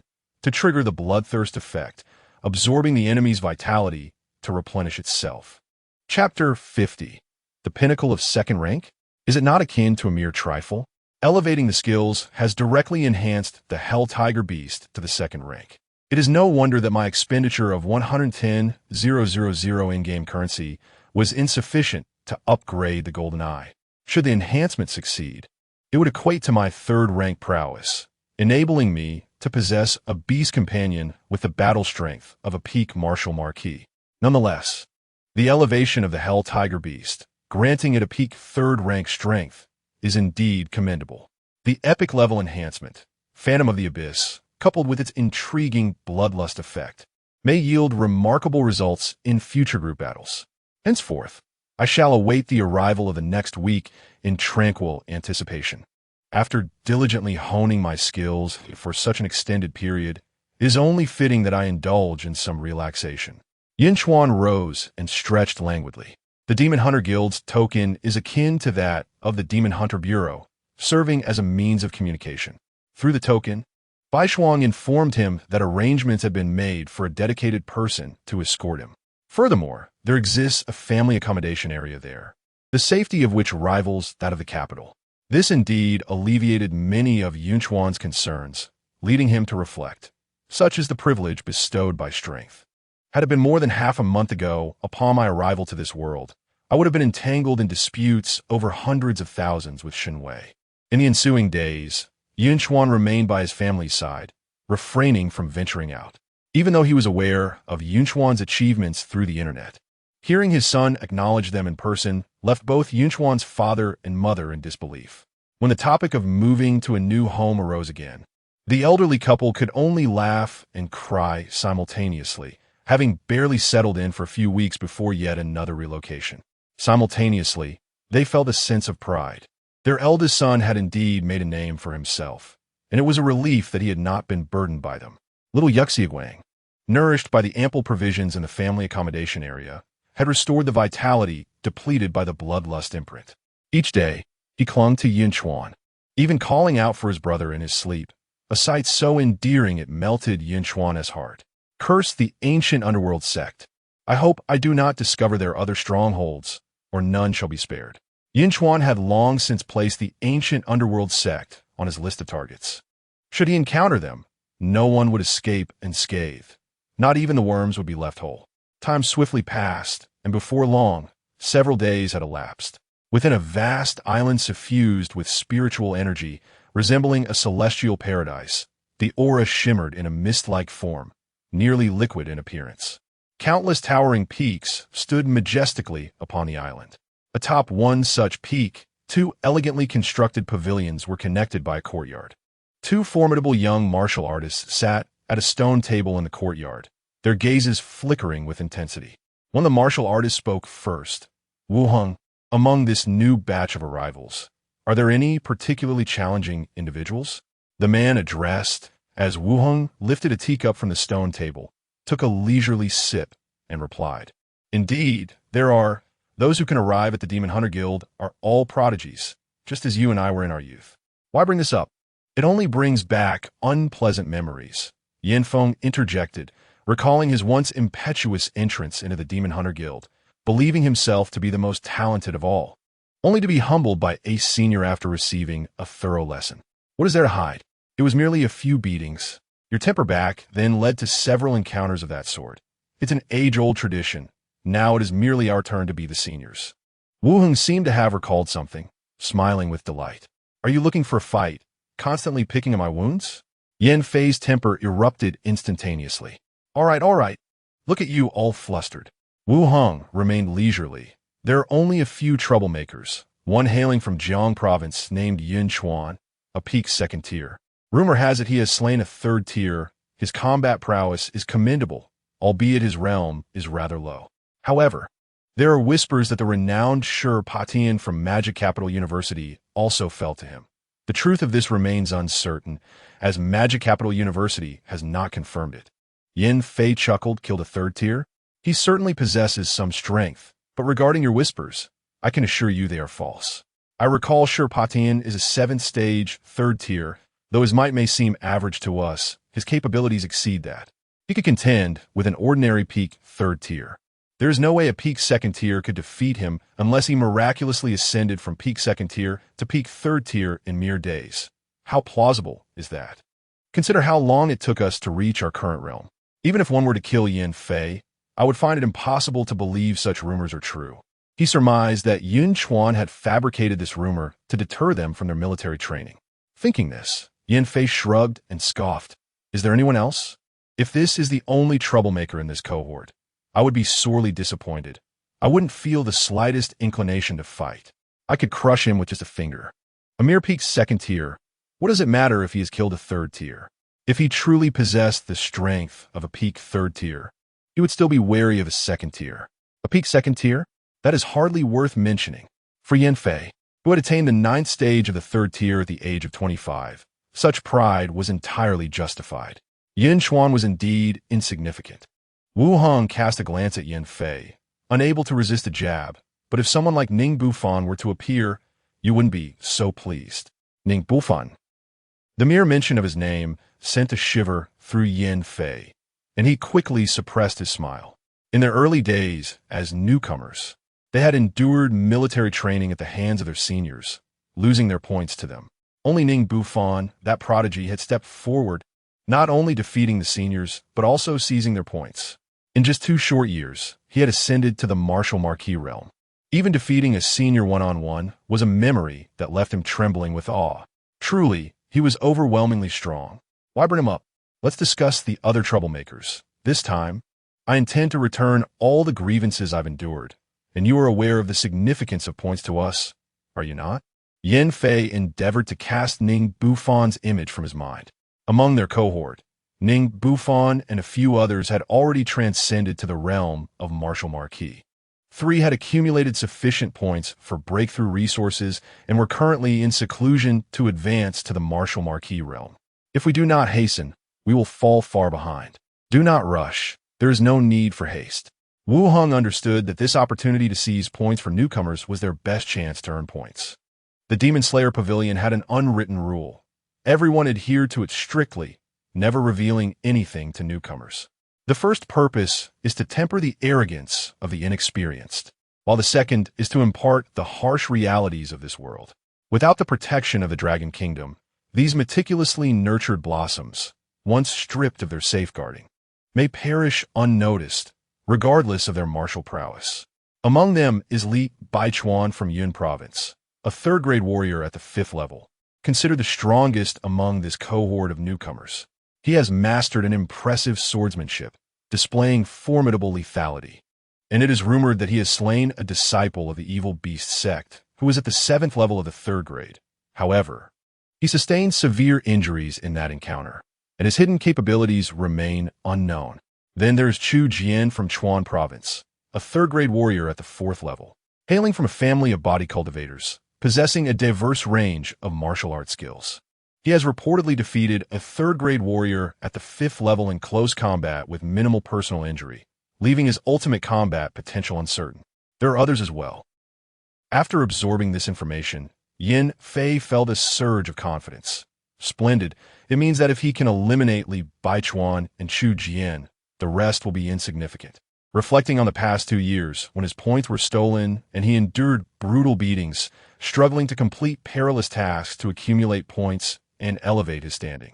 Often having to endure the predations of seniors, he had tightened his belt and persevered. After half a year of hardship, he finally reached a turning point as all those seniors he could not defeat were promoted to Wuhou. Now, with newcomers arriving for their military training, Yin Fei was utterly exhilarated. It was time to enjoy the fruits of his labor. Having weathered the rain, one certainly feels compelled to break others' umbrellas. Chapter 51. The term endurance does not exist in my dictionary, Mr. Yin. This is our new accommodation area. Lan Bingxia spoke with a tone of reverence, her gaze appraising the young man beside her, marveling inwardly. Had she not meticulously confirmed the information, she would have genuinely believed that Steward Bai Shuang had made an error in identification. At merely 18 years of age, he had already reached the pinnacle of his second rank, with third-rank combat prowess. At this age, should he not still be toiling in his second year of high school, eagerly awaiting practical training from his instructors? Throughout the years, she had hosted numerous prodigies, yet none had displayed such extraordinary talent. Nonetheless, while he was indeed a genius, it was a pity that his cultivation time was still too brief. Had he arrived a year or two later, he might have rivaled the likes of Ning Bufan from the previous cohort.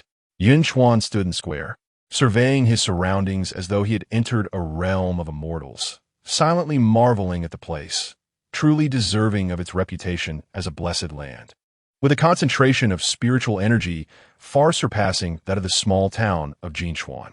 Early that morning, he had received a message from Lan Bingxia, who had arranged for a private jet to directly transport them to the family accommodation area.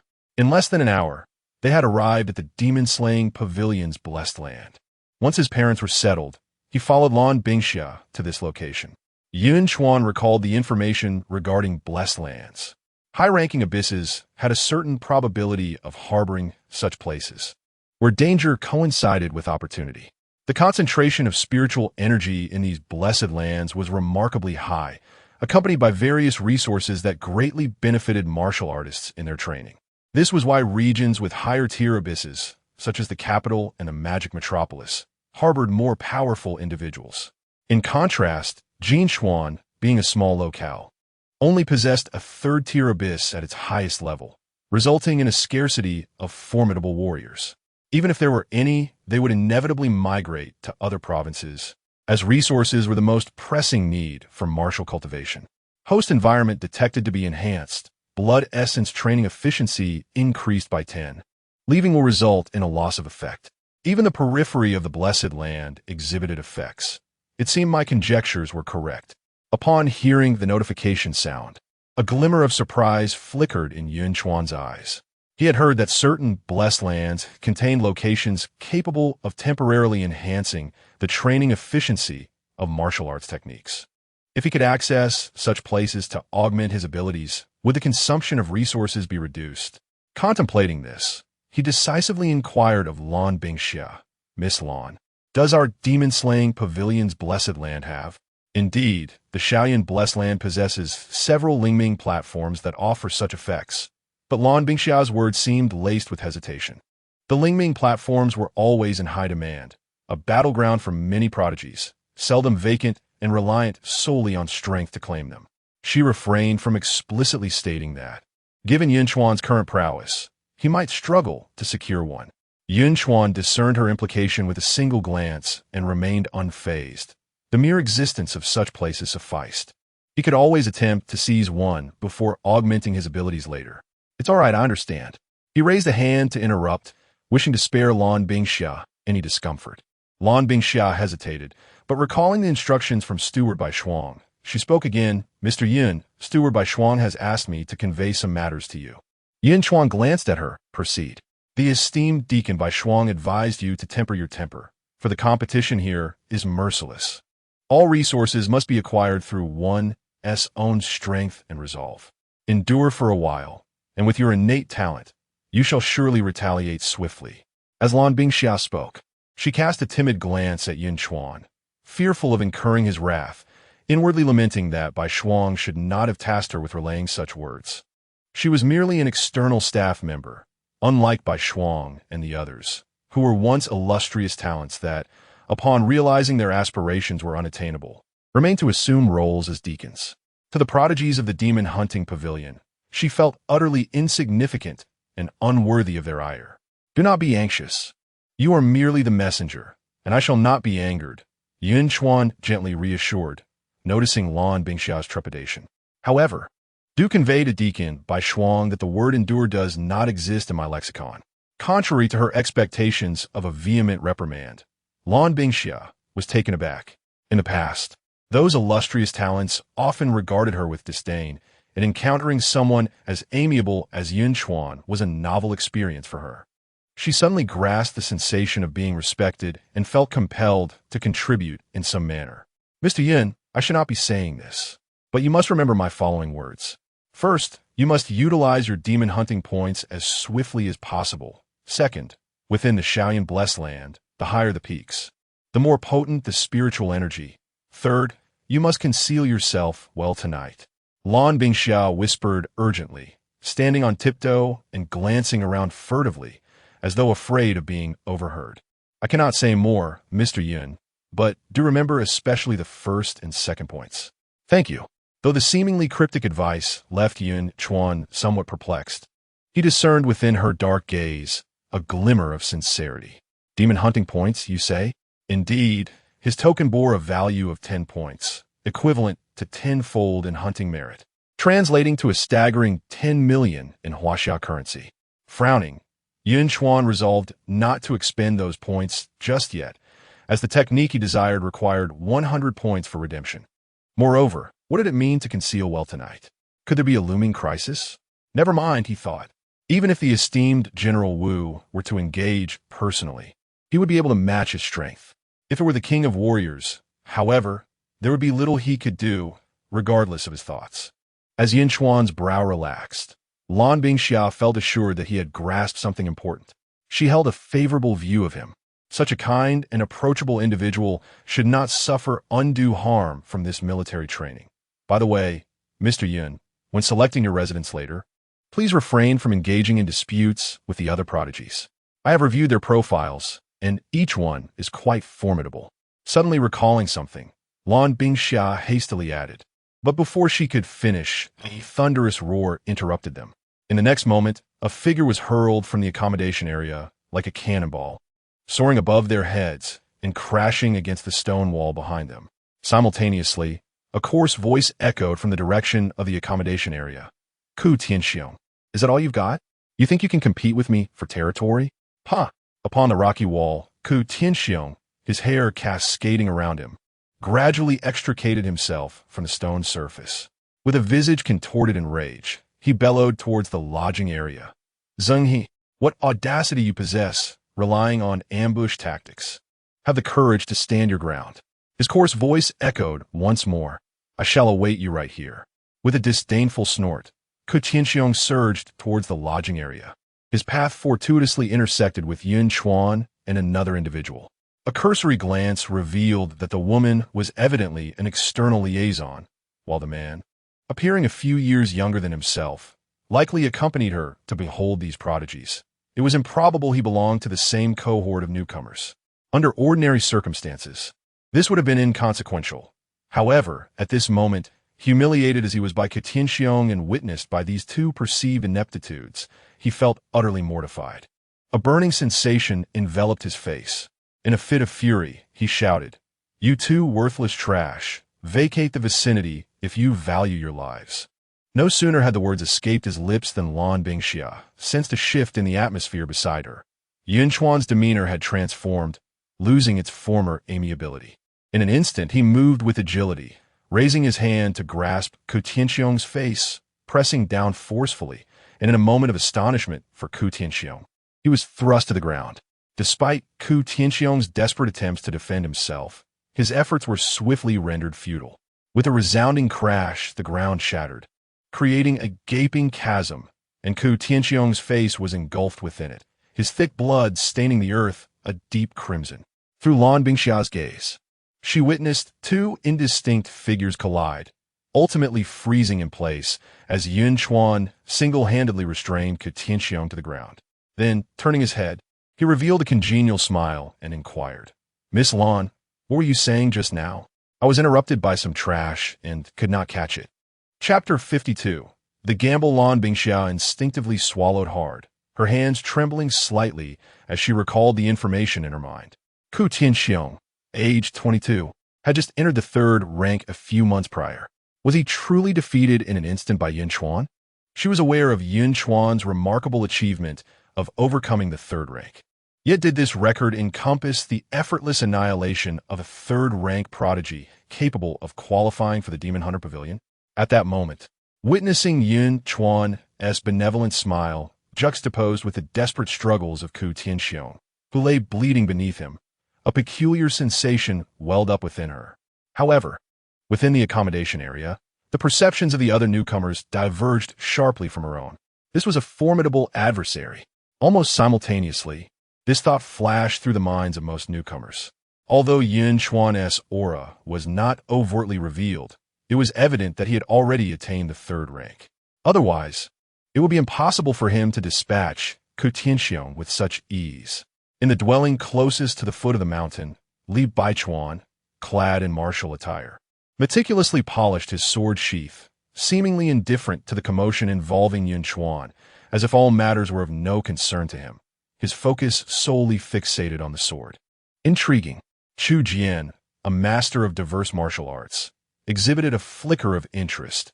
He had sensed the formidable physical strength that Yun Chuan had employed in that fleeting moment. "Let go of me, or you shall face the consequences." Ku Tianxiong, pinned to the ground, acutely felt the multitude of scrutinizing gazes, his embarrassment quickly morphing into fury. He was a chosen one, destined to ascend to the pinnacle of martial arts. Who would have imagined that upon his arrival, while competing for a residence rich in spiritual energy, he would be sent flying by Zheng He's punch, only to be subdued by such a young, nameless individual? "Make me look good, will you?"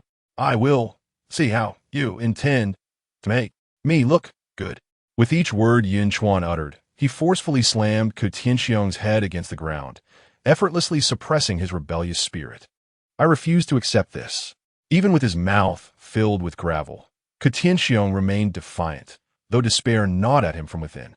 The very power he took pride in, his ability to slice through anything, was rendered powerless under the overwhelming force of the hand pressing down upon his head, like a needle dropped into the vast ocean, creating not a single ripple. Refusal? Yun Chuan was more than willing to oblige Ku Tianxiong's demand, continuing to pound his head against the ground. Each strike resonated with a deafening sound, cruel enough to be felt even without sight. It was only when Ku Tianxiong finally succumbed into unconsciousness that Yun Chuan ceased his assault. Such resilience. Even unconscious, he does not plead for mercy. A true man. Had Ku Tianxiong been awake to hear this remark, he would have certainly erupted in indignation. With such speed, did I even have a chance to plead for mercy? "Miss Lan, I believe I have grasped the rules here. Until we meet again."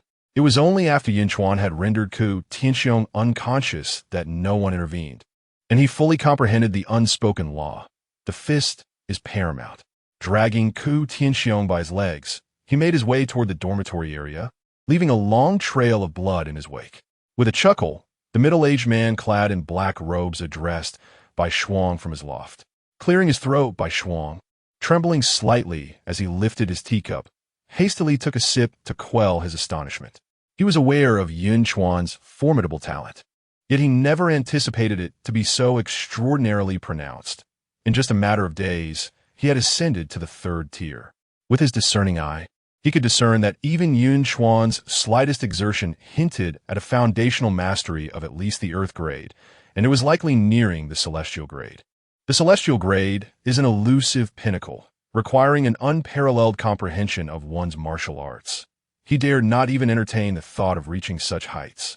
With this level of aptitude, it was probable that within this celestial realm, he would reach the pinnacle of the third tier in less than a year. And after a year, Yun Chuan would only be 19 years old. Reflecting on his own youth, he recalled that at 19, he too had been a prodigy, but had only just entered the second tier. Internally astounded, Bai Shuang remarked, "I have witnessed this child's diligence. Yet he still pales in comparison to the one you have chosen, the sword master Li Baichuan." Indeed, while Yun Chuan possessed considerable talent and formidable combat prowess, likely achieving a strength of third tier, fifth stage, only Li Baichuan and Chu Jian could consistently overshadow him among the newcomers. Zhou Guang smiled faintly, his expression replete with pride, clearly regarding his choice of Li Baichuan as an admirable decision, potentially akin to the previous champion, Ning Bufan. At this, Bai Shuang privately scoffed, inwardly cursing, "This old ghost, a few humble words from me, and he becomes smug. Just wait until that young lad practices for a month or two. He will surely astonish you with a spectacular display." To him, Li Baichuan and Chu Jian merely enjoyed a temporal advantage. Had Yun Chuan been their age, they would likely not even catch a glimpse of him. Zhou Guang's eyes flickered with mischief. "Since we find ourselves lacking in entertainment, shall we engage in a wager?" "Wager what?"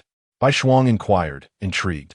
He had returned to observe Yun Chuan's performance during this military training. He had refrained from disclosing his whereabouts to prevent Yun Chuan from relying on him during moments of adversity, as such dependence would hinder his growth. However, waiting proved tedious, so he welcomed some amusement. A glint of cunning sparkled in Zhou Guang's eyes.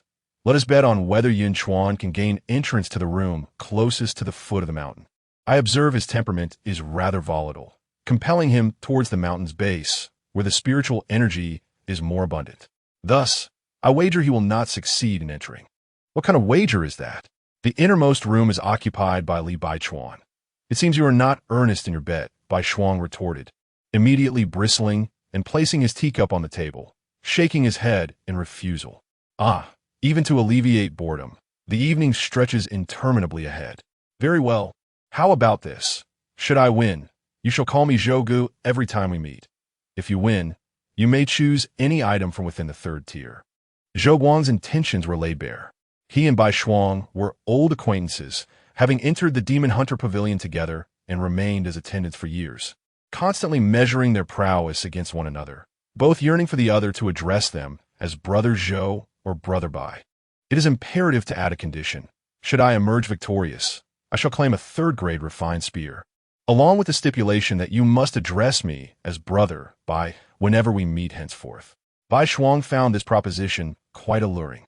The third-grade refined spear is valued at a staggering 10 million, perfectly suited as a gift for Yun Chuan. Perhaps Li Baichuan might refrain from taking action to preserve his strength.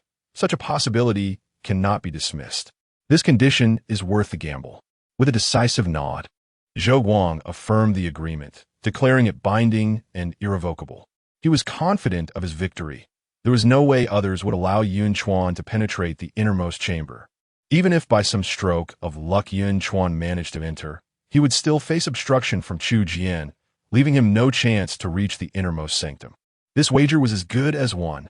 At that moment, Yun Chuan, dragging Ku Tianxiong, arrived at the lodging area.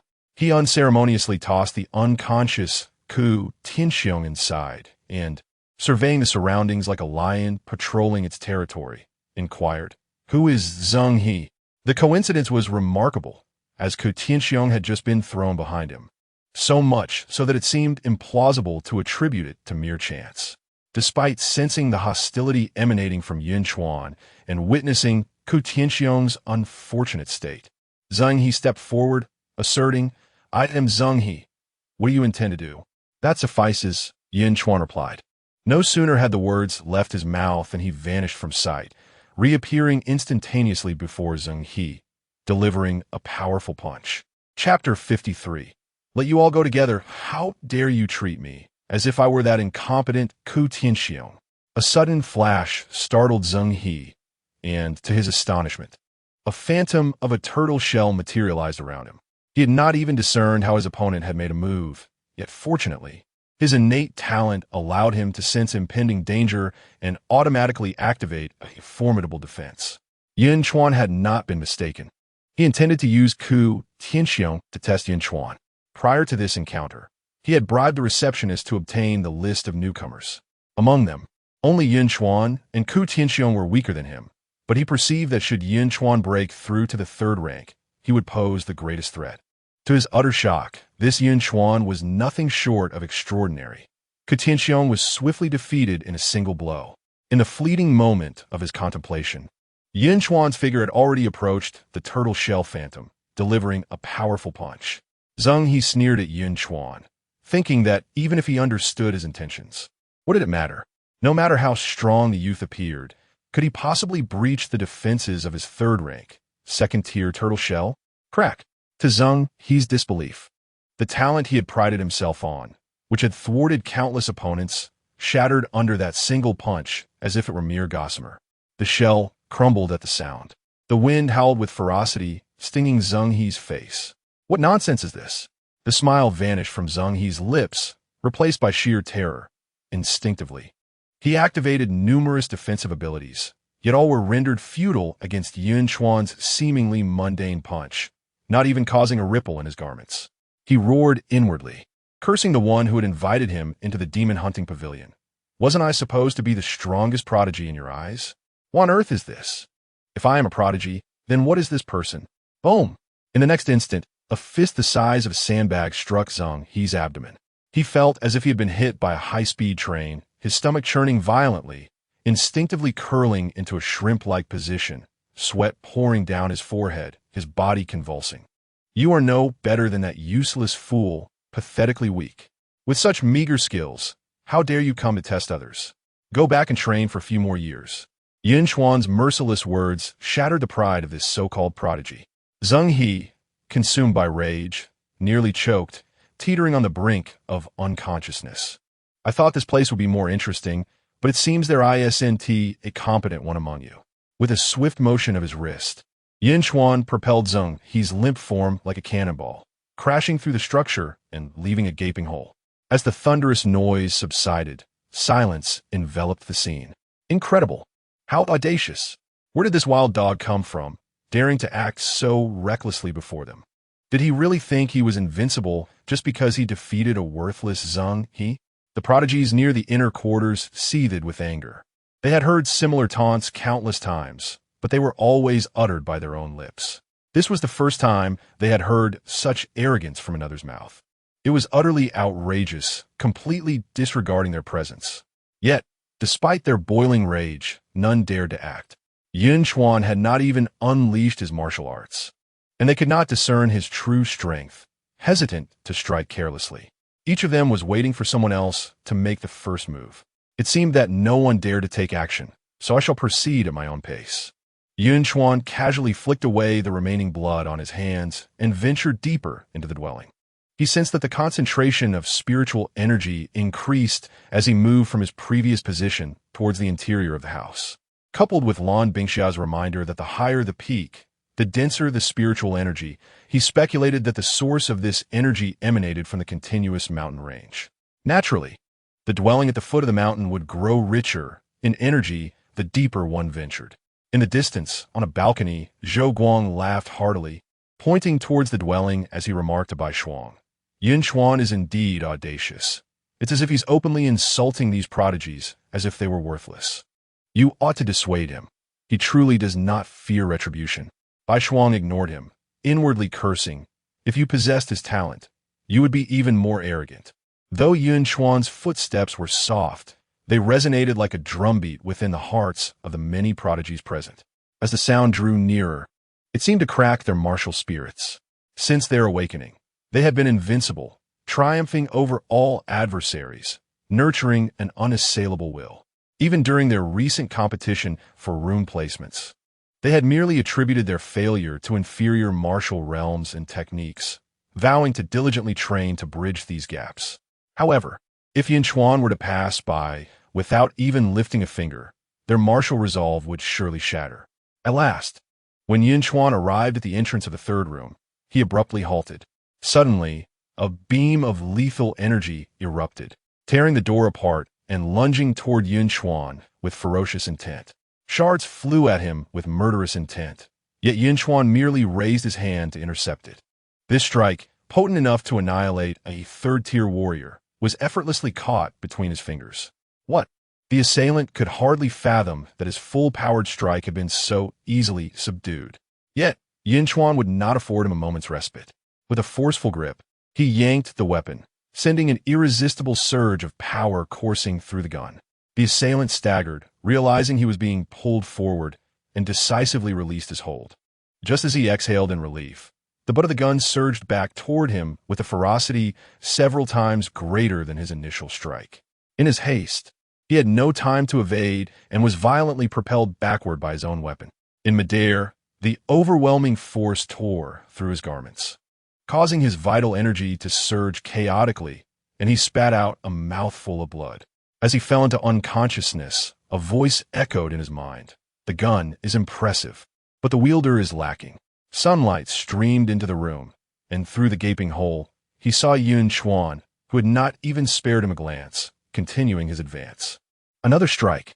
The remaining few felt their throats dry, and a wave of helplessness washed over them. All were of the same third-tier rank. Yet the strength of the previous assailant had been only slightly inferior to theirs. Yet he had been dispatched in a single move. Was it not said that Yun Chuan was merely at the pinnacle of the second tier? How could he be so formidable right after a breakthrough? What a jest. They finally experienced the suffocating sensation that their former opponents had endured when they were defeated, never imagining that such a fate would one day befall them. As Yun Chuan steadily advanced, the others clenched their fists. Were they truly going to allow him to proceed unimpeded? At that moment, they observed Yun Chuan extend a solitary finger. A one-on-one challenge? This notion simultaneously surged within their minds. Seemingly perceiving their thoughts, Yun Chuan shook his head, urging them, "Come at me together." His intention was to subdue these so-called prodigies, thereby facilitating his future endeavors within the demon-hunting pavilion. How audacious! As the words fell from his lips, a surge of indignation ignited among the group. They felt profoundly insulted. Yet, after exchanging glances, the hesitation in their eyes swiftly dissipated. Almost in unison, they resolutely launched their assault. Boom! The air erupted with a cacophony of diverse energies, as spiritual power wreaked havoc. A barrage of attacks surged toward Yun Chuan, causing the atmosphere to wail and howl in response. Now, this was more like it.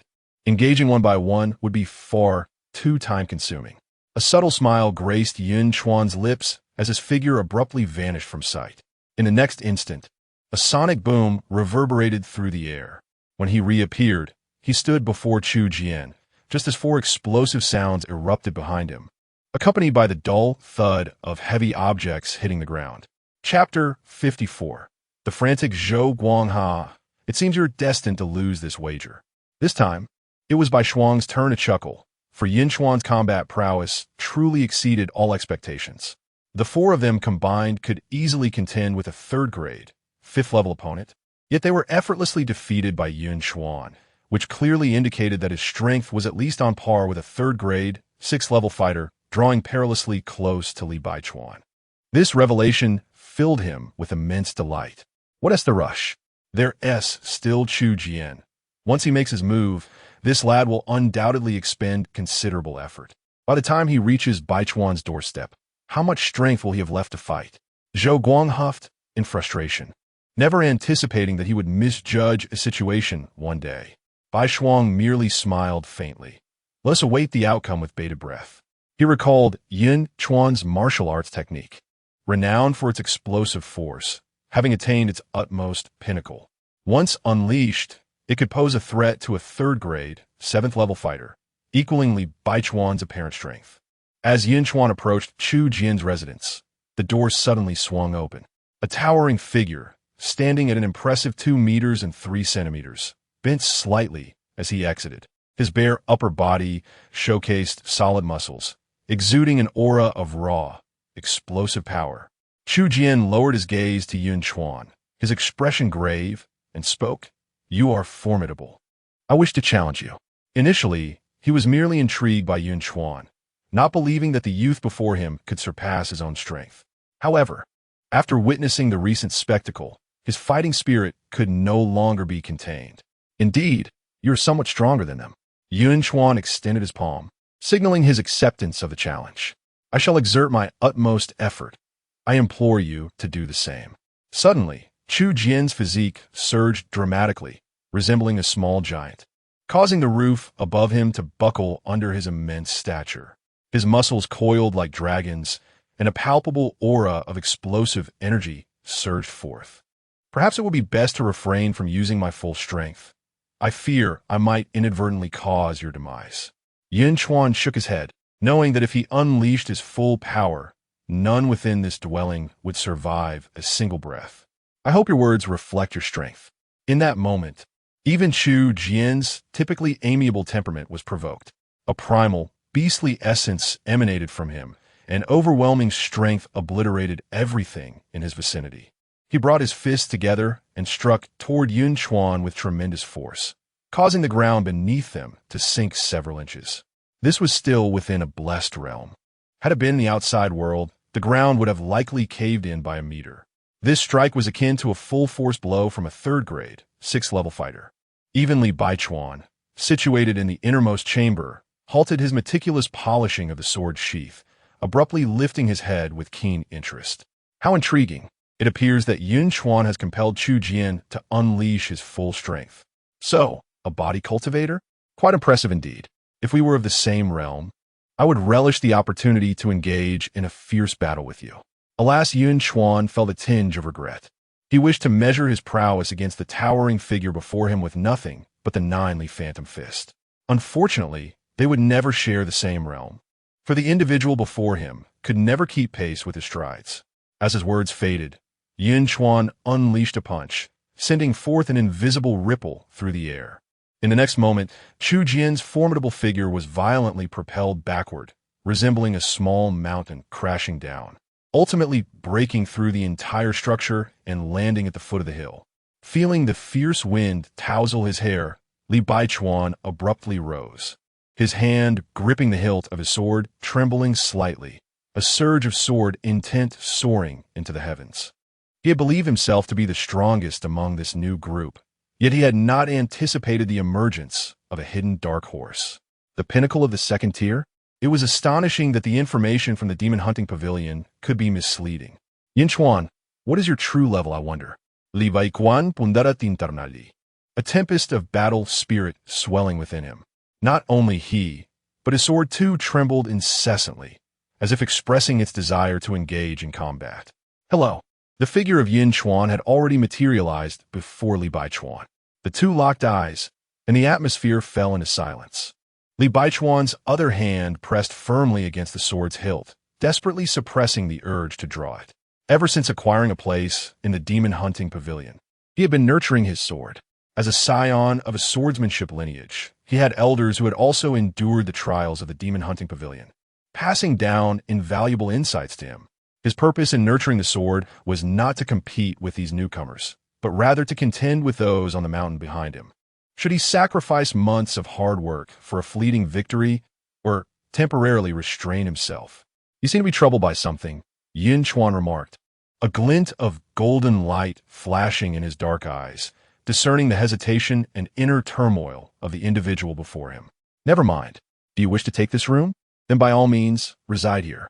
I shall take my leave. In an instant, Li Baichuan's aura dissipated, and his hand relinquished its grip on the sword, his expression turning cold as he strode outside. The moment he brushed past Yun Chuan, he couldn't help but cast a glance back at him, yet he refrained from uttering a word. He silently resolved that after this night, he would seek an opportunity to spar with Yun Chuan. So aloof? Very well. If you choose not to fight, then I shan't either. Yun Chuan shrugged and walked toward the room that had originally belonged to Li Baichuan. This new chamber was considerably more spacious than the previous one, complete with a courtyard, rendering any comparison futile. It was likely designed to incite competition among the newcomers. The words of Lan Bingxia lingered in his mind, prompting him to conserve his strength in case of unforeseen circumstances. If the Wuho were to intervene, he would have to confront them with all his might, which was the reason for his earlier restraint. A sound echoed from the adjacent void as Chu Jian emerged.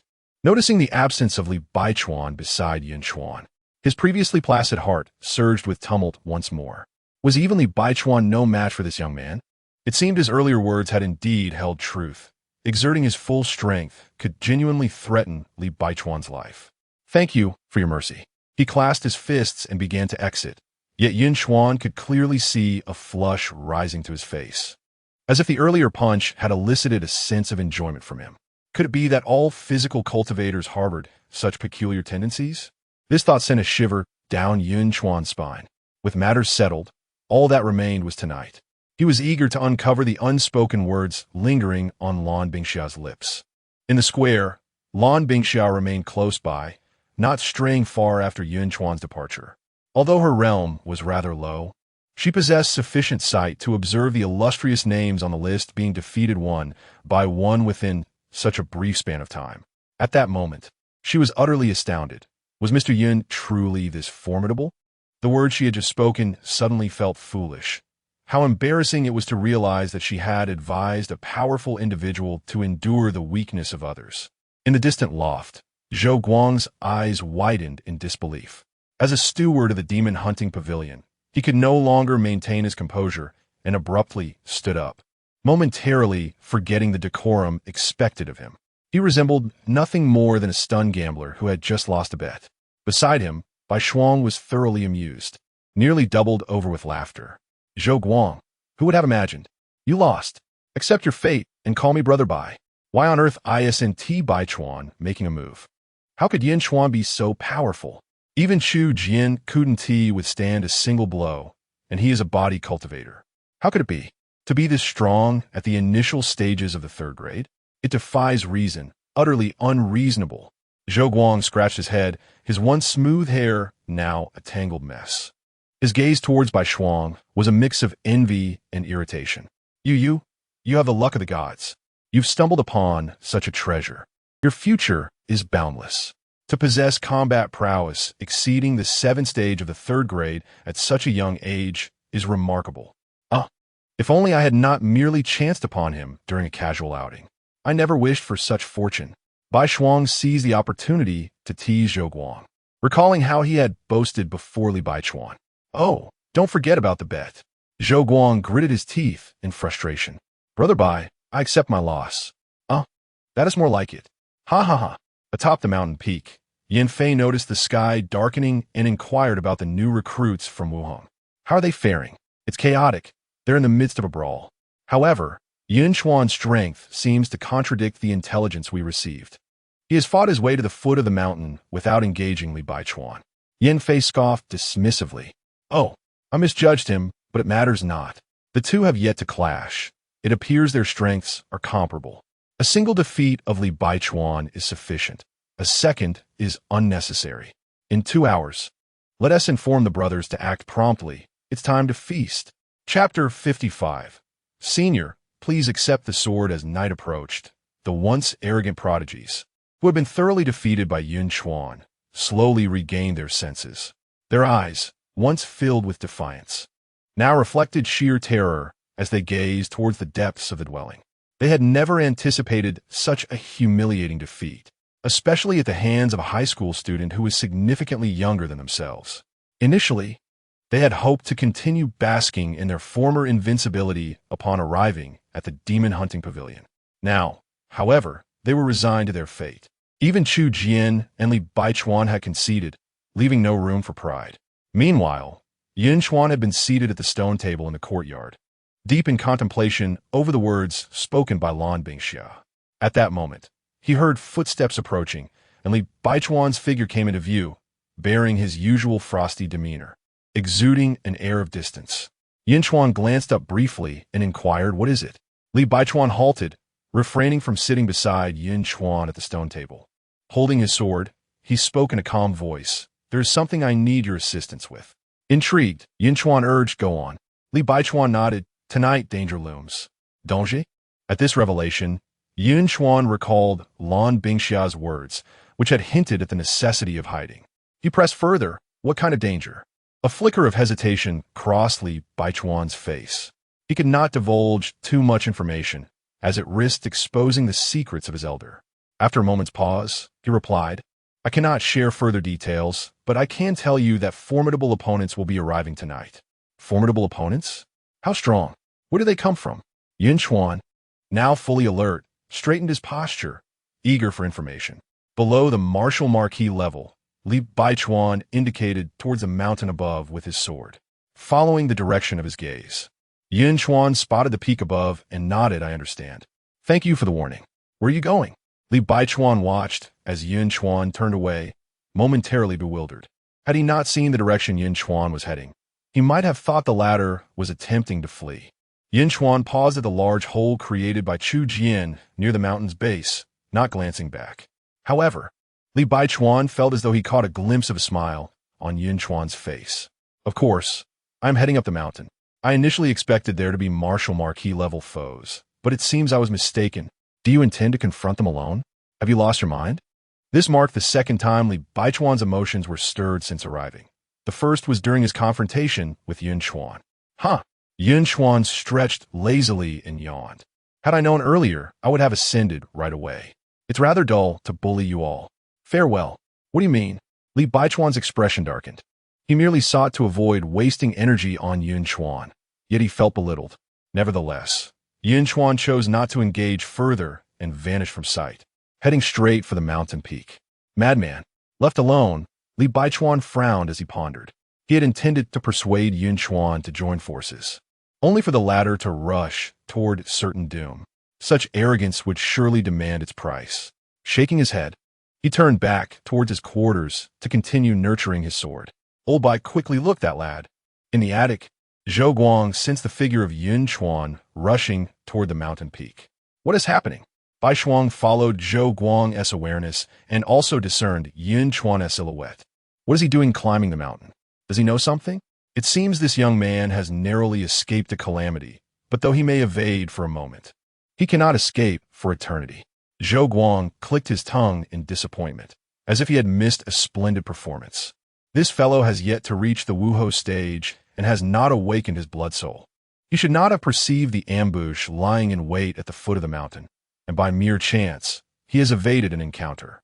Bai Shuang suddenly found herself puzzled by Yun Chuan's intentions. Yun Chuan moved with the stepping on cloud technique, his speed enhanced by the passive skill of his beast companion, Shadow of the Underworld. The closer he ascended to the summit, the more concentrated the spiritual energy became. He didn't even need to cultivate to absorb it, as it surged into his body unceasingly. He couldn't help but chuckle bitterly. It turned out the threat Lan Bingxia spoke of was merely an adversary set by the Wuhou, leading him to overthink the situation. Rather than waiting, he preferred to take the initiative, as he was not fond of passivity. Yet, he found it strange that despite nearing the peak, he had yet to encounter a single soul. Could it be that Li Baichuan was deceiving him? Upon reaching the summit, Yun Chuan discovered two quite admirable pavilions. He searched thoroughly and confirmed that someone had indeed stayed there for a time, yet no one was present. Whatever, I shall wait. This dwelling seems splendid, and the spiritual energy is quite satisfactory. I shall reside here from now on.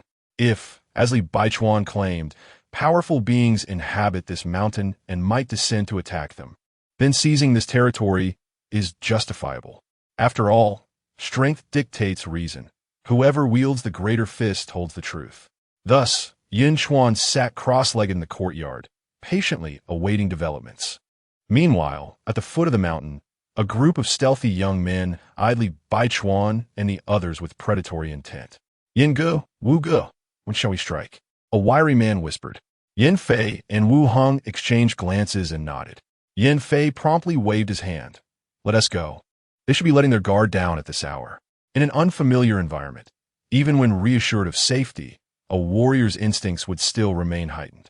Given the time that has passed, they should have sufficiently relaxed their vigilance.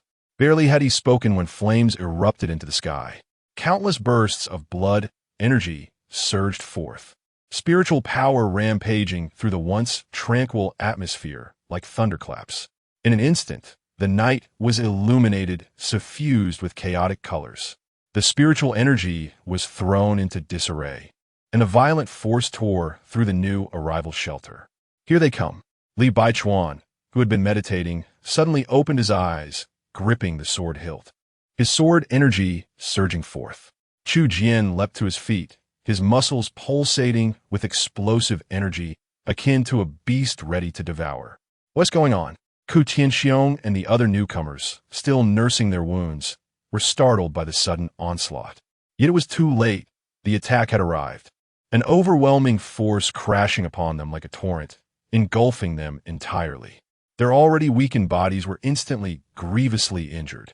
Immediately, a throng of individuals descended upon them like ravenous beasts that had endured days of hunger. Boldly, they demanded, "Who are you?" "We are the demon hunters of the Demon Hunter Pavilion." Ku Tianxiong and his companions, despite their weakened state, shouted defiantly. "And who might you be? We are equally formidable. Welcome to the Demon Hunter Pavilion. Fear not, take a deep breath. Dizziness is but a common occurrence, ha ha ha."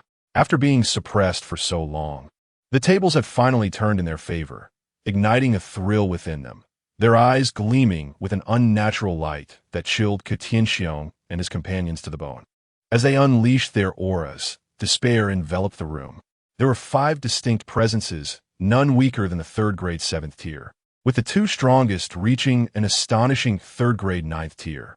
Yin Fei and his band of underlings, undeterred by the situation, promptly advanced to bind the group, subjecting them to a violent beating.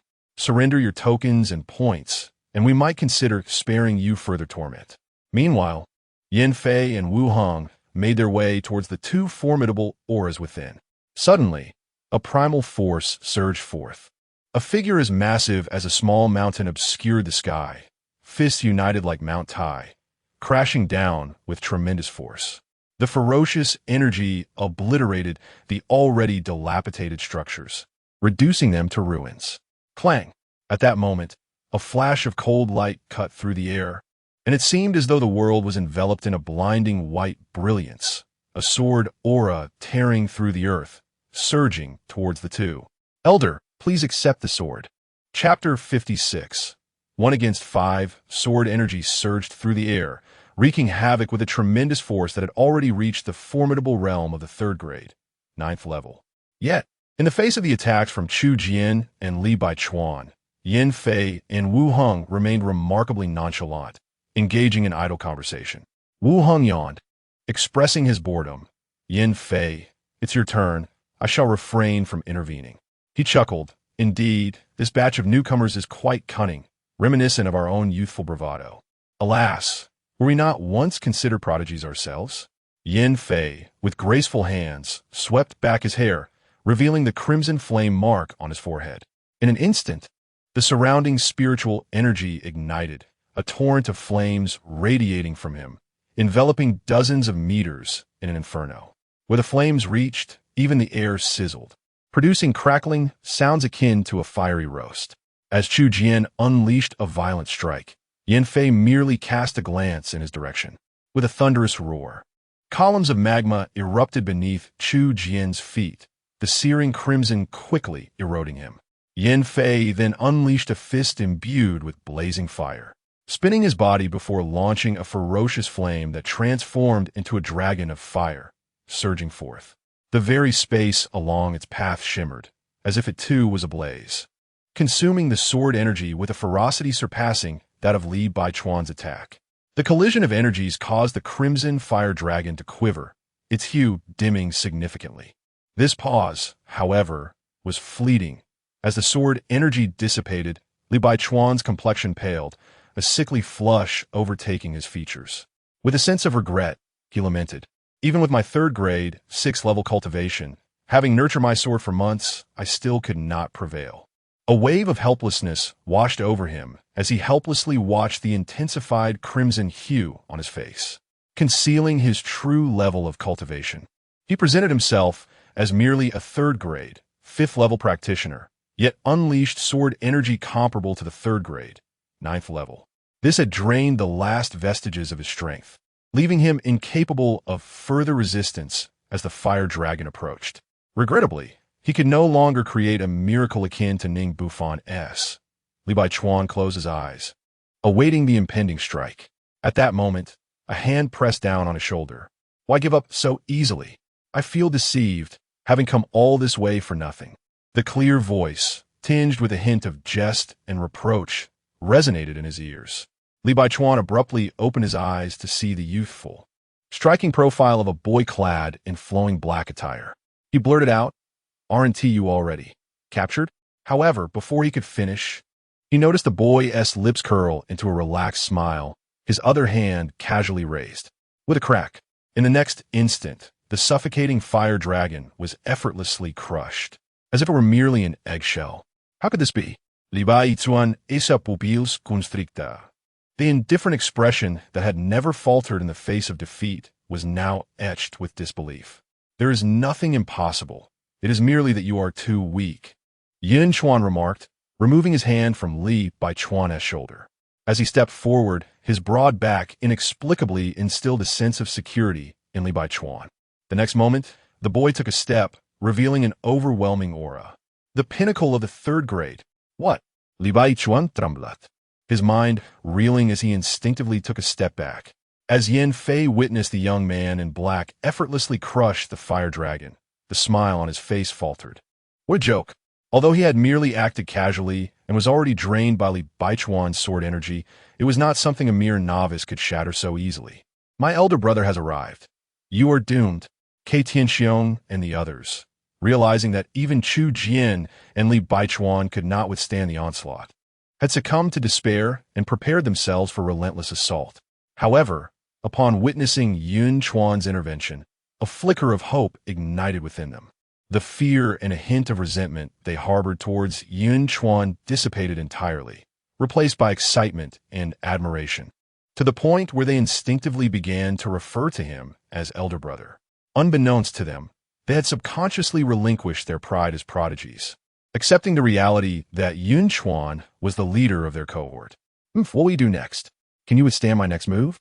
Flame Dragon Fire Domain. The fiery emblem on Yin Fei's forehead blazed brightly.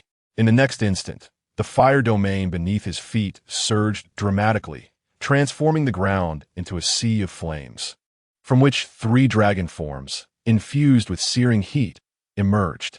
At that very moment, Yunchuan's aura erupted forth, sensing the overwhelming presence of a peak third-grade cultivator. Yin Fei and his companions were jolted, their faces etched with shock as they roared internally. The youth before them was indeed a peak third-grade cultivator. What a preposterous notion. A novice has reached peak third grade, and even Ning Bufan had not been so extraordinary. Yet, before they could fully process this revelation, Yun Chuan's figure abruptly vanished from sight, only to reappear before them in an instant. At last, I have found you. A smirk graced the boy's lips as he merely raised his fist and struck. In that fleeting moment, an ancient aura erupted forth. An overwhelming physical strength that surpassed Chu Jian's by several folds exploded forth. Boom! The air was torn apart. Spiritual energy surged violently. A series of fist shadows overlapped with a rush of fist wind, the torrent of ferocious power escalating once more. Such speed, such strength. Yin Fei's heart sank, a wave of suffocation engulfing him. This punch made him feel as if death were imminent. He hastily raised his hand, 3 dragon heads converging into one to meet that shadowy figure. Boom! In an instant, the winds and clouds shifted, and the violent impact sent everyone except Yin Fei, Wu Heng, and Yun Chuan flying. On the balcony, Bai Shuang and her companion, who had been observing the scene, stared in a daze, oblivious to the teacups toppling over, soaking the table in tea. What kind of monster have you brought back? Zhou Guang's throat felt dry as he swallowed hard, his hands trembling involuntarily. I have no idea. Bai Shuang's heart roiled with tumultuous waves, her legs weakening beneath her. Just last week, this boy was merely at the peak of the 2nd grade. And now, after just 1 week, he has ascended to peak 3rd grade. Break for me. Sweat beaded on Yin Fei's forehead as he grit his teeth, desperately channeling power into the flame dragon. However, reality did not align with his expectations. Yunchuan's figure pierced through the flame dragon, a glimmer of gold flickering in his dark eyes, akin to an ancient deity tearing through the void, delivering a devastating punch. The raging winds from the punch caused Yin Fei's skin to ripple like waves, a sharp sting coursing across his face. The fist instantly tore through Yin Fei's blood barrier, unleashing an unmatched force that surged forth with ferocity. In the next moment, a thunderous roar erupted. Yin Fei was violently struck and sent flying, blood splattering several meters away. Beside him, Wu Heng's eyes were filled with terror. To defeat Yin Fei with a single blow, What manner of beast is this? Who are you? Me? I'm your grandfather, Yun Chuan. You are Yun Chuan. How could that be possible? As the words fell, darkness enveloped Wu Heng's vision. A massive hand suddenly grasped his face, forcefully pulling him downward. Fists rained down like a storm, and Wu Heng's azure aura was effortlessly extinguished. The other three, witnessing this, attempted to rush in to assist, but were met with Yun Chuan's profound gaze. He raised his hand and seized Wu Heng's limp body, hurling it toward the trio like a ball. Yun Chuan followed closely behind, charging into the crowd like a rampaging tyrannosaurus, as if entering a realm devoid of resistance. In an instant, chaos ensued, with people toppling over and cries of anguish rising in a cacophony. Chapter 57. Commitment Goodness. Is our leader truly that formidable? Witnessing the massacre of Wu Heng and his companions, Tianxiong and others recalled the moment they had provoked Yun Chuan, and they couldn't help but gasp in shock. Had he truly intended to take their lives, they would have perished long ago. It seemed he had shown them mercy. Our leader is astonishing. Is Yun Chuan really only 18 years old? Li Baichuan murmured to himself, gripping the hilt of his sword so tightly that his fingertips turned pale. Suddenly, he remembered Yun Chuan's earlier solitary ascent of the mountain and his remark about their weakness, leaving a bitter taste in his mouth. He had initially assumed the young man was merely arrogant, but it was merely a statement of truth. He indeed possessed the strength and the audacity to be proud. Compared to him, what did his so-called genius in swordsmanship amount to? What on earth is happening? Zhou Guang sighed heavily. The arrival of such a monster was good for the demon hunting pavilion, yet he never anticipated that it would destabilize Li Baichuan's resolve. This was the prodigy he had selected over the past 2 years. If only fate had favored him a bit more, with strength reaching the 3rd rank, 7th tier. Perhaps he could have replicated Ning Bufan's miracles. Even if he fell short of Ning Bufan, he would still rank among the very best. Yet alas, he had encountered Yunchuan. Even if Ning Bufan and Yunchuan were of the same generation, the former would surely pale in comparison. After all, one fought one-on-one, while the other faced multiple opponents. There was no escaping the fact that being born in the same era as Yunchuan meant they were destined to endure such trials. Emerging from this military training was Ning Bufan, who single-handedly crushed all previous prodigies, a unique case in the demon hunting pavilion. Bai Shuang was filled with emotion, yet the smile on his face revealed his true feelings. Zhou Guang, with a hint of envy, remarked, "You truly have stumbled upon a stroke of good fortune. This time, Yunchuan will surely attract attention from above. You will certainly reap the benefits." How did such a stroke of luck fall into your lap? What gave you the right? Simply my keen eye for talent. You can't envy that, Bai Shuang beamed, reveling in the joy of showcasing his success before old friends. Zhou Guang rolled his eyes in response. Enough, enough. Yin Fei was in tears, for he had endured unimaginable suffering during those brief minutes. This monster before him treated him like a punching bag, deftly managing to include others in the chaos. Truly a generous display of power. Just as he contemplated resistance, a fist as large as a sandbag came crashing toward him, each blow sending him reeling. He suddenly recalled the agony he had suffered 2 years ago during military training, and the resemblance to his current plight was striking. Had there been some mistake? This script was all wrong. Shouldn't they be the ones laughing while training the newcomers? Why were they the ones being trained? What kind of monster was this, with an endless reserve of energy? How long had they been fighting? There were no signs of exhaustion whatsoever. How vast was this pool of blood? It seemed inexhaustible.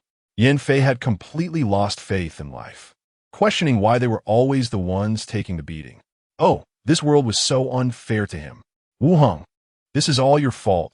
What kind of information did you gather, claiming it was peak 2nd rank? This is even more perverse than Ning Bufan. He suddenly unleashed his fury on Wu Heng, who was also being beaten, his face bruised and battered.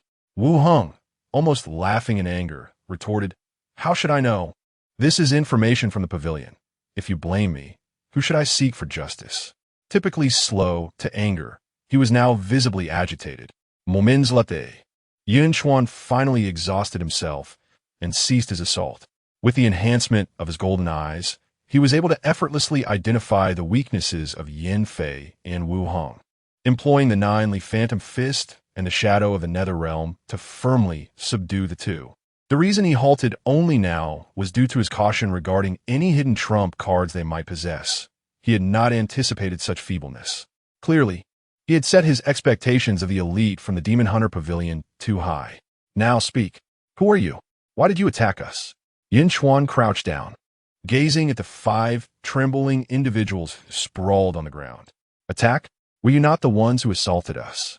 Yan Fei internally scoffed, his face a mask of despair as he responded, We joined the Demon Hunter Pavilion 2 years ago, the last batch before you.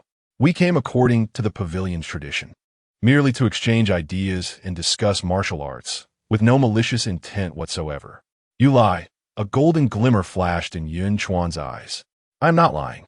Yan Fei attempted to defend himself, but upon meeting Yun Chuan's gaze, that golden light illuminated his innermost thoughts, leaving no room for doubt. He felt his throat tighten involuntarily. All right, to be honest, we are here to teach you a lesson, to make you aware of the perils of martial arts, and the truth that there are always greater forces beyond. Yes, with malicious intent. This time, he did not speak in falsehood. Yun Chuan fell into contemplation.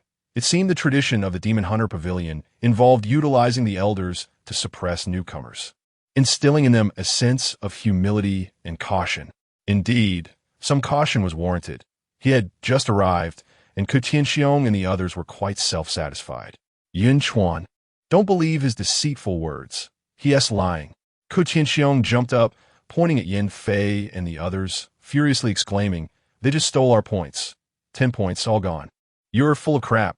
That didn't happen. Yan Fei's cold sweat poured forth, a sense of foreboding washing over him. If this monster learned that points could be stolen, it would spell disaster.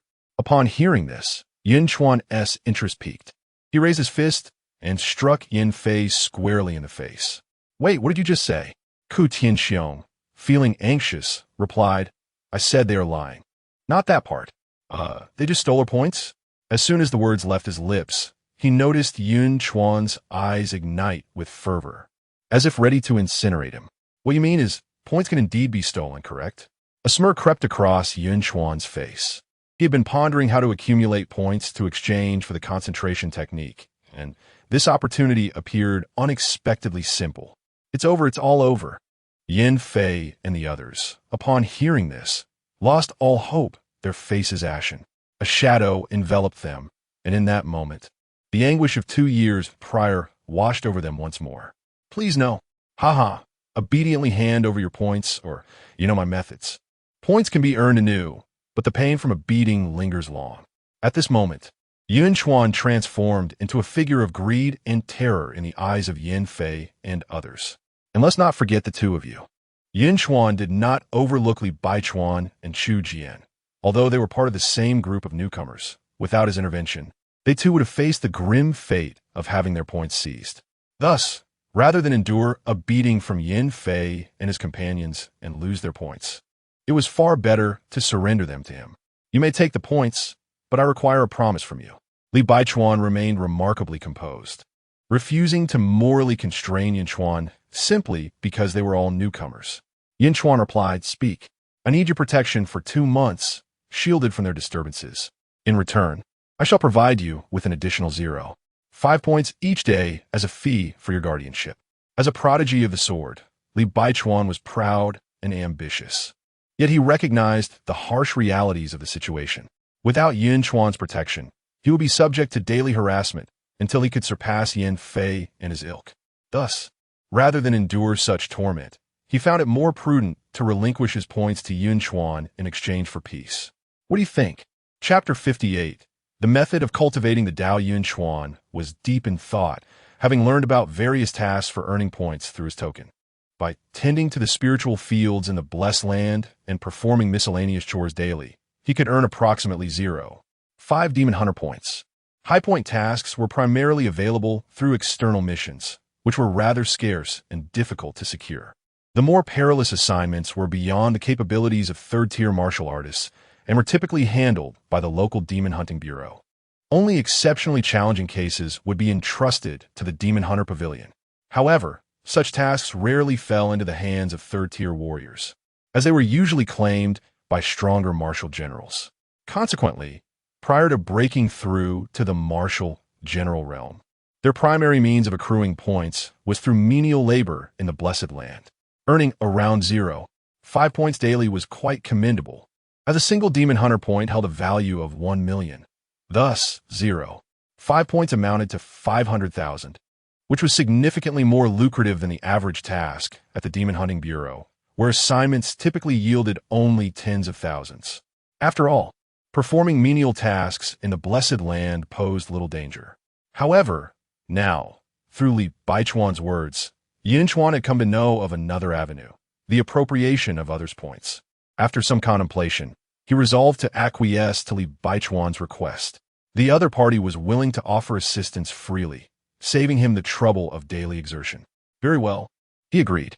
Li Baichuan nodded and transferred the points to Yun Chuan via the token, adding, "The protection fee will commence tomorrow, and you can begin accepting tasks then." "Understood," Yun Chuan replied, turning his gaze toward Chu Jian. This towering man, now splattered with blood, appeared exhilarated and relished the thrill. When he noticed Yun Chuan's attention, he grinned widely and said, "I share a similar sentiment with Li Baichuan, but I have an additional request." Yun Chuan regarded him with a peculiar expression. "What request?" Chu Jian exhaled heavily, seemingly brimming with excitement. "Could you possibly beat me up every day?" "No, I mean spar with me." "Really? Have you become a masochist?" Yun Chuan's forehead creased with annoyance as he firmly declined, "Absolutely not." "All right, if that's the case, so be it," Chu Jian replied, his face falling. As a body cultivator, he needed to continuously hone his physique through enduring trials that pushed him beyond his limits. However, since Yun Chuan refused, he had no choice but to seek out Yin Fei and the others for training. With Chu Jian's points successfully credited, Yun Chuan nodded and was about to direct his gaze towards Ku Tianxiong. Yet, before he could do so, their voices harmonized in unison. "We are in the same boat. We simply lack points, having been taken from us. Without any effort, we could effortlessly secure 4 points daily. It's simply delightful."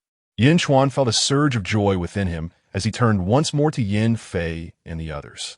"I will grant you 3 seconds to relinquish your points. Take them all." They responded, exhausted and resigned, their bodies still aching.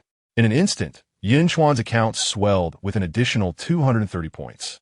Yin Fei and Wu Heng contributed a total of 100, while the remaining 3 added up to 70, alongside Ku Tianxiong's 60.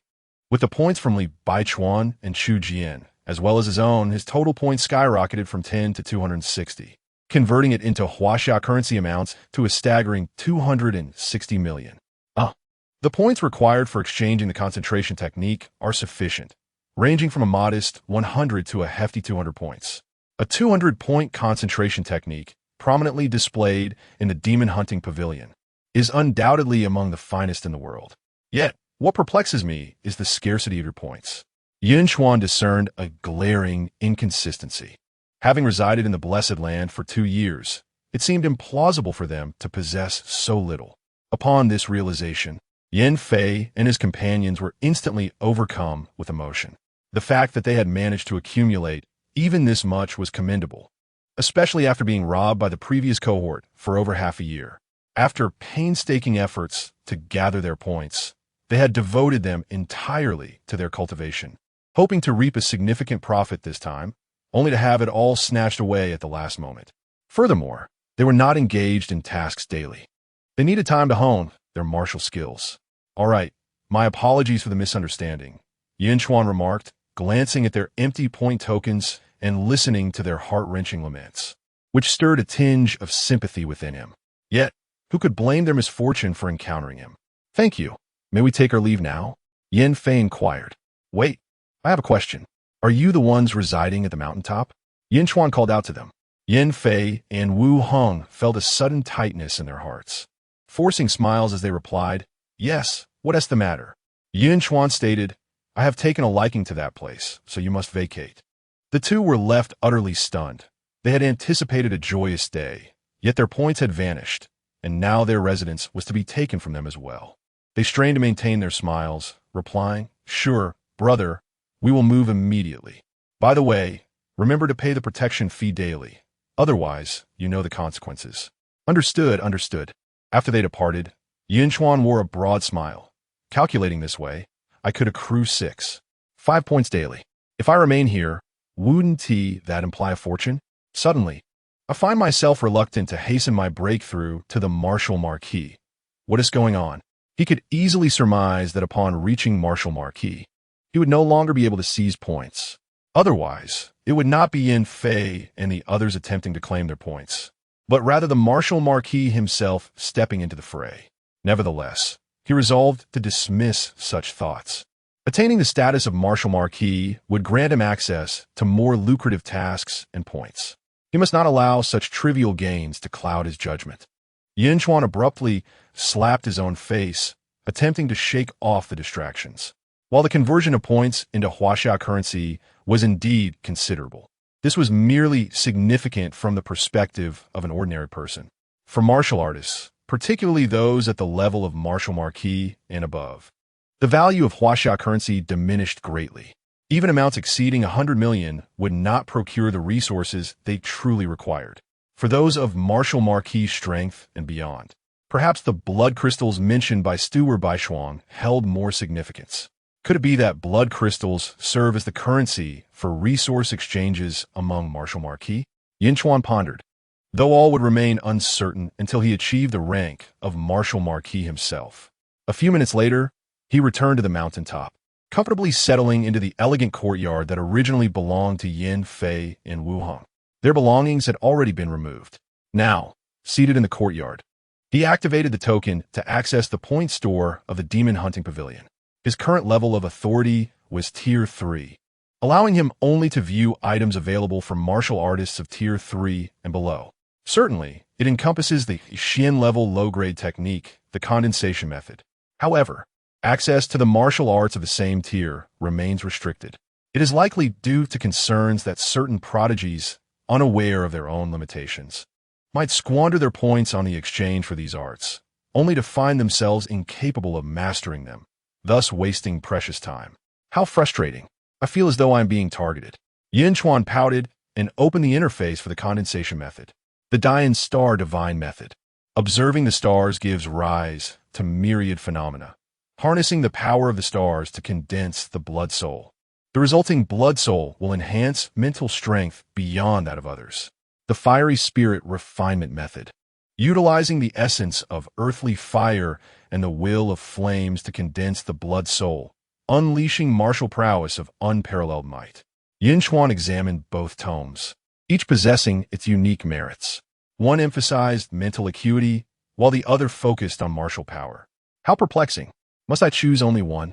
Yunchuan, ever ambitious, mused that with a system at his disposal, if he could not attain the pinnacle of strength, then what purpose did the system serve? After searching for quite some time, he finally stumbled upon a remarkable volume on a certain page. The Dao Yin condensation method. Choose wisely.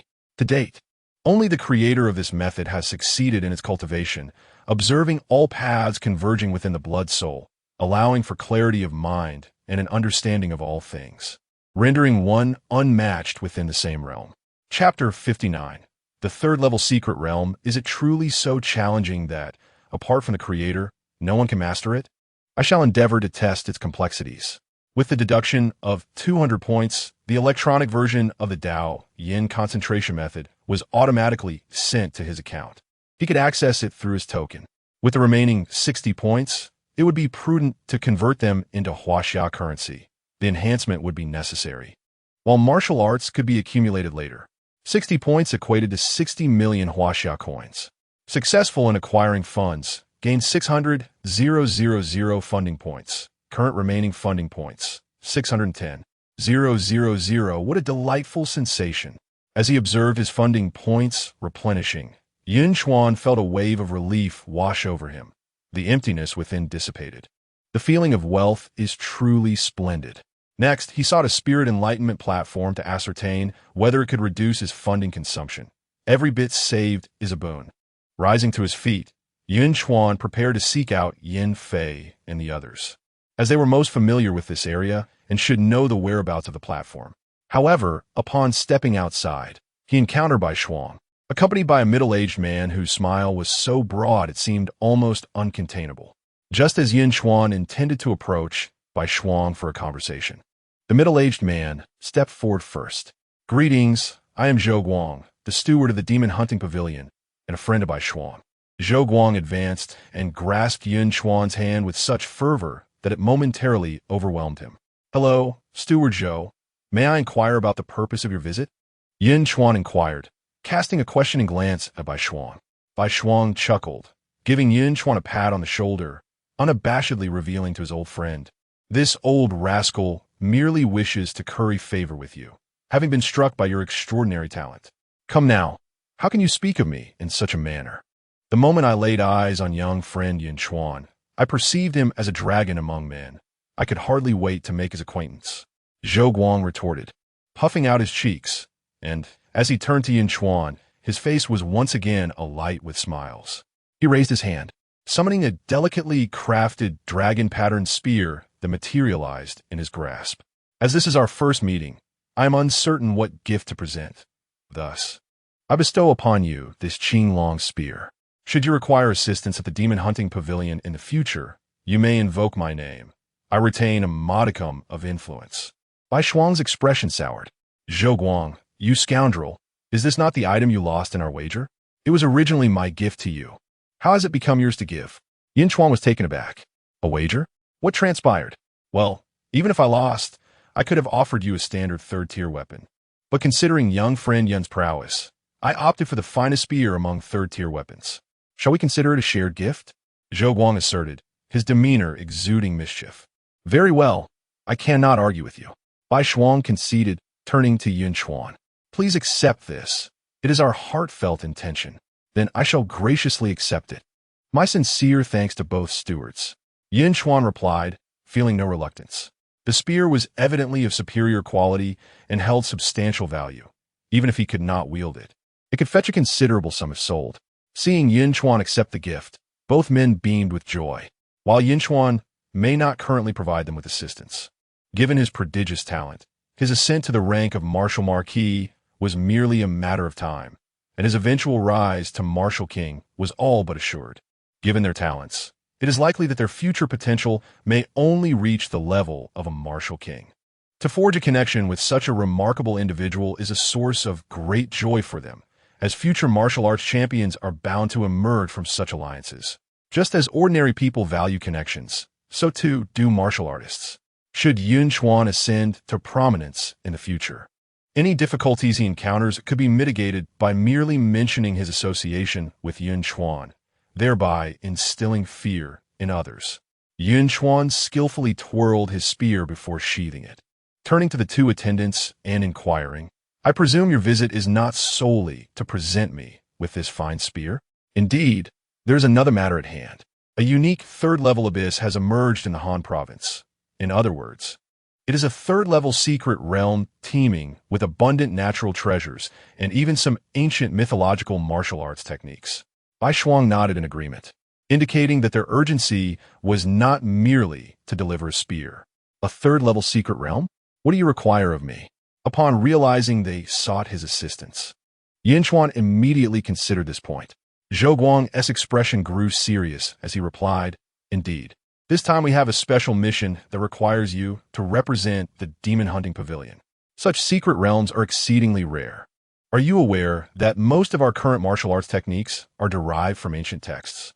A significant portion originates from these secret realms. Yunchuan, perplexed, asked, Why have you chosen me? Would it not be more prudent to dispatch a stronger cultivator? Bai Shuang interjected. What you may not realize is that secret realms are categorized into two types. One imposes no restrictions on cultivation levels, while the other does. Each has its advantages. This particular third-level secret realm restricts entry to those of the third rank or below, which usually indicates the presence of a legacy. Understanding dawned on him. Then, if I were to obtain a legacy, would I be required to surrender it? Yun Chuan harbored reservations, unwilling to engage in endeavors devoid of personal gain. Zhou Guang continued, The legacy would belong to you. Once you acquire the legacy, you must place the boundary stone at the center of the secret realm, which will then lift the restrictions, transforming it into an open secret realm. The legacy will serve as your reward, in addition to any special task rewards provided by the pavilion. Very well. I have one more question.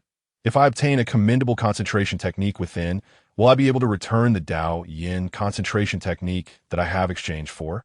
Had he known of this possibility, Yun Chuan would not have hastened his exchange. There is no need for concern regarding that. The concentration technique has been adapted to suit the physiques of modern practitioners. Generally speaking, legacies revolve around martial arts, Bai Shuang remarked before suddenly pausing.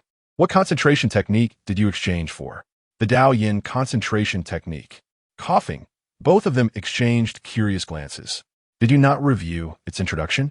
I did, and I found it manageable. With a system in place, Yun Chuan considered it merely a matter of allocating points. He was unconcerned with the difficulty, even finding it preferable, as greater challenges often indicate superior strength. Ah, you should have consulted us beforehand. There was once a proud genius who sought to use this concentration technique to break through to the martial king realm. Yet he squandered a decade without success, ultimately succumbing to despair. This technique was created by the esteemed elder of our dragon nation, whose accomplishments render him the strongest in the world.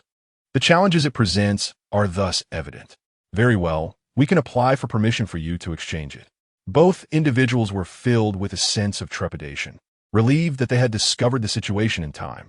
Given their understanding of Yun Chuan, they feared that they might become as obstinate as that remarkable talent, stubbornly refusing to concede until they achieved their goal.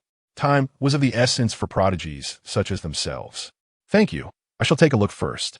If I truly cannot comprehend it, I will return for an exchange, Yun Chuan remarked, opting not to elaborate further, as it seemed futile. That's good to hear. Both breathed a sigh of relief. It was rare to encounter such a genius, and they did not wish to see their potential squandered, for that would render them guilty in the eyes of the Dragon Kingdom. When shall we depart? Yun Chuan was eager to set forth. Undertaking a mission would not only allow for several days of protective laws, but could also lead to acquiring a formidable martial inheritance, which would save a substantial sum of money. Let us depart now. The secret realm will open tomorrow morning, and we can conveniently arrive by tonight. Chapter 60. Ning Bufan at the foot of the mountain. Tianxiong and others gazed into the distance, eagerly stretching their necks. There stood a remarkably handsome man, Ning Bufan, alive and well. The sight was utterly unexpected. The onlookers regarded Ning Bufan with deep admiration. After this military training, they had come to learn of the traditions of the demon hunting pavilion, particularly realizing Ning Bufan's formidable prowess through their experiences. At that moment, 3 figures descended from the mountain, capturing everyone's attention. It was the illustrious Yun Chuan. Compared to Ning Bufan, Yun Chuan's achievements stirred even greater excitement among them. Having witnessed his prowess firsthand, Yun Chuan, renowned for ages, you exceed my expectations of a genius, they mused. Ning Bufan approached with a smile, as if he had known Yun Chuan for ages. Who are you? Yun Chuan inquired, puzzled, as he could not recall having met this martial hero before. You must know Ning Xiaoxian. Ning Bufan chuckled heartily. Yun Chuan furrowed his brow. Yes, but you and he do not be alarmed. I am Ning Bufan, and Ning Xiaoxian is indeed my younger brother. It is thanks to your care that the rascal managed to survive, and I have long wished to express my gratitude. I hadn't anticipated our meeting would come so swiftly. Ning Bufan displayed no airs of a martial hero before Yun Chuan, speaking with great familiarity. You are Ning Xiaoxuan's brother? Yun Chuan's expression was peculiar. He found it hard to reconcile the image of his portly friend with the striking figure before him. One is round as a ball, and the other is so handsome. They are brothers? Ha ha ha, do not be astonished. Xiaoxian fell gravely ill in his youth, which accounts for his appearance. We are indeed blood brothers. Ning Bufan appeared unperturbed by Yun Chuan's reaction, having encountered such inquiries throughout his life. Very well, Yun Chuan accepted this explanation. There was indeed a slight resemblance between them, though not strikingly so. Let's not dwell on this. My purpose for coming, as by Xi and Zhou Xi should have informed you, is not to elaborate further. Additionally, another individual will be arriving shortly. Initially, I thought our selections for the secret realm from the demon hunting pavilion would be insufficient, but you have pleasantly surprised me. Quite impressive, far superior to my own prowess in my youth. Ning Bufan clapped Yun Chuan on the shoulder. As early as half a month prior, he had learned about Yun Chuan from the Ning family, specifically from Ning Xiaoxian. He recognized that Yun Chuan's talent was far more terrifying than his own, and it was only a matter of time before their paths would cross in the realm of martial arts. What surprised him was how soon that encounter had come. Competing? Are other forces involved? Yun Chuan grasped the crux of Ning Bufon's words. Indeed, this secret realm has been jointly discovered by our demon hunting pavilion, Magic City University, and Kyoto University. But rest assured, although I graduated from Magic City University, I am presently stationed as an external envoy for the Demon Hunting Pavilion and will not show favoritism toward Magic City University. Ning Bufon was uncertain whether Ning Shaoxian had mentioned his alma mater to Yun Chuan, yet he gestured for Yun Chuan to feel ease. Station? That must refer to the jurisdiction over municipal cities as mentioned by Steward by Xuan. Yun Chuan contemplated that once he attained the status of a martial marquis, he too would be dispatched on missions. Given that Ning Wuho was Xiao Xian's elder brother, he naturally felt reassured. It seems your relationship is even better than I had imagined, which puts my mind at ease. Ning Bufon's thoughts aligned with Bai Shuang and the others. Establishing a good rapport with Yun Chuan was more beneficial than detrimental, although he was confident that his own talents were not inferior to others. Who would refuse the opportunity to expand their network, especially with someone like Yun Chuan, who was creating history for the Demon Slayer Pavilion? After this matter is settled, should Yun Chuan perform admirably in the secret realm, it is likely that even the pavilion master would be astonished. After all, he was a formidable martial emperor, a guardian of a region, and even he had encountered martial emperors only a handful of times. At that moment, a figure swiftly approached, joining the group. "Long time no see, Brother Bufon," the newcomer greeted, clasping his fists in salutation before extending his regards to Bai Shuang and the others. "Indeed, it has been a while," Ning Busan replied, nodding. His tone was neither distant nor as warm and enthusiastic as it was with Yun Chuan. "Zhou, allow me to introduce you. This is Yun Chuan, who will accompany you in the competition for the secret realm." Fan Rougeau glanced at Yun Chuan. So youthful. The mere sight left him astounded. "Brother Bufon, are you jesting? This young lad appears to be no more than a high school student. Is it not perilous for him to venture into a Tier 3 secret realm with us?" Fan Rougeau's words were quite tactful, but to speak plainly, Yun Chuan's presence could only be viewed as a burden. You have been secluding yourself in pursuit of a breakthrough, so it is understandable that you're unfamiliar with Yun Chuan. Allow me to clarify, he is a newcomer to the Demon Slayer Pavilion, at the pinnacle of the 3rd rank, and his achievements include decisively defeating Yin Fei and his group, Ning Bufon stated. As soon as the words left his lips, Fan Rougeau's heart jolted, and he turned to Yun Chuan, his eyes filled with astonishment. A 3rd rank pinnacle at such a young age? Such a prodigy? If Brother Bufon's words are not an exaggeration, then that is indeed terrifying. Even I could defeat Yin Fei, but I could not achieve a complete sweep. Realizing this, he looked at Yun Chuan earnestly and said, "Please forgive my ignorance, Brother Yun. I failed to recognize a true dragon. During our journey in the secret realm, I hope you'll guide us." In matters concerning the secret realm, Fan Rougeau was confident that Ning Bufon would not deceive him. Thus, he abandoned any intent to verify Yun Chuan's prowess. "No worries, just stick close to me, and I will lead the way," Yun Chuan replied, embodying the saying that one should not strike a smiling person. Accustomed to skepticism, he paid no heed to Fan Rougeau's earlier condescension. Sometimes, being too exceptional can be a burden in itself. "Very well, since you are all present, I shall briefly outline our expedition to the secret realm. Bai Shuang, the steward, and Zhou Guang, the steward, will remain outside the secret realm while you venture inside. You must strive to seize the inheritance, as it pertains to the allocation of resources within the secret realm." As Ning Bufon spoke, he produced 2 pitch-black stones that exuded an aura of steadfastness. These are boundary stones. Be sure not to lose them.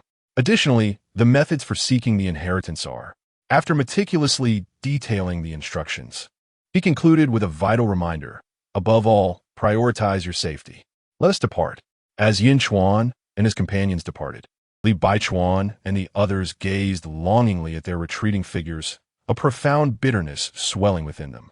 They had only just begun to acclimate to the rules of the demon hunting pavilion, while Yun Chuan, who had entered alongside them, was already engaging in light-hearted banter with Ning Bufan and had been entrusted with significant responsibilities alongside the previous generation of prodigies.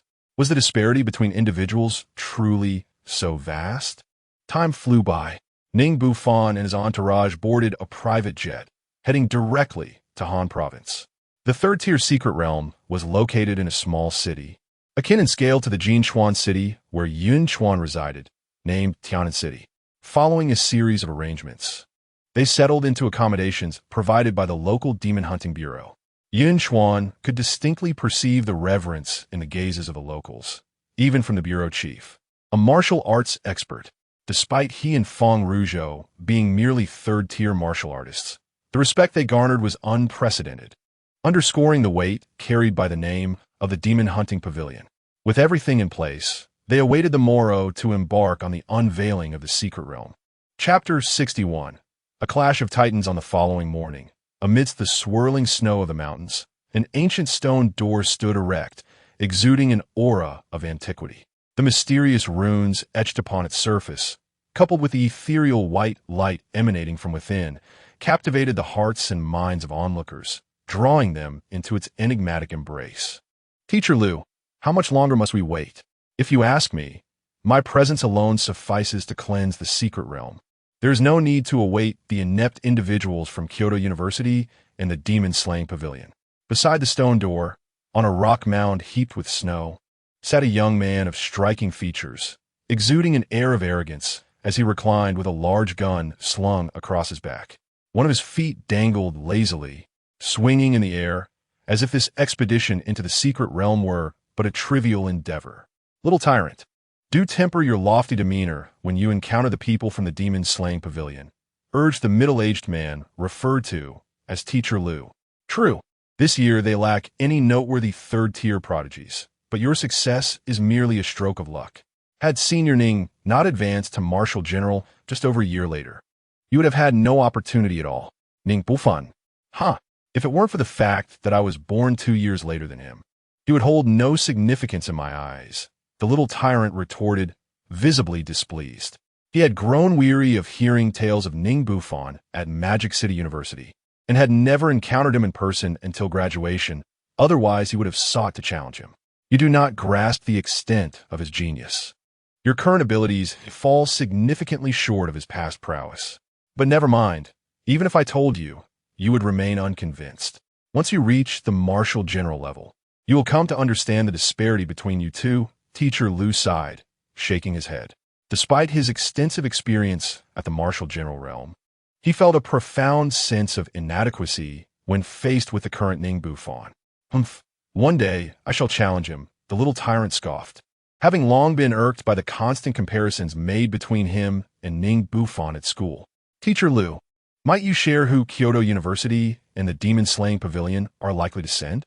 Inquired a seemingly fragile young man, who appeared as if he could be swept away by the wind. Teacher Liu regarded the frail youth with satisfaction. He held hope that Liu Wangxiu would secure greater benefits from Magic City University during this expedition, preferring his steadiness over the brashness of the little tyrant. Nodding, he replied, "As for the demon-slaying pavilion, I possess limited information. However, those who have yet to attain the Marshal General rank alongside Ning Bufan indicate they lack substantial depth and pose little threat. Nevertheless, there is one individual from Kyoto University to be wary of, Murong Yu. He is exceedingly low profile and appears amicable, yet his methods are notoriously ruthless. Known as the dismemberment maniac, his battle record remains unclear, but it is known that he ranks first among the third-tier students at Kyoto University. I shall take note of that," Liu Wangxiu thought, beginning to strategize how to contend with such a fearsome reputation. What a grand title, dismemberment maniac. When he encounters me, he shall learn the true meaning of cruelty. The little tyrant dismissed the notion with disdain, as if everyone isn't the top of their class. Brother Liu, it seems you've arrived quite early. We haven't kept you waiting, have we? A voice echoed before the figure even appeared.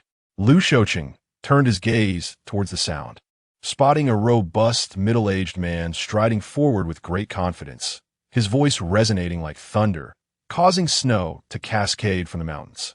Wu Kuanglong, I never anticipated that Kyoto University would send you here, Lu Shouqing remarked in astonishment, well aware of Wu Quanglong's formidable prowess in the martial arts community. Wu Quanglong burst into hearty laughter, his presence commanding. My cherished disciple is coming, so naturally, I must accompany her. Your disciple?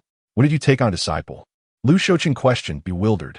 Just as his words faded, a small head peeked out from behind Wu Quanglong.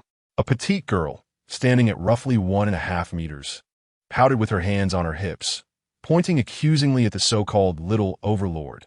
You pretender, why do you speak ill of others behind their backs? The little overlord's expression shifted from surprise to fury, outraged that someone dared to call him a pretender. Who is this little squirt? Seeking death, are we? He swiftly unslung the large weapon from his back and thrust it into the ground with great force, an overwhelming aura emanating towards the girl. However, just as this imposing presence approached her, a young man stepped forward, positioning himself protectively in front of her. He exuded an air of refinement, his face adorned with a gentle smile, his eyes narrowing into slits. Without any visible action, the overwhelming aura dissipated effortlessly before him. The little overlord, displeased, scoffed, squinty-eyed fellow. Who are you to meddle in my affairs? I am of little consequence, but let us prioritize harmony and avoid discord, Morong replied, gesturing dismissively with a calm and soothing voice. What a coward. Kyoto University is nothing to boast about. There is not a single brave soul among you. The little overlord retorted, disinterested as he took a seat. Ha ha, Lu brother, your companion here seems rather arrogant, daring to bully my precious disciple in my presence. Wu Quanglong said, his smile fading as he cast a cold glance at Lu Shouqing and his group. With such a disposition, one must be cautious. You may find yourself at a loss one day. There's no need for you to worry, Wu. Perhaps you should be more concerned about your precious disciple. This secret realm may not be entirely safe, Lu Shouqing shot back, fully aware that the girl Wu Quanglong referred to was indeed the small one. Faced with Wu Quanglong's mockery, he did not return the favor with kindness. Both families belonged to the elite martial arts universities, and their long-standing rivalry had fostered many grievances over the years. Tisich, underestimate me at your peril. You may regret it dearly. And Z, she made a playful face. Undeniably adorable. Haha, Wu, I didn't expect you two to lead this expedition. What a coincidence. We are all old acquaintances at Cheerful. Clear voice shattered the tense atmosphere. Upon hearing the familiar voice, both Lu Shouqing and Wu Quanglong felt a jolt in their hearts and turned simultaneously. Ning Bufan. They could hardly believe that Ning Bufan had been dispatched for this mission, accompanied by two prominent figures from the martial arts community. Oh no, we are outnumbered. The demon-hunting pavilion wouldn't dare resort to underhanded tactics in the secret realm, would they? Do not speak of whether the two of them together could rival the three renowned warriors. Even Ning Bufan alone is beyond their capacity to contend with. Ning Ho, it has been a long time. With this thought in mind, the two approached to pay their respects. At this juncture, summoning others was surely impractical, and they could only hope that the situation was not as dire as they feared. Haha, why the sudden formality, especially you, Lu? During my time at the academy, you were quite the benefactor to me. Ning Bufan stepped forward with warmth, exuding an aura reminiscent of a gentle spring breeze. His mere presence captivated the entire assembly. However, before the two could respond, a voice rang out. You are Ning Bufan? I wish to challenge you. On the day I ascend to the rank of warrior, I shall surely defeat you. The young challenger emanated an imposing aura, brimming with martial fervor. Oh, you harbor such ambitions, Junior? As your senior, I will be delighted to oblige. Ning Bufan maintained his smile, directing his gaze towards the young challenger. Yet, with just a glance, the challenger felt his heart race, breath stutter, and energy fluctuate, his grip on the spear trembling. Observing this, Lu Shouqing swiftly positioned himself between the two, allowing the young challenger to regain composure. It appears your mental fortitude requires further cultivation. There remains a considerable distance before you can hope to challenge me. First, prove your mettle against my two esteemed friends here. Ning Bufan shook his head gently, stepping aside to reveal Yun Chuan and Feng Rougeau standing behind him. Chapter 62. Entering the Secret Realm of. You merely rely on your superior realm. What skill is that? Once I ascend to the rank of Martial Marquis, I shall seek to avenge this humiliation. The little overlord seethed with rage, and Ning Bufon's words had instantly breached his defenses. Despite the vast difference in their realms, the piercing gaze of Ning Bufon struck deep into his heart, leaving his face flushed with embarrassment. He could not accept this reality. Enough. Lu Shouqing hastily interjected, offering repeated apologies to Ning Bufon, all the while cursing the little overlord internally. Truly, the obsession with martial prowess had warped his mind. Having become arrogant at Magic Capital University, he now feared no one, failing to recognize whom he dared to provoke. Ning Bufon's fame was not solely based on talent. It was also backed by formidable strength. If one were to be deceived by Ning Bufon's benevolent facade, it would indeed spell disaster. His reputation had been forged through relentless effort in combat, and prior to becoming a Martial Marquis, he had been exceedingly ruthless. Do not fret. Youthful exuberance is commendable, and I shan't take offense. Ning Bufon remained unperturbed. He had encountered many such individuals before, their arrogance failing to stir even the slightest ripple within him. Compared to Yunchuan, they were merely buffoons. It would be quite fitting for Yun Chuan to administer a lesson to them. Currently, his position required that every word and action represented the Demon Hunter Pavilion, rendering spontaneous retaliation inconvenient. Despite Ning Bufon's nonchalance, Lu Shouqing felt a twinge of anxiety. Since I cannot engage you directly for now, I shall first deal with your two ineffectual companions. Under Lu Shouqing's admonition, the little overlord subdued his demeanor, turning his attention to Yun Chuan and his companion. Upon seeing how youthful Yun Chuan appeared, he burst into laughter, exclaiming that the Demon Hunter Pavilion must be devoid of capable individuals, sending forth such unworthy opponents, barely sufficient for him to handle with one hand. Ning Bufon could not help but chuckle at this. He refrained from bullying the young, as some lacked such scruples. Yun Chuan, still observing the unfolding drama, was bewildered as the flames of conflict inexplicably ignited around him. He refrained from immediate action, wary of complicating matters for Ning Bufon in this competitive setting. Instead, he queried, if I were to strike him down now, would it be permissible? Had circumstances been different, he would have already taken action to teach the opposing party a lesson. As soon as he spoke, the representatives from the other two factions, aside from the Demon Hunter Pavilion, were taken aback. They had anticipated that it would be Feng Rougeau posing such a question, only to be met with the audacity of a youth who appeared no older than a high school student. How presumptuous! Do you even know who I am? The little overlord's expression darkened. He had not anticipated being provoked repeatedly today. During his school days, no one had dared to challenge him. Who do you think you are? I have no interest in knowing. Just prepare to receive a beating from your elder Yun Chuan. While Brother Ning may choose to disregard you, I possess far less patience. Moments ago, Yun Chuan had received a message from Ning Bufon, instructing him to hold back until they entered the secret realm, lest his display of strength lead the other factions to oppose his entry into the secret realm to compete for the legacy. In Ning Bufon's eyes, with Feng Rougeau's assistance, Yun Chuan's strength was formidable enough to overwhelm both academies. In such circumstances, it was inevitable that neither academy would consent to be deprived of even a fraction of the secret realm's resources. Are you Yun Chuan? Upon hearing the name, Lu Shouqing and his companions' expressions darkened. They had not forgotten the deaths of Shirpatian and the others, though they had concealed the information for the sake of the school's reputation, as Shirpatian and his companions had indeed had their own issues. Nonetheless, the three were students of Moda University. To kill them without even asking was a blatant affront to the university's dignity. Very well. I initially intended merely to teach you a lesson, but now the situation has changed. The little overlord's eyes glinted with coldness. He planned to bring Yun Chuan to his knees, begging for forgiveness once they entered the secret realm. I hope your strength is as formidable as your words. Yun Chuan paid him little mind, his gaze captivated by the stone door, which began to emanate a brilliant light. Observing this, Ning Bufon turned to Yun Chuan and Feng Rougeau, saying, the secret realm is opening. Remember my words once you enter. They nodded in acknowledgement, stepping forward into the realm. The little overlord promptly followed, with the others trailing behind. Upon bringing the six inside, The dazzling light emanating from the stone door vanished instantaneously, indicating that the quota had reached its limit and no more individuals could enter. Ningho, you truly trust that young man to enter? Vuguanglong uprotet Ning Bufan. Eager to glean insights. Despite his rugged appearance, he was not foolish. It was evident that the two shared a close rapport. Under the little overlord's hostility, it was audacious to allow him entry. There were only two possibilities.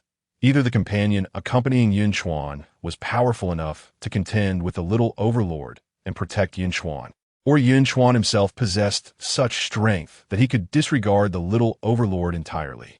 He preferred to believe the former. For if Yun Chuan were truly capable of overshadowing the little overlord at such a young age, it would suggest a talent surpassing even that of Ning Bufan. Such a prodigy should not remain in obscurity. Ning Bufan smiled silently, finding a clean spot to sit in meditation. Had it not been for Yun Chuan's presence, he would have harbored concerns about this venture into the secret realm. With Yun Chuan there, he felt reassured. He was well aware that Yun Chuan excelled in marksmanship, having merely utilized hand-to-hand combat to overpower Yin Fei and the others, indicating that Yun Chuan's true prowess was several tiers above that. Seeing Ning Bufan's relaxed demeanor, Wu Kuanglong felt a restless itch within. Yet with Ning Bufan unwilling to divulge anything, he was left with no recourse. He could only glance at Bai Shuang and Zhou Guang, who merely smiled in silence, unwilling to reveal any information about Yun Chuan's capabilities. This reticence only served to heighten Lu Shouqing's unease. On Yun Chuan's side, after passing through the stone door, he felt a sudden vertigo, and when he regained his senses, he found himself in an unfamiliar place. The aura here was rich, although not as dense as that found in the hunting grounds of the Demon Slayer Pavilion. It was still quite impressive. Is this the secret realm? Beside him, Feng Rougeau's expression was one of excitement as he glanced at Yun Chuan, feeling a sense of relief. It appeared that the secret realm did not randomly assign the positions of those who entered. This was his inaugural venture into the secret realm, and having Yun Chuan by his side afforded him considerable reassurance. Upon hearing of the opportunity to enter the secret realm, he had forsaken his meditation. For the chance to acquire a worthy inheritance could be a lifelong boon. At that moment, the figures of the two little tyrants emerged behind them, casting a weighty atmosphere over the scene. Noticing this, Feng Rougeau snapped back to reality and swiftly approached Yun Chuan, his gaze silently inquiring what course of action they should take. Following closely behind were Murong Yu and Nzishi, who beheld the tense standoff among the four individuals. Nzishi tugged gently at Murong Yu's sleeve, whispering, "Should we lend a hand to this young brother? That arrogant fellow is quite displeasing." Murong Yu replied softly, "Dear, it is better to avoid unnecessary trouble." He then bowed slightly to the four and added, "We shall take our leave now and not disturb you." With that, Murong Yu took Nzishi's hand, swiftly distancing themselves from the scene. "You dare not flee? That surprises me," remarked the little tyrant, unimpeded in their departure. His gaze shifted to Yun Chuan, a cruel smile creeping across his face. Yun Chuan's lips curled into a smirk as he advanced rather than retreating. "How do you know I am not deliberately waiting for you?"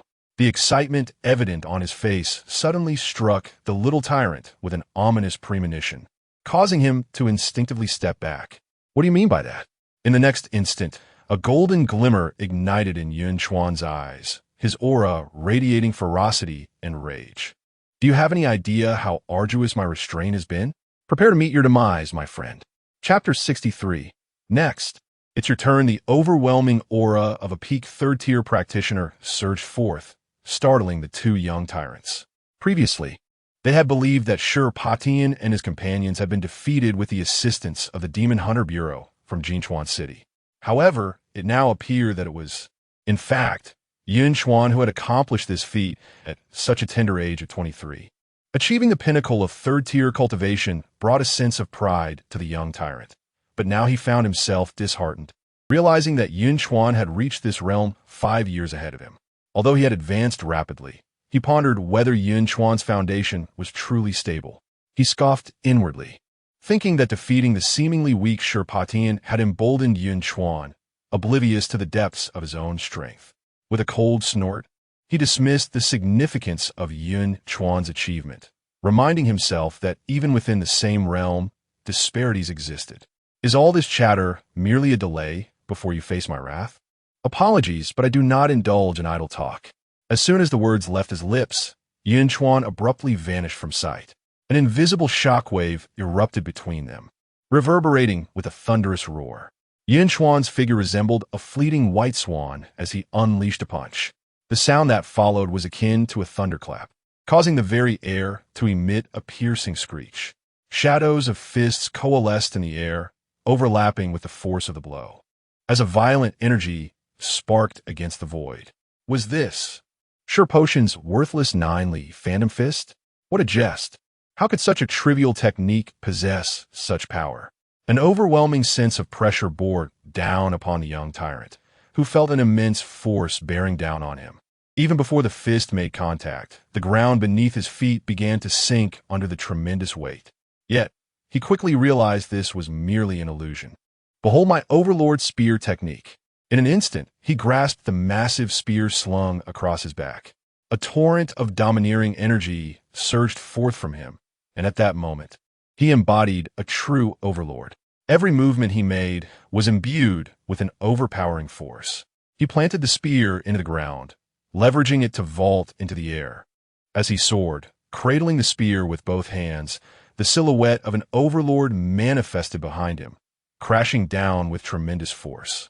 Splitting Mount Hua, a colossal surge of blood energy erupted, and with this strike, Yun Chuan felt an inescapable sense of dread.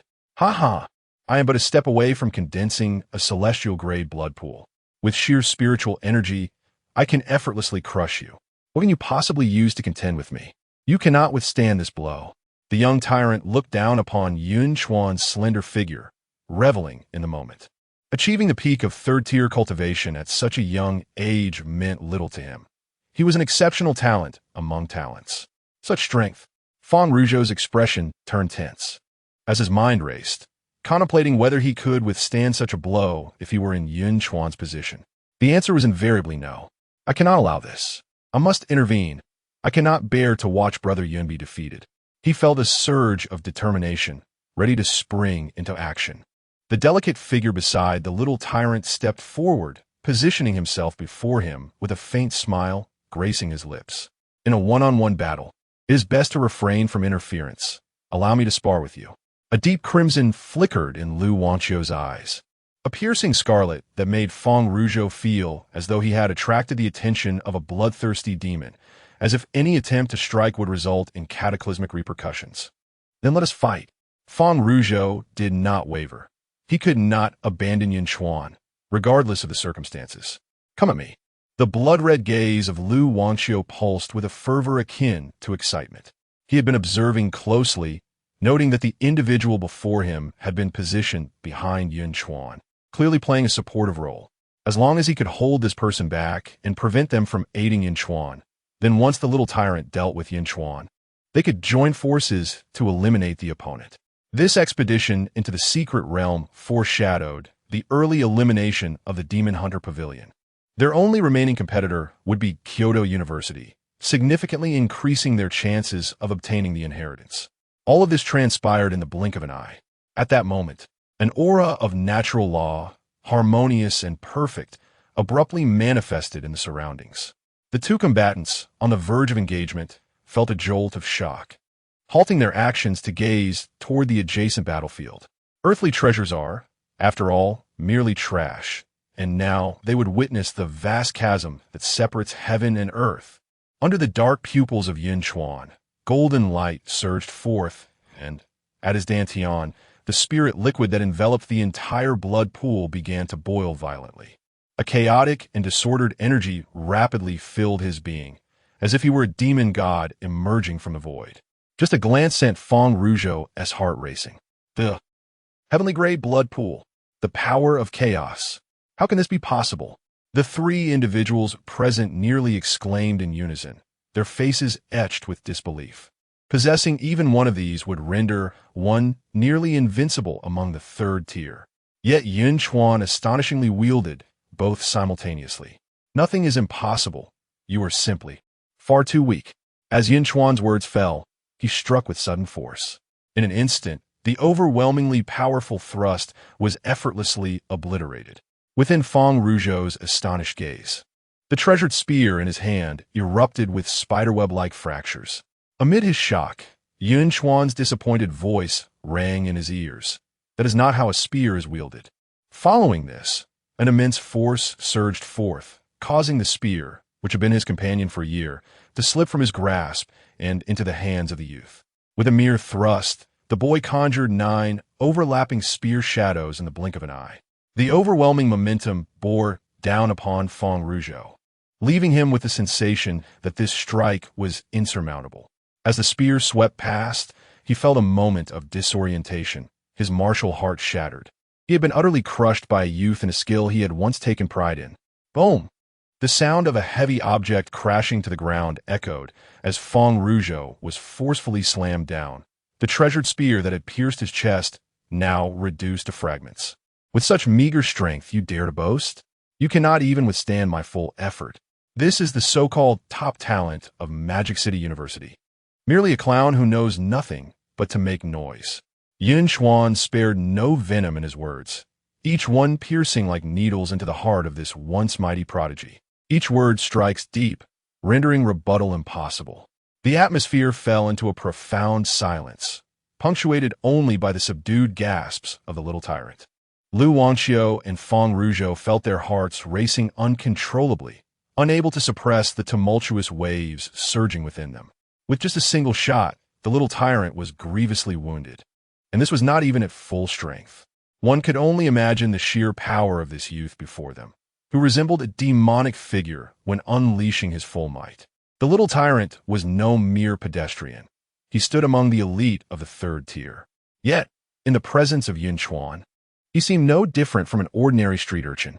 At that moment, Feng Rougeau finally understood why Ning Bufan placed such unwavering trust in Yun Chuan. The sound of shoes crunching on the gravel echoed as Yun Chuan slowly approached Lu Wangxiu. Despite the lightness of his steps, an overwhelming sense of suffocating pressure enveloped Lu Wangxiu, causing his hands to tremble slightly. Next, it will be your turn. Chapter 64. The Blood Demon Body. Dear friends, as we find ourselves in this fleeting encounter, must we resort to absolute annihilation? I have not provoked you, have I? Lu Wangxiu retracted the crimson glow from his eyes, offering a disingenuous smile to Yun Chuan. He knew he could not triumph in a confrontation, yet he was unwilling to forfeit this expedition into the secret realm. Nonsense. Just now I intended to assist, but you obstructed my path, Feng Rougeau interjected, blocking Lu Wangxiu's retreat. He clearly grasped Lu Wangxiu's earlier intentions. Not at all. I merely wished to prevent you from being caught in the crossfire, Lu Wangxiu retorted with a sardonic grin, inwardly cursing the little tyrant for his ineptitude, which had led to the current predicament. You face 2 choices: depart the secret realm of your own volition, or be thoroughly beaten and then unceremoniously expelled. Yun Chuan gestured towards the stone door nearby, through which they had entered the realm. Do you truly show no consideration for our shared humanity? Lu Wangxiu's smile faltered, his countenance darkening. It seems you have made your choice. In the next instant, a massive hand struck his face. A surge of immense force propelled him backward, slamming him into the ground.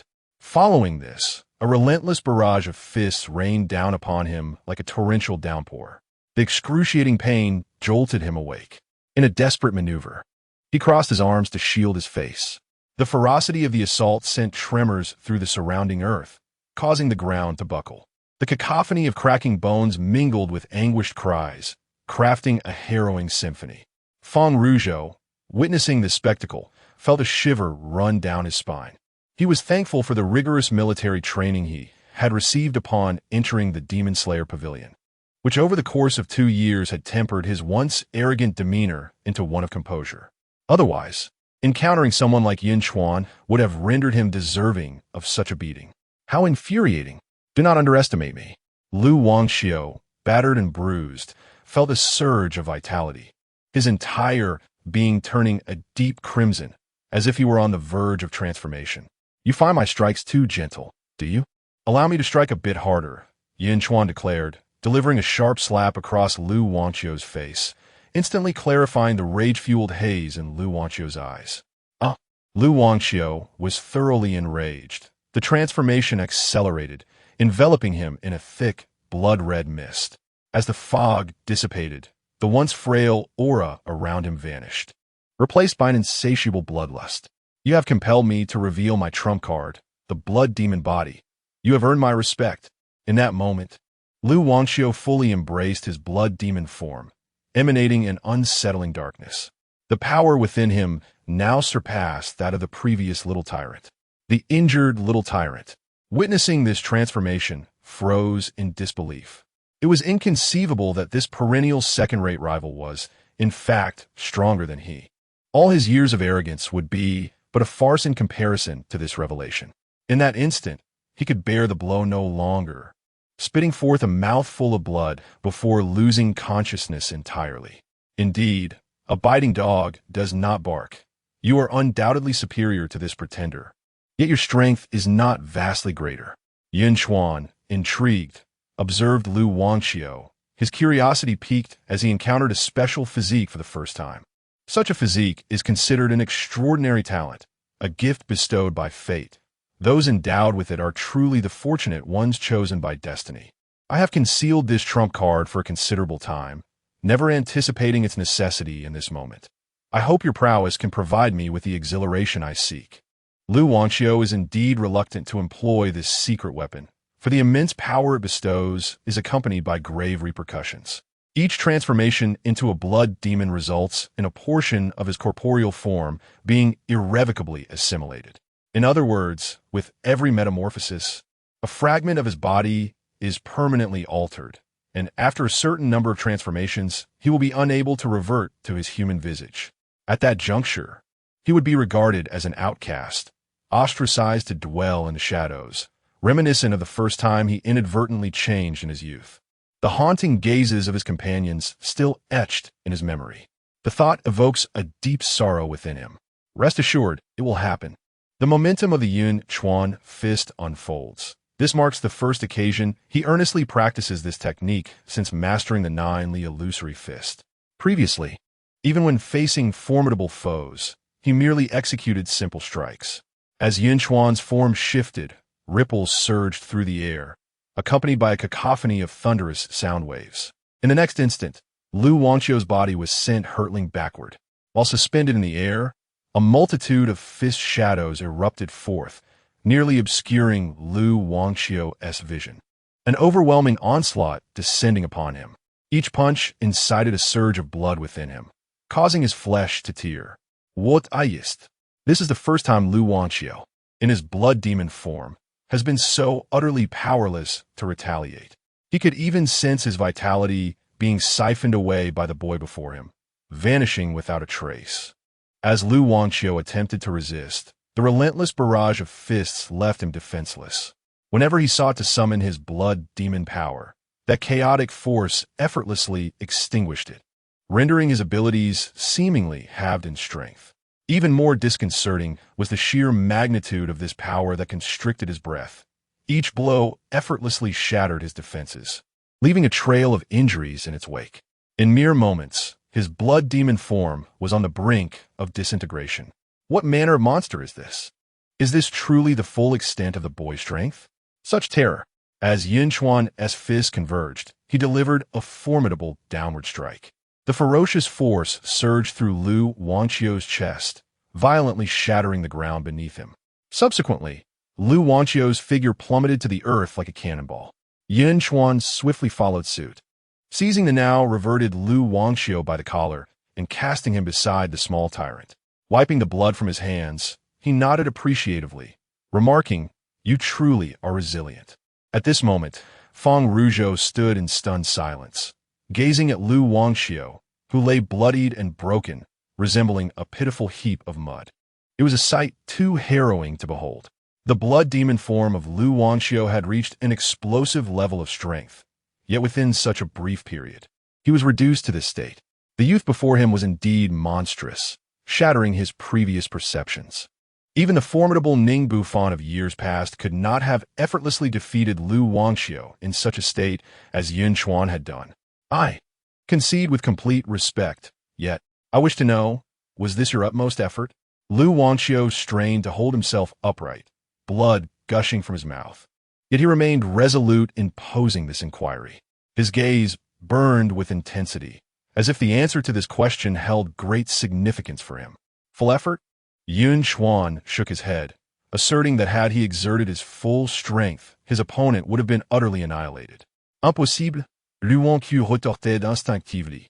Yet as he recalled the astonishing marksmanship displayed by Yun Chuan when he had defeated the little overlord, his breath caught in his throat. It seemed that the other truly spoke no falsehood. A bitter smile graced his lips, his heart heavy with despair. This was not even a fraction of his full potential, and the hope of victory felt utterly unattainable. However, Yun Chuan had no time to engage in further discourse. He swiftly approached the two, delivering a kick to the stone door with each foot. Let us go. The group that had been waiting outside the secret realm looked on with eager anticipation as the stone door began to tremble violently. In an instant, they grasped the implication. Someone had been eliminated. Considering the recent clash between Yun Chuan and the little overlord, they surmised that the battle had reached a conclusion. The only possible outcome of such a swift resolution was that the little overlord had succeeded in obliterating Yun Chuan and his companions.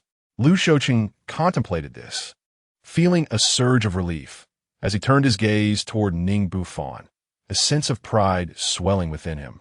Though his words dripped with regret, it appears that the demon-slaying pavilion will miss out on the allocation of resources from the secret realm. Do not blame Lord Ning. It is solely the fault of our university for failing to discipline its students. I shall be sure to deliver a stern reprimand after this. Is that so? I believe your criticism is not too late even now, Ning Bufan remarked, his expression peculiar, for he had already discerned the figure flying out from the stone door. Chapter 65.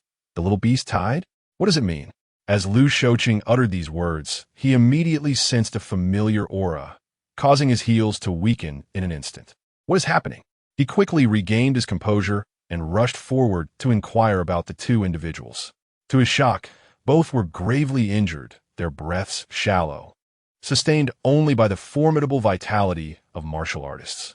Terrified, he broke out in a cold sweat and hastily retrieved precious medicinal herbs, utilizing his blood essence to activate their healing properties and transfer them into the bodies of the two. As the medicinal energy permeated, their breaths gradually stabilized. What on earth transpired? Realizing that the lives of the two were no longer in peril, Lu Shouqing remembered that the combat power of his university had been utterly decimated, signifying that the allocation of the secret realm had no further ties to his institution. How could this not infuriate him? The task assigned to him by the school had deteriorated to such a state, leaving no doubt as to how the higher-ups would react. Liu Shi's. Do not be angered. Anything may occur within the secret realm. The survival of these two junior brothers is the greatest blessing. You were just advising me. Yet now you find yourself agitated? Ning Bufan offered superficial comfort, secretly elated. Indeed, Yunchuan did not disappoint him, providing a measure of relief. Were it not for his current constraints, he would have long since taken action against the little tyrant. As a representative of the Demon Hunter Pavilion, every word and deed could influence various factions' perceptions of the organization, and he could no longer act as he once did. Ning Bufan, as a student of Modi University, instead of facilitating the school, you resort to such sarcastic remarks. Do you not feel indebted to the institution that nurtured you? Anger surged within Lu Shouqing, causing him to speak without restraint. Now that I serve the Demon Hunter Pavilion, I must prioritize its interests. Moreover, Ning Bufan's eyes glinted, a cold smile gracing his lips. Do you truly believe that my temper has softened since joining the pavilion? At that moment, Lu Shouqing felt a chill run down his spine, abruptly awakening from his fury. Realizing he was now facing Ning Bufan and the formidable backing of the Demon Hunter Pavilion. No, I acted rashly in my anger. Please do not hold it against me, Lord Ning. He quickly apologized, fearing that Ning Bufan might genuinely take offense. I have done nothing to betray the school. Had it not been for the institution's reputation, this junior brother would have already met a dire fate. At that moment, Ning Bufan's previously gentle demeanor shifted, revealing a palpable killing intent. Gazing at Ning Bufan before him, Lu Shouqing felt a wave of disorientation, as if he were confronted by the Ningbu fawn of 2 years prior. Cold sweat began to pour down his face as he bowed his head deeply, repeatedly apologizing. Yes, it was my recklessness. They are severely injured and require treatment. I shall take my leave now. Finding an excuse, Lu Shouqing hurriedly lifted the 2 injured individuals and fled in haste. Left behind, Wu Quanglong felt his throat dry and awkwardly looked up at the sky, pretending not to notice. His expression seemed to say, "If you scold him, do not scold me." Haha, it appears my cultivation of composure is still lacking, much to the amusement of Master Wu. Ning Bufan resumed his warm smile from earlier. No. It is Lu Shouqing who is excessively unreasonable. Anyone would feel anger. Such is human nature, haha. Wu Quanglong chuckled dryly, yet internally he was steeped in distress. It was truly terrifying in that fleeting moment. He genuinely felt as if his life was precariously hanging by a thread, fearing that Ning Bufan might unleash a bloody rampage. He dared not utter another word, apprehensive that he might inadvertently provoke this living embodiment of death. Instead, his thoughts shifted to his precious disciples. With the entire Magic City University being swept away in such a short span, he feared his beloved apprentices would not fare any better. It was indeed strange. The Demon Hunting Pavilion was remarkably discreet, producing prodigies year after year, yet this year they remained silent. Had he known that those 2 possessed such formidable prowess, he would have resolutely opposed their entry. It appears that this mission is destined to remain unfulfilled, alas. Within the secret realm, and Zishi remained oblivious to her master's concerns for her. She dispatched a demon beast mere meters before her with a single punch and turned to Murongyu. Without our assistance, will that young brother truly be safe? Murongyu squinted, smiling as he effortlessly slaughtered the demon beast before him, as simple as cutting through tofu. He shook his head with a smile. Ah, you are still so kind-hearted. We are currently in the secret realm, and everyone is in a competitive stance. Their conflict is beneficial for us. Well, they do look quite pitiable, especially that arrogant one. I wish I could personally teach him a lesson.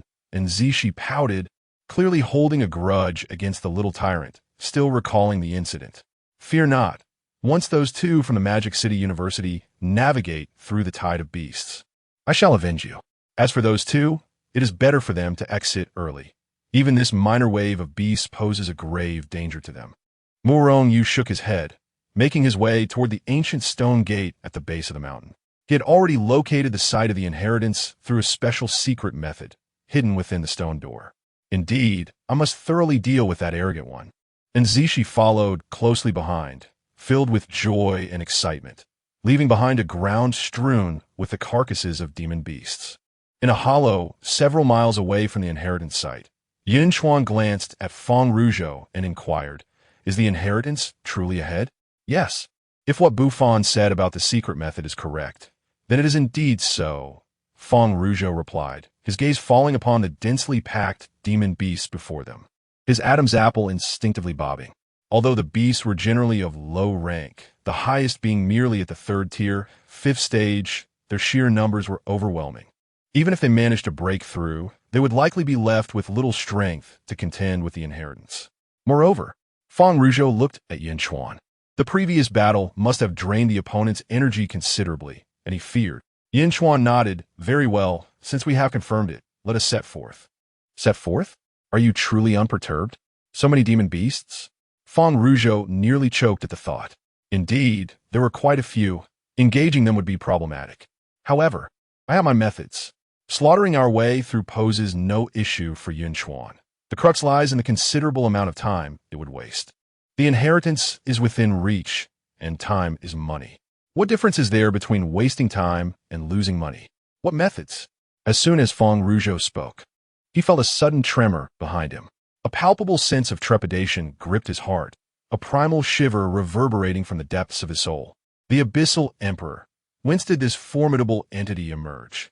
He suddenly turned, only to find the colossal head of the phantom tiger looming before him, its lantern-like eyes fixed intently upon him. Feng Rougeau's countenance stiffened as he instinctively began to retreat, when he heard Yun Chuan's voice urging him from atop the beast. What are you dawdling for? Come forth. What? Huh? What is this? As he took a step back, he beheld Yun Chuan perched upon the back of the phantom tiger, his jaw dropping in astonishment. He rubbed his eyes, questioning whether he was ensnared in a dream. This was the first occasion he had witnessed someone capable of subjugating the Abyssal Emperor. Was it not? From whence had this Abyssal Emperor emerged? A flurry of questions cascaded through Feng Ruzhou's mind, yet he instinctively obeyed Yun Chuan's command and leapt onto the back of the phantom tiger. Are you ready, little cat? Let us embark. With Feng Ruzhou securely seated, Yun Chuan issued his command. The phantom tiger sprang forth, an overwhelming aura emanating from the Abyssal Emperor that sent the surrounding beasts into a frenzied panic, scattering in all directions. In an instant, a broad expanse of land was cleaved through the center of the thronging beasts. Chapter 66. The door is here, just open it. Is it possible? Riding upon the back of the Abyssal Tiger, Feng Ruzhou galloped forth, the ferocious beasts along the way, cowering in the presence of the Emperor's aura. Some even prostrated themselves upon the ground, wagging their tails in a display of supplication, akin to worshipping an emperor. Feng Ruzhou could scarcely fathom that he would one day experience the perspective of the Abyssal Emperor.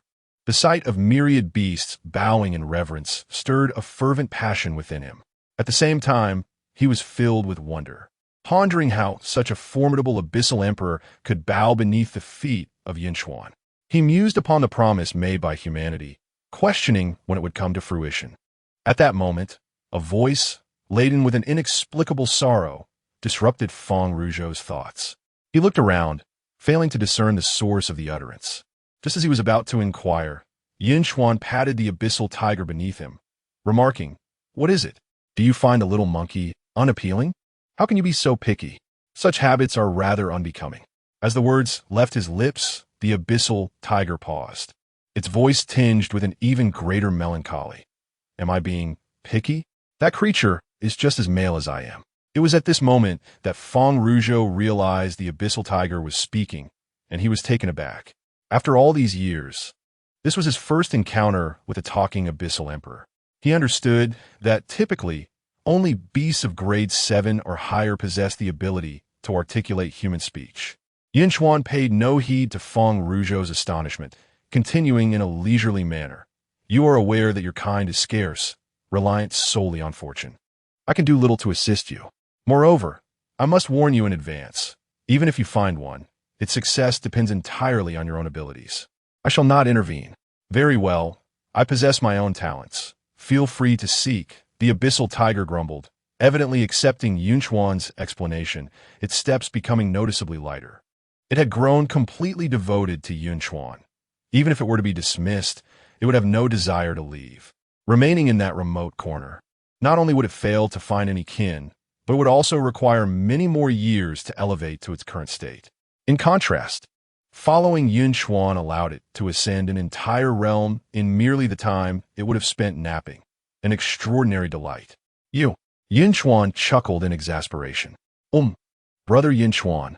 Feng Ruzhou listened to the dialogue between the man and beast, as if he were privy to something utterly astonishing. "Is there something you wish to inquire?" Yes, I humbly ask, what is this little monkey mentioned by you, Brother Yunchuan?"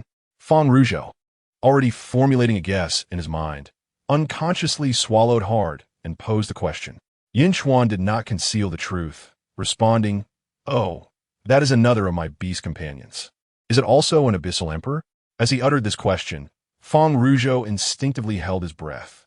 "Indeed, what of it?" In nothing, Feng Ruzhou managed to maintain his composure, though within, a tempest of emotions raged. How could it be so extraordinary? Not only did Yunchuan possess an exceptional innate combat prowess, but he also had such remarkable beast companions. Moreover, there were two of them. The thought brought tears to his eyes, as he felt as if he had been living as a mere dog for all these years, rendering him insignificant compared to Yunchuan. In silence, the two swiftly arrived at the stone gate where Murong Yu and his companion had previously been.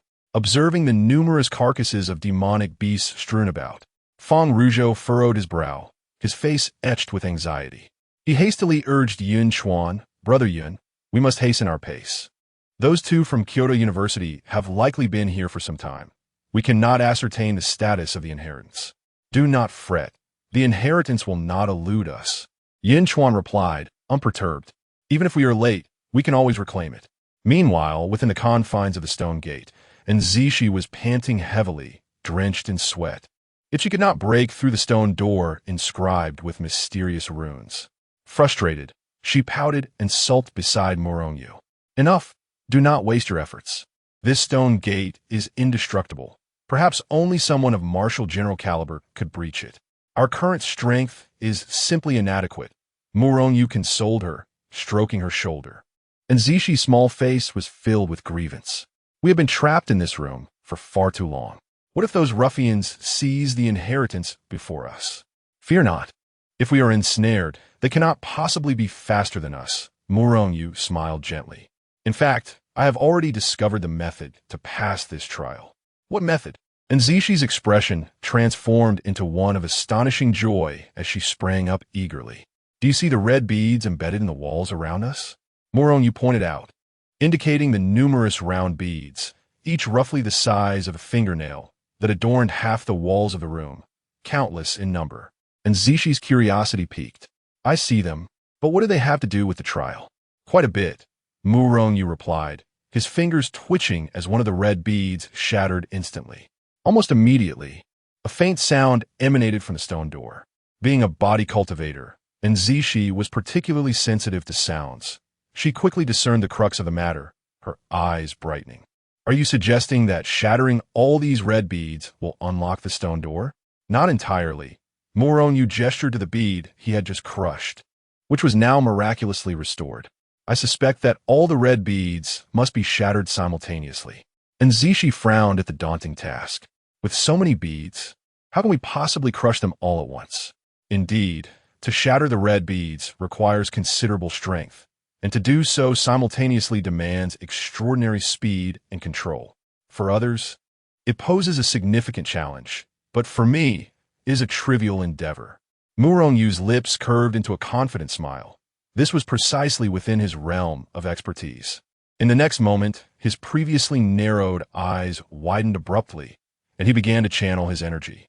Instantly, a multitude of white rays shot forth from his hands, striking each red bead with precision. With a resounding crack that echoed throughout the room, the seemingly indomitable gate swung open with a thunderous roar. Wow, Brother Morong, you are incredible, and Zishi exclaimed, her joy uncontainable as they could finally escape this confinement. Just as the two stepped through the gate into the true realm of inheritance, Yun Chuan and Feng Ruzhou entered a room identical in layout to theirs. The two individuals scoured the room in search of a method to open the stone door. Yet their efforts yielded no results. Feng Ruzhou began to feel a sense of urgency. He had previously attempted to open the stone door, only to discover that it was utterly impenetrable. Should they remain unable to find a means to unlock it, their mission assigned by the inheritance and the demon hunting pavilion would inevitably end in failure. Yun, what shall we do? In the face of repeated shocks from Yun Chuan, Feng Ruzhou instinctively regarded him as his pillar of support, seeking his counsel at the first sign of trouble. Quite simple, Yun Chuan replied, demonstrating his remarkable prowess by swiftly devising a solution. Wait, Yun, what are you about to do?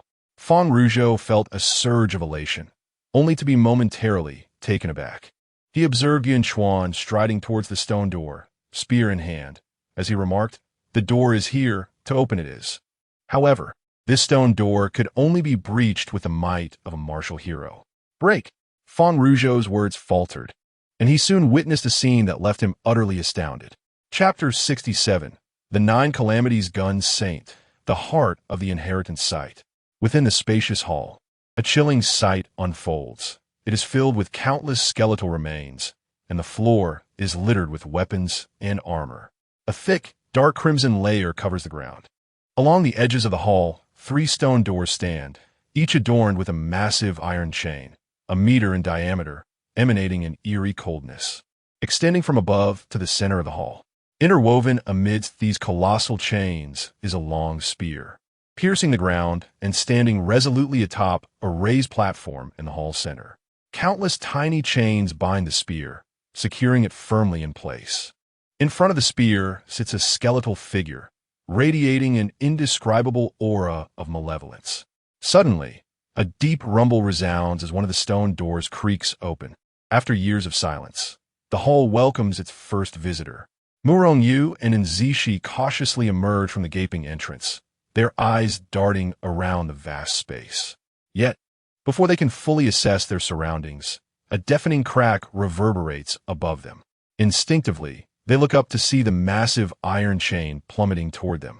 Its material seems to harbor a unique power, compelling them to evade the impending strike. In a moment of peril, they swiftly dive aside. The chain crashes down where they had just stood, creating a deep pit in the ground. As the dust settles, they breathe a sigh of relief, realizing that had they not acted in time, they would have been obliterated. Meanwhile, unbeknownst to them, the skeletal figure rises in the center of the hall. A voice echoes, ancient and melancholic, a great dream, a dream spanning eons. Who knows what year this is? Murong-yu and Nzishi turn, startled, to see the skeleton advancing toward them. As the voice fills the hall, an air of antiquity envelopes the figure, heavy and enigmatic. An overwhelming pressure descends upon their shoulders, causing them to involuntarily sag. "Who are you?" Murong-yu demands, shielding Nzishi behind him, his eyes narrowed as he gazes at the skeleton, his energy coiling like a spring. He senses an unprecedented weight emanating from the being before him. "Who am I?"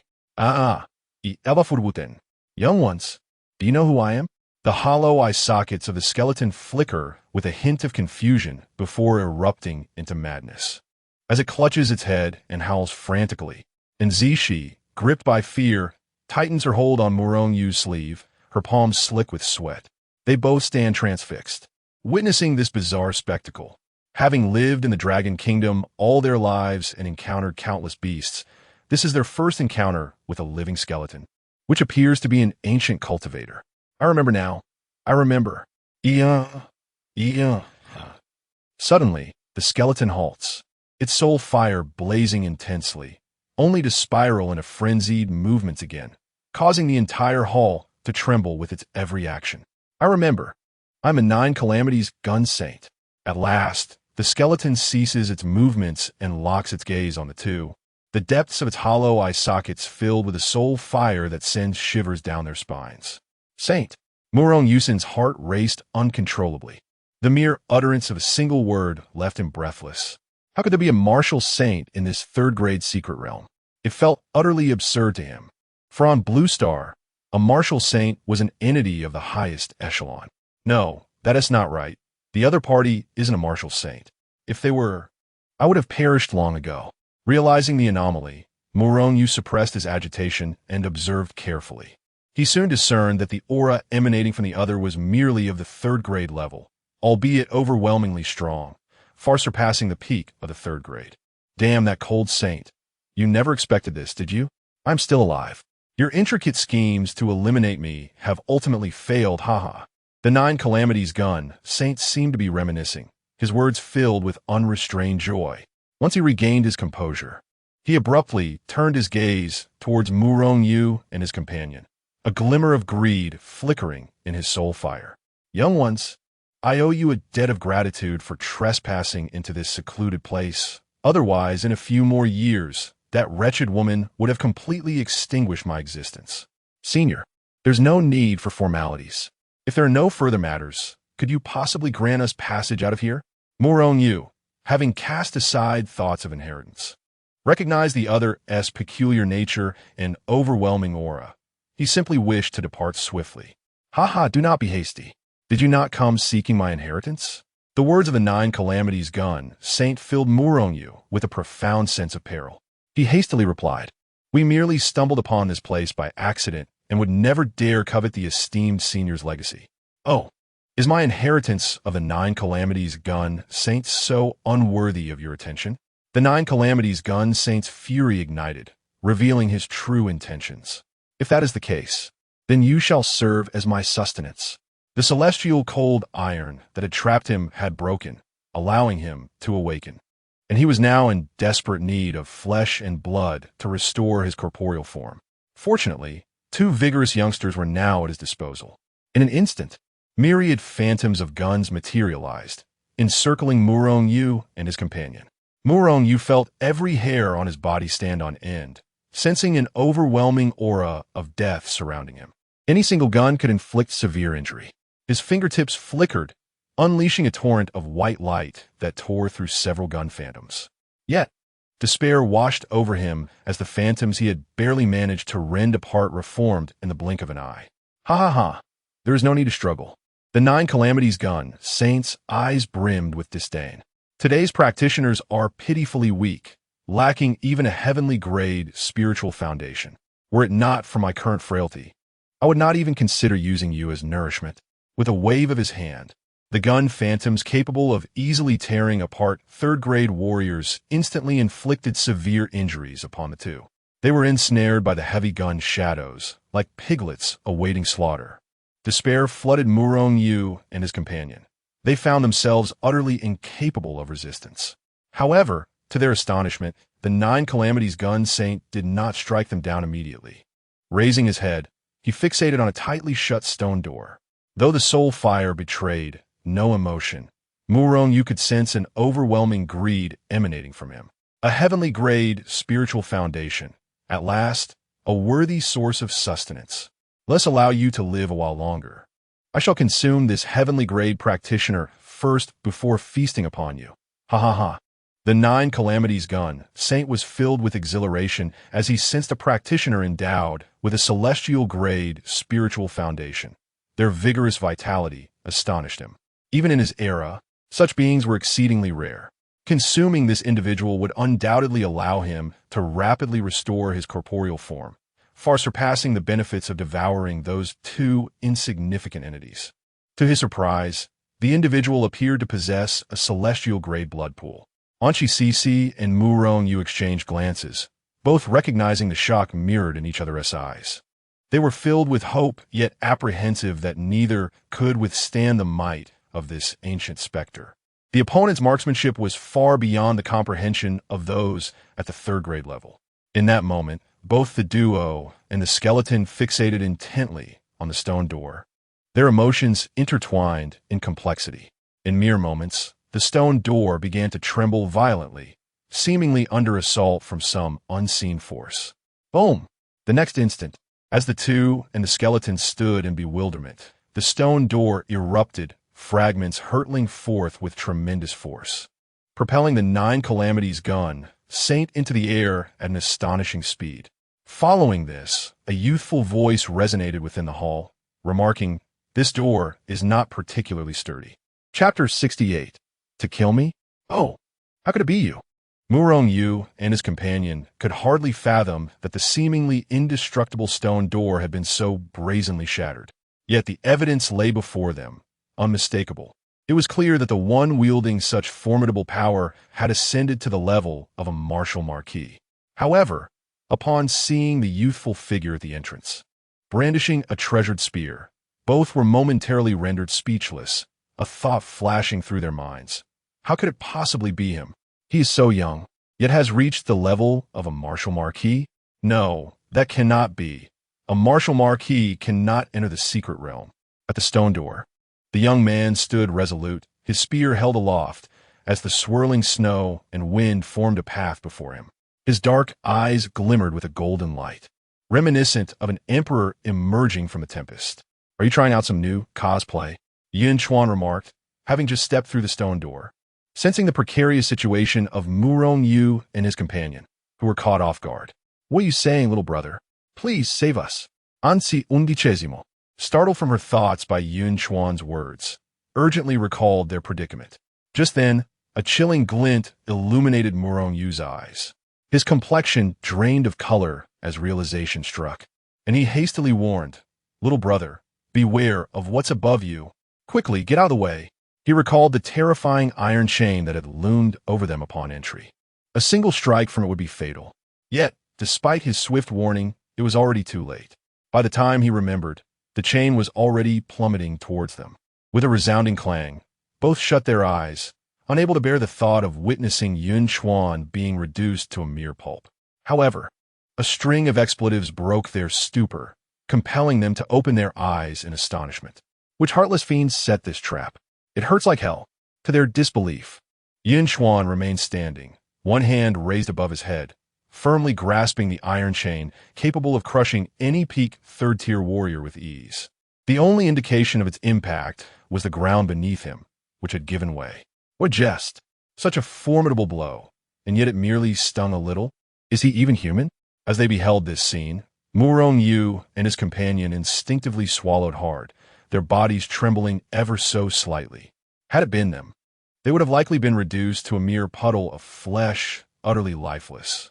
Suddenly, they recalled a moment earlier, outside the secret realm, when Yunchuan had inquired whether Ning Bufan could intervene to teach the little tyrant a lesson. At the time, they had dismissed it as mere bravado, bolstered by Ning Bufan's backing. They never imagined he spoke the truth. He truly could confront the little tyrant. After all, his very presence here indicated that the little tyrant had been bested. Such youthful prowess as a martial marquis. No wonder Ning Bufan had brought him to participate in the secret realm's inheritance. A bitter pang coursed through Yu. He had once believed his own abilities would allow him to look down upon others, claiming the inheritance with ease. Yet, here was a prodigious talent that eclipsed him. And now, he found himself relying on this young man's strength for salvation. Indeed, there are always greater heights beyond the known. Young brother, how could you be so formidable without mentioning it earlier? I've been worried about you for so long. Did you manage to beat that pretentious fool into a pulp? And Zishi, seemingly oblivious to their current predicament, felt a wave of relief wash over her upon realizing Yun Chuan's strength. Surely, their lives were secure now. That pretentious fool? You mean the imbecile who can't even handle a gun? Utterly useless, yet he still postures. One shot from me rendered him incapacitated, lying there feigning death. Yun Chuan cast a sidelong glance at Zishi, curling his lip in disdain as he casually flung the iron chain towards the center of the grand hall, noting the other end's location without further thought. After tossing the chain, he inquired, "What exactly is the situation here? What about the inheritance?" Incapacitated by a single shot, utterly incapable, Yu couldn't help but chuckle bitterly. He never anticipated such descriptors would apply to the most celebrated figure of the magic capital university. If others were to hear this, it would undoubtedly cause an uproar. Yet, hearing it from Yunchuan's lips felt entirely fitting. At such a young age, possessing the battle prowess of a martial sage, it was indeed reasonable to label him as a little tyrant. Well done, and Zishi exclaimed, her face brightening as if she had personally bested the little tyrant. However, her expression quickly shifted to one of concern. By the way, be cautious. There's an issue with this inheritance. There's an old ghost. What was his name? Just then, an explosive roar interrupted her. Damn it! How dare you, foolish ants, attempt to ambush this saint? The crime is. Yet before the furious shout could conclude, a resounding crash echoed throughout the grand hall. The Nine Calamities gun sage was struck by a fragment of the stone door, sent flying, and as he struggled to rise and reclaim his honor, a colossal iron chain came crashing towards him. What is happening? Yunchuan's eyes flickered as he sensed something amiss, yet he remained composed, asking Zishi, continue. Aware of the urgency, and Zishi swiftly recounted the events. Are you saying there is an ancient martial sage lurking within the grand hall, intent on devouring us? Yes. Wait, where are you going? To deal with that ancient wretch first. Grasping his treasured spear, Yun Chuan strode towards the center of the hall. With such a specter watching over them, he could not afford to rest easy. Moreover, if this was indeed an ancient martial sage, the inheritance must be formidable. He had invested considerable time in this secret realm, and he would not leave empty-handed. At the stone platform in the hall's center, beneath the immense iron chain, the skeletal figure was now barely flickering with soul fire, having endured 2 strikes equivalent to that of a martial sage. Its bony frame was nearly on the verge of collapse. With a fierce glare, it cursed, "Damnable Junior! How dare you humiliate this saint so? You've made me lose face. Once I am free, I shall surely obliterate you."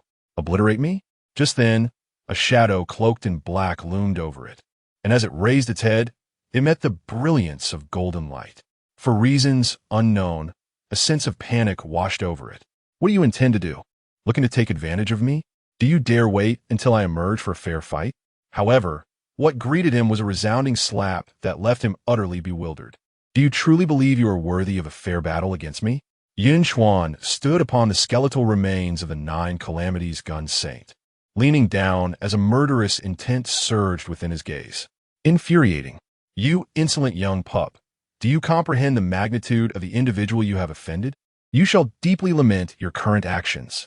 An overwhelming sense of humiliation surged within the 9 Calamities gun saint, for it was the first time he had been so insulted by a mere third-grade insect. Truly, a tiger fallen into the plains, bullied by dogs.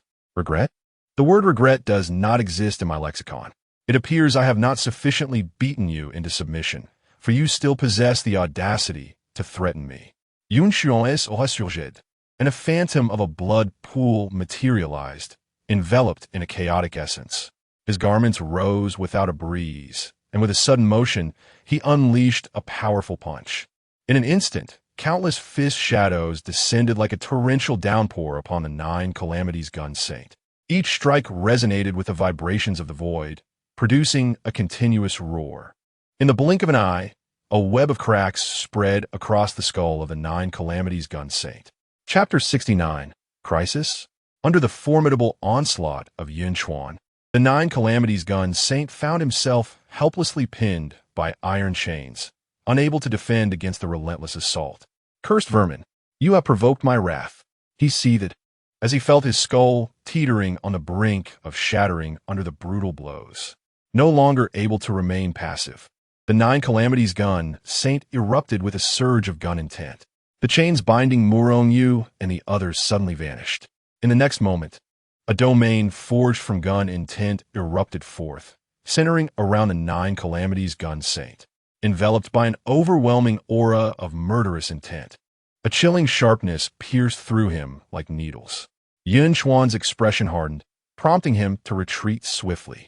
Just moments after he withdrew, a razor-sharp energy swept past his previous position, laden with boundless lethal force. This old fiend was indeed formidable. Yun Chuan could distinctly sense that the domain being unleashed was immensely powerful, surpassing his own snowstorm gun technique by several tiers. They were not even on the same level. Ah, the vermin, he mused with a smirk, to compel me to expend my vitality to manifest the 4th calamity of the 9 Calamities gun cannon, the war-frenzied gun domain. You may take pride in that. Alas, I am presently too weakened to unleash even a fraction of its true potential, or else you would not be afforded the luxury of struggling. Having freed himself from the chain's restraint, the 9 Calamities gun saint cast a derisive glance at Yun Chuan, eager to see fear reflected in his eyes. His war-frenzy gun domain was a power that could only be wielded by those of the martial sovereign level. No matter how strong this ant before him might be, he was still merely a third rank, and even with all his strength, he could not hope to breach this gun domain. Indeed, this domain was impressive. Yun Chuan marveled at its might. It was no wonder it belonged to the techniques of a martial saint. Given his current strength, he could hardly conceive a means to overcome this gun domain without resorting to his innate talents. However, he shifted his tone, a sharp glimmer in his gaze, causing unease to flicker within the 9 Calamities gun saint. He subtly curled his lips. Did you not just proclaim your current state of weakness? With those words, the 9 Calamities gun saint finally discerned the source of his disquiet. Unfortunately, it was too late. In that instant, as Yun Chuan spoke, his figure vanished from sight. In the blink of an eye, a blizzard of pure white engulfed the entire field of vision of the 9 Calamities gun saint. The torrential snowstorm blanketed the entirety of the gun domain, a bone-chilling cold sweeping through the great hall, even causing Murong Yu and the others at the periphery to instinctively huddle closer together. All they could see was the vast expanse of the gun domain obscured in white, their hearts racing as they anxiously observed the unfolding events. Suddenly, a thunderous roar reverberated throughout the space. The entire gun domain shimmered with a blinding white light. Yun Chuan, wielding the Qingtian gun, pierced through the blizzard, the spearhead enveloped in an endless storm of snow. The white snow adorned his shoulders like a magnificent cloak, his dark figure standing out conspicuously against the flurry. Layer upon layer of gun shadows coalesced, transforming Yun Chuan into a streak of black as he tore through the numerous gun shadows blocking his path, arriving before the Nine Calamities gun Saint and thrusting his spear forth. The Nine Calamities gun Saint gazed in terror at the approaching strike, his entire field of vision consumed by the impending blow. The violent force tore through everything in its wake, instantly piercing through the Nine Calamities gun Saint. In the gaze of Murong Yu and his companions, a flash of white light darted through the realm of guns, and in an instant, the entire domain shattered like glass, dissolving into luminous particles that vanished into thin air. The high platform was swept clean by this force, leaving only the figure of the black-clad youth, wielding the Qingtian gun, standing triumphantly over the fallen Nine Calamities gun Saint. Murong Yu and the others stood in stunned silence, feeling an overwhelming sense of suffocation. This battle had transcended the third-tier realm. Even the pinnacle of the third tier would be reduced to mere cannon fodder in an instant, merely observing from a distance. They felt their hearts racing and their bodies trembling involuntarily. Your martial arts are indeed remarkable. It's a pity the wielder is lacking, Yun Chuan remarked, gripping the Qingtian gun that pinned the Nine Calamities gun Saint to the ground, his eyes glinting with derision. I offer you two choices. Surrender your martial arts to me, or face death. Ha ha, you seem to be reveling in your triumph too soon, the Nine Calamities gun Saint retorted, his demeanor undaunted, even exuding a brazen laughter. He could not deny that the youth before him was astonishing, a paragon even in his own era, a prodigy unmatched among his peers. Even at the third tier, he could only evade the youth's brilliance. But alas, he was still too young. Yun Chuan, intrigued, pressed on. Do you possess any other hidden cards? Hee. Have you not noticed that something has been lost here? The Nine Calamities gun Saint sneered, his aura rapidly escalating. As Yun Chuan surveyed his surroundings, he suddenly perceived that the last iron chain connecting the long spear to the high platform had snapped. Most importantly, the long spear itself had vanished. There's no need to search. It's right here. The cold voice of the Nine Calamities gun Saint echoed from beneath him, followed swiftly by a chilling beam that lunged toward him. A more potent realm of guns unfurled, enveloping the two in an instant. Yun Chuan hastily raised his weapon to block. A tremendous force surged forth, and he felt a numbing sensation in his arm as he was sent flying backward, skidding along the ground for dozens of meters before finally coming to a halt. Raising his hand, he noticed the Qingtian gun, which had been by his side for less than a day, was now riddled with cracks, and with a thunderous crash, it shattered into a heap of scrap metal. Simultaneously, an aura reminiscent of a martial marquee enveloped him. Around him, the shadows of spears flickered like lightning, and within a breath, countless wounds marred Yun Chuan's body. Blood gushed forth uncontrollably, staining him crimson. Ha ha, Ant, do you now comprehend the taste of despair? You should thank me for helping to dissolve the final seal, allowing me to regain my martial marquee strength ahead of schedule. The cracks on the Nine Calamities gun Saint's skull vanished, and a potent martial marquee aura radiated from him, saturating the entire legacy ground. Martial marquee. Murong Yu and his companions sensed the aura of the martial marquee, engulfed by despair. This ancient cultivator, who had not yet regained his martial marquee power, was already overwhelmingly formidable. How strong could he possibly be now? Could the youth still create miracles? Deep down, they already knew the answer, clenching their fists tightly, unwilling to accept it. Do you see? Your companions have learned to fear. Are you not afraid at all? The Nine Calamity gun Saint relished the sensation of savoring others' fear. It was one of his few remaining pleasures.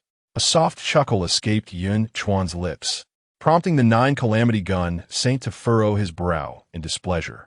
Under the weight of his absolute power, he sensed not fear emanating from his opponent, but rather a tinge of mockery.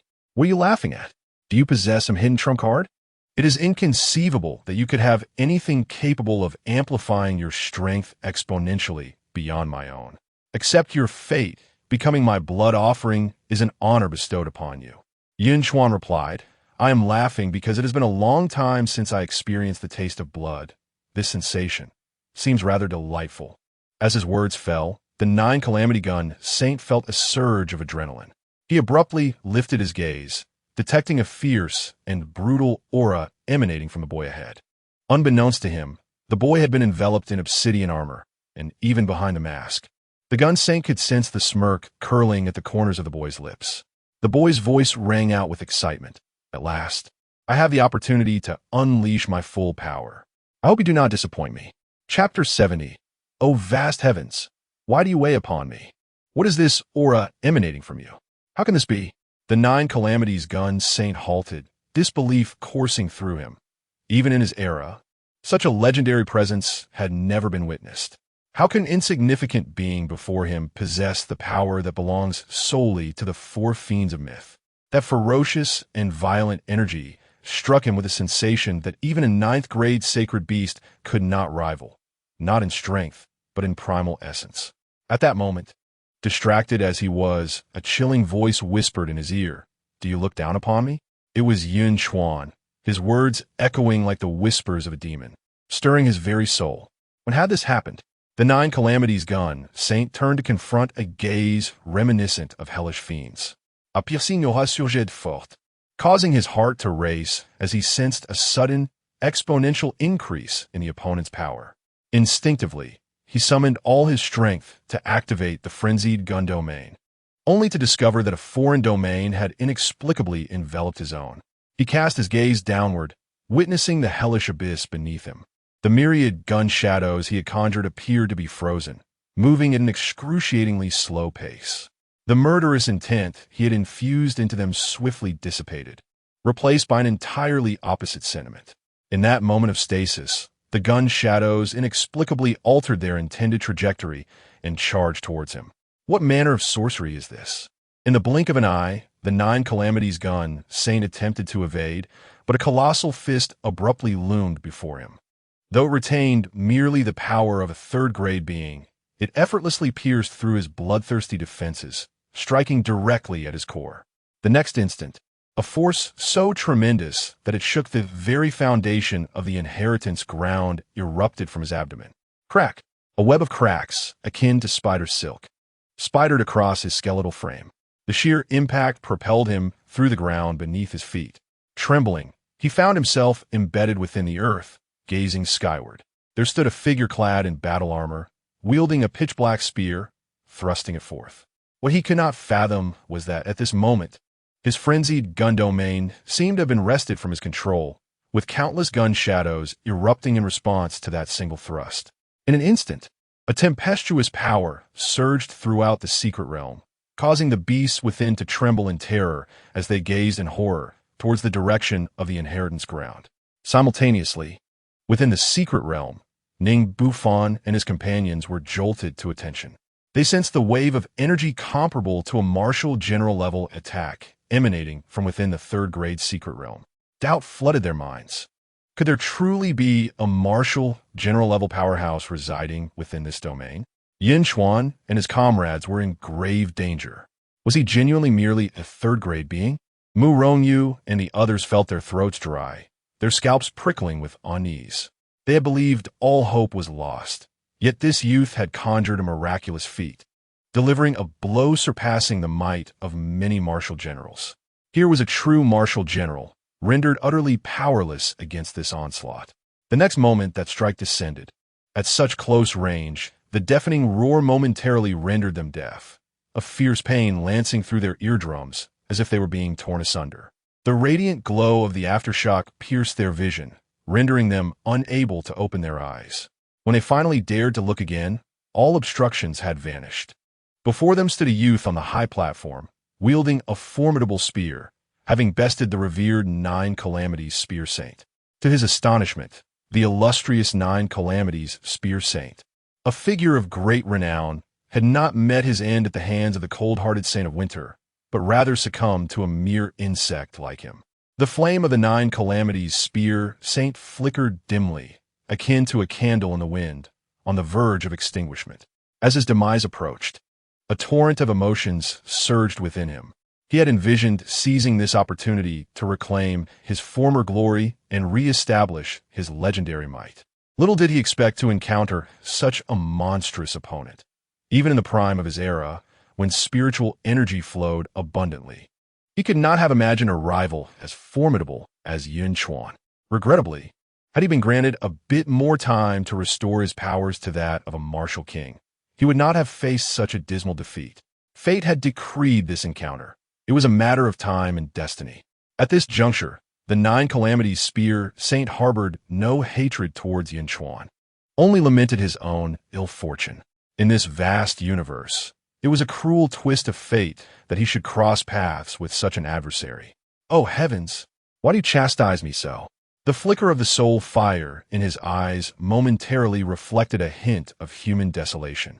Yun Chuan suddenly felt an ominous premonition, and in that instant, he witnessed the soul fire dissipate entirely. Concurrently, a notification echoed in his mind. Congratulations on defeating the ancient saint. Achievement unlocked, Saint Slayer. Achievement reward, Talent Skill Stone. Talent Skill Stone, upon use, grants a random skill to the Talent Fierce Mixed Yuan Spear. A Talent Skill Stone? An opportunity to enhance his skills? Though the reward was commendable, Yun Chuan found no joy in it. The inheritance had yet to be bestowed upon him. How could the illustrious figure perish so swiftly? He had exerted such effort, shedding so much blood, only to receive nothing in return. Was this the way of the world? The martial marquis, so frail? Morong Yu and the others felt a surge of frustration. How could the martial marquis be associated with frailty? He was a being capable of unleashing enough power to obliterate a small city without obstruction. Despite acknowledging the truth of Yun Chuan's recent performance, they couldn't help but feel vexed. Clang! While Yun Chuan pondered whether to sell the skeletal remains of the Nine Calamities spear saint as recompense for his toil, the great spear that had been wielded by the saint came crashing to the ground, striking the remnants of his corpse. With a thunderous roar, the already shattered bones seemed to buckle under the final strain, crumbling into dust. Yun Chuan watched in disbelief as his last hope for compensation vanished. Just then, the dust transformed into ethereal light that flowed into the spear.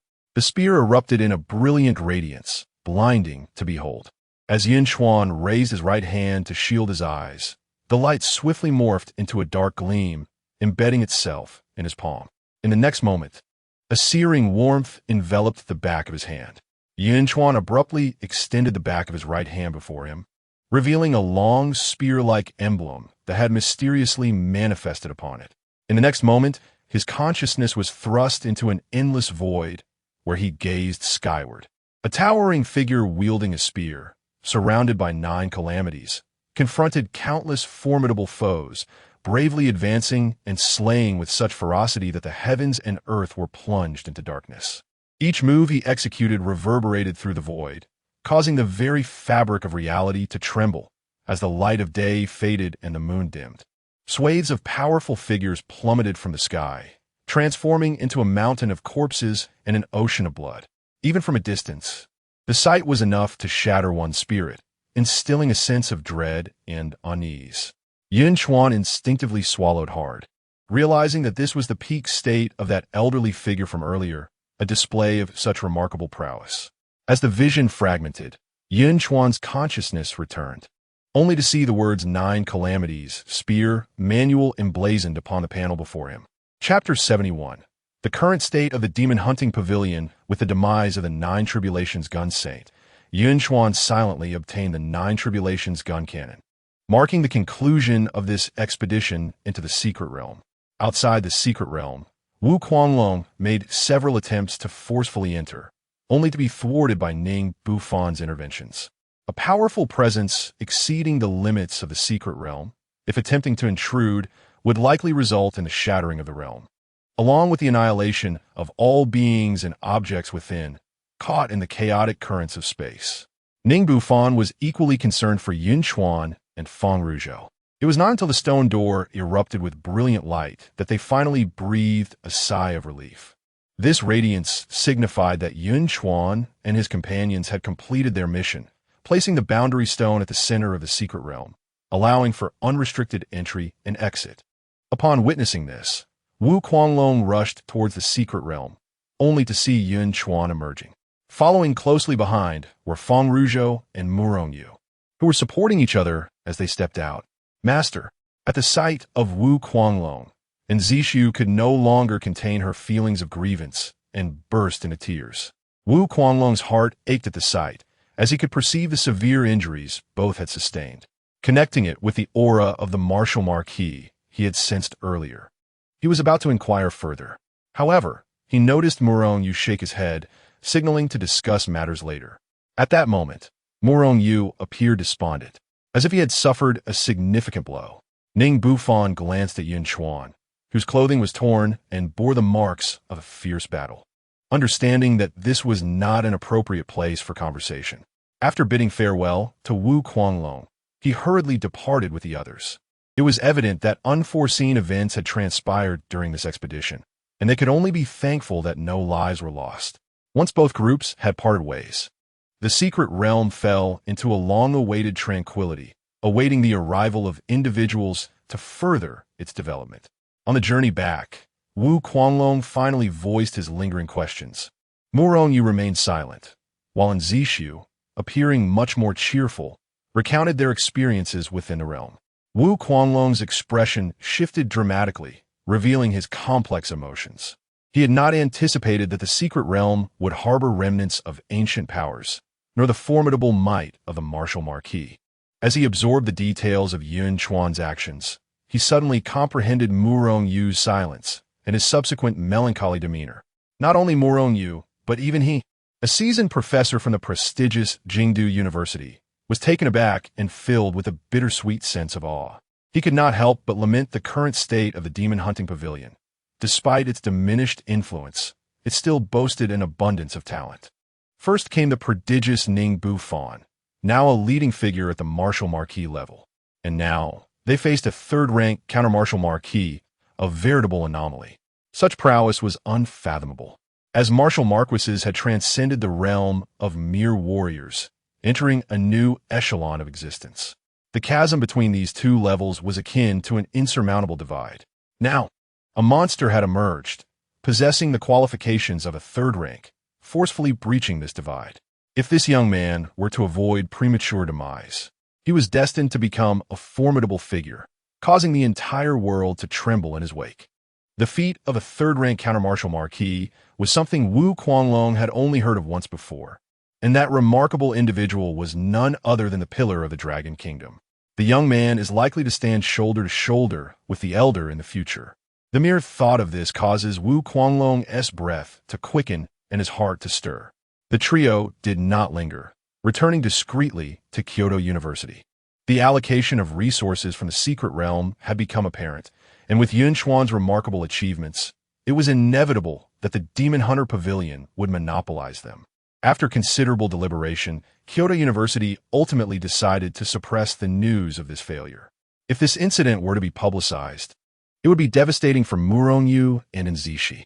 The notion of being overshadowed by an 18-year-old prodigy would forever brand them as mere footnotes, nailed to the pillars of shame. Whenever Yun Chuan's name was mentioned, they would be subjected to scorn once more. In a more severe scenario, the public's gossip could lead to their utter downfall, shattering their martial spirits and collapsing their paths in the martial arts. After all, in many instances, online vitriol can wound more deeply than physical force. This is precisely what Kyoto University wished to avoid, as both individuals have been invested with great expectations and significant effort. Moreover, a critical concern was that the exposure of this incident would severely tarnish Kyoto University's reputation, questioning the quality of its education and impacting future enrollment. In a similar vein, Magic City University chose to act in a like manner to preserve its standing. However, in this world, there are no secrets that remain hidden. The news of both Kyoto University and Magic City University's defeat at the hands of the mysterious prodigy from the Demon Hunter Pavilion began to circulate. This sparked a wave of commotion. Some rejoiced while others lamented, as various factions speculated about the identity of this enigmatic genius, eager to uncover the truth. Alas, only a few were privy to the details, and the higher-ups of both prestigious institutions were not inclined to disclose Yun Chuan's information, which could have significant ramifications for their reputations. As for the Demon Hunter Pavilion, They were disdainful of responding to this incident. Being a national-level force, the identities of its members were not easily divulged, not only to prevent foreign assassinations, but also to guard against ill-intentioned factions envious of the pavilion's unparalleled status. Meanwhile, upon returning to the sacred grounds of the Demon Hunter Pavilion, Ning Bufan and Bai Shuang, having grasped the details, shared similar sentiments with Wu Guanglong. Even a prodigy like Ning Bufan had attempted to overestimate Yun Chuan's true capabilities, but was still taken aback by how greatly he had underestimated him. Indeed, the prowess of a martial hero surpasses that of a third-tier warrior by leaps and bounds. Were he in Yun Chuan's position, such achievements would be beyond his reach. It remains to be seen what kind of sensation this revelation will stir among the esteemed members of the pavilion. Ning Bufan did not feel disheartened by Yun Chuan's superior talent. Instead, he felt a mix of admiration and solace. Over the past 2 years within the Demon Hunter Pavilion, he had come to fully appreciate the immense pressure faced by its members. Years of battling in the abyss had resulted in a significant depletion of talent compared to other factions, compounded by the fact that the higher echelons were primarily stationed in the abyss, leading to a shortage of personnel to oversee the Dragon Kingdom. In recent years, prodigies have become exceedingly scarce, with most being monopolized by powerful clans. The deterrent force of the Demon Hunter Pavilion has waned considerably in recent years, with the audacity of the Little Overlord openly challenging it serving as the most compelling evidence.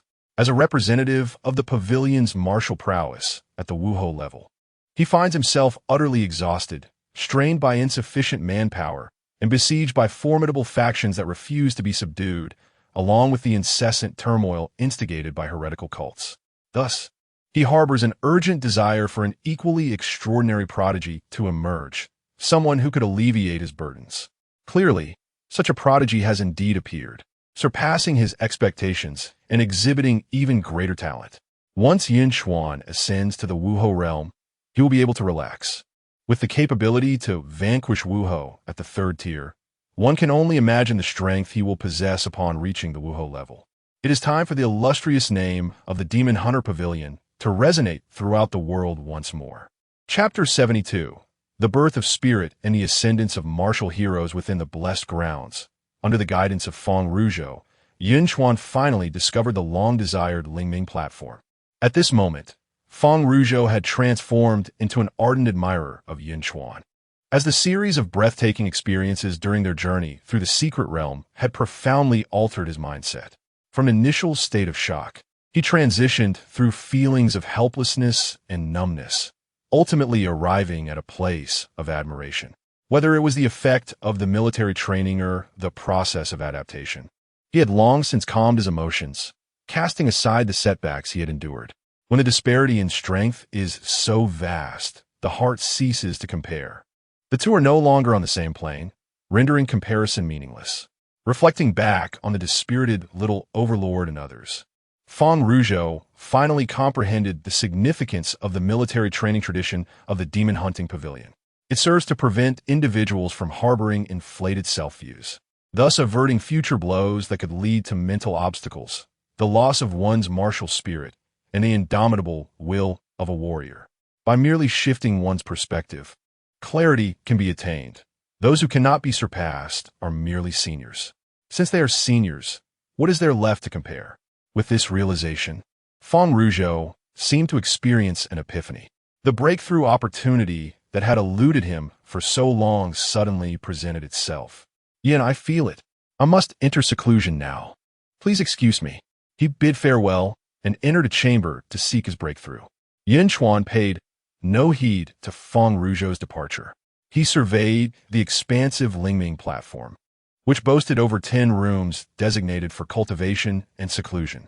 Selecting a random room, he resolved to continue the breakthrough he had left unfinished last time. The gains from this endeavor were substantial, a martial saint-level inheritance, and an additional skill for his innate talents. The Demon Hunting Pavilion had generously awarded him 200 points for this task, along with the daily protection fees from others, totaling 206. 5 points, sufficient for a significant enhancement. Yunchuan first focused on the crucial aspect of breaking through to martial hero, the Daoyan concentration technique. With 610,000 points remaining, he estimated it would be insufficient. So he exchanged all 206. 5 points, uncertain if it would suffice for other martial arts enhancements as well. As the 206, 5 points were fully converted into Huaxia currency. Yun Chuan went all in. Beep recharge successful. Current spending value, 675,000, with a total of 675,000 points. He had never managed such a prosperous account before. Martial hero, here I come, sitting cross-legged on the mat. Yunchuan gazed at the Daoyan concentration technique displayed on the panel and pointed towards the add button behind it. Point allocation successful. Abundant spiritual essence detected at host location. Vitality enhancement increased by 200. Expenditure of spending value reduced by 20, deducting 675,000 points. Daoyan concentration technique reaches its peak. Vitality enhancement, 999,3000. Spiritual energy enhancement, 4,995, 75,000. Realm breakthrough. Peak of 3rd rank, 3rd stage of 4th rank, as a series of prompts echoed in his mind. Yun Chuan felt a wave of clarity wash over him. Above the peak where the spirit bright platform resides, the void trembled violently. The 9 layers of clouds parted, revealing a web of purple gold lightning, which coalesced into an ocean of Tao principles, illuminating the entire sky. The spiritual energy within a 10-mile radius swirled like a reversed Milky Way, forming a resplendent vortex around Yunchuan. The members of the Demon Hunter Pavilion, situated in this auspicious land, felt a simultaneous jolt in their hearts, as if struck by thunder, and instinctively turned their gazes towards the location of the spirit bright platform, where they beheld the magnificent spectacle in the heavens. Was someone breaking through to the martial general realm? Yet, how could such a phenomenon arise from such a breakthrough? Many formidable figures were engulfed in uncertainty, their hearts surging with tumultuous waves as fleeting images of various prodigies flashed through their minds. Yet they could not identify anyone capable of producing such an extraordinary sight. They had all witnessed breakthroughs to the martial general realm before. But in comparison to the current event, those past occurrences paled into insignificance. Who could possibly be the one breaking through? Simultaneously, Li Baichuan and other newcomers envisioned a particular figure. Could it be him? No, it was inconceivable. He was so young, having just entered the Demon Hunter Pavilion, and now he was attempting to break through to the martial general realm. Even the extraordinary Ning Bufan of yesteryear had not displayed such abnormal talent. Could it be the young man? Bai Shuang and Zhou Guang gazed towards the direction of the phenomenon, recalling that Yun Chuan had headed towards the spirit bright platform situated in that very direction. They initially thought Yun Chuan would need a month or 2 to hone his skills, but to their astonishment, he was about to break through to the martial general realm upon his return.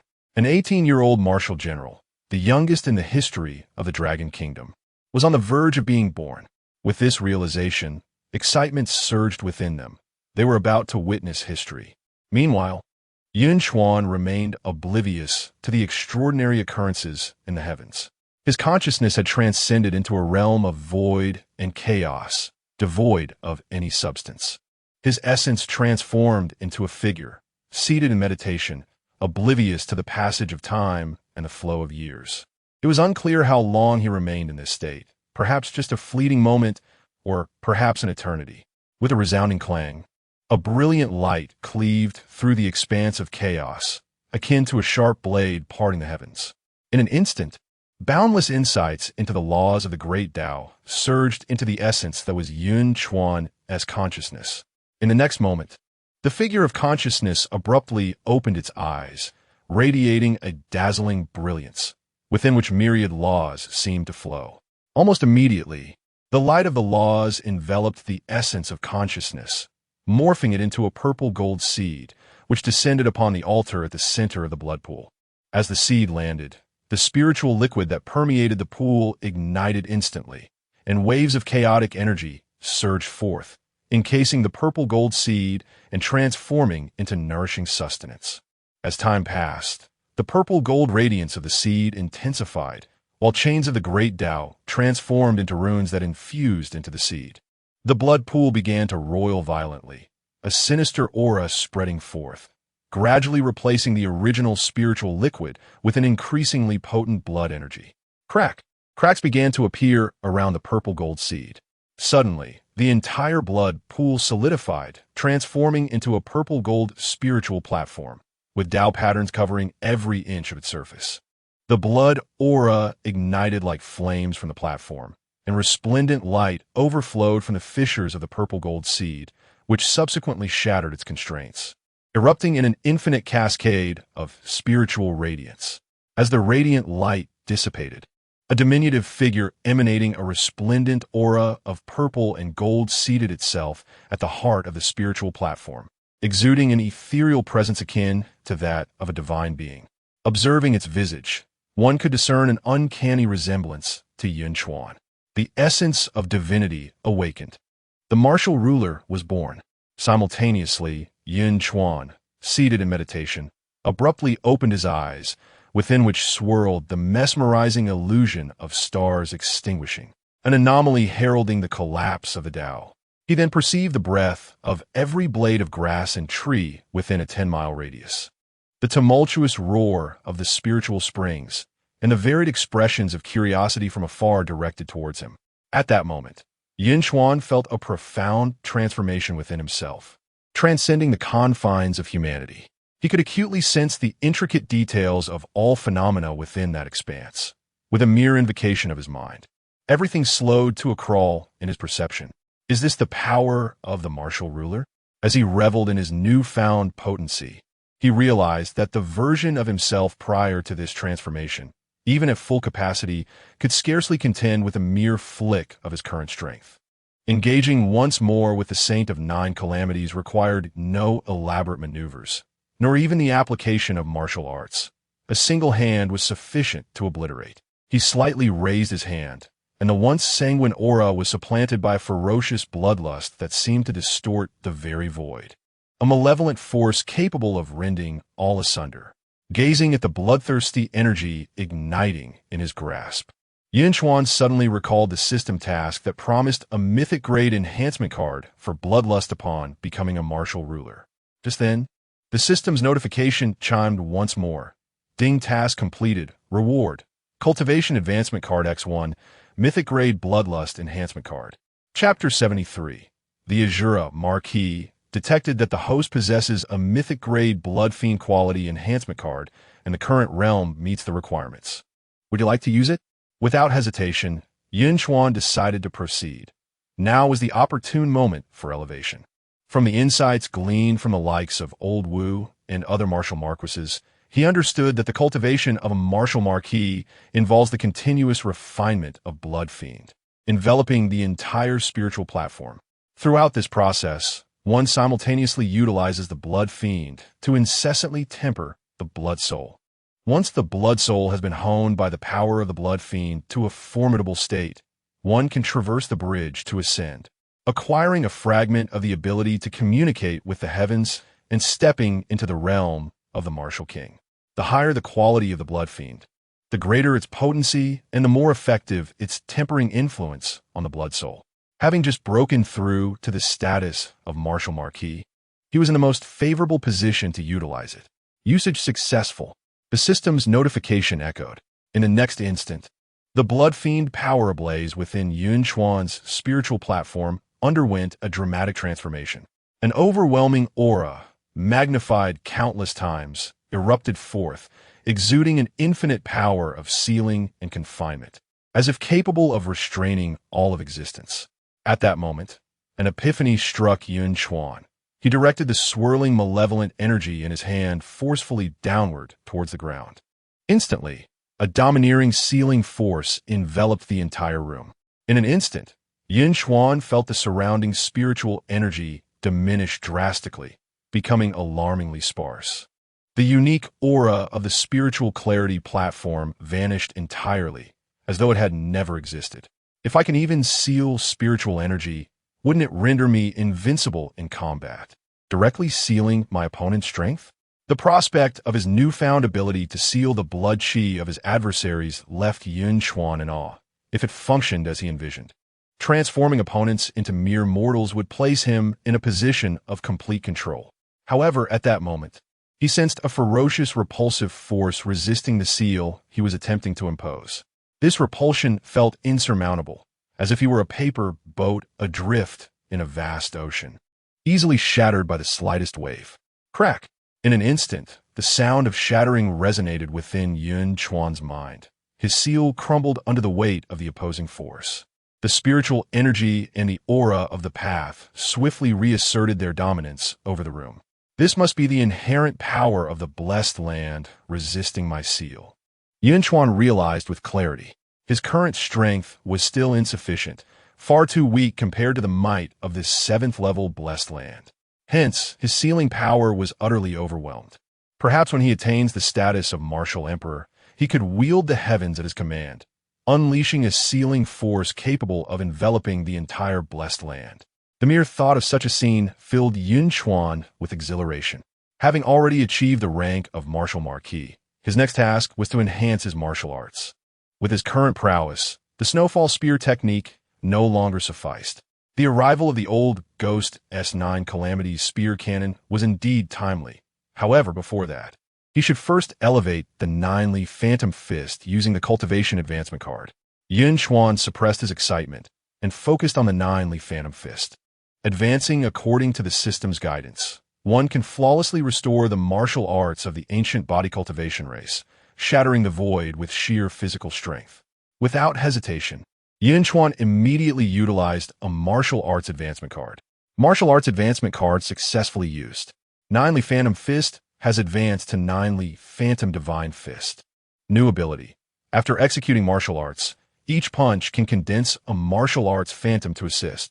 As the system's notification concluded, a sound akin to popping beans reverberated through Yun Chuan's entire skeleton. Beneath his skin, muscle fibers tore and reassembled, emanating a series of crimson glows.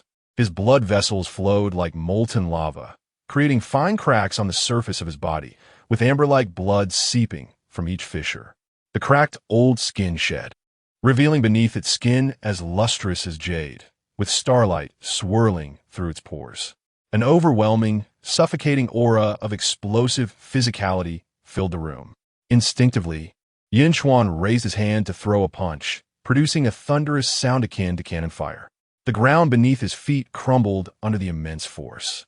Layers of phantom fists almost instantaneously stacked upon one punch, followed by a spectral figure resembling an ancient deity materializing behind Yun Chuan, also delivering a punch.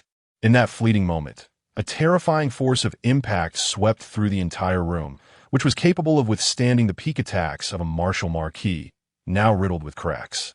Just as it seemed poised to collapse, a mysterious power surged forth once again, restoring it. Incredible. The strength was significantly augmented compared to before, and with the martial arts phantom striking simultaneously, the power multiplied. Moreover, Yun Chuan's physique had grown several times stronger, even without employing the 9-leaf Phantom Divine Fist. A mere ordinary punch radiated explosive physical power. Though he had never encountered a body cultivator of martial marquis level, he sensed that with his current physical strength, he had surpassed over 90% of body cultivators at the same realm. The remaining 10% could only be gauged through combat. Now, only the 9 Calamities spear manual remained. As Yun Chuan as primary means of offense, he held high hopes for this martial saint-level technique. Particularly envious of the Battle Frenzy Spear domain wielded by the ancient master of 9 Calamities Spear Saint. Let us go all in. With a sweeping gesture, Yun Chuan watched as his funds rapidly diminished. Point allocation successful. It has been detected that the host location is rich in Tao essence and dense in spiritual energy. Vitality enhancement increased by 200 and expenditure of funds reduced by 20. Deducting 1,000,000 funds, the 9 Calamity Spear Manual has been elevated to the 4th extreme realm. Vitality increased from 300 to 500.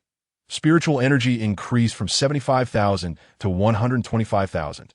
Realm breakthrough from 4th grade 3rd stage to 4th grade 5th stage, with a surge of energy fluctuations. Yun Chuan's realm ascended 2 minor stages once more. Insights regarding the 9 calamities spear manual continuously flooded into his mind. As he wielded the long spear, images of him practicing the 9 calamities spear manual flashed through his consciousness like frames in a film, as if he had honed it over decades in an unknown realm. Battle Frenzy Spear Domain. As consciousness returned to his physical form, a glint sparked in Yun Chuan's eyes. In an instant, thousands of spear phantoms filled the entire room, enveloped in an extreme sense of murderous intent, sending shivers down the spine. Incredible. As he keenly experienced the oppressive sensation of the spear domain, Yun Chuan felt immense satisfaction. The domain of the spear is no less formidable than the illusory divine fist of the 9 Li, and in certain aspects, it surpasses it. With his current soul power, he can expand the spear domain centered around himself, extending hundreds of meters outward, allowing him to confront multiple foes simultaneously, or gaining an advantage in scenarios such as a beast tide. It must be said that this expedition into the secret realm has brought him immense delight. Pushing open the door to his chamber, Yun Chuan stepped outside. He had initially intended to utilize the remaining 1 million points of premium currency to enhance his beast companion and upgrade 2 of its passive abilities. However, the system informed him that an upgrade was necessary.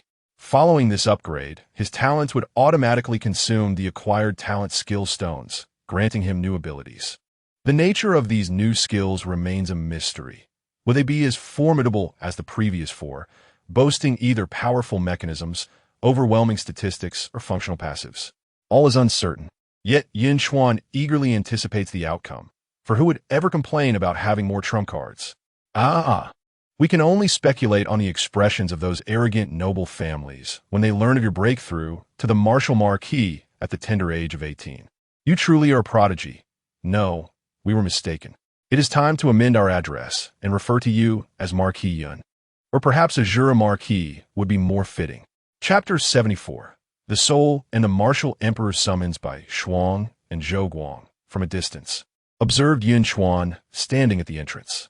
They sensed his formidable aura, still unrefined, and upon noticing the disappearance of the celestial phenomenon, they were unequivocally certain that the one who had broken through to the Martial Marquis was indeed Yun Chuan. The moment he achieved his breakthrough, his presence subtly eclipsed theirs, a prodigious talent beyond compare. They could hardly contain their delight, feeling fortunate that their gift had been delivered in time. Had it been even a day later, the opportunity would have been lost. With a smile, Yun Chuan stepped forward, clasping his hands in greeting. Esteemed elders, please do not jest.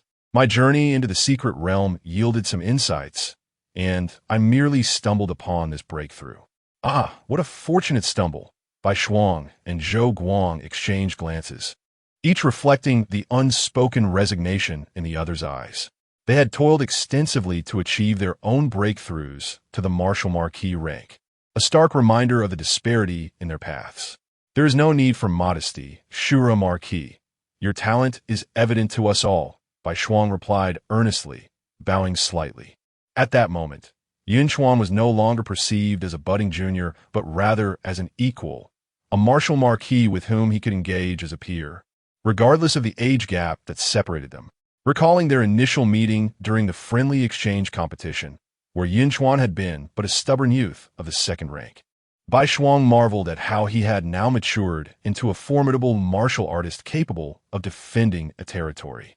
It felt like just yesterday, and he was filled with nostalgia, recognizing that Yun Chuan's future trajectory would undoubtedly see him soar to heights far beyond their own. The title of Shura Marquis feels rather awkward. Please, just call me Yun Chuan. There is no need for such formality, he said, slightly uncomfortable with Bai Shuang's shift in demeanor. Yet, he understood that this change was solely due to his newfound strength, placing him on the same level as his peers. He was no longer the boy who relied on the protections of the Demon Hunter Bureau against threats from Shunwei and his ilk. With his current prowess, he was worthy of the title Invincible upon returning to Yunchuan City. Old Bai, just look at your serious demeanor. Yun Chuan has merely ascended to the Martial Marquis rank. It's not as though he has transformed into a different person. Why the awkwardness? We are not strangers. Zhou Guang laughed heartily, attempting to lighten the mood. Indeed, I was being presumptuous Bai Shuang admitted with an embarrassed smile, realizing he had misjudged Yun Chuan. The latter was not the type to distance himself from friends upon gaining strength.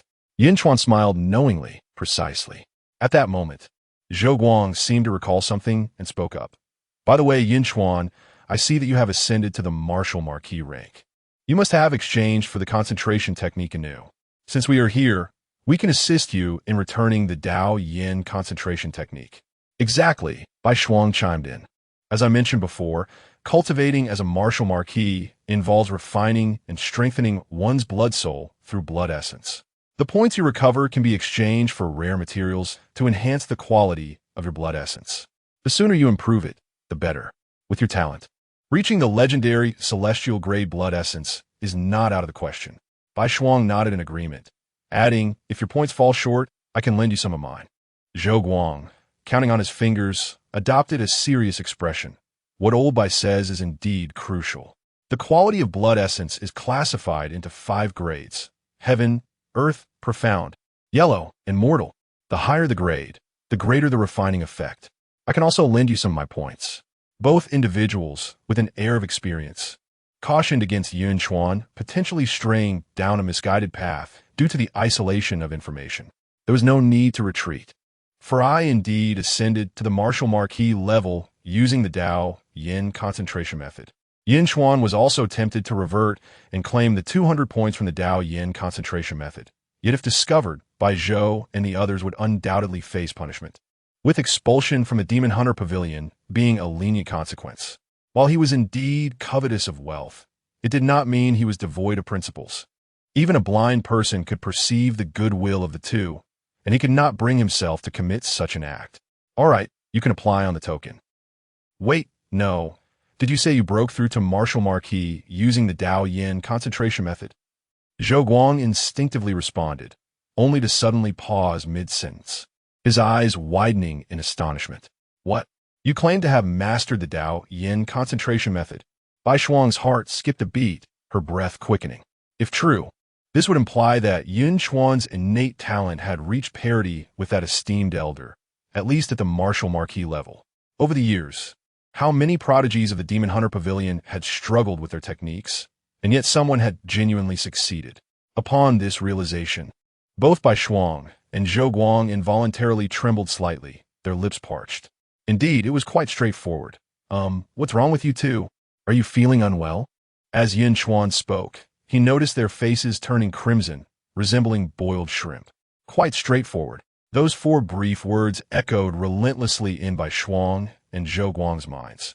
This was the Dao Yin concentration method, the most formidable concentration technique, bar none. They could scarcely believe that the word easy could ever be associated with the Dao Yin concentration method. It seemed almost surreal. Was it truly so that possessing great talent allowed one to act with such impunity? It's nothing, just a slight breach of composure. Cough, cough, a bit excited. The two were somewhat agitated, nearly spilling their innermost thoughts. As long as all is well. Yun Chuan's expression was peculiar. He was not lying, for the Dao Yin concentration method was indeed easy. He had learned it with just a flick of his fingers, albeit at a cost. By the way, you broke through to Martial Marquis using the Dao Yin concentration method, which means what you have condensed is in fact a divine soul, not our kind of blood soul. As they spoke, envy filled their expressions. What is the extent of your perception range? Yun Chuan inquired curiously. Currently, I can perceive within a 10-mile radius. Is there a difference? 10 miles. Bai Shuang exclaimed in astonishment. Their own perception range was merely 2 to 3 miles, a staggering disparity indeed, truly worthy of a divine soul. Zhou Guang elucidated. The distinction between divine soul and blood soul is monumental. It extends far beyond mere perception.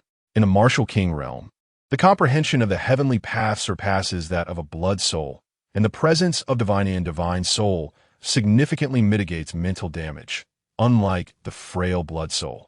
So, in the future, when confronted with mental attacks, I possess an inherent advantage. Yun Chuan valued the practical implications, as thus far his battles had primarily involved physical confrontations. He had heard of some practitioners and demon beasts specializing in mental prowess. With this advantage, there would be no need to activate the innate skill-brutal quota counterattack. Yun Chuan continued to inquire. Are there any other distinctions? These are the insights I have gleaned from my esteemed mentor. Beyond this, my knowledge is rather limited. After all, in this vast world, it seems only you and that venerable gentleman possess true spirit. Zhou Guang shook his head, recalling that his mentor had once received guidance from that distinguished elder, which is how he came to know these things. However, the unfortunate demise of his mentor during a perilous expedition into the abyss left him unable to inquire further. Very well, Yun Chuan nodded, refraining from pressing for additional details. From here on, he would have to uncover the truths at his own pace. What is the matter? At that moment, Zhou Guang suddenly noticed that Bai Shuang appeared perturbed. Bai Shuang, visibly agitated, was holding the token with a look of abstraction. Her throat dry, she stated, "The master wishes to summon us." Zhou Guang, incredulous, replied, "Are you jesting? The master, being a martial sovereign, would summon mere inconspicuous individuals like us for what purpose?" Bai Shuang shot him a disapproving glance. "The summons pertains to us only incidentally. The master has requested that we escort Yun Chuan to him, and we are merely beneficiaries of Yun Chuan's presence." It turned out to be true. Zhou Guang retrieved the token and confirmed that there was indeed a message directed to him, implying that upon Yun Chuan reaching the rank of martial general, he should be taken to the master. A wave of astonishment washed over him. The master, who is perpetually occupied with myriad affairs, makes it exceedingly difficult for even many martial kings and lords to secure an audience with him. Yet Yun Chuan, who is merely a martial general at present, was granted such an audience, an honor that even Ning Bufan did not receive in his time. Clearly, the master holds Yun Chuan in high regard and likely intends to assign him a significant responsibility. Otherwise, such an event would not be conceivable. The master wishes to see me? Yun Chuan had not anticipated that this day would arrive so swiftly. Indeed, you must seize this opportunity. Not everyone is afforded the chance to meet with the master. Chapter 75. The seventh level abyss is the lord of the pavilion here? As Yun Chuan gazed upon the menacing expanse of the abyss before him, his spirit trembled. Compared to the abysses he had encountered before, this one emanated a terrifying aura that made even his hairs stand on end, despite his advancement to the martial general realm. His soul perception warned him of the extreme peril that lay within this chasm. Indeed, the lord of the pavilion had long been stationed at this seventh-level abyss, where the intellect of a seventh-rank demon emperor rivaled that of human sages, marked by cunning and elusiveness, making it a formidable foe to vanquish. Thus, the lord was compelled to remain vigilant here, unable to depart. Bai Shuang and his companion elucidated, their faces pale as they regarded the abyss. Despite having witnessed it countless times over the years, each encounter filled them with profound dread. The weakest beasts within this seventh-level abyss were of the martial general tier. "Ah, I see."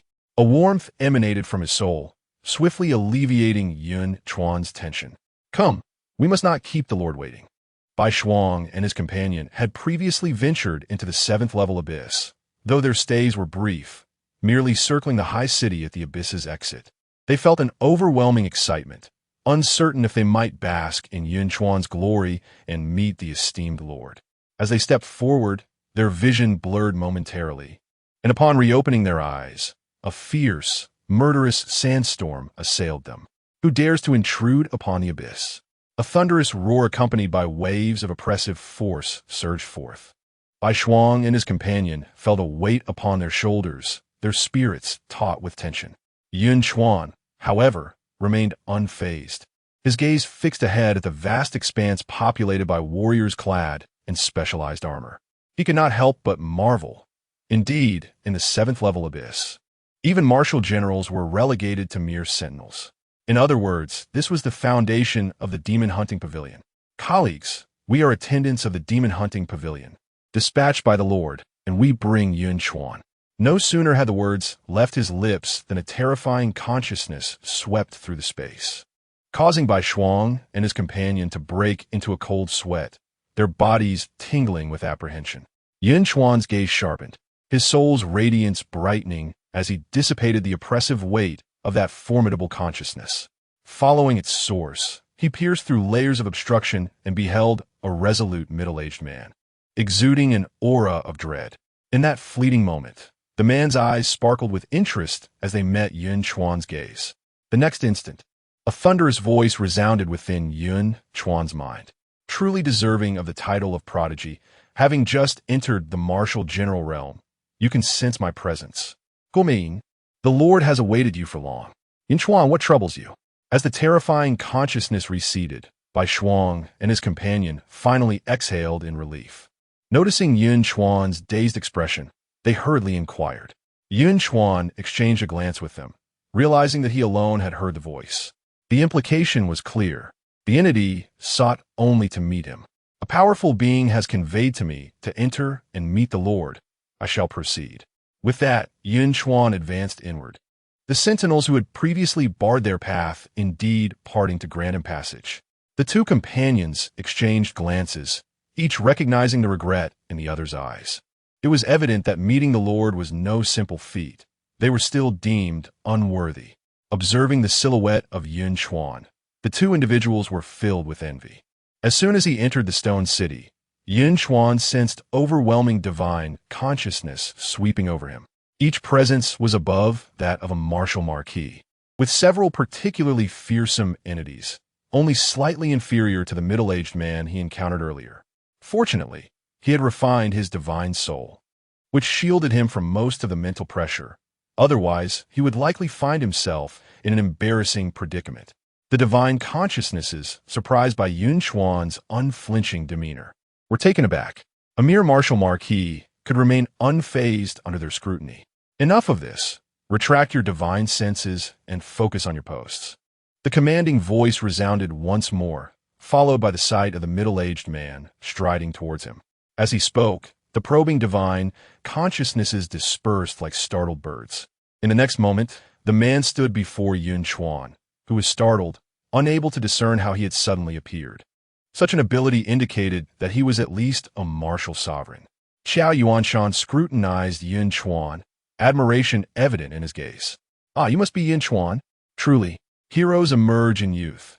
You surpass my prowess at your age, he exclaimed with a hearty laugh. Allow me to introduce myself. I am Xiao Yuanshan, the Grand Commander of the Demon Hunter Pavilion, at the pinnacle of martial sovereign cultivation, tasked with aiding the Pavilion Master in safeguarding this 7th-level abyss. The title of Grand Commander and his pinnacle status as a martial sovereign explained the formidable aura he exuded. Yun Chuan recalled that the Grand Commander held a position just beneath the Pavilion Master and Deputy Master, a position of utmost esteem. With a respectful clasp of his fists, he replied, Yun Chuan, it is an honor to meet Grand Commander Qiao. No need to be so formal. Consider a return home. Relax and do not be anxious. I shall take you to meet the Pavilion Master. Xiao Yunshan's broad hand clapped onto Yun Chuan's shoulder, and in that instant, Yun Chuan felt all his strength firmly restrained, unable to move. The next moment, they vanished from their location. At that juncture, the previous divine consciousnesses dared to re-emerge, engaging in hushed discussions. Many powerful figures were secretly astonished by Xiao Yuanshan's demeanor towards the youth. Others scoffed at his earlier remark of no need to be formal, privately noting how strict he usually was with them, often reprimanding them harshly for any perceived slackness. Such double standards were rather glaring. Master, I have brought Yun Chuan. Following a dizzying swirl, when Yun Chuan's vision cleared, he found himself in a modest pavilion. All right, you may carry on with your duties, came a youthful voice from within, calm yet inexplicably quickening Yun Chuan's heartbeat. Young brother, do not be nervous. The Pavilion Master is quite amiable, though he has a somewhat volatile temperament. So be prepared. Xiao Yuanshan reassured him with a pat on the shoulder. Get out, get out. I see your tasks are still too few. Daring to speak ill of me in front of me. Today's assignments are doubled. If you don't slay at least 3 demon lords, don't bother coming back. A furious rebuke echoed from the pavilion, prompting Xiao Yuanshan to roll his eyes.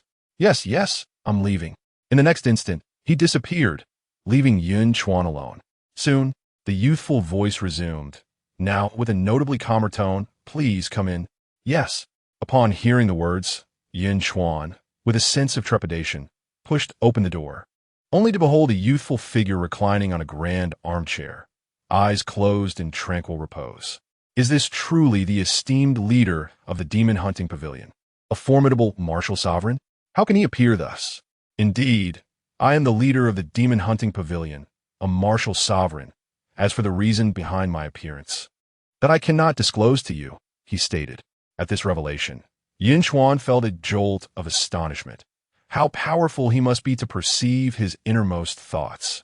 Of course, I can sense them. This is the essence of a martial sovereign strength. One day, should you attain the same level, you too will possess such abilities. As soon as the words left his lips, Yun Chuan observed the young figure before him open his eyes, which bore an unfathomable depth of experience. Almost instantaneously, an enigmatic aura emanated from him, as if he existed in a realm apart, untouched by the outside world, creating a domain of his own. Yun Chuan could sense that this aura enveloped the entire loft, as though all within its grasp were subject to the leader's control. Bowing respectfully, Yun Chuan clasped his fists. Greetings, Pavilion Master. Do not be so formal in my presence. I abhor such superfluous etiquette. Relax, the leader replied, gently raising his hand. A soothing force lifted Yun Chuan, and he continued, Do you know why I summoned you? Chapter 76. The inspector Yun Chuan felt an impulse to complain about how he could possibly know what was expected of him. But upon realizing that the other party could sense his thoughts, he quickly composed himself. Might I inquire what instructions the esteemed leader has? Zhou Lin did not rush to respond. Instead, he scrutinized Yun Chuan as though attempting to peer into his very soul. Indeed, he possessed the bone age of 18, a celestial gray blood pool, comparable to the physique of a seasoned martial artist. Wait, is that a divine soul?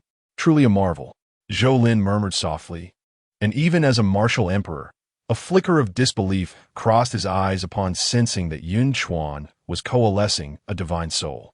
Is the method you practice the Tao Yin concentration technique? Zhou Lin's eyes sparkled with excitement. After all these years, someone had finally mastered the old master's technique. In recent years, with the abyssal upheaval growing ever more frequent and calamities looming, it was evident that a prodigious talent had emerged. Yun Chuan nodded affirmatively. Indeed, I never imagined that my demon-slaying pavilion could stumble upon such a treasure. Your high school, Yunchuan No. 1 High School, has performed admirably. If you were to follow the conventional path of martial examinations, it would be a gross misallocation of your talents, and you might be snatched away by other factions. Zhou Lin expressed his delight without a hint of regard for Yun Chuan's feelings. Yun Chuan was left speechless. Was such a comment truly polite? I have reviewed your dossier. At the second tier, you reversed a third-tier adversary within the secret realm, showcasing the same flair I had in my youth. Initially, when Zhou Lin first encountered the report concerning Ningbu Fan, he had harbored doubts. Yet, after a prolonged wait, without any notable activity from the two major universities in the demon capital, he confirmed its authenticity. He immediately called up all pertinent information regarding Yunchuan. The more he read, the more astonished he became. In merely 2 months since his awakening, he had transitioned from an unawakened mortal to a martial marquis, with a solid foundation and astonishing combat prowess. Such talent was truly extraordinary, unheard of in his experience. Even those martial families that had given him headaches, who poured their finest resources into nurturing martial seeds, could not have cultivated a martial marquis from nothing in just 2 months. Zhou Lin had a premonition that perhaps Yun Chuan could become the next old master. Thank you for the compliment, esteemed leader, but I am still far from your level, Yun Chuan replied modestly. There is no need for such humility.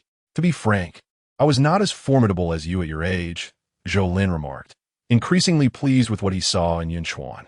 He was decisive, unafraid of trouble, humble, and equipped with both talent and strength, ideal qualities to resolve the pressing issues that plagued him.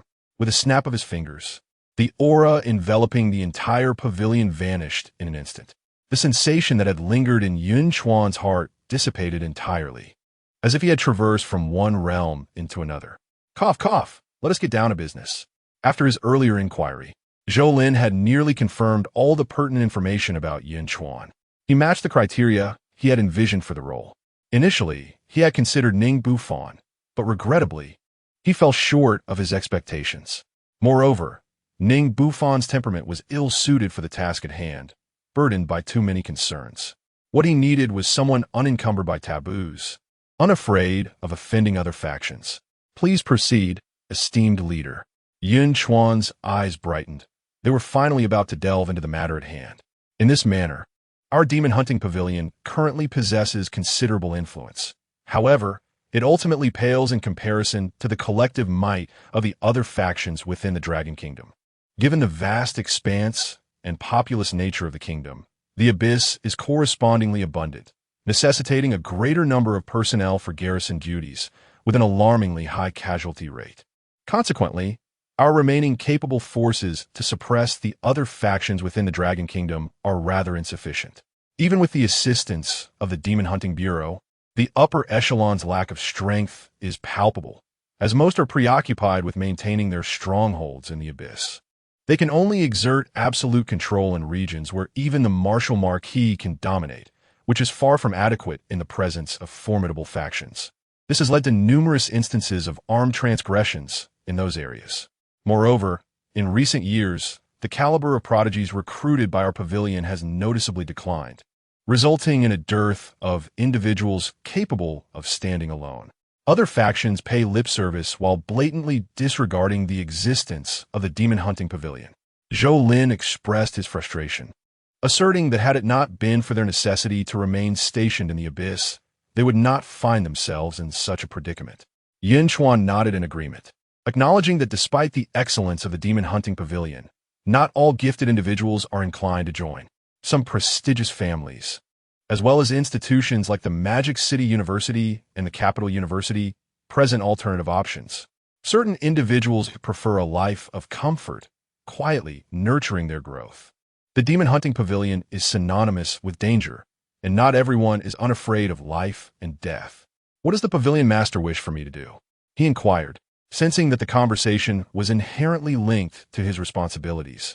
I intend to appoint you as the inspector of the Demon Hunting Pavilion for the Dragon Kingdom, to oversee the nation and specifically address these factions. What do you think? Zhou Lin's expression turned serious as he awaited Yun Chuan's response. Pavilion Master, may I inquire about the benefits? Yun Chuan rubbed his hands together, exhibiting a somewhat avaricious demeanor. Zhou Lin's expression stiffened. Rest assured, there will be no shortage of benefits for you. He had anticipated that Yun Chuan might worry about his inadequacy or the potential dangers of offending those factions, but instead, this young man appeared to be motivated by greed. Suddenly, Zhou Lin shifted the topic. However, before this can proceed, you must first pass a trial, after which I shall decide whether to confer this position upon you. What trial? Yun Chuan recognized that the role of inspector was not so easily attained, as it entailed overseeing the entire Dragon Kingdom, a position likely second only to that of the Pavilion Master himself. You have now attained the rank of Martial Marquis, and according to the customs of the Demon Hunting Pavilion, you have two options: to remain stationed in the abyss or to be dispatched to govern several cities. Given your talent and combat prowess, you should ideally be assigned to the abyss. The trial for you, however, will be to govern and oversee Tianlin City in the Eastern Province. This city has previously driven away several inspectors and is notoriously resilient, yet no faults can be found, making it difficult to take action. The current inspector has repeatedly applied to be reassigned, preferring to remain in the abyss rather than continue in this role. At this juncture, Zhou Lin's eyes glinted with amusement, eager to observe Yun Chuan's reaction. Yun Chuan furrowed his brow. Does Tianlin City have any martial kings? Given that the current inspector had been compelled to seek refuge in the perilous abyss, it was evident that the situation was quite challenging.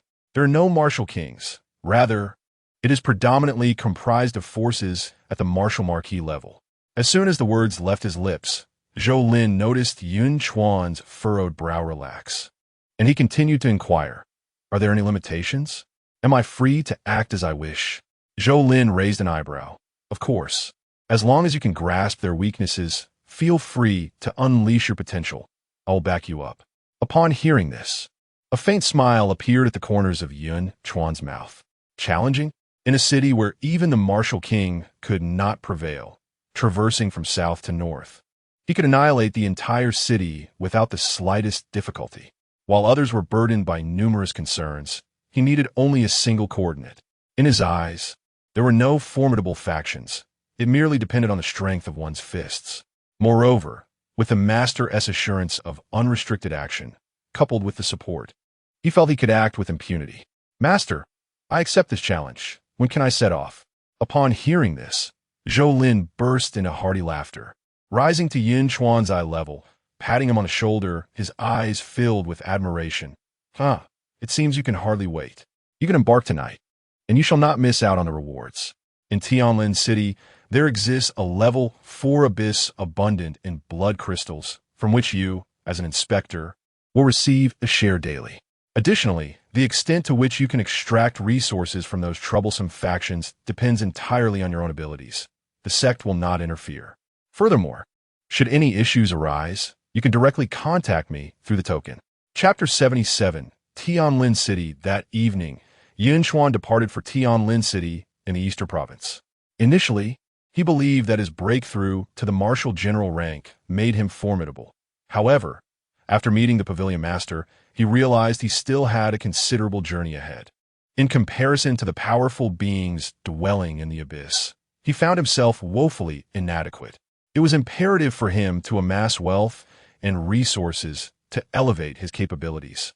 In the heart of Tianlin City, within the surveillance office, Wang Ming beamed with delight upon learning that someone would soon replace him, signaling his imminent escape from this cursed location. His tenure here had been fraught with frustration. Despite holding substantial authority, the local factions disregarded his commands, perpetually engaging in deceitful compliance. Though he yearned to unleash his wrath, his strength was insufficient even to contend with a single faction. These powers, intertwined like branches of a tree, covertly conspired against him, undermining his credibility, while the common populace began to question his competence. As the head of the Demon Hunting Bureau, the subordinate department under his purview, he found their disillusionment palpable, as they had lost faith in his ability to manage the competing forces. To make matters worse, several enforcement officers had been compromised, secretly serving the interests of rival factions, betraying him with information and swaying their loyalties. Many among them were, in fact, scions of those very factions. In essence, he was reduced to a mere figurehead, his title grand, yet devoid of real power. Reporting the situation proved futile. The adversaries had crafted their schemes with such precision that there was no evidence to substantiate his claims, coupled with inadequate manpower and the interference of traitors. Enforcing the law became an insurmountable challenge. Without concrete evidence, resorting to forceful measures would only lead to malicious defamation, jeopardizing his credibility. Why is the esteemed sir in such high spirits? Has some joyous occasion come to pass? The previously closed door swung open abruptly, prompting Wang Ming to frown as he turned to see a middle-aged man with a handlebar mustache stride into the room. Yun, I've mentioned several times that you should knock before entering. If you cannot remember, perhaps I should consider severing your hand, Wang Ming said, his displeasure evident as he cast a cold glare at the intruder. Du Huan, the deputy director of the Demon Hunting Bureau, had long been swayed by external influences, consistently opposing Wang Ming and intruding upon his office unannounced. Oh dear, my memory fails me at my age. I shall be more mindful next time. Please forgive me, Du Huan replied, feigning contrition, though his demeanor betrayed his indifference. Deep down, he held Wang Ming in contempt, acknowledging him only out of necessity while disregarding his authority. Wang Ming clenched his fists, barking, "Get out! Haha! Your temper remains as volatile as ever, but I have matters that require your attention," Du Huan retorted nonchalantly, sauntering over to the chair by the window and sitting with an air of arrogance, crossing his legs. In the impoverished district of the West City, the Li and Sun families wish to demolish and reconstruct a martial arts hall, seeking your opinion. Wang Ming scoffed. My opinion? When have you ever heeded it? Esteemed sir, how can you say such a thing? It's merely that your experience may be insufficient for the complexities of Tianlin City. We can only offer guidance to prevent your missteps. You truly do us an injustice. Du Huan raised his hand as if to wipe away non-existent tears, feigning that he had been wronged by Wang Ming. It's Is it not clear to you that the heavens are watching? You will inevitably face retribution for your actions. As I am about to depart, Wang Ming can no longer suppress his words, as if he is ready to unleash all the grievances he has endured for so long. My lord, why have you suddenly transformed?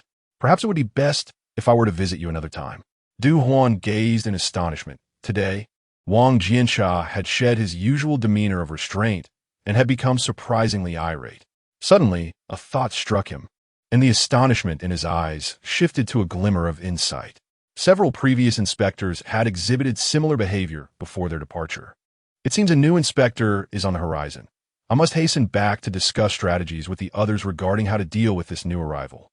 How infuriating that yet again, many impoverished citizens have to suffer at the hands of these wretched beings. After Du Huan left, Wang Ming slammed his fist onto the desk before him, shattering it into pieces. A wave of anger surged within him, quickly followed by a feeling of helplessness. What good is rage if it does not alter the situation?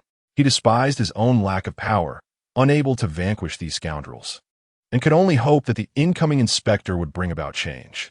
Yet, deep down, he understood that hope was scarce, unless a martial king were dispatched from above, which was nearly impossible. Cities like Tianlin abound with such circumstances.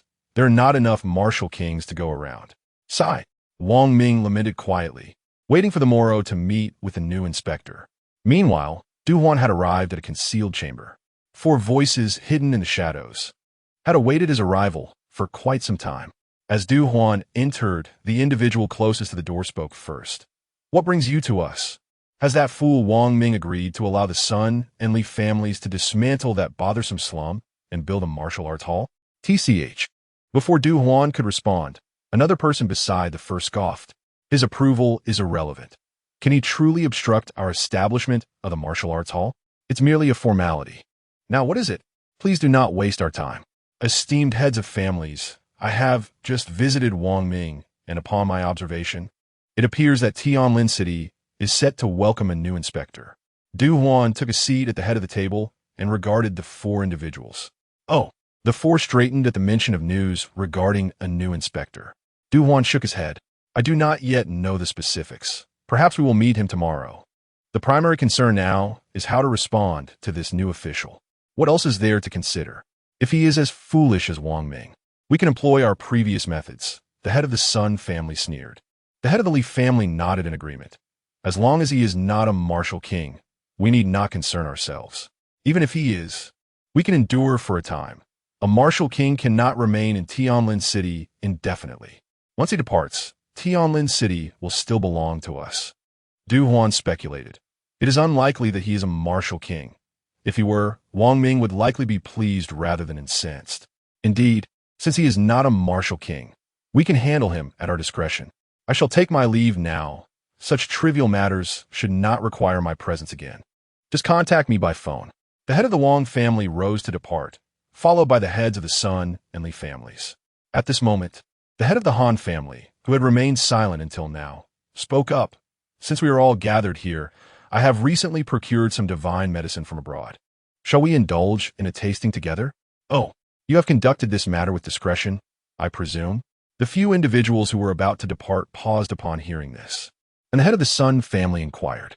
The head of the Han family replied, certainly, even Deputy Director Du is aligned with us.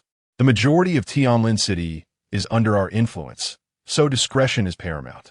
Very well then, we must ensure that this remains confidential. Leaking such information could lead to severe consequences, including the annihilation of families. It is prudent to exercise caution. Chapter 78.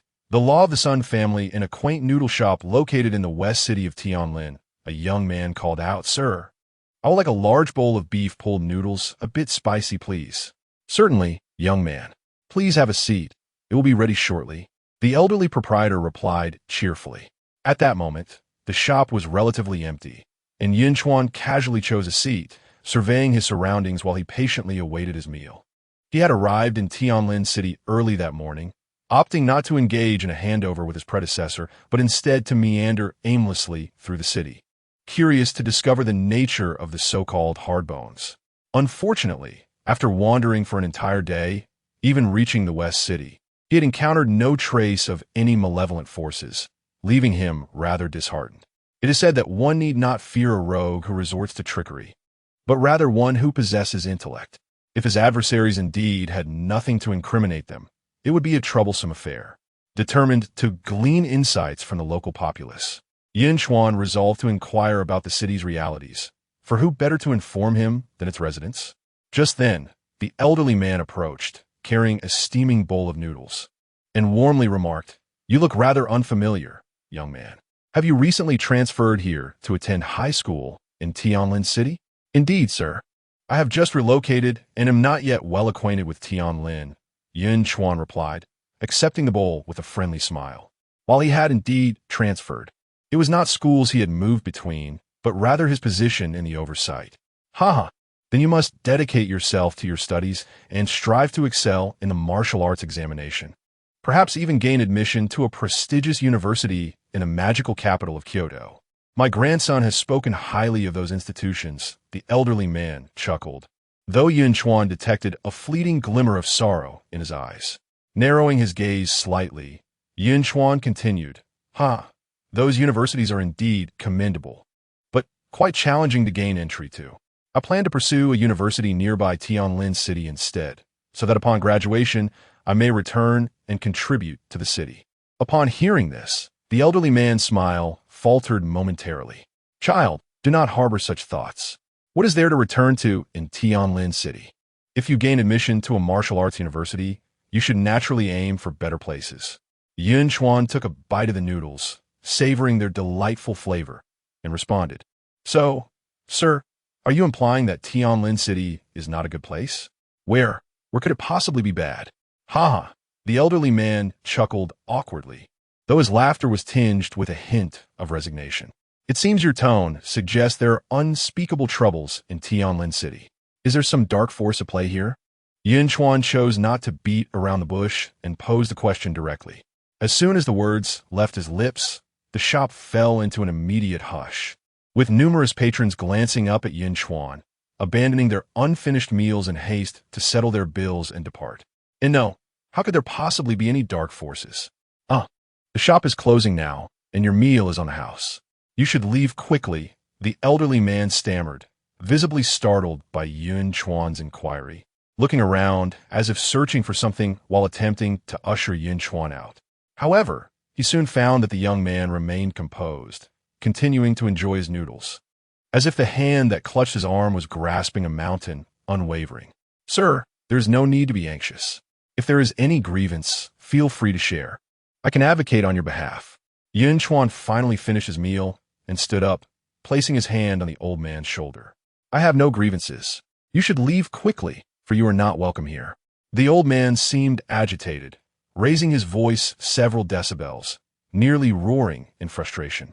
Just as Yun Chuan intended to offer some comfort, a voice rang out, "Grandfather, what is wrong?" A young man, roughly Yun Chuan's age and leaning on a cane, emerged from the inner room. "Who are you? Don't touch my grandfather." Upon seeing his grandfather in a standoff with a stranger, he shouted anxiously. Without a second thought for his cane, he rushed forward to protect his grandfather.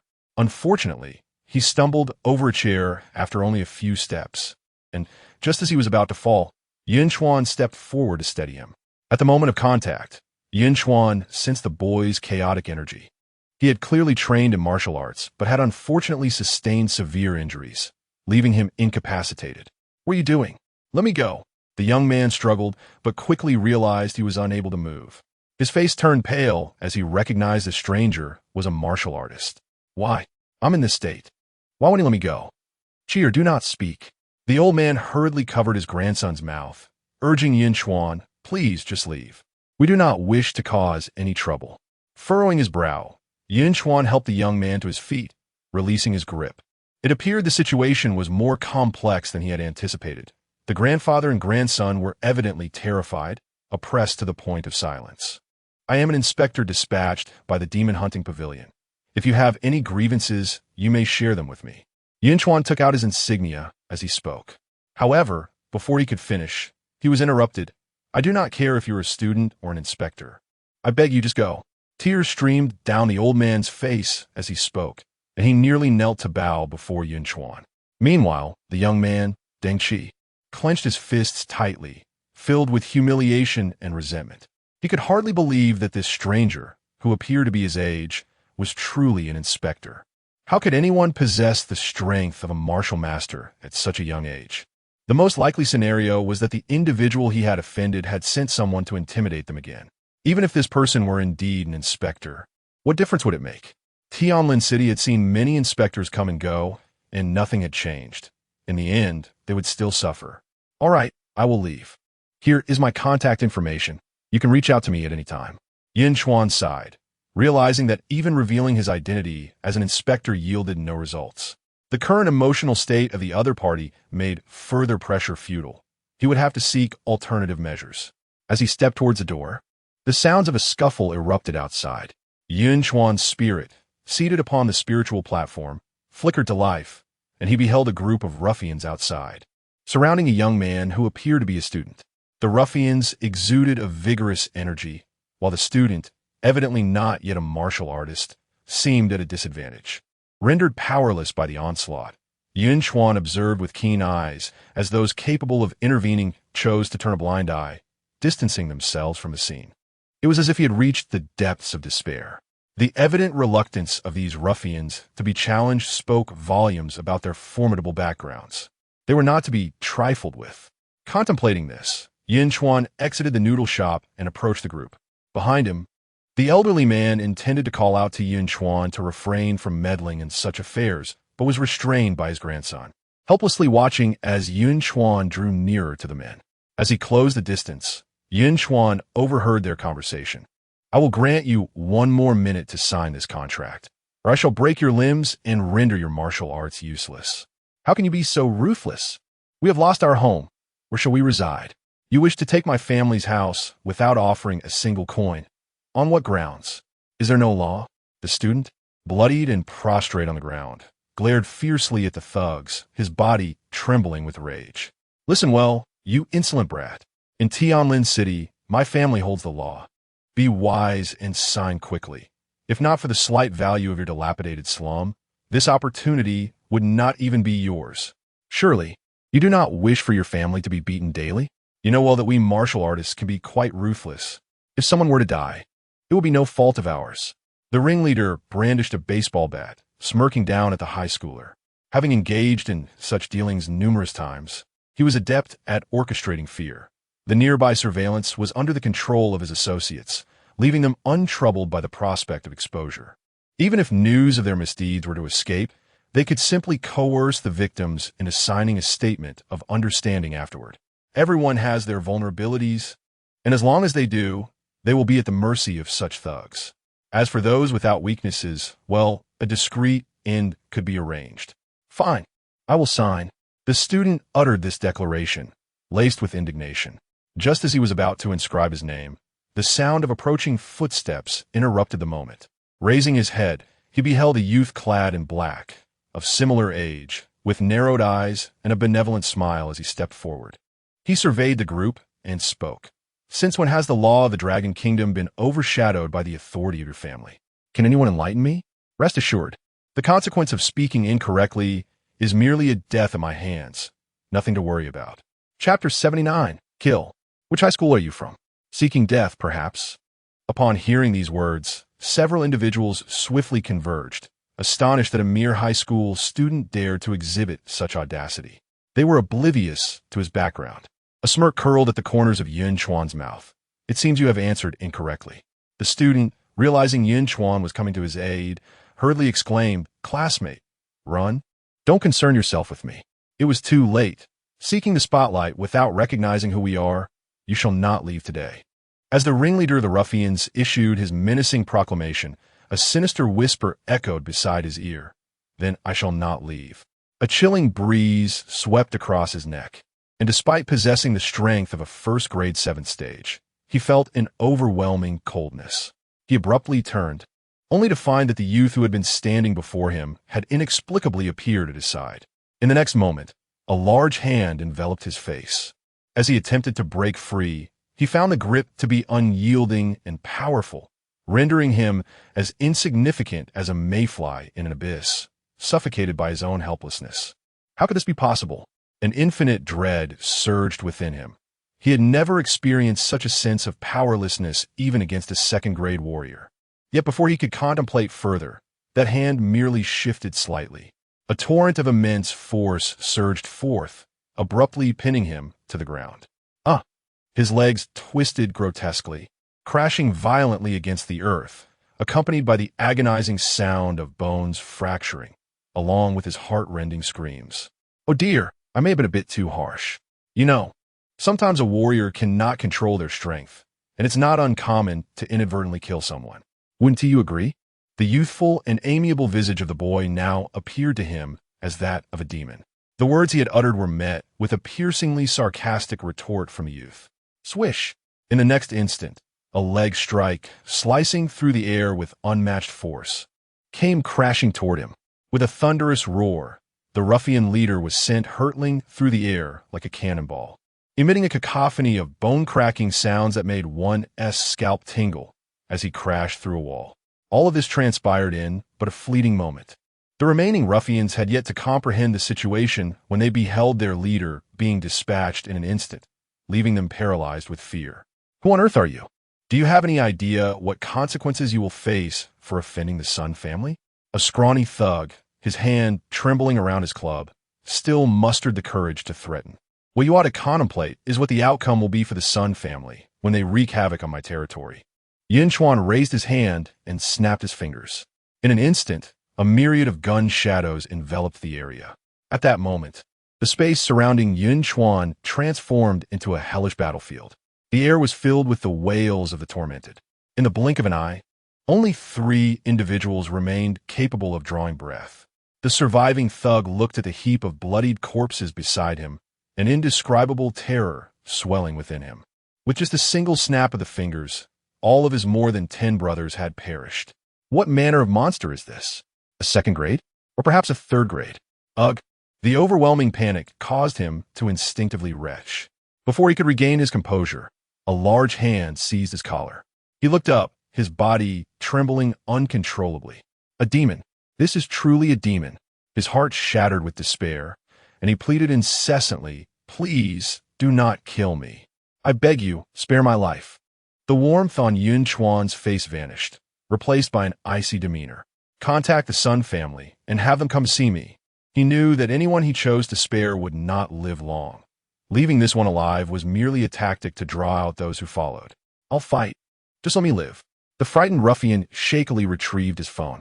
At the noodle shop, the door was tightly shut, but through the window, the grandfather and grandson exchanged incredulous glances. Could it be that everything he said was true? Was he genuinely the new inspector? Could this formidable inspector herald hope for Tianlin City? A flicker of hope ignited in the grandfather's eyes, only to be swiftly extinguished. What difference did it make if he was brave? In the end, he would surely be no match for those people. Deng Qi stared at Yun Chuan, who stood tall amidst the carnage like a hellish warrior, clenching his fist involuntarily. The other man was of the same age, yet possessed such strength. If only he had power like that, would the outcome be different?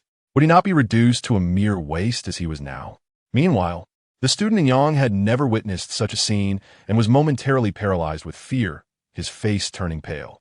Had he not seen it with his own eyes, he would never have believed that this spectacle was wrought by a boy of his own age. Even the most talented third-year student at their school paled in comparison before him. Who was this person? How could he be unaware of such an extraordinary classmate in Tianlin City? Do not be anxious, you are safe now, Yunchuan said, patting in Yang's shoulder, his gentle presence soothing the turmoil within. And Yang felt warmth spreading through him, gradually calming his nerves. Suddenly recalling something, he looked at Yun Chuan. Urgency etched across his face. Thank you for helping me, but you must leave quickly. When the Sun family arrives, it will be too late. I know you're strong, but you cannot contend with them. There's no hurry. It is they who will meet their end. Yun Chuan replied calmly, his unflappable demeanor only deepening in Yang's concern. Moments later, Yun Chuan inquired, "Now, tell me what happened. I did not catch much earlier. Please explain it in detail." And Yang fell silent. "I cannot speak. Do you believe that in this situation, they will let you go?" Yun Chuan understood the trepidation in Yang's heart. The young man trembled, his lips quivering. Yet he shook his head resolutely, I will bear the consequences myself. No. Why do you think that your death will quell their wrath? Your family will not face retribution? Yun Chuan fanned the flames of urgency further. Murder requires justification, just as the leader said. One must seize evidence, for without it, even reason can become unreasonable. And Yang's face reflected a struggle, yet he ultimately shook his head. If I remain silent, I might have a slim chance.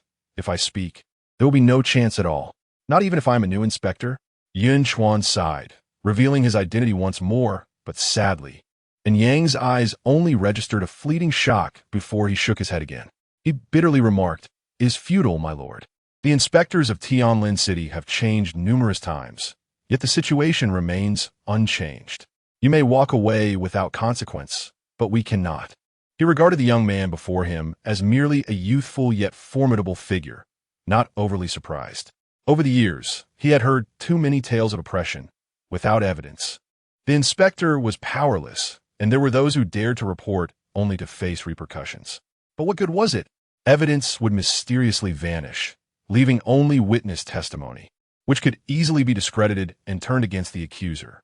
Ultimately, once the inspector departed, those who reported would be subjected to retribution from the very people they sought to expose. Yunchuan finally comprehended the complexity of the situation. The citizens of Tianlin City had become utterly disillusioned with the inspectors, losing all faith, and with numerous instances of retaliation against whistleblowers, no one dared to resist. They understood that rebellion was pointless and would certainly lead to their demise. Yunchuan now sought an opportunity.